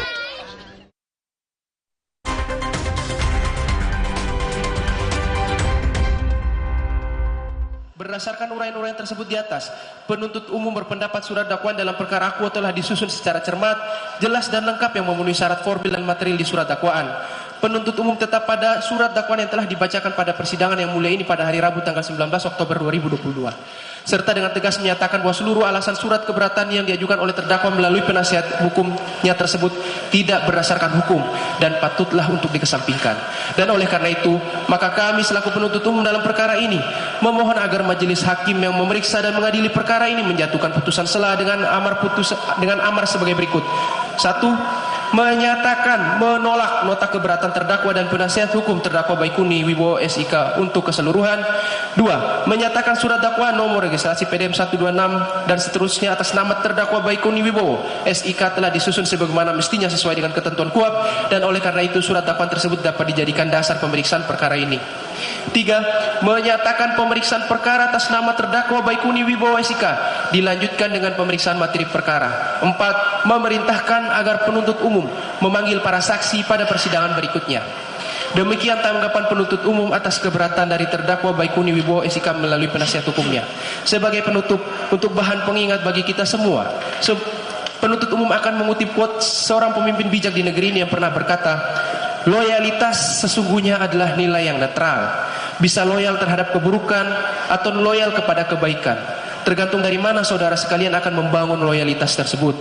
Jika loyalitas yang saudara bangun bersumber dari sanubari saudara, dengan diiringi nilai ketuhanan yang Maha Esa, maka loyalitas saudara akan selalu mengarahkan Anda kepada kebaikan dan kebenaran. Dan terakhir, tidak ada kejahatan yang sempurna. Wabillahi taufiq wal hidayah. Wassalamualaikum warahmatullahi wabarakatuh. Sekian dan terima kasih. Jakarta, 3 November 2022, penuntut umum ditandatangani. Demikian yang mulia. Nah, yang baru saja Anda saksikan adalah di mana ini merupakan tanggapan eksepsi dari Baikuni Wibowo, saudara. Sebelumnya juga kami menyatakan bahwa ada saksi untuk 5 terdakwa hari ini, yaitu semuanya dengan agenda pemeriksaan saksi. Tapi kami revisi bahwa untuk Baikuni Wibowo dan Cuk Putranto ini hanyalah mendengarkan tanggapan atas eksepsi atau nota keberatan yang telah mereka sampaikan. Jaksa tadi meminta hakim menolak eksepsi baik itu atau dari Baikuni Wibowo sendiri atau dari penasihat hukum Baikuni Wibowo. Nah, untuk pemeriksaan saksi sendiri ini untuk 3 terdakwa yakni Hendra Kurniawan, kemudian Agus Nurpatria dan juga Irfan Widianto. Untuk terdakwa Agus dan Hendra ini digabungkan di ruang sidang yang tengah Anda saksikan saat ini yang lebih berlatar merah ini. Dengan saksi saat ini adalah Diryanto yang merupakan ART atau asisten rumah tangga dari Verdi Sambo. Kemudian di ruang sidang 3, di ruang sidang lainnya, ini ada pemeriksaan saksi untuk terdakwa Irfan Widianto. Nah, jadi 3 polisi ini, 3 terdakwa atas kasus dugaan perintangan penyidikan. Ini diperiksa saksi agendanya, kemudian untuk 2 terdakwa lainnya yakni Baikuni Wibowo dan juga Cuk Putranto. Ini agendanya adalah mendengarkan tanggapan atas nota keberatan yang telah disampaikan. Kita akan kembali ngobrol-ngobrol dengan Bapak Muhammad Rustam. Ini pakar hukum pidana dari Universitas 11 Maret. Pak Rustam masih bersama kami di Breaking News Kompas TV ya Pak Rustam? Siap. Ya, terima kasih. Pak Rustam, ini kalau kita cermati, ini kan juga ada jadwal, agenda, tanggapan eksepsi untuk Baikuni Wibowo dan Cuk Putranto begitu ya, di mana jaksa ini meminta hakim menolak eksepsi atau nota keberatan. Padahal sebelumnya Baikuni dan Cuk ini menyatakan keberatan atas dakwaan dari JPU, Pak Rustam. Alasannya karena hanya menjalankan perintah atasannya, Verdi Sambo. Ini seperti berlindung dalam argumen perintah atasan. Kita dengarkan itu beberapa kali ya dalam persidangan, baik dalam dugaan pembunuhan berencana ataupun perintangan penyidikan. Mungkinkah itu terjadi Pak ketika nanti penasihat hukum ini berargumen bahwa ini adalah perintah atasan yang kemudian juga sering dikaitkan dengan pasal 51 bisa bebas kalau memang hanya mengikuti perintah atasan. Tapi di lain sisi kita lihat ada ruang dan waktu sebenarnya ketika mereka akan melakukan tindakan yang mereka lakukan, baik itu perintangan penyidikan ataupun di dalam pembunuhan berencana itu sendiri ya, dugaannya. Respon Anda bagaimana terkait dengan hal ini? Baik, jadi ada beberapa poin yang bisa disampaikan dalam hal ini. Yang pertama berkaitan dengan nota keberatan atau eksepsi. Ya. Kalau berkaitan dengan nota keberatan itu berkaitan dengan hal-hal yang di luar pokok perkara. Kalau kemudian sudah mengatakan ini karena perintah atasan dengan berlindung di pasal 51 KUHP, itu sudah masuk pokok perkara. Kalau alasannya cuma seperti itu, maka nanti kemungkinan besar hakim akan menolak eksepsi tersebut. Karena eksepsi itu harus berkaitan dengan hal-hal yang masalah dakwaannya tidak jelas, tidak lengkap, tidak cermat, atau modus operandinya tidak dipaparkan dengan baik, itu yang kemudian bisa dilakukan untuk eksepsi atau error. Oh, baik. Jadi eksepsi ini bukan untuk berkaitan dengan pokok perkara ya? Ya, di luar pokok perkara harusnya. Oke. Jadi kalau tadi sudah dikatakan saya melaksanakan perintah atasan, udah masuk pokok perkara, maka pasti nanti akan ditolak oleh majelis hakim. Ya. Itu tidak mendahului ya, tetapi bisa diprediksi lah seperti itu. Prediksi atau proyeksinya seperti itu begitu. Yang kedua, poin kedua, pasal 51 itu melaksanakan perintah jabatan. Dan ada yang perlu diingat oleh seluruh anggota Polri bahwa melaksanakan perintah jabatan itu harus sesuai dengan hukum. Karena penegak hukum, Polri sebagai penegak hukum harus taat pada hukum, bukan taat pada pimpinan. Oke. Kalau pimpinannya memerintahkan sesuatu yang keliru, melakukan obstruction of justice misalnya, melakukan penghalangan pada penegakan hukum, atau menghilangkan atau merusak barang bukti, tentu itu hal yang keliru, maka wajib untuk ditolak. Karena ini beda dengan paradigma militer. Kalau militer harus taat atasan, karena atasan itu komandan, orang tua, pengasuh, bahkan atasan yang berhak menghukum kalau dalam konteks militer. Tapi kalau polisi sejak sipil menjadi sipil, maka dia adalah garda terdepan penegakan hukum. Tidak mungkin menegakkan hukum dengan cara melawan hukum atau melanggar ketentuan hukum. Itu yang kemudian tidak bisa, tidak logis ketika menggunakan pasal 51 untuk berlindung, karena ini perintah atasan. Gitu. Setiap insan itu punya kemampuan untuk berpikir logis itu, apakah ini melanggar hukum atau tidak. Jadi kalau melanggar hukum tentu harus ditolak, entah dengan cara kasar atau cara halus. Tapi kalau perintah atasannya melanggar hukum, wajib untuk ditolak. Demikian. Oke, iya, karena memang yang dikhawatirkan juga pasal 51 ini menjadi bisa membuat banyak kemudian polisi yang melakukan perintah ini berlindung begitu ya, Pak Rustam ya, dengan pasal ini begitu ya, dengan alasan perintah jabatan. Padahal kalau Anda sebutkan tadi bahwa memang sebagai penegak hukum yang juga masih berkaitan dengan latar belakang sipil, harus juga melakukan jabatan atas perintah, jabatan atau perintah atasan ini yang juga harus taat pada hukum.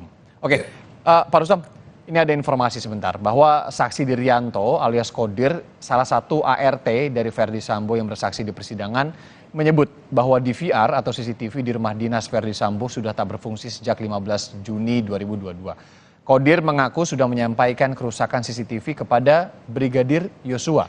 Jaksa penuntut umum meragukan kesaksian ART Kodir yang dinilai terlalu lancar layaknya menghafal. Jaksa pun meminta saksi untuk berkata jujur di dalam persidangan. Sering, Pak. Sering ngecek kamera tersebut? Iya, Pak. Tujuan saksi cek kamera tersebut apa?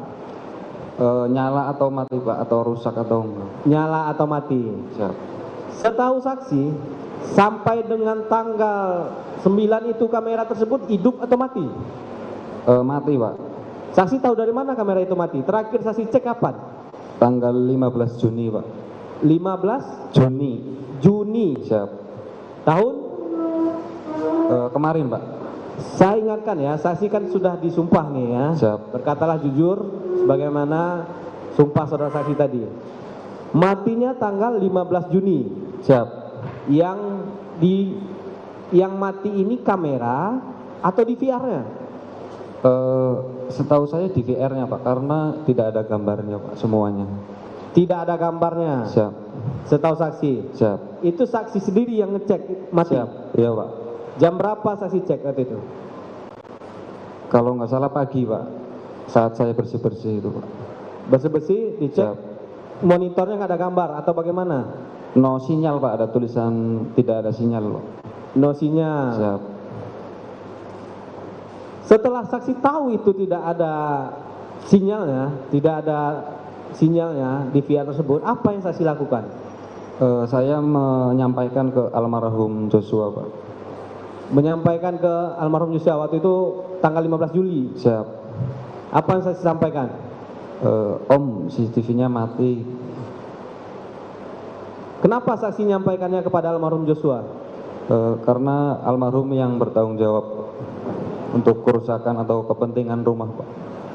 Kepentingan rumah termasuk yang di Duren 3 nomor 46 ini? Siap. Itu urusannya dengan almarhum Joshua? Iya Pak. Pada saat itu apa kata almarhum Joshua? Iya Om, nanti saya betulin. Tapi ada dibetulkan sudah tuh? Iya Pak. Setelah saksi lapor, apakah CCTV tersebut ada diperbaiki? Belum Pak. Belum? Sampai saat kejadian tanggal 9, tanggal 8? Siap. Belum diperbaiki itu? Belum Pak. Saksi yakin ya itu belum yakin, diperbaiki? Pak. Oke. Kemudian di sekitaran rumah, saksi kan tinggal tidur di rumah nomor 46 ini. Iya Di Pak. sekitar rumah tersebut ada CCTV lain nggak? CCTV komplek Pak. CCTV komplek. Siap. Itu di mana posisinya?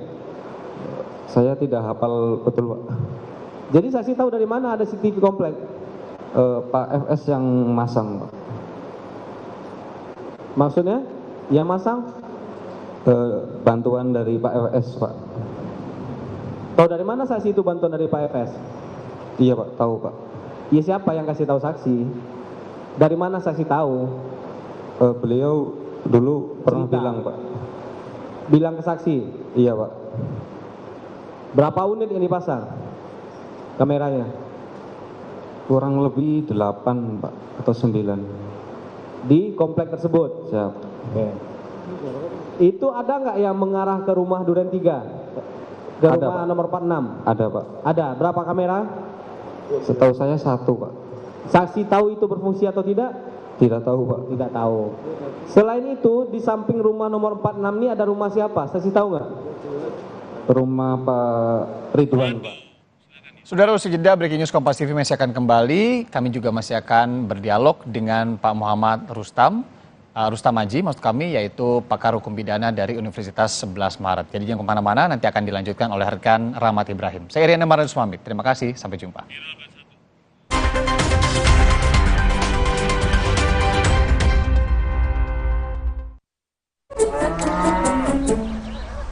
Sapiku yang sakit bisa beneran diobatin nggak ya? Jangan percaya, sapinya dijual ke saya aja.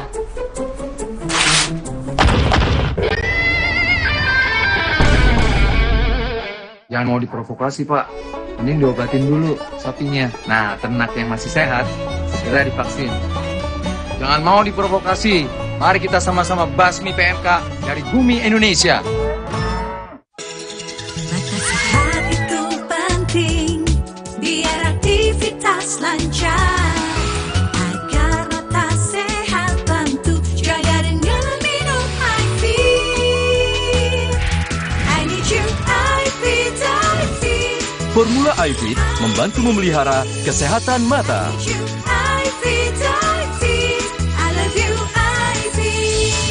Minum iFit Dari LAPI.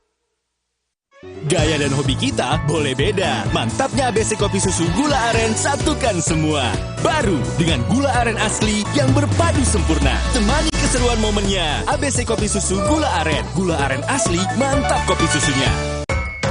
Jika nyeri otot Neoremasil dan pegelinu menyerang, kita nggak bisa Neoremasil, formula efektifnya redakan nyeri otot, nyeri sendi, dan pegalinu. Neoremasil, nyeri otot dan pegalinu reda, rezeki datang. Neoremasil.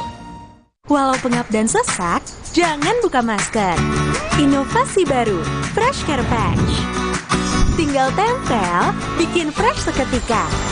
Maskeran nyaman, cool kan? Fresh Care Patch. Saatnya rilekskan kulitmu. Fresh Living minyak zaitun. Kelembutan alami dari wajah hingga ke ujung kaki. Dengan aroma mewah yilang-yilang. Fresh Living minyak zaitun. Cantik terlindungi. Sapiku yang sakit bisa beneran diobatin nggak ya? Jangan percaya, sapinya dijual ke saya aja.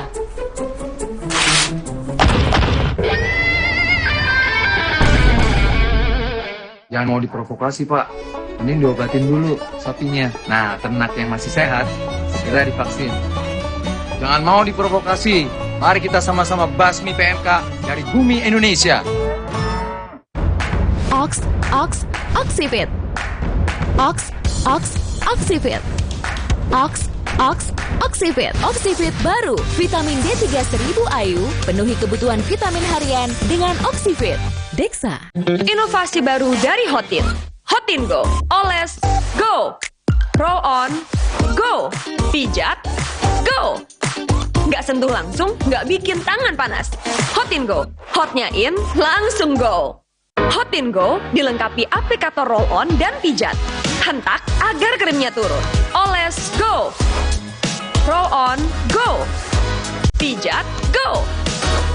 Nggak sentuh langsung, nggak bikin tangan panas. Mau yang baru dan tetap 1 meter. All New Limo Pizza.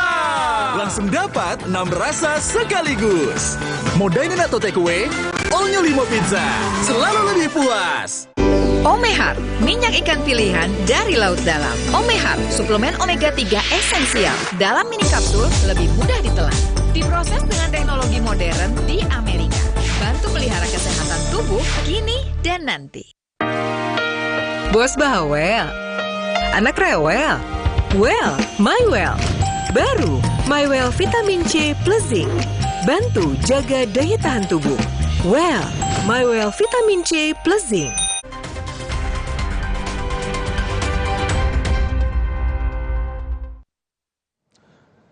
Saya Rahmat Ibrahim melanjutkan Breaking News Kompas TV, Saudara.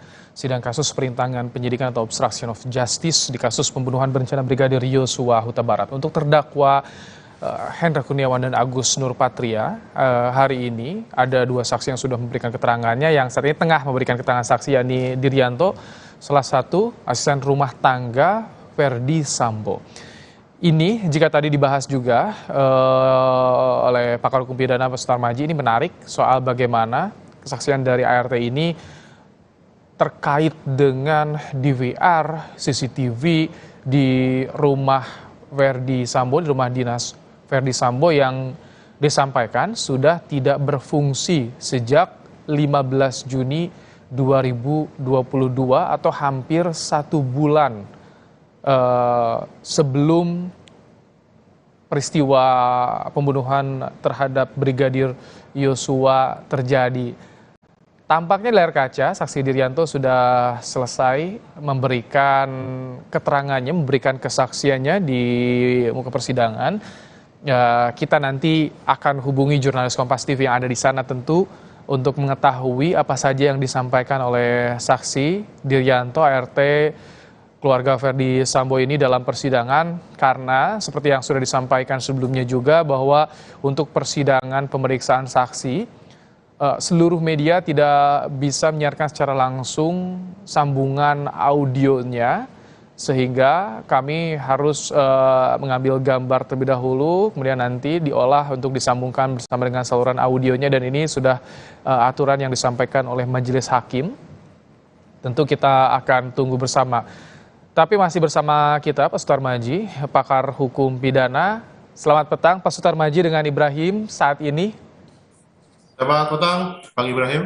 Pak, tadi kita sudah lihat 2 saksi sudah memberikan keterangannya. Ada beberapa catatan tentu soal Diryanto ini ART, tapi digali lebih dalam soal bagaimana fungsi CCTV di TKP, di rumah dinas Verdi Sambo. Sebetulnya apa saja sih Pak yang bisa diperdalam dari kesaksian ini? Jadi tentu saja berkaitan dengan CCTV ya. Kalau berkaitan dengan CCTV tentu nanti berkaitan dengan scientific crime identification. cara mengidentifikasi secara saintifik. Kalau tadi dikatakan oleh saksi Diryanto bahwa CCTV-nya sudah malfunction atau tidak berfungsi sejak tanggal 15 Juni 2022. Tentu itu nanti akan dibuktikan secara saintifik apakah benar demikian. Kemudian apakah kemudian ya, fungsinya DVR CCTV itu kemudian di cross check dengan video-video yang selama ini kita peroleh ya, di lini masa bahwa ternyata ada rekaman yang menunjukkan korban Yosua maupun CCTV yang kemudian berkaitan dengan hal itu. Nah, ini kemudian apakah nanti berkaitan dengan keterangan yang disampaikan Saudara Diryanto tadi sudah benar sesuai yang disampaikan dan disumpah gitu ya di hadapan majelis hakim, atau justru nanti ada fakta yang berbeda, atau mungkin dengan terhadap scientific remediation DVR-nya itu mengalami perubahan atau tidak. Ya, itu yang bisa mengolah tentu saja adalah laboratorium forensik. Oke. Ini kan kerusakan CCTV dari 15 Juni 2022, hampir 1 bulan dari kejadian. Sebetulnya ada yang menggelitik nggak sih dari Pak Rustam Adji soal kesaksian dari Diryanto ini yang menimbulkan pertanyaan besar? Ya, tentu kalau secara teoretis ya, bahwa penyampaian keterangan saksi itu apa yang dia lihat, dengar, dan alami sendiri. Jadi kalau kemudian Diryanto mengatakan bahwa CCTV sudah mati sejak atau tidak berfungsi sejak 15 Juni 2022, tapi kemudian ada fakta lain yang kemudian menunjukkan bahwa CCTV itu masih hidup, maka tentu hal ini merupakan hal yang serius ketika kemudian ada dugaan menyampaikan keterangan palsu di dalam proses persidangan. Itu yang harus dicermati ketika tadi sampai penuntut umum memberikan peringatan. Sudah disumpah ya, itu kan sebenarnya ada sesuatu yang menggelitik. Apakah ini bisa berkaitan juga karena kan tanda tanya besarnya kok bisa 1 bulan CCTV rusak tanpa ada penggantian, bahkan ini di rumah dinas Kadipropam. Tentu kan keamanannya ekstra ya, ajudannya saja banyak, apalagi perangkat elektronik penunjang keamanan biasanya lebih banyak juga ya Pak Rustam Adji. Ya. Tentu kalau dalam hal ini standar operasi SOP yang harus ada itu kan tentu sangat ketat ya. Bahkan kerusakan itu harus diperbaiki berapa lama dan sebagainya itu tentu ada SOP-nya. Apalagi untuk level Jenderal Bintang 2 ya, tentu dengan jabatan-jabatan yang sangat strategis, keamanan itu sangat penting. Nah, kalau kemudian sampai 1 bulan tidak ada tindakan, apalagi yang disampaikan saudara saksi Diryanto tadi juga lapornya justru kepada Brigadir J ya, itu juga tentu agak menggelikan karena seharusnya apakah kemudian masing-masing ajudan itu juga punya kemampuan khusus untuk sampai selevel memperbaiki DVR CCTV misalnya gitu. Itu juga sesuatu yang lucu bagi atau menggelitik bagi publik ya. Iya. Menimbulkan tadi tanda tanya besar. Kami juga memiliki cuplikan keterangan saksi Kodir. Ini tidak sama dengan keterangannya di sidang perkara pembunuhan Yosua 2 hari yang lalu. Saksi pun sempat bingung dengan fakta apakah CCTV di Duren 3 dalam keadaan hidup atau mati. Kita simak bersama. Keterangan kemarin ini baru 2 hari. Saudara mengatakan pada tanggal 8 jam 15 saudara ke rumah Saguling. Nah, gitu kan? Dan saudara melaporkan ke Deden, ke Kuatmaruf bahwa rumah di Duren 3 46 telah bersih. Terus pertanyaan kami, pertanyaan jaksa waktu itu begini. Saudara penuntut umum ditanyakan aja yang pada saat ini, jangan dihubungkan dengan yang terkait. Ini ada hubungannya dengan perkara ini. Iya. Saudara membersihkan, saudara melaporkan kepada Kuat, rumah sudah bersih, demikian juga kepada Deden. Terus jawaban saudara, kenapa tidak kunci pintu? Saudara karena saudara mengatakan rumah di Duren 3 itu tidak dikunci pintunya karena ada CCTV. Nah gitu kan? Siap. Pertanyaan saya, saudara tadi mengatakan di persidangan ini CCTV semua rusak. Tapi saudara melaporkan ke sana, saya tidak kunci pintu karena ada CCTV. Ah, jelaskan mana keteranganmu yang benar di sini. Jelaskan kan? Jelaskan. Izin. Mengerti nggak pertanyaannya? Mengerti Pak. Jawab. Izin, kalau saat rumah ditinggal sebentar, untuk pintu gerbang jarang saya kunci Pak. Bukan itu pertanyaannya. Saudara katakan rumah tidak dalam keadaan terkunci karena ada CCTV. Sementara kamu tadi katakan bahwa CCTV pada tanggal 15 Juni itu sudah dalam keadaan rusak. Kenapa kok pada waktu ditanya, ya, rumah sudah dibereskan dan tidak dikunci karena ada CCTV. Artinya CCTV pada saat itu pada posisi tidak rusak tentunya. Kan begitu? Iya yang mulia. Nah itu kan berlawanan dengan keterangan saudara sebelumnya. Mengerti nggak pertanyaannya? Iya yang mulia. Iya, jawablah.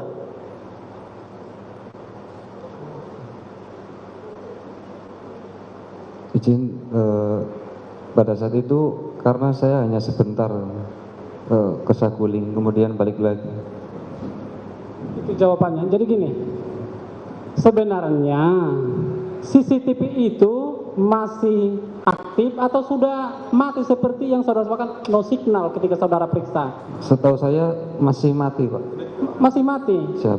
Terus alasan apa saudara mengatakan saya tidak kunci pintu karena ada CCTV, jadi nggak takut masuk pencuri? Kan itu jawaban saudara waktu itu.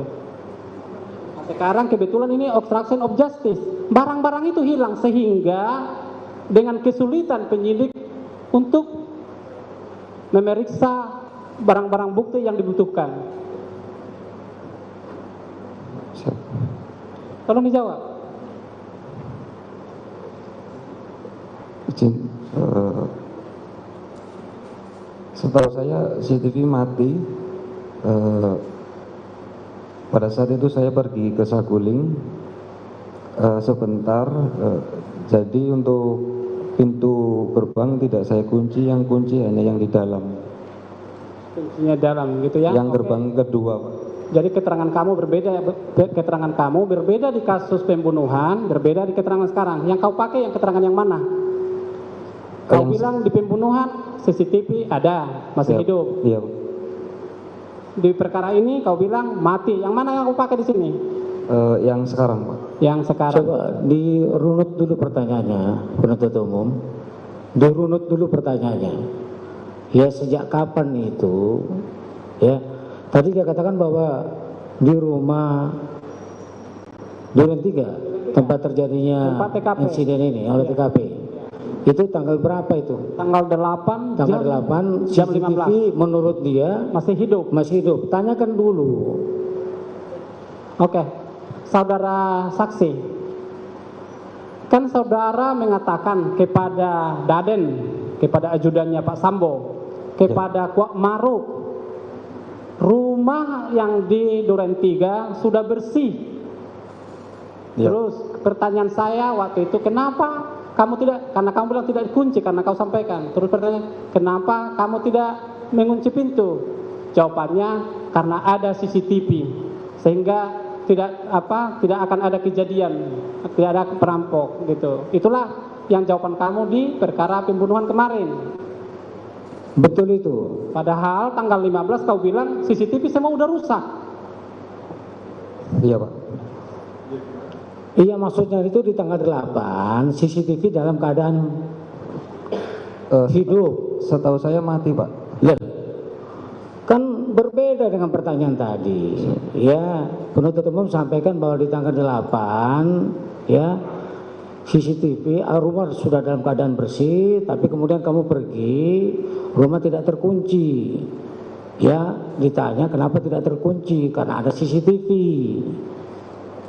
Iya Pak. Maksudnya ada CCTV itu apa? Karena CCTV-nya hidup. Mungkin saya lupa Pak. Jangan mungkin. Siap. Hidup tidak? Mati Pak. Jadi itu apa jawabanmu? Kalau seandainya kamu tinggal ditinggal tidak dikunci, CCTV mati kan itu ya, meninggalkan rumah dalam keadaan tidak terkunci jadinya, dalam posisi tidak aman. Itu yang dimaksudkan oleh penuntut umum tadi. Iya yang mulia. Apa yang iya? Meninggalkan rumah. Iya. Hidup nggak CCTV-nya? Mati yang mulia. Mati itu penuntut umum, bukan hidup katanya. Jadi yang benarnya di sini yang mati ya? Iya Pak. Oke, kita lanjut ya majelis. Kalau hanya ini nanti habis seputar, habis waktu. Tapi yang jelasnya kamu nggak konsisten. Bukan persoalan habis waktu di situ, karena itu sangat menentukan. Jadi bisa kamu nanti. Kalau memang dia tidak bisa memberikan keterangan jujur, silakan, saudara lah itu. Oke. Ya. Pada saat itu saya sedang di garasi, kemudian ada orang, Mas tolong dong bersihin di dalam, seperti itu Pak. Terus apa yang kamu lakukan? Kemudian saya membersihkan. Membersihkan itu apa? Bagaimana? Menggunakan itu Pak, serokan yang buat pel itu Pak. Selokan. Iya Pak. Kemudian dibuang ke kamar mandi itu Pak. Buang ke kamar mandi. Siap. Kamu pakai selokan atau pakai kain lap? Yang pertama pakai serokan dulu Pak. Pakai selokan. Iya, kemudian pakai lap. Airnya kau buang ke kamar mandi. Pak. Kamu kan sudah ART di situ, kau bilang tadi hampir 10 tahun ya? Iya Pak. Di TKP itu, berarti ketika Joshua itu tergeletak pas di bawah tangga. Iya Pak. CCTV yang mana yang menurut kamu itu yang mati, yang di sekitaran TKP itu? Setahu saya semuanya Pak, karena di monitor tidak ada gambar sama sekali Pak. Menurut kamu semua mati ya? Iya Pak, biasanya seperti itu. Itu tempat monitornya ditaruh di mana? Di depan kasur itu Pak. Depan kasur, di lantai atas, lantai bawah? Di bawah Pak. Di ruang Ibu Putri? Iya. Oh, begitu ya. Siap. Jadi yang kamu pastikan itu mati, yang di atas, yang sebelah mana? Yang di dapur atau yang di depan? Yang sebelah mana itu? Kalau di ruang dalam? Saya tidak bisa pastikan Pak, tapi di monitor itu hitam Pak, tulisannya no sinyal gitu Pak. No sinyal, oke ya. Kembali ke darah tadi. Ketika kamu membersihkan darah, apa yang kau lihat di lantai itu? Darah aja Pak. Darah. Ada yang lain? Coba ingat-ingat lagi, ingat-ingat. Seperti pecahan beling gitu Pak. Pecahan beling. Siap. Di mana pecahan belingnya itu? Di sekitaran situ Pak. Sekitaran darah? Atau di mana tempat lain? Dekat meja makan itu Pak. Dekat meja makan. Yang saya maksud yang tempatnya Joshua tuh. Iya Pak. Itu dekat Pak. Dekat ya. Siap. Di dekat darah itu, apa yang kau lihat setelah darah kau bersihkan? Apalagi yang kamu lihat di situ? Runtuhan tembok itu Pak. Runtuhan tembok. Siap. Ada nggak bekas tembakan seperti di lantai tehel itu? Saya kurang jelas Pak. Kurang jelas.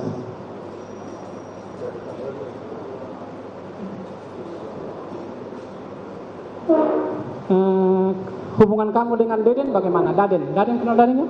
Kenal Pak. Nah, waktu peristiwa itu Daden ada bicara apa dengan kamu?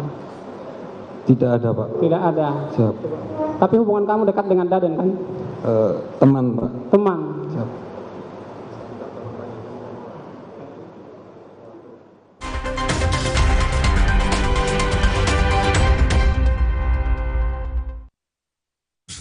Mau yang baru dan tetap 1 meter? All New Limo Pizza! Langsung dapat 6 rasa sekaligus. Mau dine-in atau take away? All New Limo Pizza. Selalu lebih puas. Sapiku yang sakit bisa beneran diobatin nggak ya? Jangan percaya, sapinya dijual ke saya aja.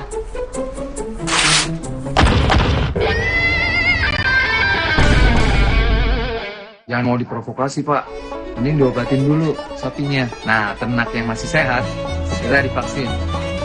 Jangan mau diprovokasi, Mari kita sama-sama basmi PMK dari bumi Indonesia. Sehat itu penting, biar aktivitas lancar.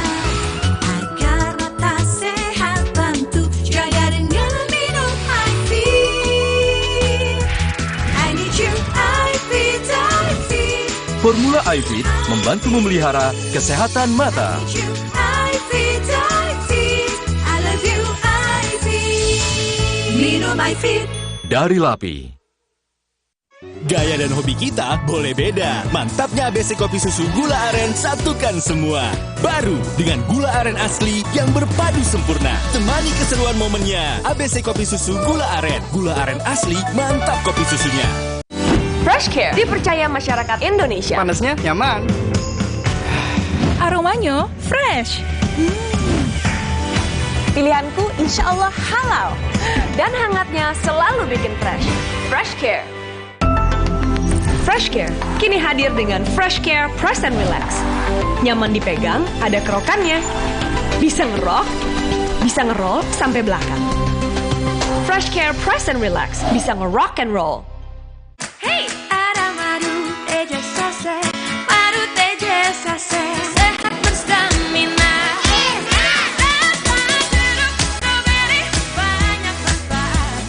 Madu teja saset, enak sehatnya. Bahaya kurang vitamin D. Onde-mande vitamin D. Berjemur aja, cukup nggak ya? Minum MyWell Vitamin D 1000 IU. Penuhi kebutuhan vitamin D, jaga imun well everyday. MyWell Vitamin D 100% well everyday. Mau yang baru dan tetap 1 meter. All new Limo Pizza. Langsung dapat 6 rasa sekaligus. Mau dine-in atau take away? All New Limo Pizza. Selalu lebih puas. Luka, memar di kulit. Sakit. Pegal ini nyeri sendi, butuh dipijit. Sakit. Gak usah ngeluh kalau sakit. Pakai Herba Wahid. Herba Wahid, minyak herbal berkhasiat. Herba Wahid, minyak gosok, urut dan pijit. Wahid. Alergi jontor nih. Aku biduran, obatnya yang depannya Indal CTN bisa dibeli tanpa resep dokter. Indal CTN, komposisi anti alerginya Redakan alergi. Indal CTN. Sapiku yang sakit bisa beneran diobatin nggak ya? Jangan percaya, sapinya dijual ke saya aja.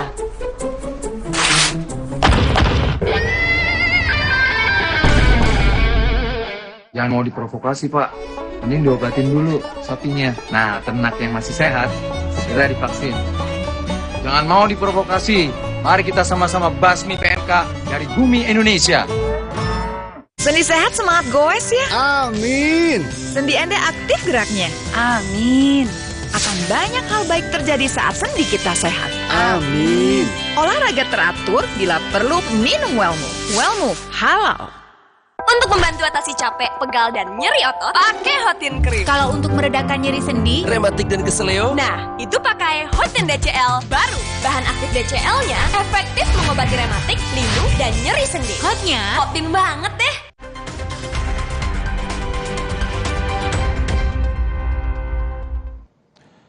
Tadi sekitar pukul 15 waktu Indonesia Barat, saksi asisten rumah tangga keluarga Ferdi Sambo, Dirianto, sudah memberikan keterangannya di persidangan kasus perintangan penyidikan kasus pembunuhan berencana Brigadir Yosua untuk terdakwa Hendra Kurniawan, juga Agus Nur Patria.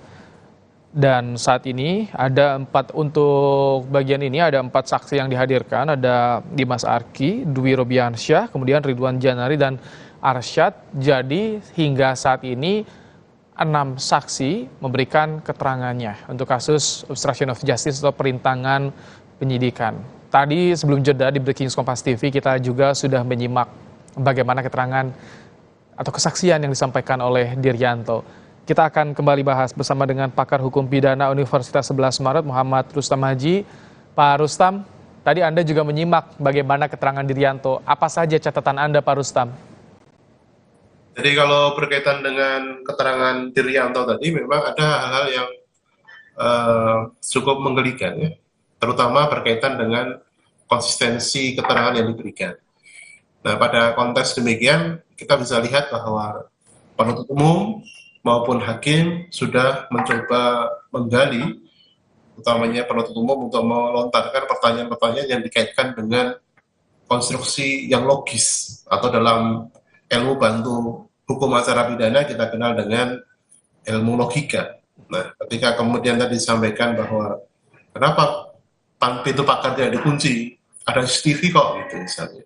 Itu berarti kan ketika disampaikan di keterangan yang lain, CCTV sudah mati sejak 15 Juni 2022, tentu itu statement yang berbeda atau statement yang tidak logis.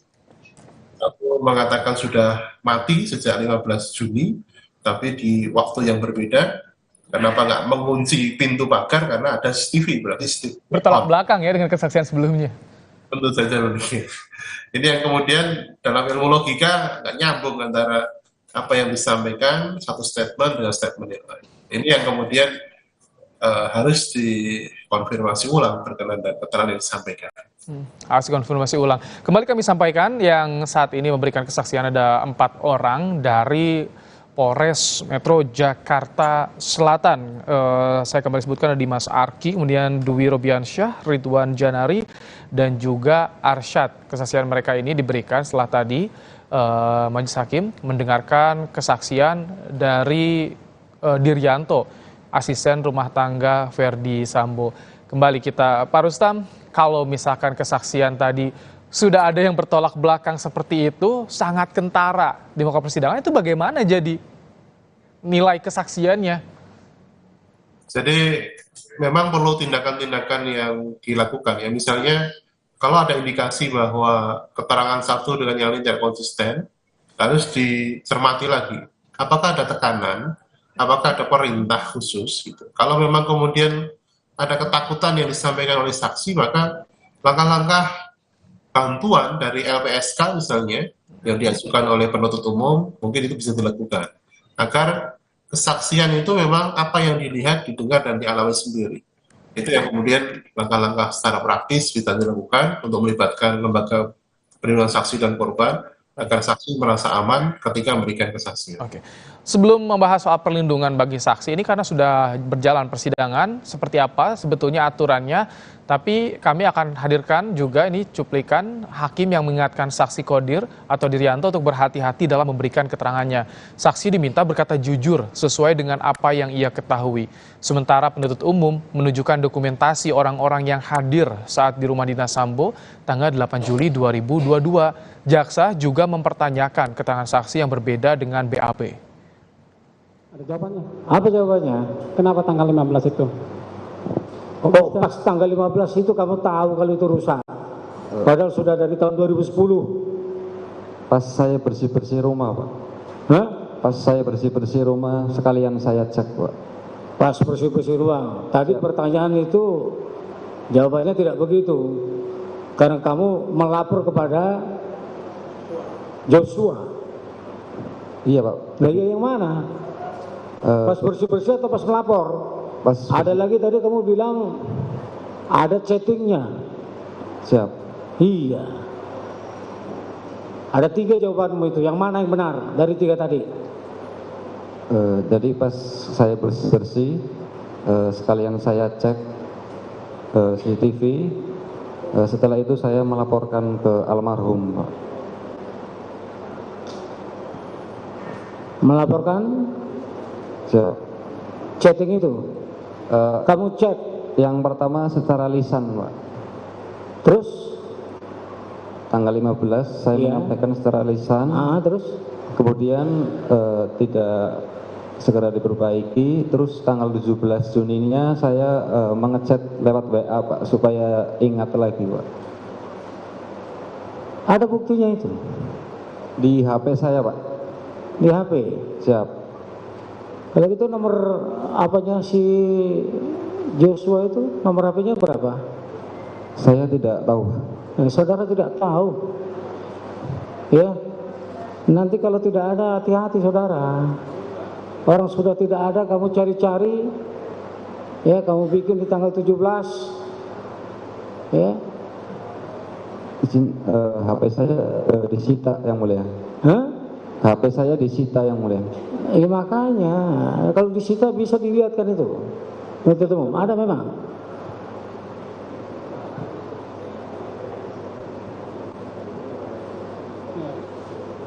Izin majelis, HP yang bersangkutan ini disita dalam perkara 340. Jadi nanti persidangan berikutnya boleh kita bawa apa benar atau tidak keterangan yang bersangkutan ini. Iya, karena bukan cuma satu arah aja, ada 9 tadi kamu. Kok bisa dalam waktu yang sama semuanya rusak? Ya. Makanya tadi diingatkan, nggak sembarang kamu bikin menyampaikan keterangan di sini.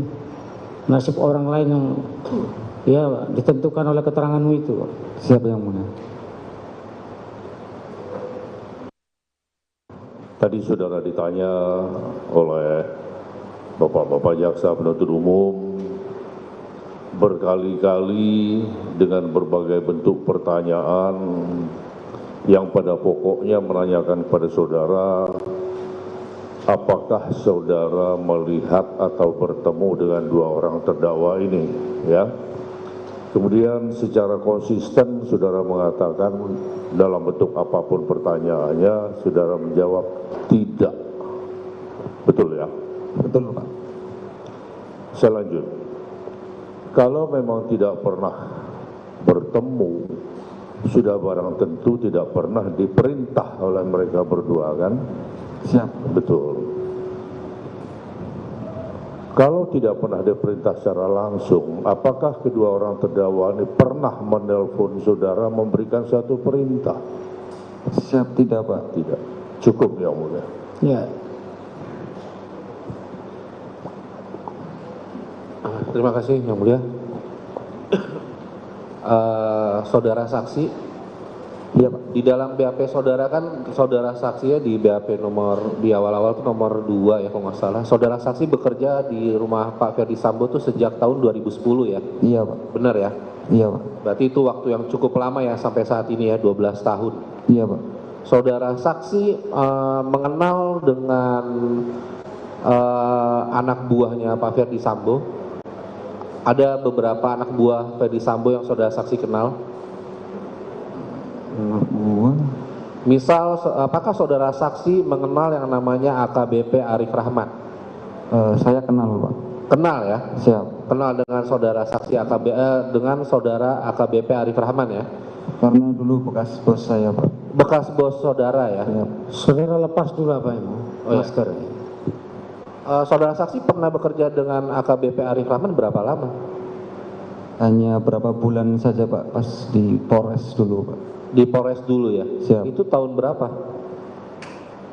2010 awalan, Pak. Oh, berarti sebelum pindah saudara saksi kerja di Ferdi Sambo ya? Siap. Saudara saksi apakah mengetahui bahwa saudara AKBP Arif Rahman sering bertamu ke rumah Bapak Ferdi Sambo? Setahu saya tidak, Pak. Tidak pernah? Selama 12 tahun itu? Mungkin pernah, tapi saya tidak lihat, Pak. 12 tahun loh, waktu yang lama. Kalau olahraga sering lewat, Pak. Kalau olahraga sering lewat? Iya, depan rumah. Maksudnya gimana tuh olahraga sering lewat? Yang olahraga siapa? Pak Arif, Pak. Tinggalnya berdekatan?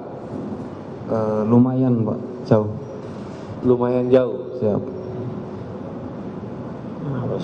Kalau saudara saudara saksi mengenal yang namanya Kompol Cuk Putranto?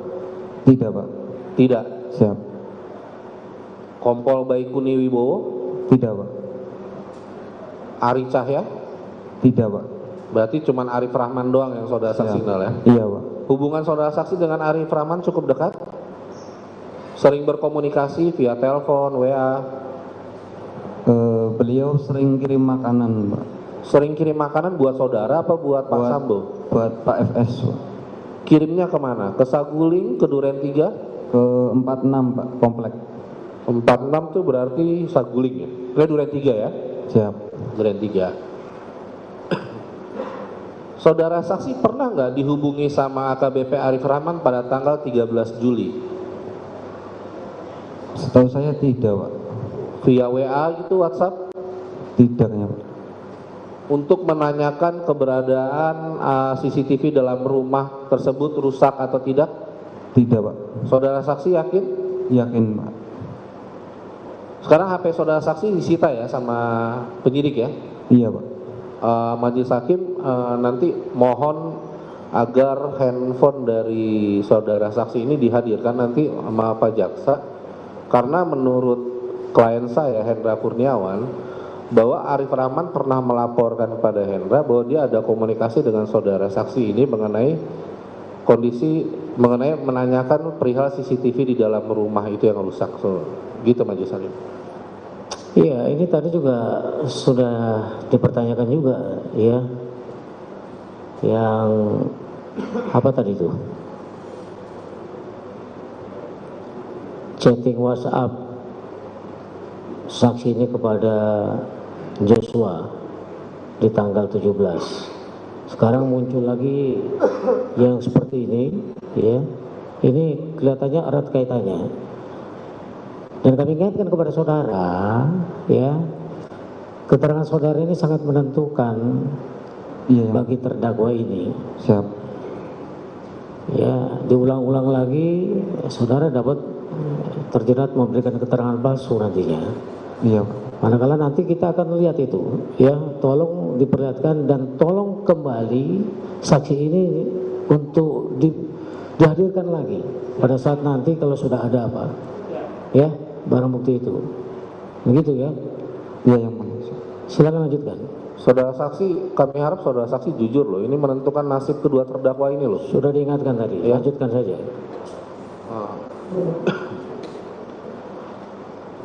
Dari saya cukup dulu ya Pak. Cukup. Terima kasih. Siap. Saksi? Iya Pak. Kapan saksi pertama kali diperiksa terkait dengan kasus meninggalnya Brigadir Yosua? Pertama kali diperiksa?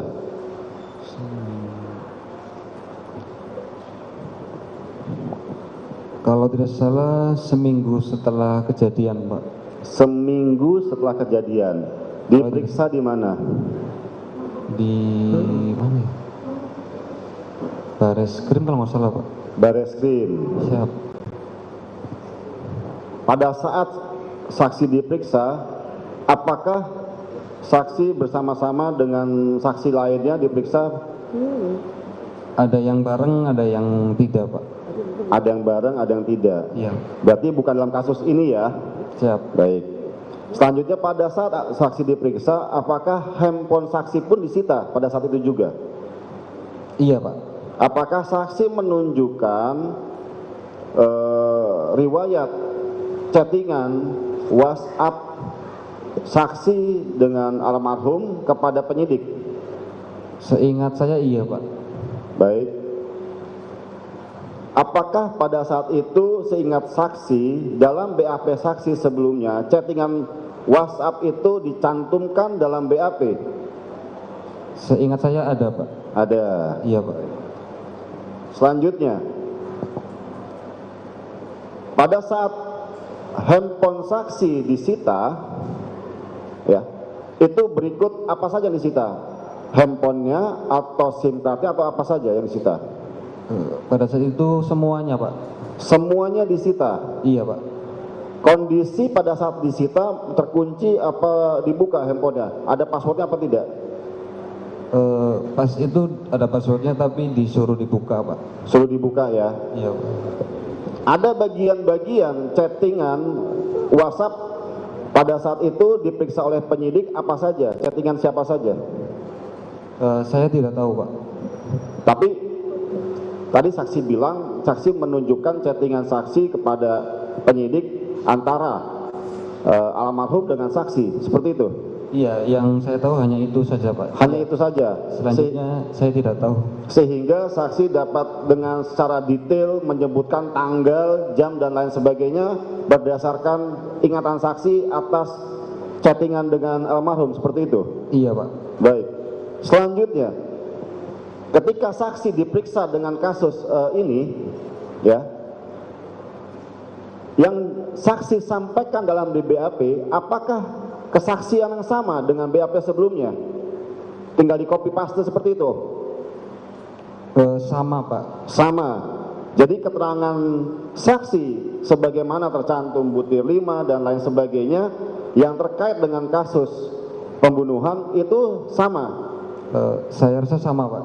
Sama ya? Siap. Jadi hanya copy paste saja, kemudian saksi tanda tangan itu BAP-nya, tanda tangan itu BAP-nya? Iya Pak. Seperti itu? Siap. Cukup ya mulia.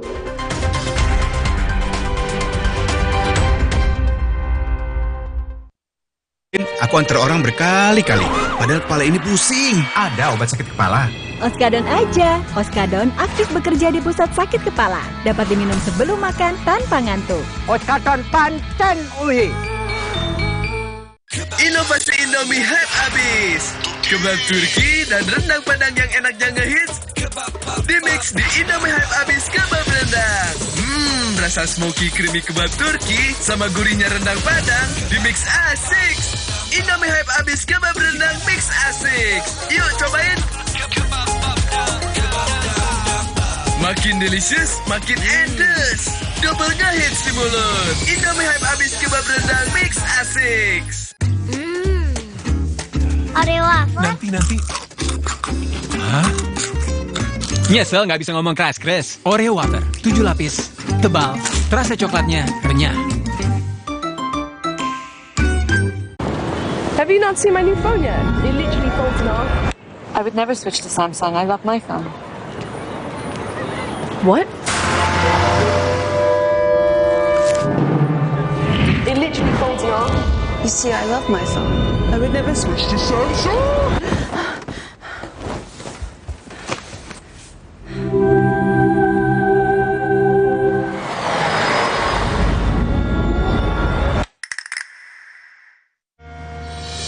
Gak dingin aja, tetap segar. Yuk Aqua dulu. Datang dari sumber alam yang terlindungi, murninya air mineral Aqua, berikan air minum berkualitas. Apapun aktivitasmu, Aqua dulu.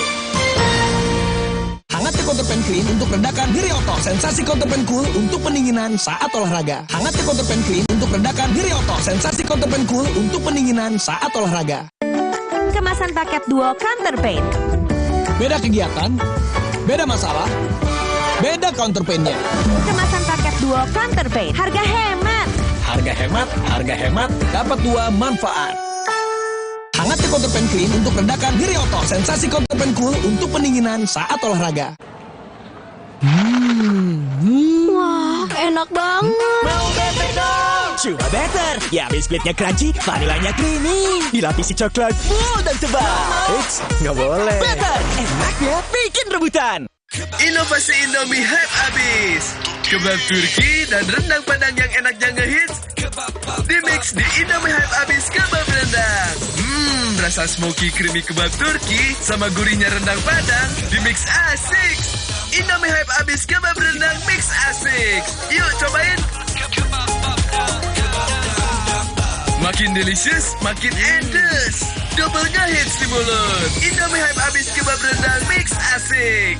Hangat Counterpan Clean untuk redakan nyeri otot. Sensasi Counterpan Cool untuk pendinginan saat olahraga. Hangat Counterpan Clean untuk redakan nyeri otot. Sensasi Counterpan Cool untuk pendinginan saat olahraga. Kemasan paket duo Counterpain. Beda kegiatan, beda masalah, beda counterpain-nya. Kemasan paket duo Counterpain. Harga hemat, dapat 2 manfaat. Hangat Counterpan Clean untuk redakan nyeri otot. Sensasi Counterpan Cool untuk pendinginan saat olahraga. Have you not seen my new phone yet? It literally folds in half. I would never switch to Samsung. I love my phone. What? It literally folds in half. You see, I love my phone. I would never switch to Samsung.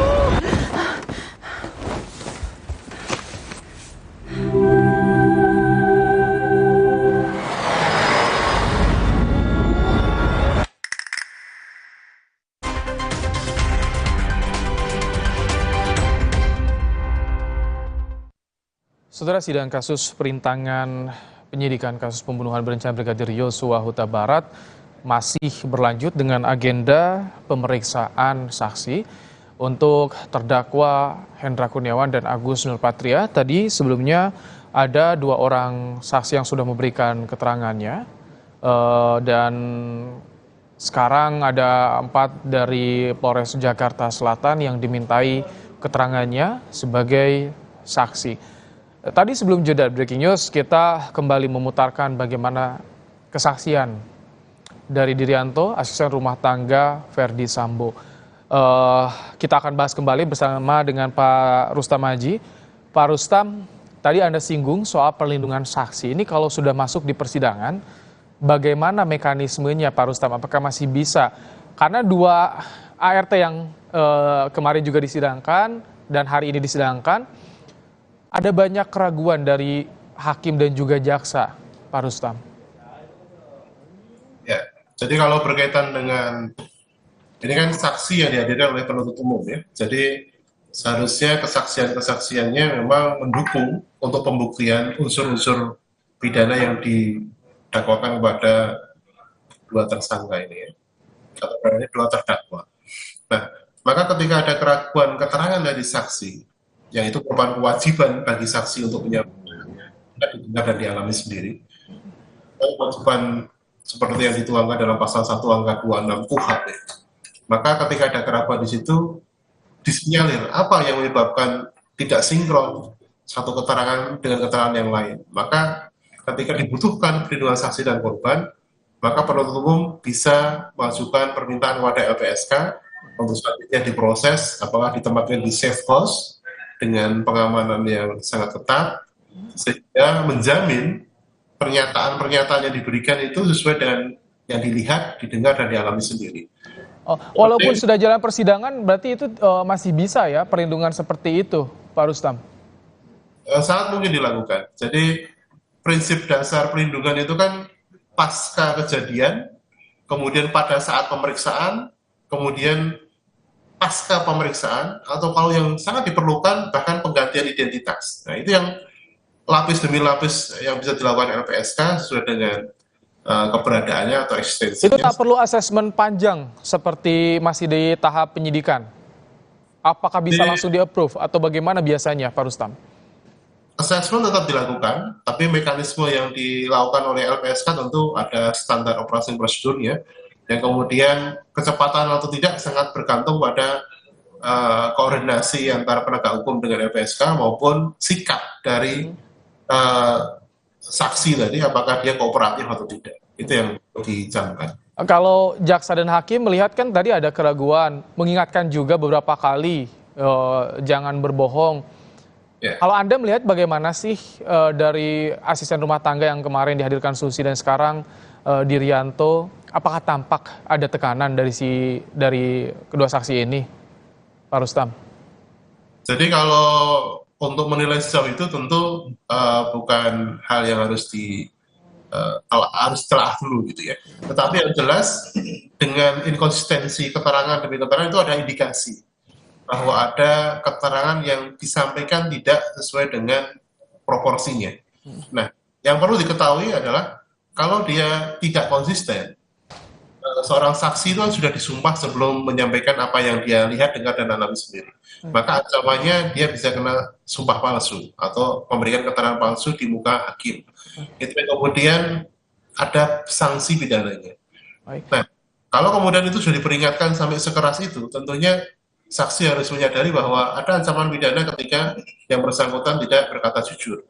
Nah, ketika kemudian mungkin ada opsi yang lain, oh ternyata tidak jujur itu karena ada tekanan, ada indikasi tekanan, ada indikasi yang kemudian membuat pressure dirinya tidak menyampaikan keterangan secara lugas sesuai dengan apa yang dia lihat atau dia dengar dan alami sendiri. Maka itulah fungsi dari LPSK yang kemudian harus ditekankan oleh penuntut umum untuk diambil opsi-opsi itu, sehingga keterangannya ke depan jika masih diperlukan itu bisa digali kembali. Tapi Pak Rustam, kalau dari penuntut umum yang hadirkan saksi harus meyakinkan saksi bahwa nggak boleh bermain-main di persidangan.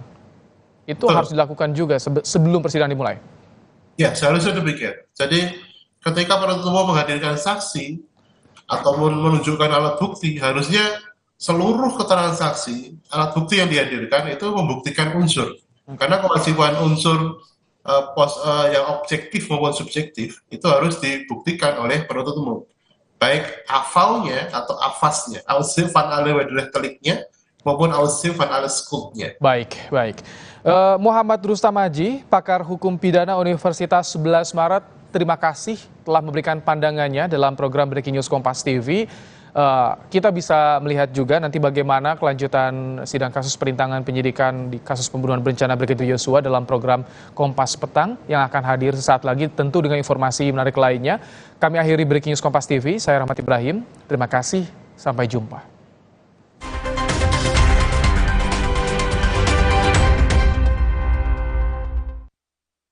Counterpan Clean untuk redakan nyeri otot. Sensasi Counterpan Cool untuk pendinginan saat olahraga. Hangat Counterpan Clean untuk redakan nyeri otot. Sensasi Counterpan Cool untuk pendinginan saat olahraga.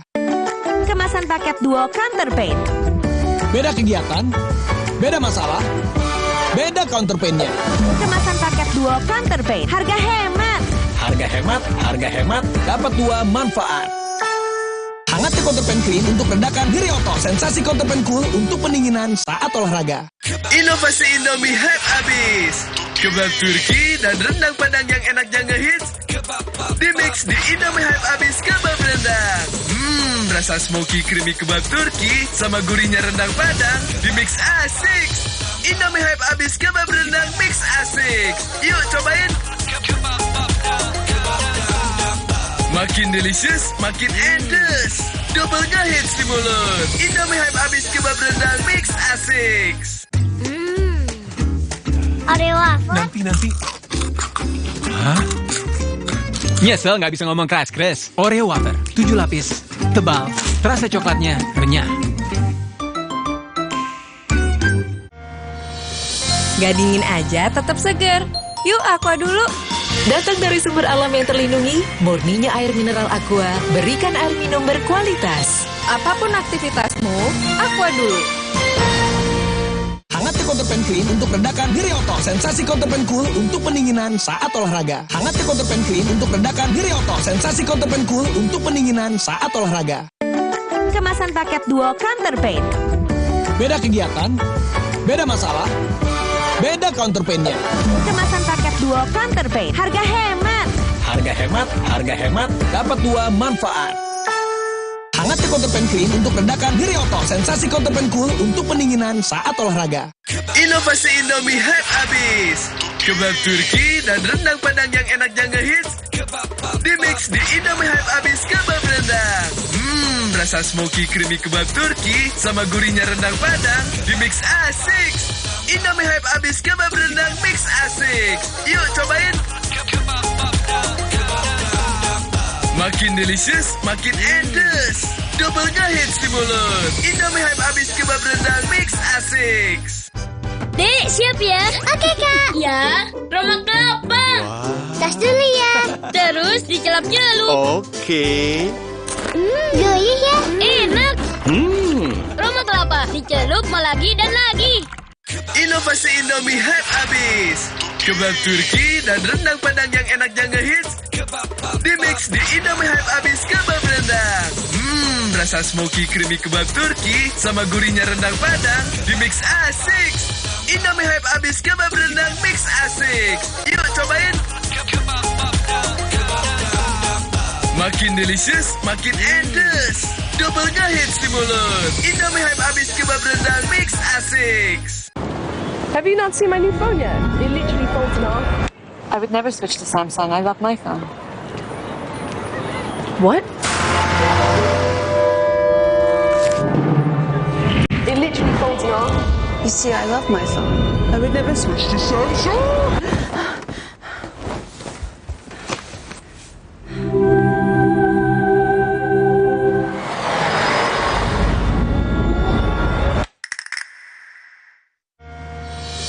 Gak dingin aja, tetap segar.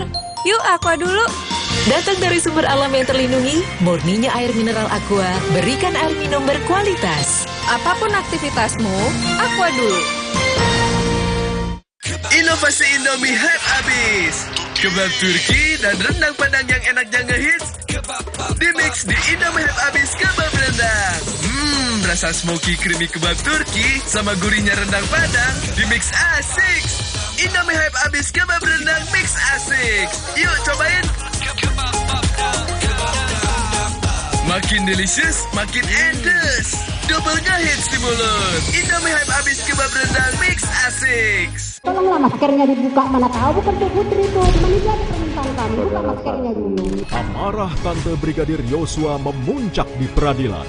Lantang dan berani membela sang keponakan, memutuskan kekeliruan dan menguak kejanggalan. Bersama Rohani Simanjuntak dan Roslin Emika Simanjuntak, selengkapnya dalam Rosi, Perempuan Penghancur Skenario Sambo, Kamis 3 November pukul 8:30 malam di Kompas TV. Dalam sidang hari ini terungkap, anak buah Sambo minta CCTV di Duren 3, lokasi pembunuhan Yosua, diganti.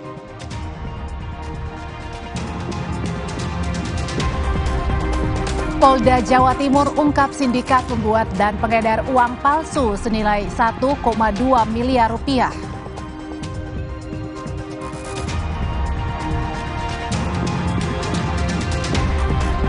Ketua Umum PSSI Iwan Bule kembali diperiksa polisi soal tragedi Kanjuruhan.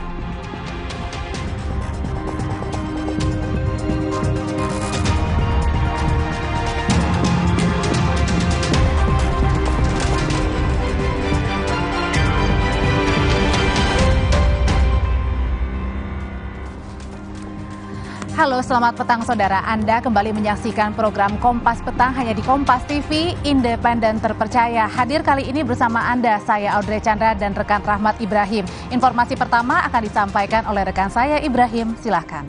Baik, terima kasih Audrey. Saudara, 6 ruko di Jalan Siaga, Kota Balikpapan, Kalimantan Timur terbakar. Api diduga berasal dari ruko yang menjual ayam geprek.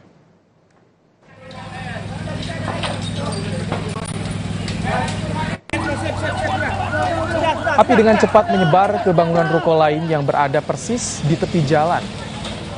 Salah seorang saksi mengatakan api pertama kali terlihat dari bangunan bagian belakang ruko yang menjual ayam geprek.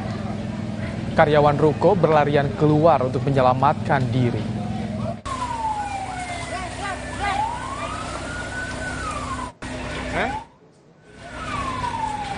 BPBD Kota Balikpapan menurunkan 6 unit mobil pemadam dibantu mobil water cannon milik Brimopolda Kalimantan Timur. Setelah berjibaku selama 25 menit, petugas berhasil memadamkan api. Kerugian akibat kebakaran ini mencapai ratusan juta rupiah. Karena kompornya itu di belakang, bukan di depan. Depan kita cuma melayani aja. Kalau semua besar di situ, dia naik ke plafon. Karena plafonnya ini semua masih plywood gitu, triplek gitu ya. Langsung cepat nyebar ke situ. Nah, sini sebenarnya makanya yang lainnya masih sempat menyelamatkan barang. Kita ke informasi lain, saudara. Jaksa Penuntut Umum meminta majelis hakim menolak seluruh nota keberatan atau eksepsi terdakwa Cuk Putranto dalam sidang perintangan penyidikan pembunuhan Yosua Huta Barat.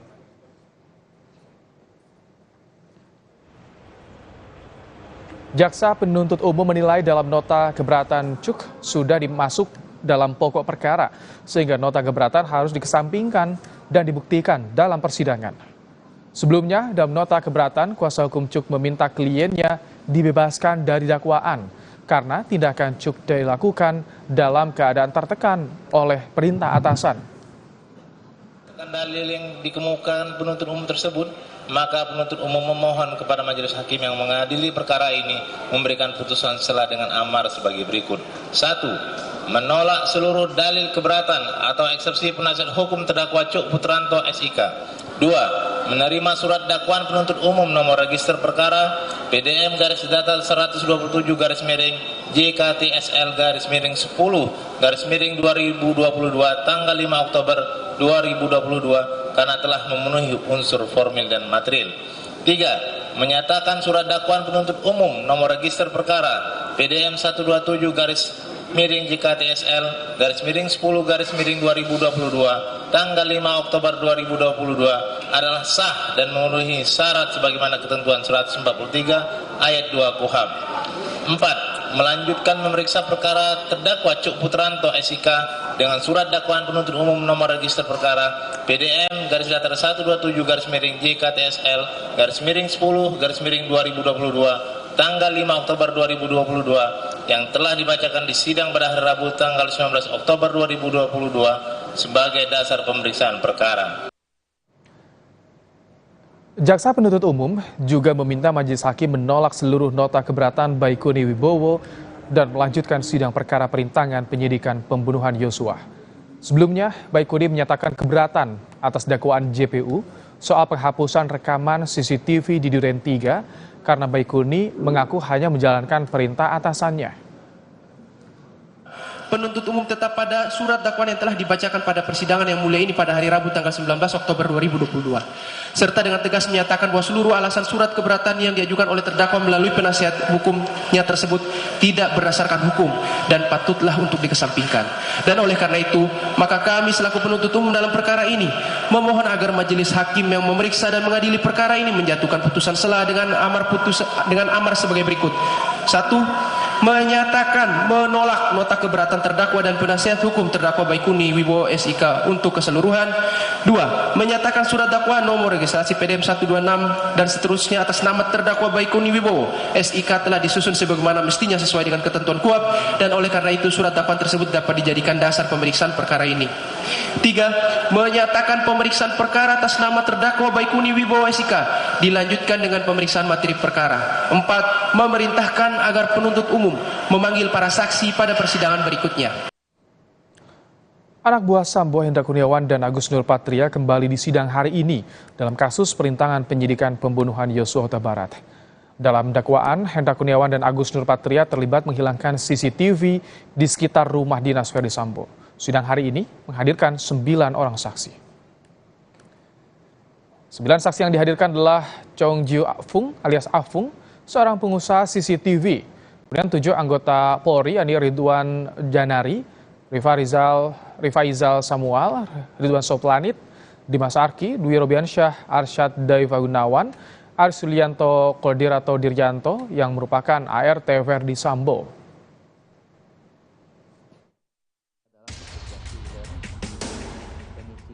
Teknisi CCTV Chong Chiu Fung alias Afung menjadi salah satu saksi yang dihadirkan dalam sidang perintangan penyidikan pembunuhan berencana Brigadir Yosua dengan terdakwa Hendra Kurniawan dan Agus Nurpatria.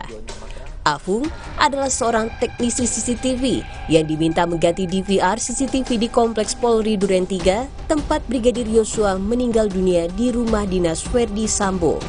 Dalam kesaksiannya, Afung mengungkap hanya mengganti 2 DVR sesuai dengan pesanan Irfan Widianto. Yang untuk penggantian itu karena peminta itu penggantian unit DVR aja, jadi saya sebelum saya ganti, saya pastikan itu posisinya biar nanti pas pemasangan itu sesuai yang semula. Jadi saya copot DVR-nya saja. Hadisnya itu di dalam tidak saya ubah, tidak saya bongkar karena tidak ada permintaan seperti itu.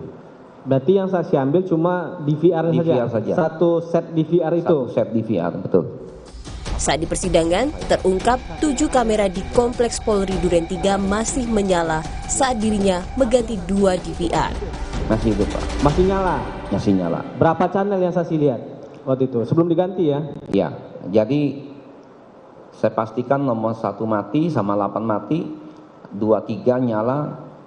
Channel yang kotak keempat itu ada 4 kotak, yang nyala itu 1, 2. Berarti 1, 2, 2, 3, 4 itu ada 4 kamera nyala, 2 kamera nyala, 4, 5, 6, 7 kamera yang nyala. 7 kamera nyala pada saat itu. Setelah mengganti 2 DVR di Kompleks Polri Duren 3 tersebut, Irfan Widianto membayar Afung sebesar 3,5 juta rupiah. Diketahui salah satu bukti vital CCTV di Kompleks Polri Duren 3 dirusak untuk memuluskan skenario Verdi Sambo. Tak tanggung-tanggung, sejumlah anak buah Sambo pun turut terseret dalam perkara perintangan penyidikan pembunuhan Brigadir Yosua, mulai dari Hendra Kurniawan, Agus Nurpatria, Baikuni Wibowo, Cuk Putranto, Arif Rahman, hingga Irfan Widianto. Kini, Publik pun menanti pembuktian fakta di persidangan perkara pembunuhan Brigadir Yosua. Tim Liputan, Kompas TV. Saksi Kodir diminta untuk membersihkan darah Yosua pada Jumat malam saat kejadian. Ia mengaku saat itu semua CCTV tidak berfungsi, dengan keterangan tidak ada sinyal. Pada saat itu saya sedang di garasi, kemudian ada orang, Mas tolong dong bersihin di dalam, seperti itu Pak. Terus apa yang kamu lakukan? Kemudian saya membersihkan. Membersihkan itu apa? Bagaimana? Menggunakan itu Pak, serokan yang buat pel itu Pak. Selokan. Iya Pak. Kemudian dibuang ke kamar mandi itu Pak. Buang ke kamar mandi. Siap. Kamu pakai selokan atau pakai kain lap? Yang pertama pakai serokan dulu Pak. Selokan. Iya, kemudian pakai lap. Airnya kau buang ke kamar mandi. Pak. Kamu kan sudah ART di situ, kau bilang tadi hampir 10 tahun ya? Iya Pak. Di TKP itu, berarti ketika Joshua itu tergeletak pas di bawah tangga. Iya Pak. CCTV yang mana yang menurut kamu itu yang mati, yang di sekitaran TKP itu? Setahu saya semuanya Pak, karena di monitor tidak ada gambar sama sekali Pak. Menurut kamu semua mati ya? Iya Pak, biasanya seperti itu. Itu tempat monitornya ditaruh di mana? Di depan kasur itu Pak. Depan kasur, di lantai atas, lantai bawah? Di bawah Pak. Di ruang Ibu Putri? Iya. Oh, begitu ya. Siap. Jadi yang kamu pastikan itu mati, yang di atas, yang sebelah mana? Yang di dapur atau yang di depan? Yang sebelah mana itu? Kalau di ruang dalam? Saya tidak bisa pastikan Pak, tapi di monitor itu hitam Pak tulisannya. Sementara jaksa menilai saksi asisten rumah tangga Sambo Kodir atau Diryanto terlalu mencurigakan karena kerap memeriksa rekaman CCTV. Menurut jaksa penuntut umum, jawaban saksi Diryanto ART Sambo dinilai mencurigakan. Diryanto mengaku mendapat izin dari Ferdi Sambo untuk memeriksa 8 kamera pemantau CCTV di ruangan Putri Chandrawati. Apa memang dikasih izin sama Ferdi Sambo kamu melihat itunya di CCTV itu? Siapa? Dikasih izin? Siap. Jadi kalau ngapa-ngapain Ibu Putri di situ kamu lihat dong di gambarnya itu? Tidak Pak. Jadi kan ada di TV-nya. Siap. Monitornya kan ada. Kan nggak mungkin kamar pribadi. Saat itu rumah kosong Pak, saya sendiri Pak. Iya, tapi kan Ibu Putri pernah ke situ kamu bilang kalau ini ada di sini. Siap. Iya, ini kamar pribadi loh, yang benar-benar aja lo bisa melihat di CCTV. Dari lancarmu itu loh. Kalau beliau di situ saya tidak boleh masuk. Iya, kan ini terekam ada depan CCTV. Kalau saudara cek-cek monitor bisa lihat di situ kan kamar pribadi ibu. Ya, sehebat apa saudara kedekatan saudara dengan Ferdi Sambo sehingga saudara dikasih kewenangan untuk melihat-lihat CCTV itu? Hanya mengecek Pak. Memang tiap hari saudara cek? Tidak Pak. Ya, kenapa harus tanggal 15 Juni itu saudara cek? Kok bisa hafal banget tanggal 15 Juni jam sekian? Saudara kan diperiksa tanggal ini loh. Tanggal 10 September. Siap. Rusak Juni 3 bulan. Ingat banget saudara tanggal 25 September. Nah ini. Nggak logik. Tunggu dulu, saudara diperiksa bulan September. Ya kan? Siap. Nggak terlalu hebat. Ingatanmu gitu, tepat tanggal 25 September jam sekian. Masuk akal. Saudara kan ART. Walaupun 10 tahun, sejauh mana kedekatan saudara dengan Ferdi Sambo? Siap. Sementara korban Yosua dalam BAP saksi-saksi di berkas ini, ya kan? Begitu dekatnya, iya Pak. Bisa mengecek CCTV itu. Saudara coba, hanya RT coba. Mantan Kasat Reskrim Polres Jakarta Selatan AKBP Ridwan Soplanit turut diperiksa sebagai saksi untuk terdakwa Irfan Widianto. Ridwan dan anak buahnya menjadi yang pertama tiba di TKP pembunuhan Yosua di rumah dinas Ferdi Sambo pada petang 8 Juli lalu. Di TKP Duren 3, Ridwan mendapat penjelasan dari Ferdi Sambo mengenai adanya baku tembak yang didahului pelecehan terhadap istrinya. Ferdi Sambo kemudian meminta Ridwan memanggil tim olah TKP, namun tim diminta tidak perlu ribut-ribut.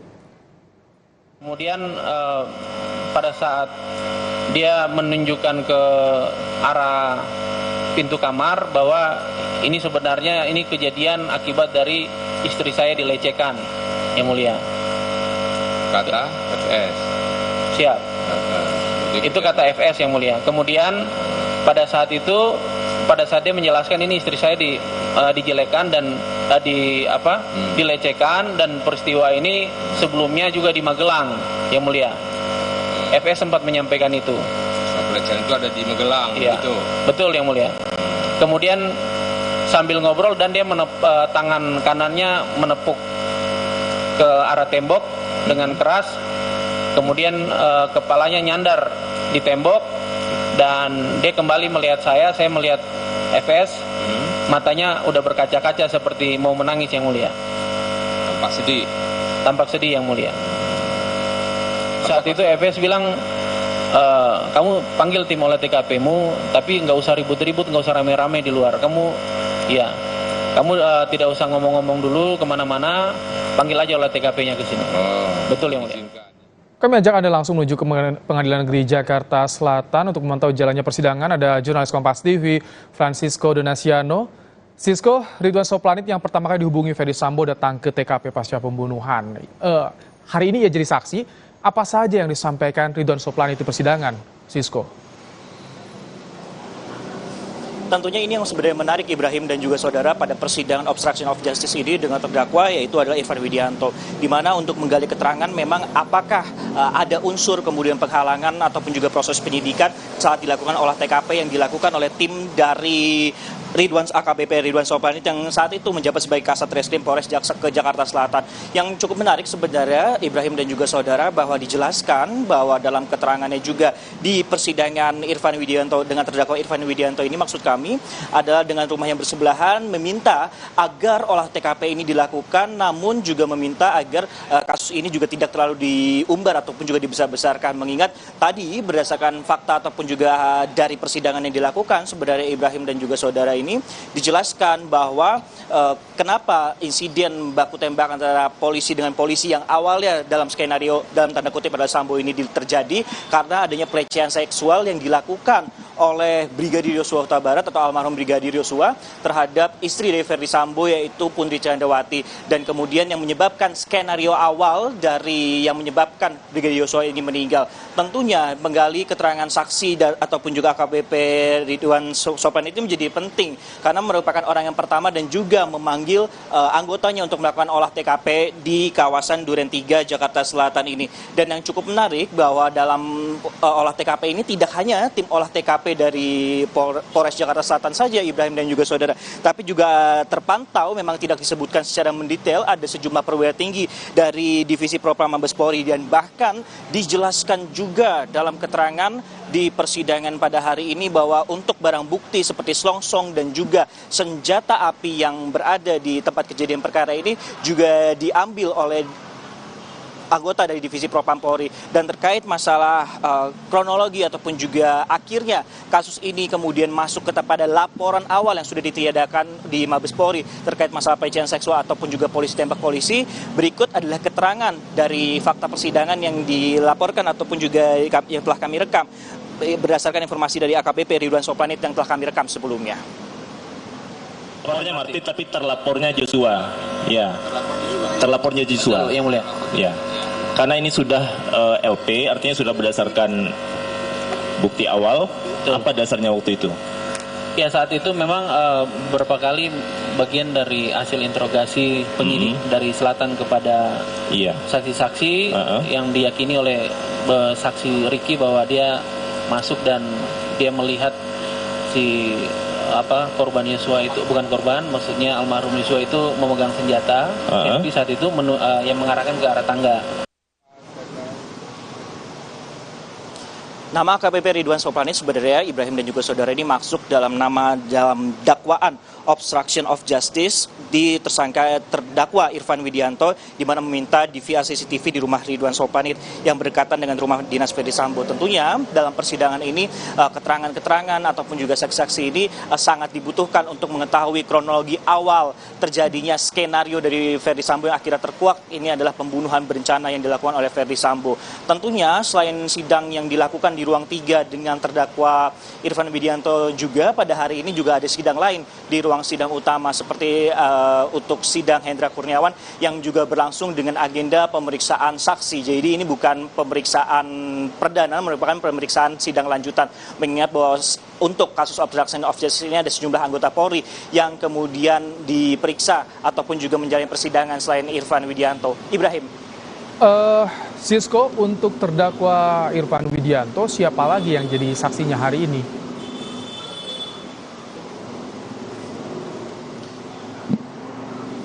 Ya, Ibrahim dan juga saudara, dari informasi yang kami dapatkan juga untuk Irfan Widianto ini ada 3 orang sedikitnya anggota kepolisian, kemudian selain AKBP Ridwan Soplanit yang menjadi saksi dalam persidangan hari ini, karena tentunya yang digali di persidangan oleh majelis ataupun juga jaksa penuntut umum terkait dengan persidangan hari ini, apakah memang ada perintangan penyelidikan ataupun juga upaya untuk menghalangi proses penyidikan, tentunya saat olah TKP yang terjadi pada 8 Juli 2022 lalu. Karena kita mengetahui sebenarnya Ibrahim dan juga saudara, pada 8 Juli lalu orang yang pertama kali datang ataupun juga untuk melakukan proses atau diminta olah TKP dan mendengarkan skenario awal dari Ferdy Sambo ini adalah AKBP Soplanit, di mana nantinya kalau berdasarkan informasi yang kami dapatkan juga orang-orang ataupun juga saksi-saksi anggota polisi selain AKBP Ridwan Soplanit yang diperiksa sebagai saksi ini juga akan menjadi saksi untuk terdakwa lain yang juga sidangnya berjalan pada hari ini, adalah salah satunya adalah Hendra Kurniawan. Jadi memang kita nantikan saja nanti bagaimana untuk proses perjalanan persidangannya, kan memang cukup panjang seperti itu. Ibrahim. Terima kasih Francisco Donasian untuk laporan Anda langsung dari Pengadilan Negeri Jakarta Selatan. Saudara, usai jeda, Ketua Umum PSSI Muhammad Iryawan atau Iwan Bule diperiksa sebagai saksi tragedi Kanjuruhan di Polda Jawa Timur. Warga Pontianak tewas terkena peluru nyasar Bribka F. Polisi Satlantas Polresta Pontianak ini terancam dipecat.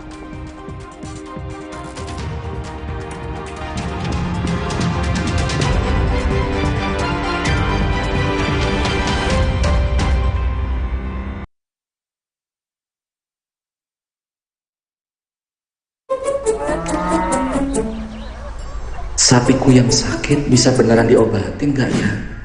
Jangan percaya, sapinya dijual ke saya aja.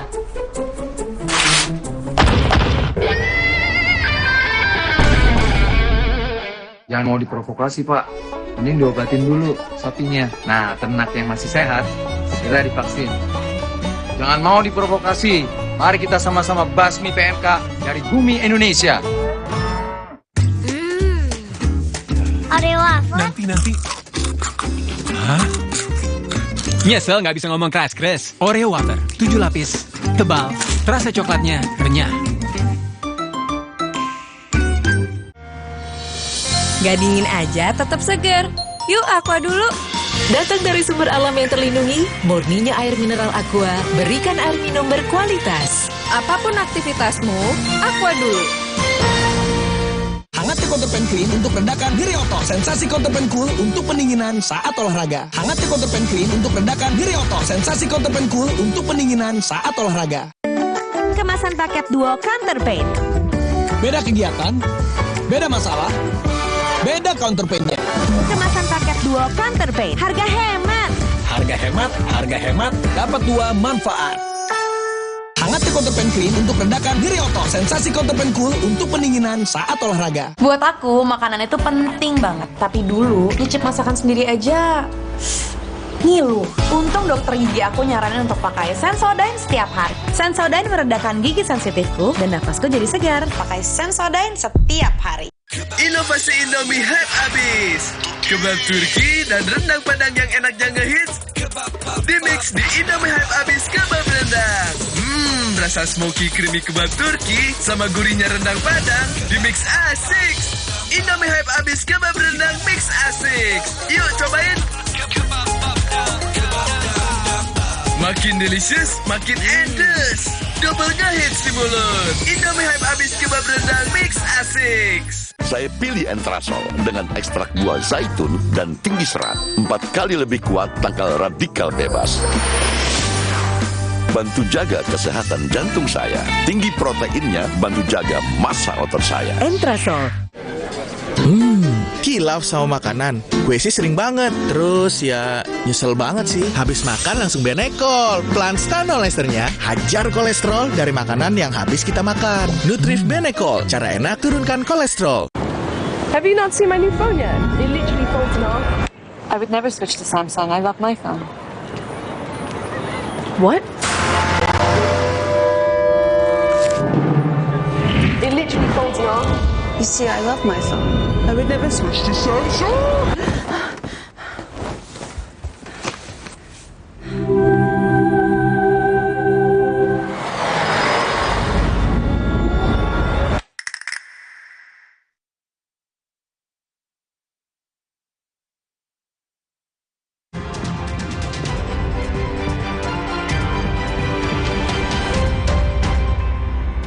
Menko Polhukam Mahfud MD menerima laporan hasil investigasi tragedi Kanjuruhan dari Komnas HAM.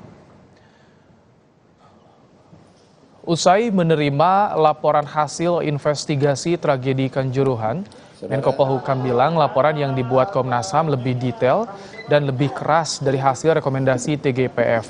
Laporan Komnas HAM ini akan diteruskan ke Presiden oleh Menko Polhukam. Hampir sama ya, tetapi ini lebih keras biasanya kan. Pokoknya jangan hanya itu yang ditindak tuh, di atasnya ada lagi gitu, kayak gitu kan dia. Artinya sekarang semua misalnya tindakan hukum pemerintah sudah ada 6 tersangka, sudah ada yang ditahan dan seterusnya. Komnas HAM bilang ya betul tuh, harus ada yang bertanggung jawab secara berjenjang karena yang di atasnya masih banyak lagi. Itu yang baru misalnya. Yang lain-lain ya hampir sama gitu, tetapi Komnas HAM lebih detail dan lebih datanya lebih dilengkapi lagi daripada yang kita dulu. Sementara di Jawa Timur hari ini, Saudara, Ketua Umum PSSI Muhammad Iryawan atau Iwan Bule diperiksa sebagai saksi tragedi Kanjuruhan di Polda Jawa Timur. Dengan didampingi tim kuasa hukumnya, Iwan Bule membawa sejumlah berkas saat masuk ke ruang penyidikan. Ini merupakan kali kedua Iwan Bule diperiksa sebagai saksi untuk tragedi Kanjuruhan. Lebih lengkap soal pemeriksaan Ketua Umum PSSI di Polda Jawa Timur, kita tanyakan pada jurnalis Kompas TV, Via Irmar. Selamat petang, Via. Apa saja yang digali penyidik pada pemeriksaan kedua Ketua Umum PSSI hari ini, Via? Baik, selamat petang Ibrahim dan juga saudara. Secara keseluruhan sebetulnya dari polisi juga masih terus menggali lebih dalam terkait tentang tugas-tugas pokok dari Persatuan Sepak Bola Seluruh Indonesia atau PSSI, kemudian juga bagaimana peran dari masing-masing struktural yang ada dalam organisasi PSSI ini. Ini tidak jauh berbeda pada pemeriksaan yang pertama yang dilakukan pada tanggal 20 Oktober yang lalu. Namun di pemeriksaan yang kedua ini polisi ingin mengetahui atau menggali informasi lebih detail dari keterangan-keterangan yang disampaikan oleh Ketua Umum PSSI Muhammad Iryawan yang sudah selesai menjalani pemeriksaan pada pukul 3 sore tadi waktu Indonesia Barat. Artinya Iwan Bule atau Muhammad Iryawan ini telah menjalani pemeriksaan di gedung Ditreskrimum Polda Jawa Timur selama 5 jam mulai dari pukul 10 pagi tadi waktu Indonesia Barat. Ada yang berbeda, Ibrahim dan juga saudara, pada pemeriksaan yang kedua ini. Jika pada pemeriksaan yang pertama Muhammad Iryawan selaku Ketua Umum PSSI menjalani pemeriksaan dengan didampingi oleh Wakil Ketua Umum Iwan Budianto yang juga diperiksa sebagai saksi atas tragedi Kanjuruhan. Namun pada pemeriksaan yang kedua ini Muhammad Iryawan hanya didampingi oleh kuasa hukumnya. Dan tadi juga terlihat pada saat masuki gedung Ditreskrimum Polda Jawa Timur, kuasa hukum dari Muhammad Iryawan selaku Ketua Umum PSSI ini juga membawa sejumlah berkas yang dibawa masuk ke dalam ruang pemeriksaan yang ada di Polda Jawa Timur. Dan Pemeriksaan yang kedua ini akhirnya dilaksanakan karena sebetulnya pemeriksaan kedua terhadap Ketua Umum PSSI ini sebetulnya dilakukan pada tanggal 27 Oktober yang lalu bersama dengan pemeriksaan dengan Direktur Pelaksana dari Liga Indonesia Baru atau LIB, Sujarno, dan juga mantan Presiden Arema FC Gilang Widya dan juga belasan saksi mata lainnya atas tragedi Kanjuruhan ini. Namun kemudian Ketum PSSI ini meminta agar ditunda dan baru kemudian dilakukan pada hari ini tanggal 3 November. Ibrahim. Via, selain Ketua Umum PSSI Iwan Bule yang diperiksa hari ini soal Kanjuruhan, siapa lagi Via?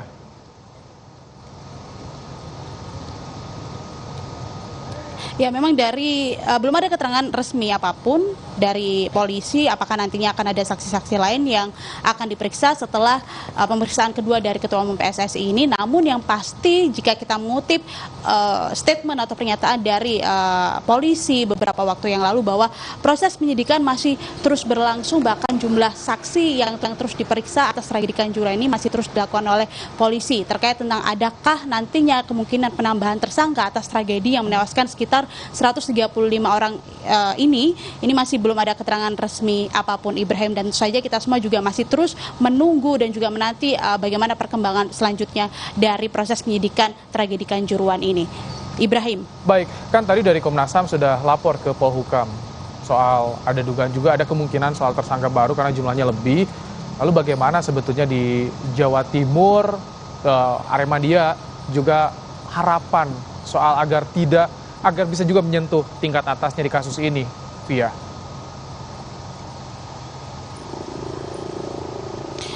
Ya, memang kalau kita melihat bagaimana proses penyidikan yang dilakukan oleh polisi, ini juga merujuk dengan terhadap temuan-temuan yang sudah dilakukan atau yang sudah ditemukan oleh tim gabungan independen pencari fakta atau TGIPF yang diketuai langsung oleh Mahfud MD.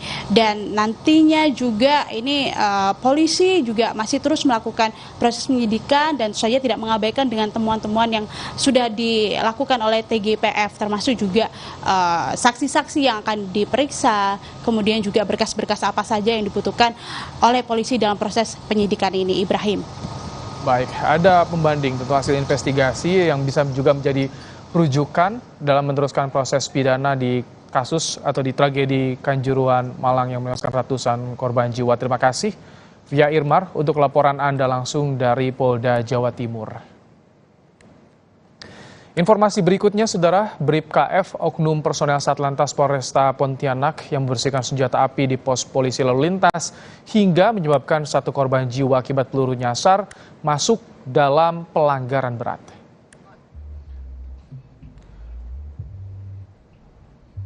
Karena polisi tidak diizinkan membersihkan senjata api di sembarang tempat, pembersihan senjata hanya diperbolehkan di gudang senjata dan lapangan tembak. Bribka-F terancam diberhentikan dengan tidak hormat.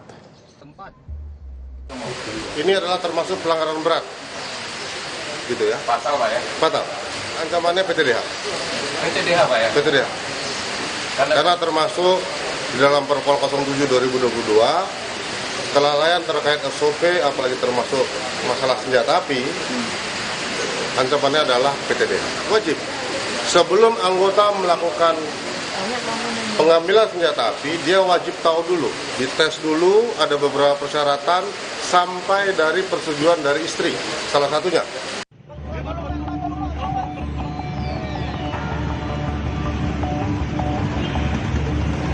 Seorang pengendara mobil tidak sengaja ditembak Bribka-F, anggota Satlantas Polresta Pontianak dari jarak 15 meter saat membersihkan senjata api. Korban meninggal dalam perjalanan ke rumah sakit. Dari olah TKP, pemeriksaan saksi dan CCTV, polisi menemukan ada kesesuaian arah senjata dan peluru yang mengenai pengendara mobil. Satu kali tembakan dari dalam pos menuju luar pos yang mengenai satu kendaraan. Tembus sehingga mengenai korban. Hanya satu tembakan. Sangat disayangkan, kesalahan prosedur Bribka-F membersihkan senjata api di tempat umum menyebabkan seorang warga meninggal. Padahal setiap anggota Polri telah mengetahui standar prosedur pembersihan senjata. Kasus ini masuk pelanggaran berat karena berkaitan dengan kelalaian dan senjata api, apalagi hingga menyebabkan korban jiwa. Tim Liputan Kompas TV. Sorotan berikutnya, saudara, 2 bulan berlalu kasus pembunuhan disertai mutilasi ASN Bapeda Kota Semarang Paulus Iwan Budi masih tanda tanya. Kematian korban dengan dugaan saksi korupsi tidak terbukti, maka penyidik membuka kemungkinan dugaan lain tentang perpindahan jabatan dan hubungan pribadi korban.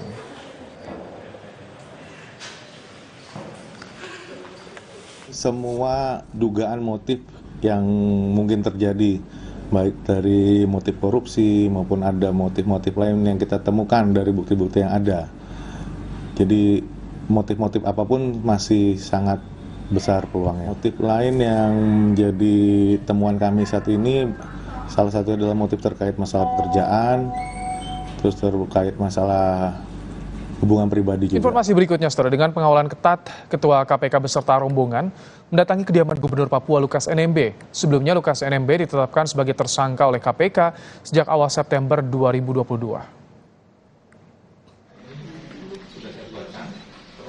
Selain Ketua KPK, belasan penyidik dan beberapa dokter ikut dalam pemeriksaan ini.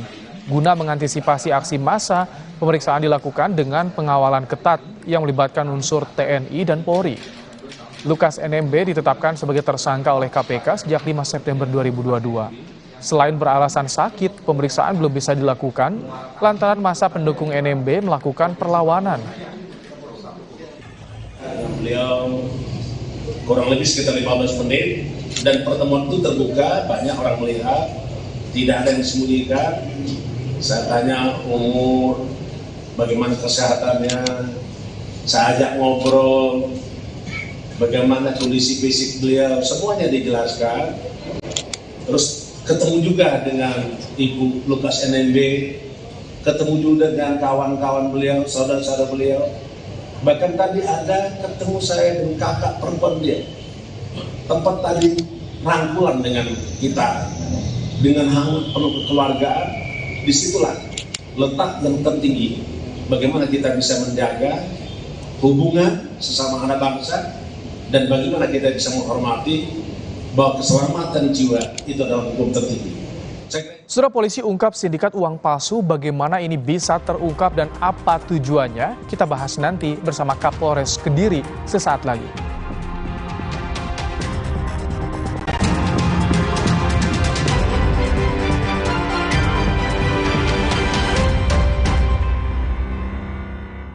Dulu hidup di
Nah, ternak yang masih sehat, segera divaksin. Jangan mau diprovokasi. Mari kita sama-sama basmi PMK dari bumi Indonesia. Have you not seen my new phone yet? It literally folds now. I would never switch to Samsung. I love my phone. What? It literally folds now. You see, I love my phone. I would never switch to Samsung.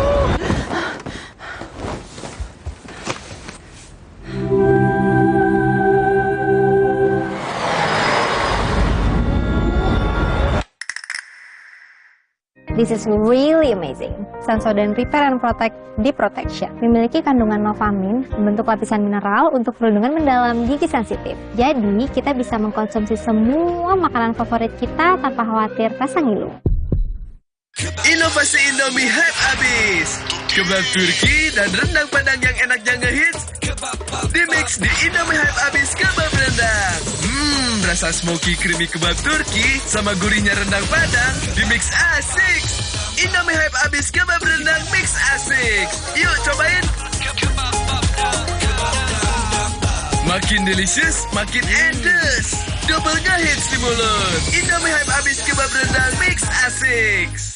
Omehar, minyak ikan pilihan dari laut dalam. Omehar, suplemen omega 3 esensial. Dalam mini kapsul, lebih mudah ditelan.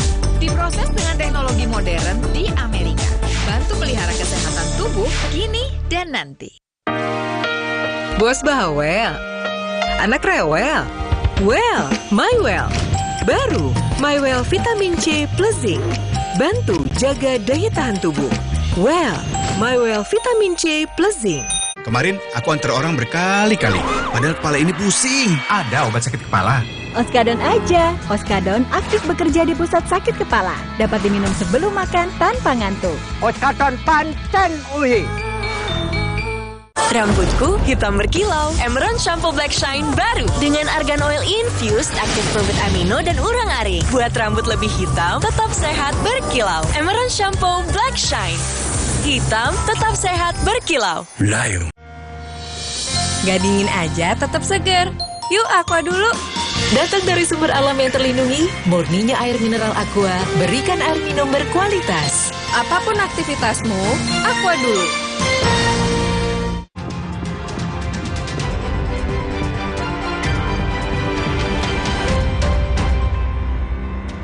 Saudara, Polda Jawa Timur dan Direktorat Tindak Pidana Ekonomi Khusus Bareskrim Polri mengungkap jaringan pembuat dan pengedar uang palsu lintas provinsi. Inilah 11 orang tersangka jaringan pembuat dan pengedar uang palsu yang berhasil ditangkap polisi di wilayah Jawa Timur, Jawa Tengah, dan Jawa Barat serta Jakarta. Peran para tersangka beragam, dari pembuat desain uang palsu, pendana, hingga pengedar.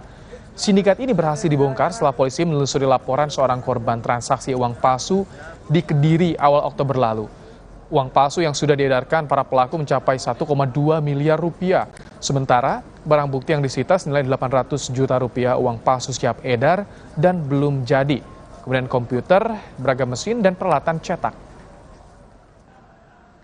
Saya mengimbau bahwa jaringan ini akan terdatakan se-Indonesia. Jadi jaringan Kediri, jaringan nanti Bandung, Jakarta, itu kita punya base datanya yang akan tergabungkan. Mudah-mudahan bisa berkembang kembali kepada para pelaku-pelaku tindak pidana pembuatan uang palsu. Karena dari data yang kita dapat se-Indonesia yang banyak melakukan perbuatan pembuatan uang palsu itu di wilayah Jawa.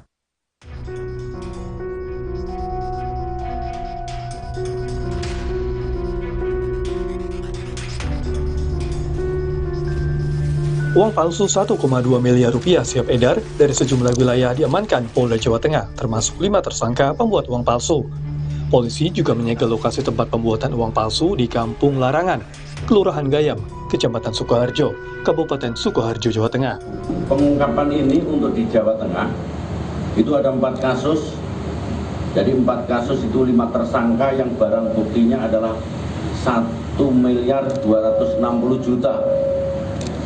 Jadi dari 5 tersangka ini, kemudian ada lagi 3 tersangka di Mesuji, kemudian di Jawa Barat itu DPO, Jawa Timur DPO. Yang ini semua akan kita angkat dan kita tangkap terkait dengan jaringan itu sendiri.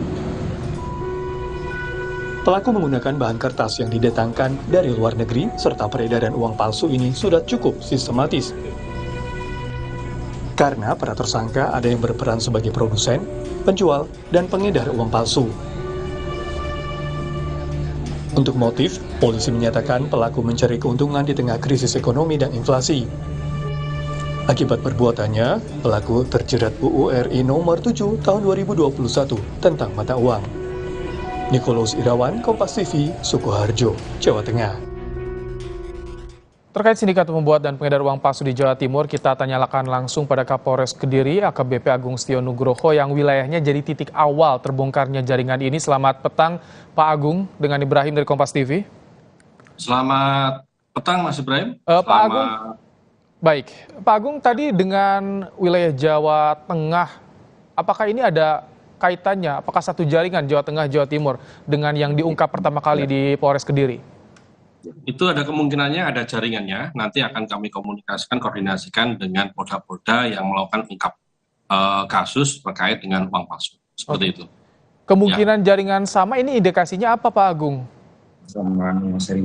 Jadi pengennya untuk menguasai uang yang asli, dan ada beberapa uang palsu yang sudah terlanjur beredar di beberapa tempat.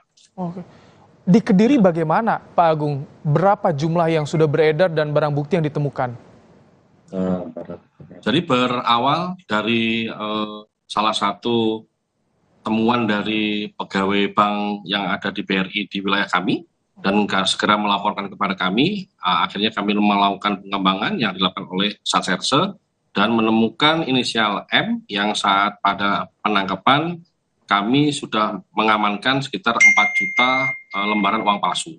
Dan kami kembangkan ke beberapa wilayah, akhirnya kita bisa mengamankan 11 tersangka, mulai dari di wilayah Jawa Tengah, Jakarta, yang terakhir di daerah Jawa Barat. Oke. Pak Agung, di Kediri ada juga tersangka sebagai seorang ASN, PNS, Pak Agung. Seperti apa perannya? Baik, kami sampaikan bahwa informasi untuk yang sebagai ASN itu di wilayah Grobogan. Kita amankan wilayah Grobogan sebagai pendana untuk pembuatan uang palsu ini. Seperti itu.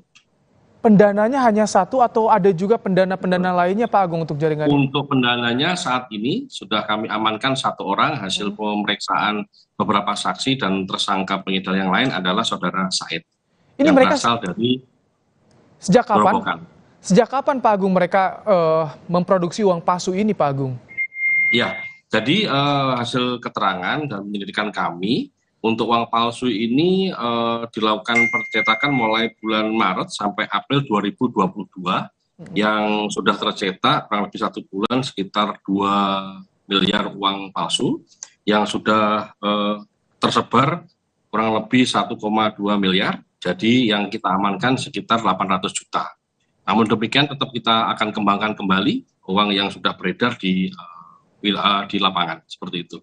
Dalam beroperasi ini mereka bagaimana modusnya untuk menyebarkan uang palsu, Pak Agung? Modusnya saat ini untuk pengedar yaitu membelikan barang-barang di pertokoan, ada juga yang menjual dengan cara 1 dibanding 2. Jadi pengedar ini menukarkan uang asli 1 dibanding 2. Jadi uang asli 1 umpamanya 10 juta akan mendapatkan uang palsu sebanyak 20 juta, seperti itu. Pak Agung, ini kan yang diwanti-wanti biasanya ada peredaran uang palsu ketika ada hajatan besar, tahun politik. Ini apakah ada kaitannya juga ke sana? Ada yang order seperti itu, Pak Agung? Saat ini tidak ada seperti itu, jadi hasil pemeriksaan memang tidak ada mengarah ke kegiatan-kegiatan politik, Mas, seperti itu. Baik, jadi saat ini masih ada nggak untuk di wilayah Jawa Timur yang diketuai oleh Polsek Kediri jaringan lainnya sindikat uang palsu ini, Pak Agung? Nanti akan kami kembangkan kembali, Mas. Apabila kami menemukan jaringan-jaringan kembali, akan kami informasikan ke teman-teman media dan kami rilis kembali, Mas. Seperti itu. Tapi tetap kita kembangkan terus, Mas. Untuk termasuk soal lintas wilayah juga, Pak Agung, ya? Karena kan tadi di Jawa Tengah, Jawa Barat, juga Jakarta. Betul, nanti kita koordinasi dengan Polda Jawa Timur, nanti yang berkoordinasi dengan Polda-Polda seperti Jawa Tengah, Jawa Barat, dan Polda Metro, seperti itu. Apakah dipetakan juga, Pak Agung, daerah-daerah yang rawan peredaran uang palsu untuk di wilayah Jawa Timur? Gimana Mas, kurang jelas Mas? Daerah yang rawan peredaran uang palsunya di mana saja sebetulnya, Pak Agung? Nanti akan kami koordinasikan dengan Bank Indonesia untuk menentukan rawan-rawan penyebaran uang palsu dan akan kita kembangkan kembali untuk ungkapnya, Mas. Seperti itu ya. Oke, Pak Agung, perbedaan yang bisa diketahui oleh masyarakat soal uang palsu ini seperti apa sih yang Anda ungkap perbedaannya dengan uang asli? Sekilas memang kalau dilihat kasat mata hampir sama, namun kalau setelah diraba dan dipegang itu ada perbedaan, ada sedikit kaku terkait dengan uang palsu yang kita temukan, dan ada beberapa semacam gambar dan logo uang itu agak pudar sedikit, seperti itu. Jadi masyarakat sebetulnya bisa dengan mudah, Pak Agung, mengenali uang palsu ini ya? Kalau memang masyarakat jeli, pastinya akan mudah mengenalinya. Makanya kalau bisa juga dibandingkan dengan uang yang asli seperti itu sebelum menerima uang yang jumlahnya besar. Seperti itu, Mas. Baik, tadi selain yang disampaikan di awal di bank ya, apakah sempat beredar juga ke toko-toko kecil atau bagaimana, Pak Agung? Ya, informasinya sudah sebagian beredar yang hasil pemeriksaan dari para pengedar yang sudah kita amankan. Namun nanti akan kita kembangkan yang uang beredar berusaha kita ungkap kembali, Mas. Belum ada laporan lagi dari masyarakat soal mereka menemukan uang palsu? Saat ini belum ada, nanti akan habis kegiatan ini, ungkap kasus akan kami sampaikan kepada masyarakat, apabila menemukan segera melaporkan ke Polres Kediri, seperti itu. Yang ini kan bagaimana sih sebetulnya mereka ini bisa beroperasi lintas wilayah? Pak Agung, komunikasinya seperti apa? Dan dari kepolisian untuk mencegah peredaran uang palsu beredar, Pak Agung, bagaimana? Mereka mencari sasaran yang mau mengedar uang palsu, jadi ke desa-desa, terutama orang-orang yang tidak begitu paham membedakan antara uang asli dan uang palsu. Dan memang beberapa tersangka yang kita amankan ini rata-rata domisilinya di desa-desa yang tidak begitu teliti membedakan uang asli dan uang palsu. Seperti itu, Mas. Baik, kita tunggu nanti bagaimana pengembangan dari kepolisian, karena baru satu pendana yang ditangkap dan sudah ditahan. Terima kasih AKBP Agung Setio Nugroho, Kapolres Kediri, telah menyampaikan informasi terkini dalam program Kompas Petang sore hari ini. Saudara, usai jeda Kompas Petang akan kembali dengan sorotan menarik lainnya. Ada rekan saya Audrey Chandra. Silakan Audrey. Terima kasih Ibrahim. Saudara, usai jeda kami kembali dengan informasi dari melindungi masyarakat dari gagal ginjal akut. Komisi 6 DPR ingatkan pemerintah agar mengawasi zat berbahaya tidak masuk ke dalam makanan.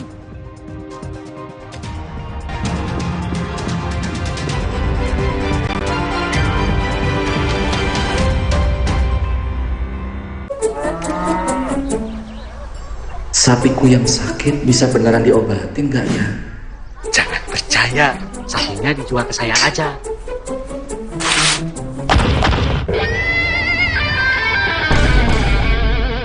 Jangan mau diprovokasi, Pak. Ini diobatin dulu sapinya. Nah, ternak yang masih sehat segera divaksin. Jangan mau diprovokasi. Mari kita sama-sama basmi PMK dari bumi Indonesia. Hidup dikontrol gula darah. Sekarang saatnya pegang kontrol bareng Diabetasol. Vita Digest-nya bantu kontrol gula darah. Lancar aktivitasnya karena terkontrol gula darahnya. Diabetasol. Aku pilih Morinaga karena triple bifidusnya bantu jaga daya tahan tubuh dan dukung proses belajarnya serta optimalkan tumbuh kembangnya. Karena waktu tak bisa kembali. Morinaga. Gak dingin aja, tetap segar. Yuk Aqua dulu. Datang dari sumber alam yang terlindungi, murninya air mineral Aqua, berikan air minum berkualitas. Apapun aktivitasmu, Aqua dulu.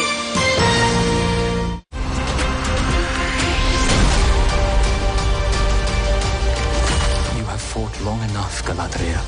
Gini serunya ketiban tontonan dari Prime Video dengan paket internet Telkomsel. Aktifkan sekarang di My Telkomsel. Gaya dan hobi kita boleh beda. Mantapnya ABC Kopi Susu Gula Aren satukan semua. Baru dengan gula aren asli yang berpadu sempurna. Temani keseruan momennya. ABC Kopi Susu Gula Aren. Gula aren asli, mantap kopi susunya. Hangat Counterpan Clean untuk redakan nyeri otot. Sensasi Counterpan Cool untuk pendinginan saat olahraga. Hangat Counterpan Clean untuk redakan nyeri otot. Sensasi Counterpan Cool untuk pendinginan saat olahraga. Kemasan paket duo Counterpain. Beda kegiatan, beda masalah, beda counterpain-nya. Kemasan paket duo Counterpain. Harga hemat. Harga hemat, dapat dua manfaat. Hangat Counterpain Clean untuk redakan nyeri otot. Sensasi Counterpain Cool untuk pendinginan saat olahraga.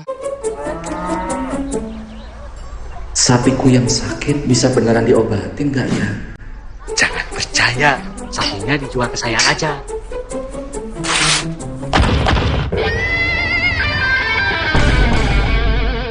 Jangan mau diprovokasi, Pak. Mending diobatin dulu sapinya. Nah, ternak yang masih sehat, segera divaksin. Jangan mau diprovokasi. Mari kita sama-sama basmi PMK dari bumi Indonesia. Telinga gatal? Telinga kotor? Jangan dikorek. Teteskan Vital Ear Oil sebagai obat tetes antiseptik rongga telinga Anda. Vital Ear Oil. Gaya dan hobi kita boleh beda. Mantapnya ABC Kopi Susu Gula Aren satukan semua. Baru dengan gula aren asli yang berpadu sempurna. Temani keseruan momennya. ABC Kopi Susu Gula Aren. Gula aren asli, mantap kopi susunya. First Media dan XL mempersembahkan layanan konvergensi untuk kemudahan aktivitas digital harian di dalam dan di luar rumah. Dapatkan paket internet kebun First Media hingga 1 Gbps dan paket foto bersama XL hingga 100 GB. Harga mulai dari 300 ribuan per bulan. Dan rasakan mudahnya membayar 2 tagihan dalam 1 pembayaran. Langganan sekarang untuk menikmati jualannya internet di dalam dan di luar rumah.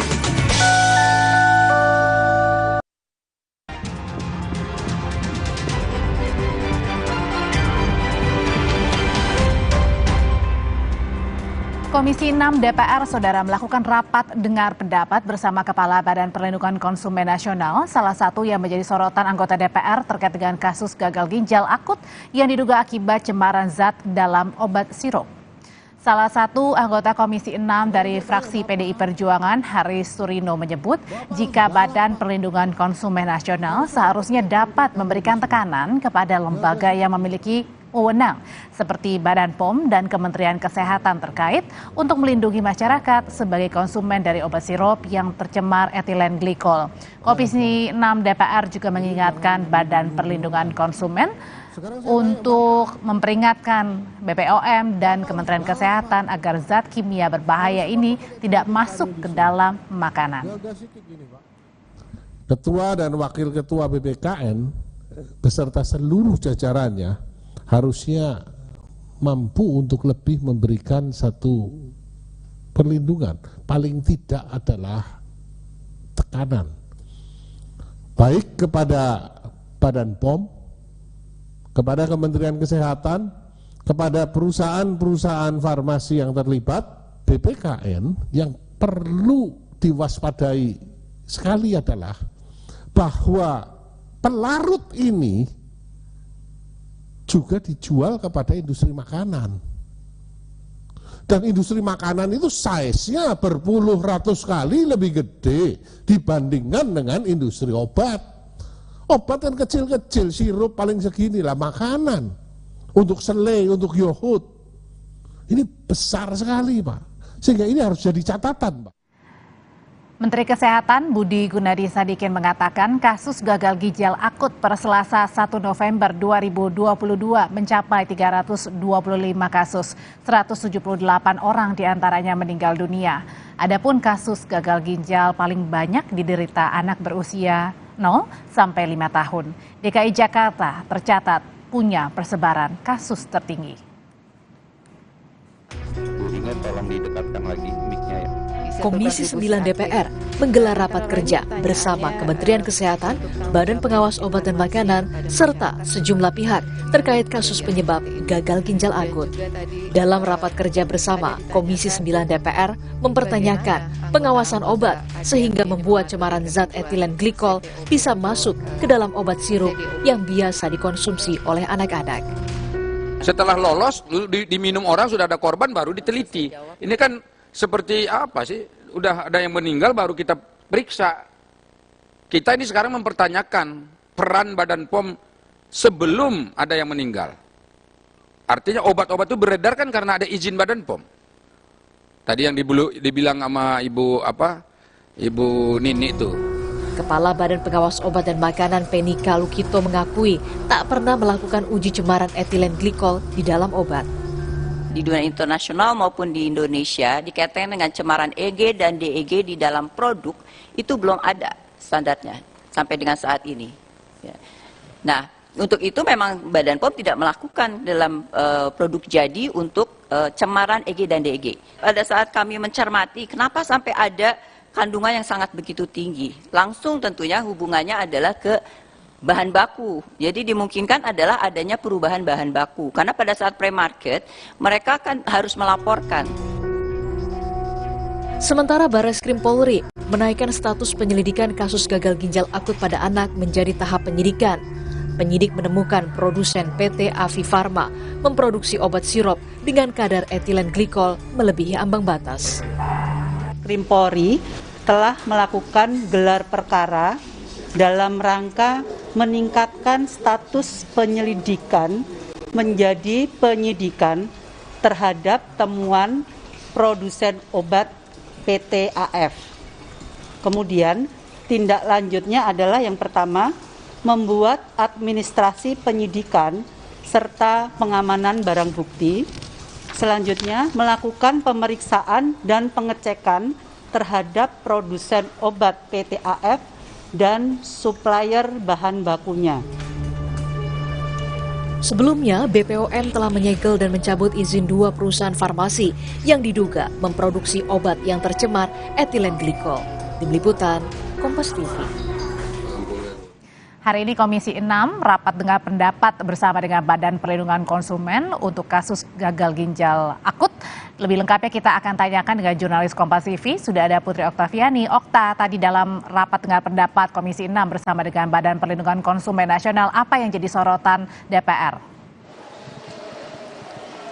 Selamat petang Audrey dan juga saudara. Yang jadi sorotan adalah tentu saja dari Komisi 6 DPR RI mendesak BPKN untuk bisa mendorong maupun juga mendesak pihak-pihak baik kementerian maupun lembaga untuk bisa mengutamakan konsumen dan juga bisa saling berkoordinasi maupun juga berkomunikasi. Sebab perhatian terhadap cemaran etilen glikol maupun juga di etilen glikol ini dikhawatirkan tidak hanya berbahaya begitu pada sebagian jenis atau merek obat yang memang saat ini sudah dilarang, tetapi juga ke makanan maupun juga minuman lainnya yang beredar di pasaran. Pada intinya BPKN juga tadi didesak juga untuk bisa membuat atau bisa mendesak kepada pemerintah untuk bisa mengeluarkan audit baik dari hulu hingga ke hilir untuk mengusut bahaya dari obat yang tercemar atau bisa berbahaya ini. Karena tadi ada spekulasi bahwa terjadinya kasus gagal ginjal pada anak ini adalah karena bahan baku yang bermasalah. Artinya auditnya ini tidak hanya dari tahap registrasi obat tetapi juga sampai pada bahan baku, terutama bahan baku yang impor. Jadi dari produksi hingga distribusi. Harapannya dengan adanya audit ini nantinya tidak atau bisa meminimalisir adanya saling lempar tanggung jawab antar kementerian dan juga lembaga. Lebih lengkap Audrey dan juga saudara, kita akan dengarkan terlebih dahulu cuplikan pernyataan dari Kepala BPKN Rizal E. Halim berikut ini. Yang menarik adalah kalau kita baca peraturan Kepala Badan POM ini memang tidak dijelaskan secara rinci ketika beredar di pasar. Tapi kalau kita mengacu pada peraturan Presiden terkait Badan POM, harusnya ada pengawasan sepanjang beredar di pasar. Jadi aturan induknya harusnya ada. Pengawas obat makanan itu dilakukan pre-market dan post-market. Apakah obat, apakah makanan.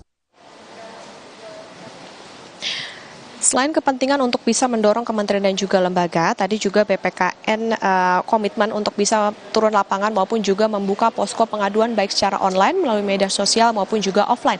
Yang nantinya akan dijelaskan mekanismenya seperti apa ini pada esok hari. Nah, yang jadi perhatian juga Audrey dan juga saudara, tadi BPKN juga memastikan atau juga akan mendorong adanya tim pencari fakta untuk bisa mengadvokasi para korban dari gagal ginjal akut ini. DPR RI sendiri, Audrey dan juga saudara, kalau kita ingat kemarin di Komisi 9 ini dalam rapat kerja bersama Kementerian Kesehatan, BPOM, kemudian Ikatan Dokter Anak Indonesia, Gabungan Perusahaan Farmasi Indonesia dan juga IPMG ini akan komitmen membentuk panja untuk bisa mengusut kasus gagal ginjal akut. Targetnya adalah untuk bisa menyelaraskan apakah apakah memang kejadian gagal ginjal akut ini murni disebabkan karena cemaran obat terhadap ethylene glycol maupun diethylene glycol, dan juga mengapa zat ini bisa masuk ke obat-obat yang memang sudah lama beredar di pasaran. Hingga saat ini Audrey dan juga saudara, berdasarkan data terakhir sudah ada 325 kasus gagal ginjal akut dan 178 lainnya meninggal dunia. Artinya tentu apa yang nantinya akan diupayakan oleh Komisi 6,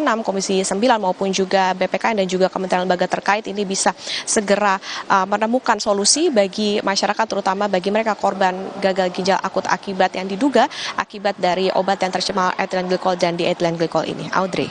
Komisi 6 mendesak untuk mengaudit produksi hingga ke distribusi obat maupun makanan agar masyarakat tidak lagi menjadi korban. Terima kasih laporannya dari DPR, jurnalis Kompas TV Putri Oktaviani. Usai jeda kami kembali dengan informasi saudara dari saksi teknisi CCTV Afung yang mengungkap 7 kamera CCTV di Kompleks Polri Duren 3 masih menyala sebelum mengganti DVR. Pesanan anak buah Sambo, Irfan Widianto. Selengkapnya kita bahas usai jeda bersama dengan ahli digital forensik Abimanyu.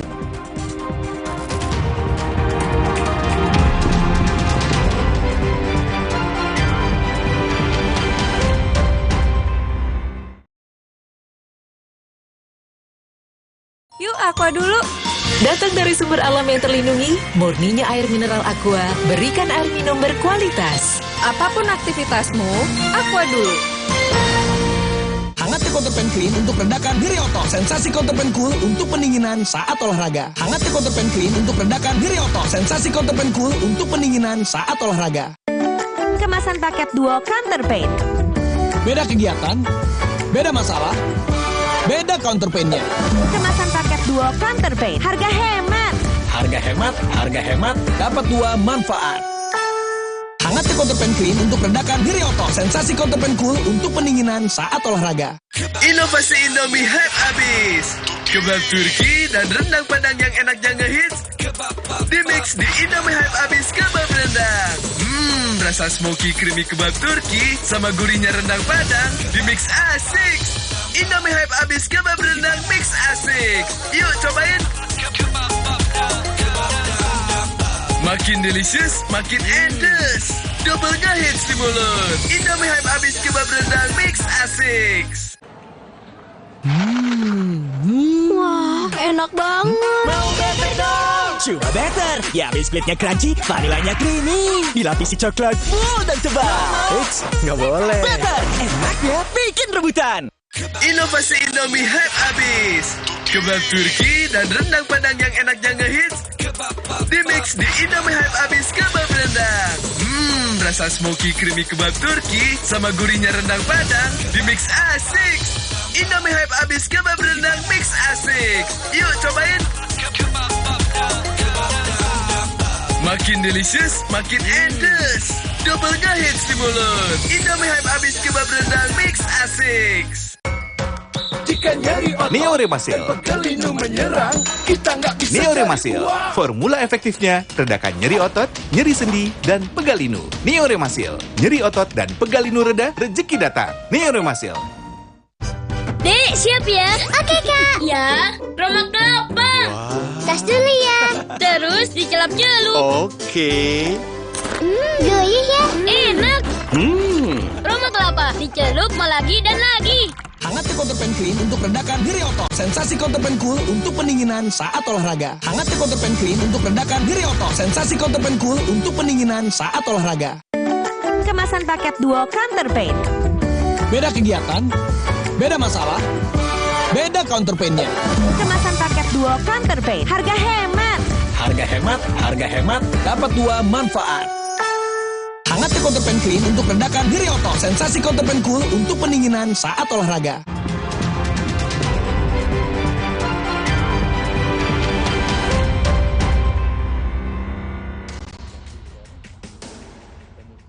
Teknisi CCTV Chong Chiu Fung alias Afung menjadi salah satu saksi yang dihadirkan dalam sidang perintangan penyidikan pembunuhan berencana Brigadir Yosua dengan terdakwa Hendra Kurniawan dan Agus Nurpatria. Afung adalah seorang teknisi CCTV yang diminta mengganti DVR CCTV di Kompleks Polri Duren 3, tempat Brigadir Yosua meninggal dunia di rumah dinas Verdi Sambo. Dalam kesaksiannya, Afung mengungkap hanya mengganti 2 DVR sesuai dengan pesanan Irfan Widianto. Yang untuk penggantian itu karena peminta itu penggantian unit DVR aja, jadi saya sebelum saya ganti, saya pastikan itu posisinya biar nanti pas pemasangan itu sesuai yang semula. Jadi saya copot DVR-nya saja. Hadisnya itu di dalam tidak saya ubah, tidak saya bongkar, karena tidak ada permintaan seperti itu. Berarti yang saksi ambil cuma DVR saja. Satu set DVR itu. Satu set DVR, betul. Saat di persidangan, terungkap 7 kamera di Kompleks Polri Duren 3 masih menyala saat dirinya mengganti 2 DVR. Masih hidup, Pak. Masih nyala? Masih nyala. Berapa channel yang saksi lihat waktu itu? Sebelum diganti ya? Iya, jadi saya pastikan nomor 1 mati sama 8 mati, 2, 3 nyala. Channel yang kotak keempat itu ada 4 kotak, yang nyala itu 1, 2. Berarti 1, 2, 2, 3, 4 itu ada 4 kamera nyala, 2 kamera nyala, 4, 5, 6, 7 kamera yang nyala. 7 kamera nyala pada saat itu. Setelah mengganti 2 DVR di Kompleks Polri Duren 3 tersebut, Irfan Widianto membayar Afung sebesar 3,5 juta rupiah. Diketahui salah satu bukti vital CCTV di Kompleks Polri Duren 3 dirusak untuk memuluskan skenario Verdi Sambo. Tak tanggung-tanggung, sejumlah anak buah Sambo pun turut terseret dalam perkara perintangan penyidikan pembunuhan Brigadir Yosua, mulai dari Hendra Kurniawan, Agus Nurpatria, Baikuni Wibowo, Cuk Putranto, Arif Rahman, hingga Irfan Widianto. Kini, publik pun menanti pembuktian fakta di persidangan perkara pembunuhan Brigadir Yosua. Tim Liputan, Kompas TV. Dalam sidang, saksi teknisi CCTV Afung mengungkap diminta anak buah Sambo untuk mengganti CCTV. Saksi ungkap 7 kamera ternyata masih menyala sebelum mengganti DVR CCTV Kompleks Polri Duren 3. Kita bahas sore hari ini bersama dengan ahli digital forensik Abimanyu Wahyu Widayat. Selamat petang, Abah. Selamat petang, apa kabar? Baik, Abah, CCTV untuk decodernya ini juga masih normal, masih nyala, tapi minta diganti biasanya untuk apa, Abah? Jangan lari ke situ dulu, sekarang saya lagi bingung penjelasan saksi. Karena yang dia bilang diganti DVR-nya. Habisnya nggak diganti. Ya, DVR ada sekian biji, ada 7 katanya. Saya bingung. Bingung? Saya karena yang namanya rekaman CCTV sirkuitnya adalah lensa perekam, kamera perekamnya, ya itu adalah suatu lensa saja, kemudian kamera-kamera saja, di mana semuanya disimpan secara tersentral pada satu alat yang namanya DVR. Atau ada teknologi baru namanya NVR. DVR itu Digital Video Recorder. Kalau NVR itu adalah network video recorder, ya. Nah, satu alat DVR ini nanti kemudian menyimpan kepada hard disk. Hard disknya bisa ada yang punya kapasitas 1 hard disk, ada yang bisa lebih hard disknya. Lalu ini dibilang DVR-nya ada banyak. Berarti 1 kamera 1 DVR, nggak masuk akal. Kenapa nggak masuk akalnya? Bahkan ada 7 CCTV, bisa jadi kan mungkin 1 CCTV DVR-nya beda. Enggak. Aduh, saya jadi ketawa, maaf pemirsa. Karena gini. Saat kita mempunyai CCTV begitu banyak, tujuannya agar kita bisa memantau berbagai area, kita melakukan surveillance ya, pemantauan berbagai area, pada satu sentral. Pada satu sentral kita tinggal duduk manis, hasil dari tangkapan layar-layar sistem lensa tersebut, kamera itu ditayangkan pada satu layar, di mana layar tersebut akan menampilkan misalnya rata-rata mungkin 3x3 atau 4x4, jadi 2 ke samping, 2 ke bawah, atau 3 ke samping, 3 ke bawah jadi 9, atau 4 ke samping, 4 ke bawah jadi 16. Nah, kemudian itu semua ditayangkan bersama-sama itu pada DVR. Perangkatnya namanya DVR. Ya, perangkat itu yang mensinergikan satu sama lain. Ya, kemudian perangkat itu yang mampu juga mengatur. Ini mau ditayangkan yang layar umpamanya depan, nah, pintu masuk, itu mau di sebelah kiri atas. Kemudian di ruang tamu itu sebelah kanan. Kemudian ke toilet itu yang kedua dari kiri, dan lain sebagainya. termasuk kemudian komposisinya mau dibikin rada terang, rada gelap, satu area terlalu gelap, kita bisa terangkan area tersebut. Jadi artinya dalam satu TV besar atau big screen ini menampung beberapa CCTV dan itu ada dalam satu decoder itu ya? Iya, dalam satu DVR, bukan decoder, DVR. Oh, DVR, oke. Jangan rancu sama penjelasan dulu penyidik awal bilang decoder ya. Nah, tadi kan sekarang saya mau menjawab tadi pertanyaannya, untuk apa itu diperbaiki gitu kan, dicabut. Diganti.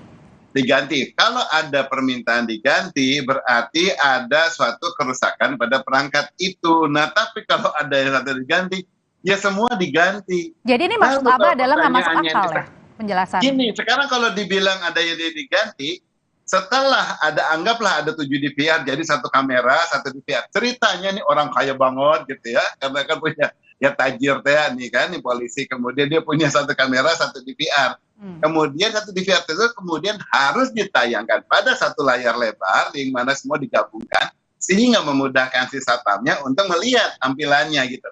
Nah kemudian kalau udah dari berbagai DVR digabungin, ini mah bukannya kaya tapi mah jadi aneh, orang nggak ngerti teknologi, salah bayar gitu loh. Orang yang kayak gini yang bikinnya juga ini nggak ngerti gunanya CCTV. Jadi kalau ya, gitu yang Abah tangkap berarti ada kekeliruan yang disampaikan oleh teknisi, karena kan ini teknisinya bukan hanya pengusaha tapi juga seorang teknisi yang mengganti DVR, Bah. Gini pertanyaannya sekarang, apakah dia teknisinya ataukah dia perusahaan, dia orang yang diminta untuk melakukan ini perubahan di sini.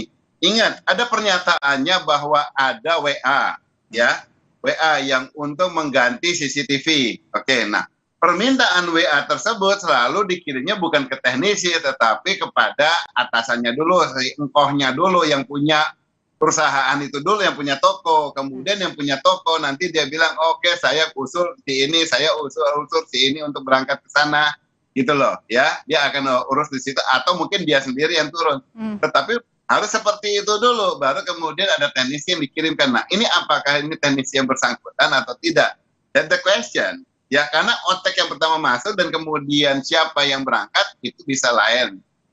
Kemudian siapapun yang berangkat, yang namanya semua petugas CCTV, selalu dia akan melihat dulu, dia akan tanya, ada apa yang terjadi dengan CCTV-nya. Nggak kemudian ngebebek aja, kamu disuruh gini, oke saya berangkat, kamu ambil bisikan, oke kamu nanti siang ambil lensa, kemudian kamu makan, kamu pepes, ya saya makan, mati itu orang. Biasanya kan kalau kita mau masuk ke rumah orang pasti kita permisi dulu, nanya ya Pak, ada apa sih emang ini di VR-nya, tapi kan tadi sudah ditanyakan, tapi kan katanya nggak elok kalau misalnya saya tanyakan, jadi saya ya udah ganti aja. Haruslah ditanyakan, karena saat dia di WA pun dia harus menanyakan, karena dia harus menanya dulu what happened with the DVR. Karena setelah dia tahu what happened with the DVR, dia akan menyiapkan semuanya, segala hal yang kira-kira berkaitan dengan si DVR ini. Apakah hanya sekedar rusak? Jadi minta ganti, terakhir kayak ini bukan diganti, ini hanya untuk sekedar rusak. Kalau misalnya suruh diganti, dia nggak mungkin diam aja, dia nanya, Pak, DVR yang mana yang mau diganti, yang mana? Ini Bapak dari mana pelanggannya? Pelanggannya si ini, oh dia mau ngecek dulu. Kan DVR itu kalau mau diganti, dia mau ngecek, dia punya nggak masih seri yang sama? Dia masih punya nggak kapasitas yang sama, dia masih punya nggak dengan format yang sama. Mungkin takut Bah karena ini adalah mengganti di rumah dinas seorang jenderal? Gini, mau rumah dinas seorang jenderal, mau rumah dinas seorang anak bebek sekalipun, umpamanya maupun rumah dinas seorang apa ya, umpamanya petugas apa, apapun di sekolahan atau di mana, semuanya kontak di situ, apa yang dipasang tersebut kan dia kan harus tahu, bahwa dia harus tahu apakah ini DVR punya dia atau tidak. Seorang jenderal si X dia mengorder kepada saya untuk pasang DVD, saya bukan jualan DVD dah. Misalnya dia meminta kepada tua toko untuk dia ganti DVR, dia akan nanya, itu punya saya atau bukan? Karena bisa jadi si jenderal juga beli dari yang lain dong, ya kan? Kan jenderal itu namanya klien, tidak ada kesetiaan terhadap toko, yang ada toko kesetiaan sama si klien. Dan bisa aja dia beli satu DVR dari beberapa lensa CCTV dari beberapa provider, dari beberapa toko. Sangat mungkin, ya kan? Jadi kalau yang Abah lihat tadi dari keterangan dari Afung ini ada dilihat ketidakprofesionalan dari apa yang dia ungkap, atau sebenarnya dia tahu tapi dia ubah ceritanya? Either dia nggak tahu atau dia mungkin misalnya kalau disuruh berbohong jadinya dia gugup, dia mesti ngomong apa, karena kalau dia ngomong soal lensa soal apa Kan cerita umumnya selalu yang tersebar di masyarakat, yang tersebar di kemudian di media pada zaman dahulu selalu ganti di VR.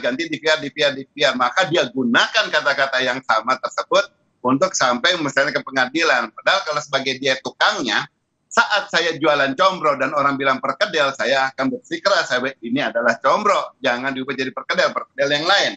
Gitu kan? Atau saat saya dibilang inilah misro, beda misro sama combro, karena ini adalah oncomnya. Ini logika umum ya, biar masyarakat tahu. Jadi sebagai si provider, kan dia kan harusnya mengerti apa yang harusnya terjadi dan kemudian apa yang jadi masalah, sehingga dia akan mempersiapkan. Kalau enggak hanya sekedar diminta seorang klien, dia bawa itu lensa dari ujung ke ujung, dia bawa perangkat dari ujung ke ujung, dia mau tahu ini kira-kira yang rusak yang mana. Nah, komunikasi itu terjadinya itu di awal saat di order, bukannya dia datang kemudian baru melihat tunu. Oh, apa jadi bisa dibilang kalau kesaksian ini tidak logis? Nggak logis. Kalau nggak logis, ini kan saksi. Tindak lanjutnya untuk ke depan, untuk selanjutnya, untuk CCTV ini, apakah harus mengundang berapa banyak ahli untuk bisa menjelaskan? Pertama, sekarang tinggal di counter. Yang bersangkutan malah dipertanyakan seberapa tahu dia mengenai dunia CCTV, mengenai istilah-istilah itu. Gitu loh. Ya, dia biar tahu teknologinya itu seperti apa.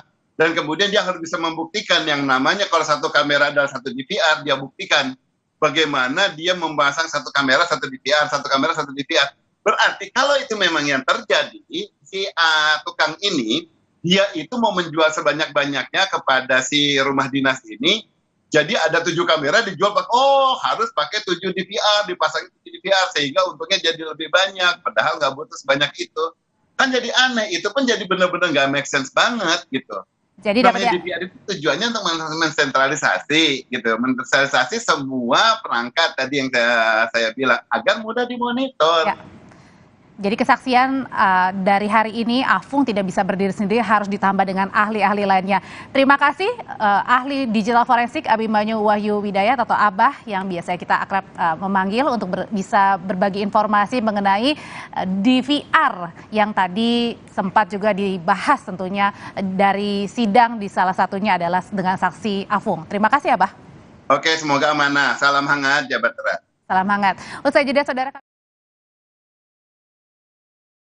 yang mengukuhkan kapal bantu rumah sakit atau KRI Wahidin Sudirohusodo di dermaga Pondok Dayung, Jakarta. Kapal ini adalah karya anak bangsa produksi PT PAL.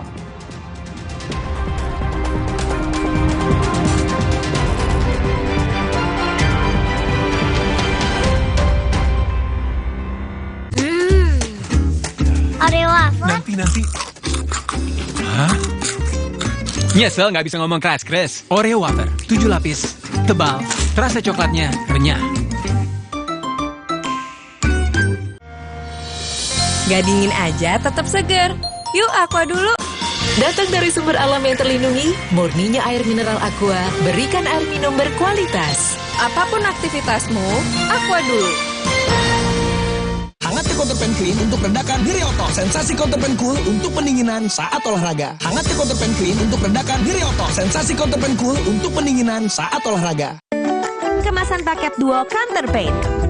Beda kegiatan, beda masalah, beda counterpainnya. Kemasan paket duo Counterpain. Harga hemat. Harga hemat, dapat 2 manfaat. Hangat Counterpan Clean untuk redakan nyeri otot. Sensasi Counterpan Cool untuk pendinginan saat olahraga. Kakek pingin tahu apa gigi palsunya bisa ngunyah ayam goreng yang renyah. Untung kakek pakai Poliden yang dengan kuat melekatkan gigi palsunya hingga 12 jam. Kakek pun bebas makan apa saja. Tersedia di apotek terdekat. Inovasi Indomie hype abis. Kebab Turki dan rendang Padang yang enaknya ngehits di-mix di Indomie hype abis kebab rendang. Rasa smoky creamy kebab Turki sama gurihnya rendang Padang di-mix asik. Indomie hype abis kebab rendang mix asik.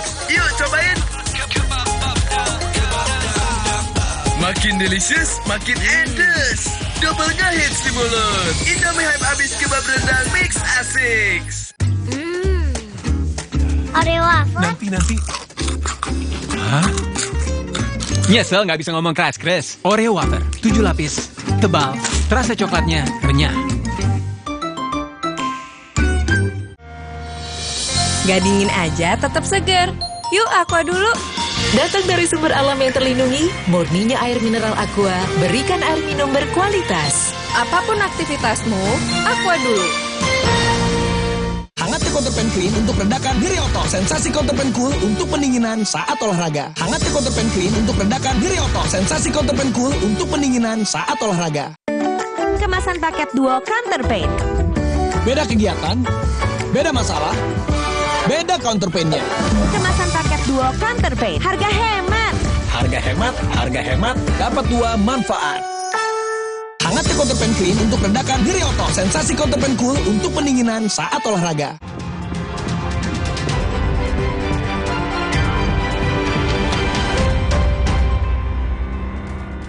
Menteri Pertahanan Prabowo Subianto resmikan kapal bantu Rumah Sakit KRI Wahidin Sudirohusodo di Dermaga Pondok Dayung, Jakarta. Kapal ini karya anak bangsa, produksi PT PAL. KRI Dr. Wahidin Sudirohusodo adalah kapal perang jenis kapal bantuan rumah sakit yang masuk dalam jajaran Satuan Kapal Bantu Komando Armada 3 di Sorong, Papua. Kapal ini punya fungsi asasi, yaitu mendukung layanan medis atau kesehatan darat, laut, dan juga udara, termasuk mendukung operasi militer perang dan militer selain perang. Ya, kita melaksanakan pengukuhan nama daripada kapal rumah sakit yang baru masuk jajaran TNI AL, yaitu KRI Wahidin Sudirohusodo 991. Ya. Jadi ini kapal, rupanya kapal ketiga, ya, rumah sakit 126 tempat tidur, ya, dan panjangnya 124 meter. Di pameran Indodefense yang digelar di Kemayoran, Jakarta dipamerkan alutsista buatan dalam negeri. Salah satunya adalah kendaraan tempur bernama Patriot.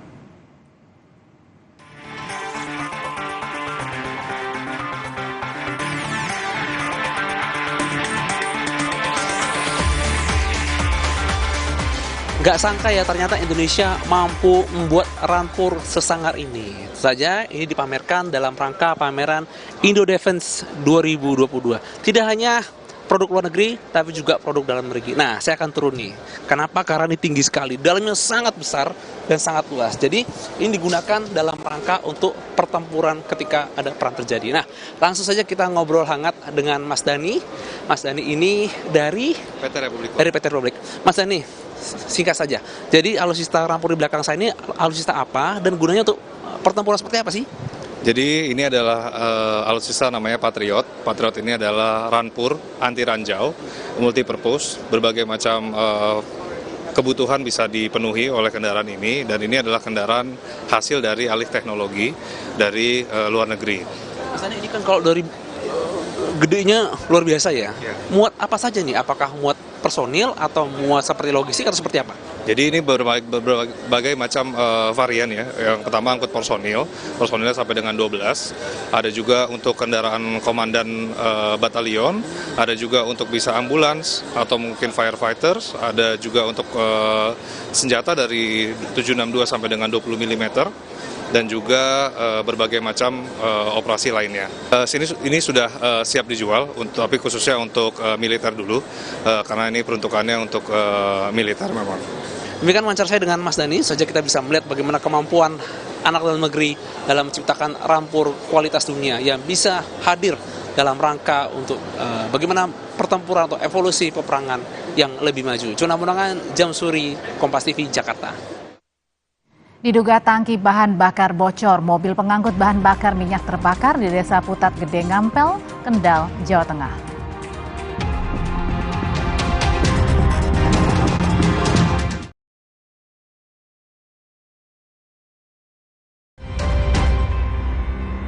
Maskernya dibuka, mana tahu bukan Bu Putri itu, cuma ini ada permintaan kami, buka maskernya dulu. Amarah Tante Brigadir Yosua memuncak di peradilan. Lantang dan berani membela sang keponakan, meneruskan kekeliruan dan menguak kejanggalan.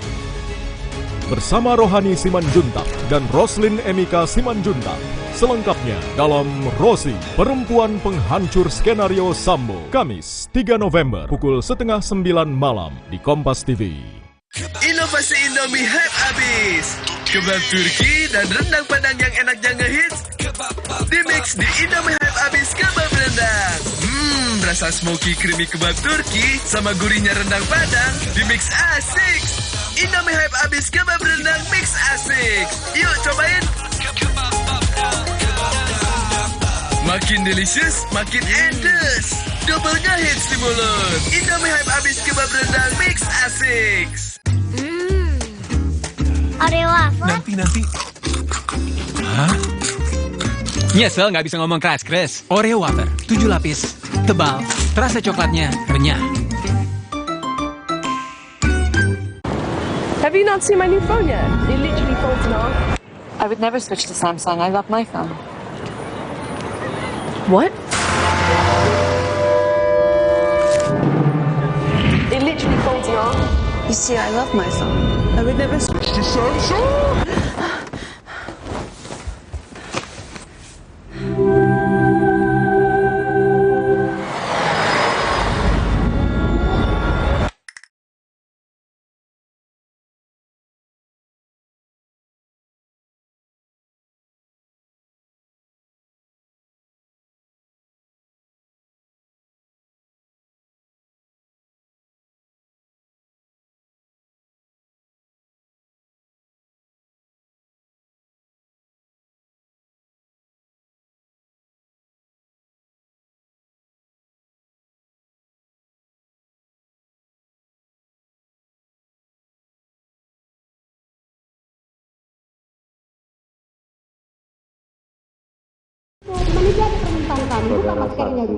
Amarah Tante Brigadir Yosua memuncak di peradilan.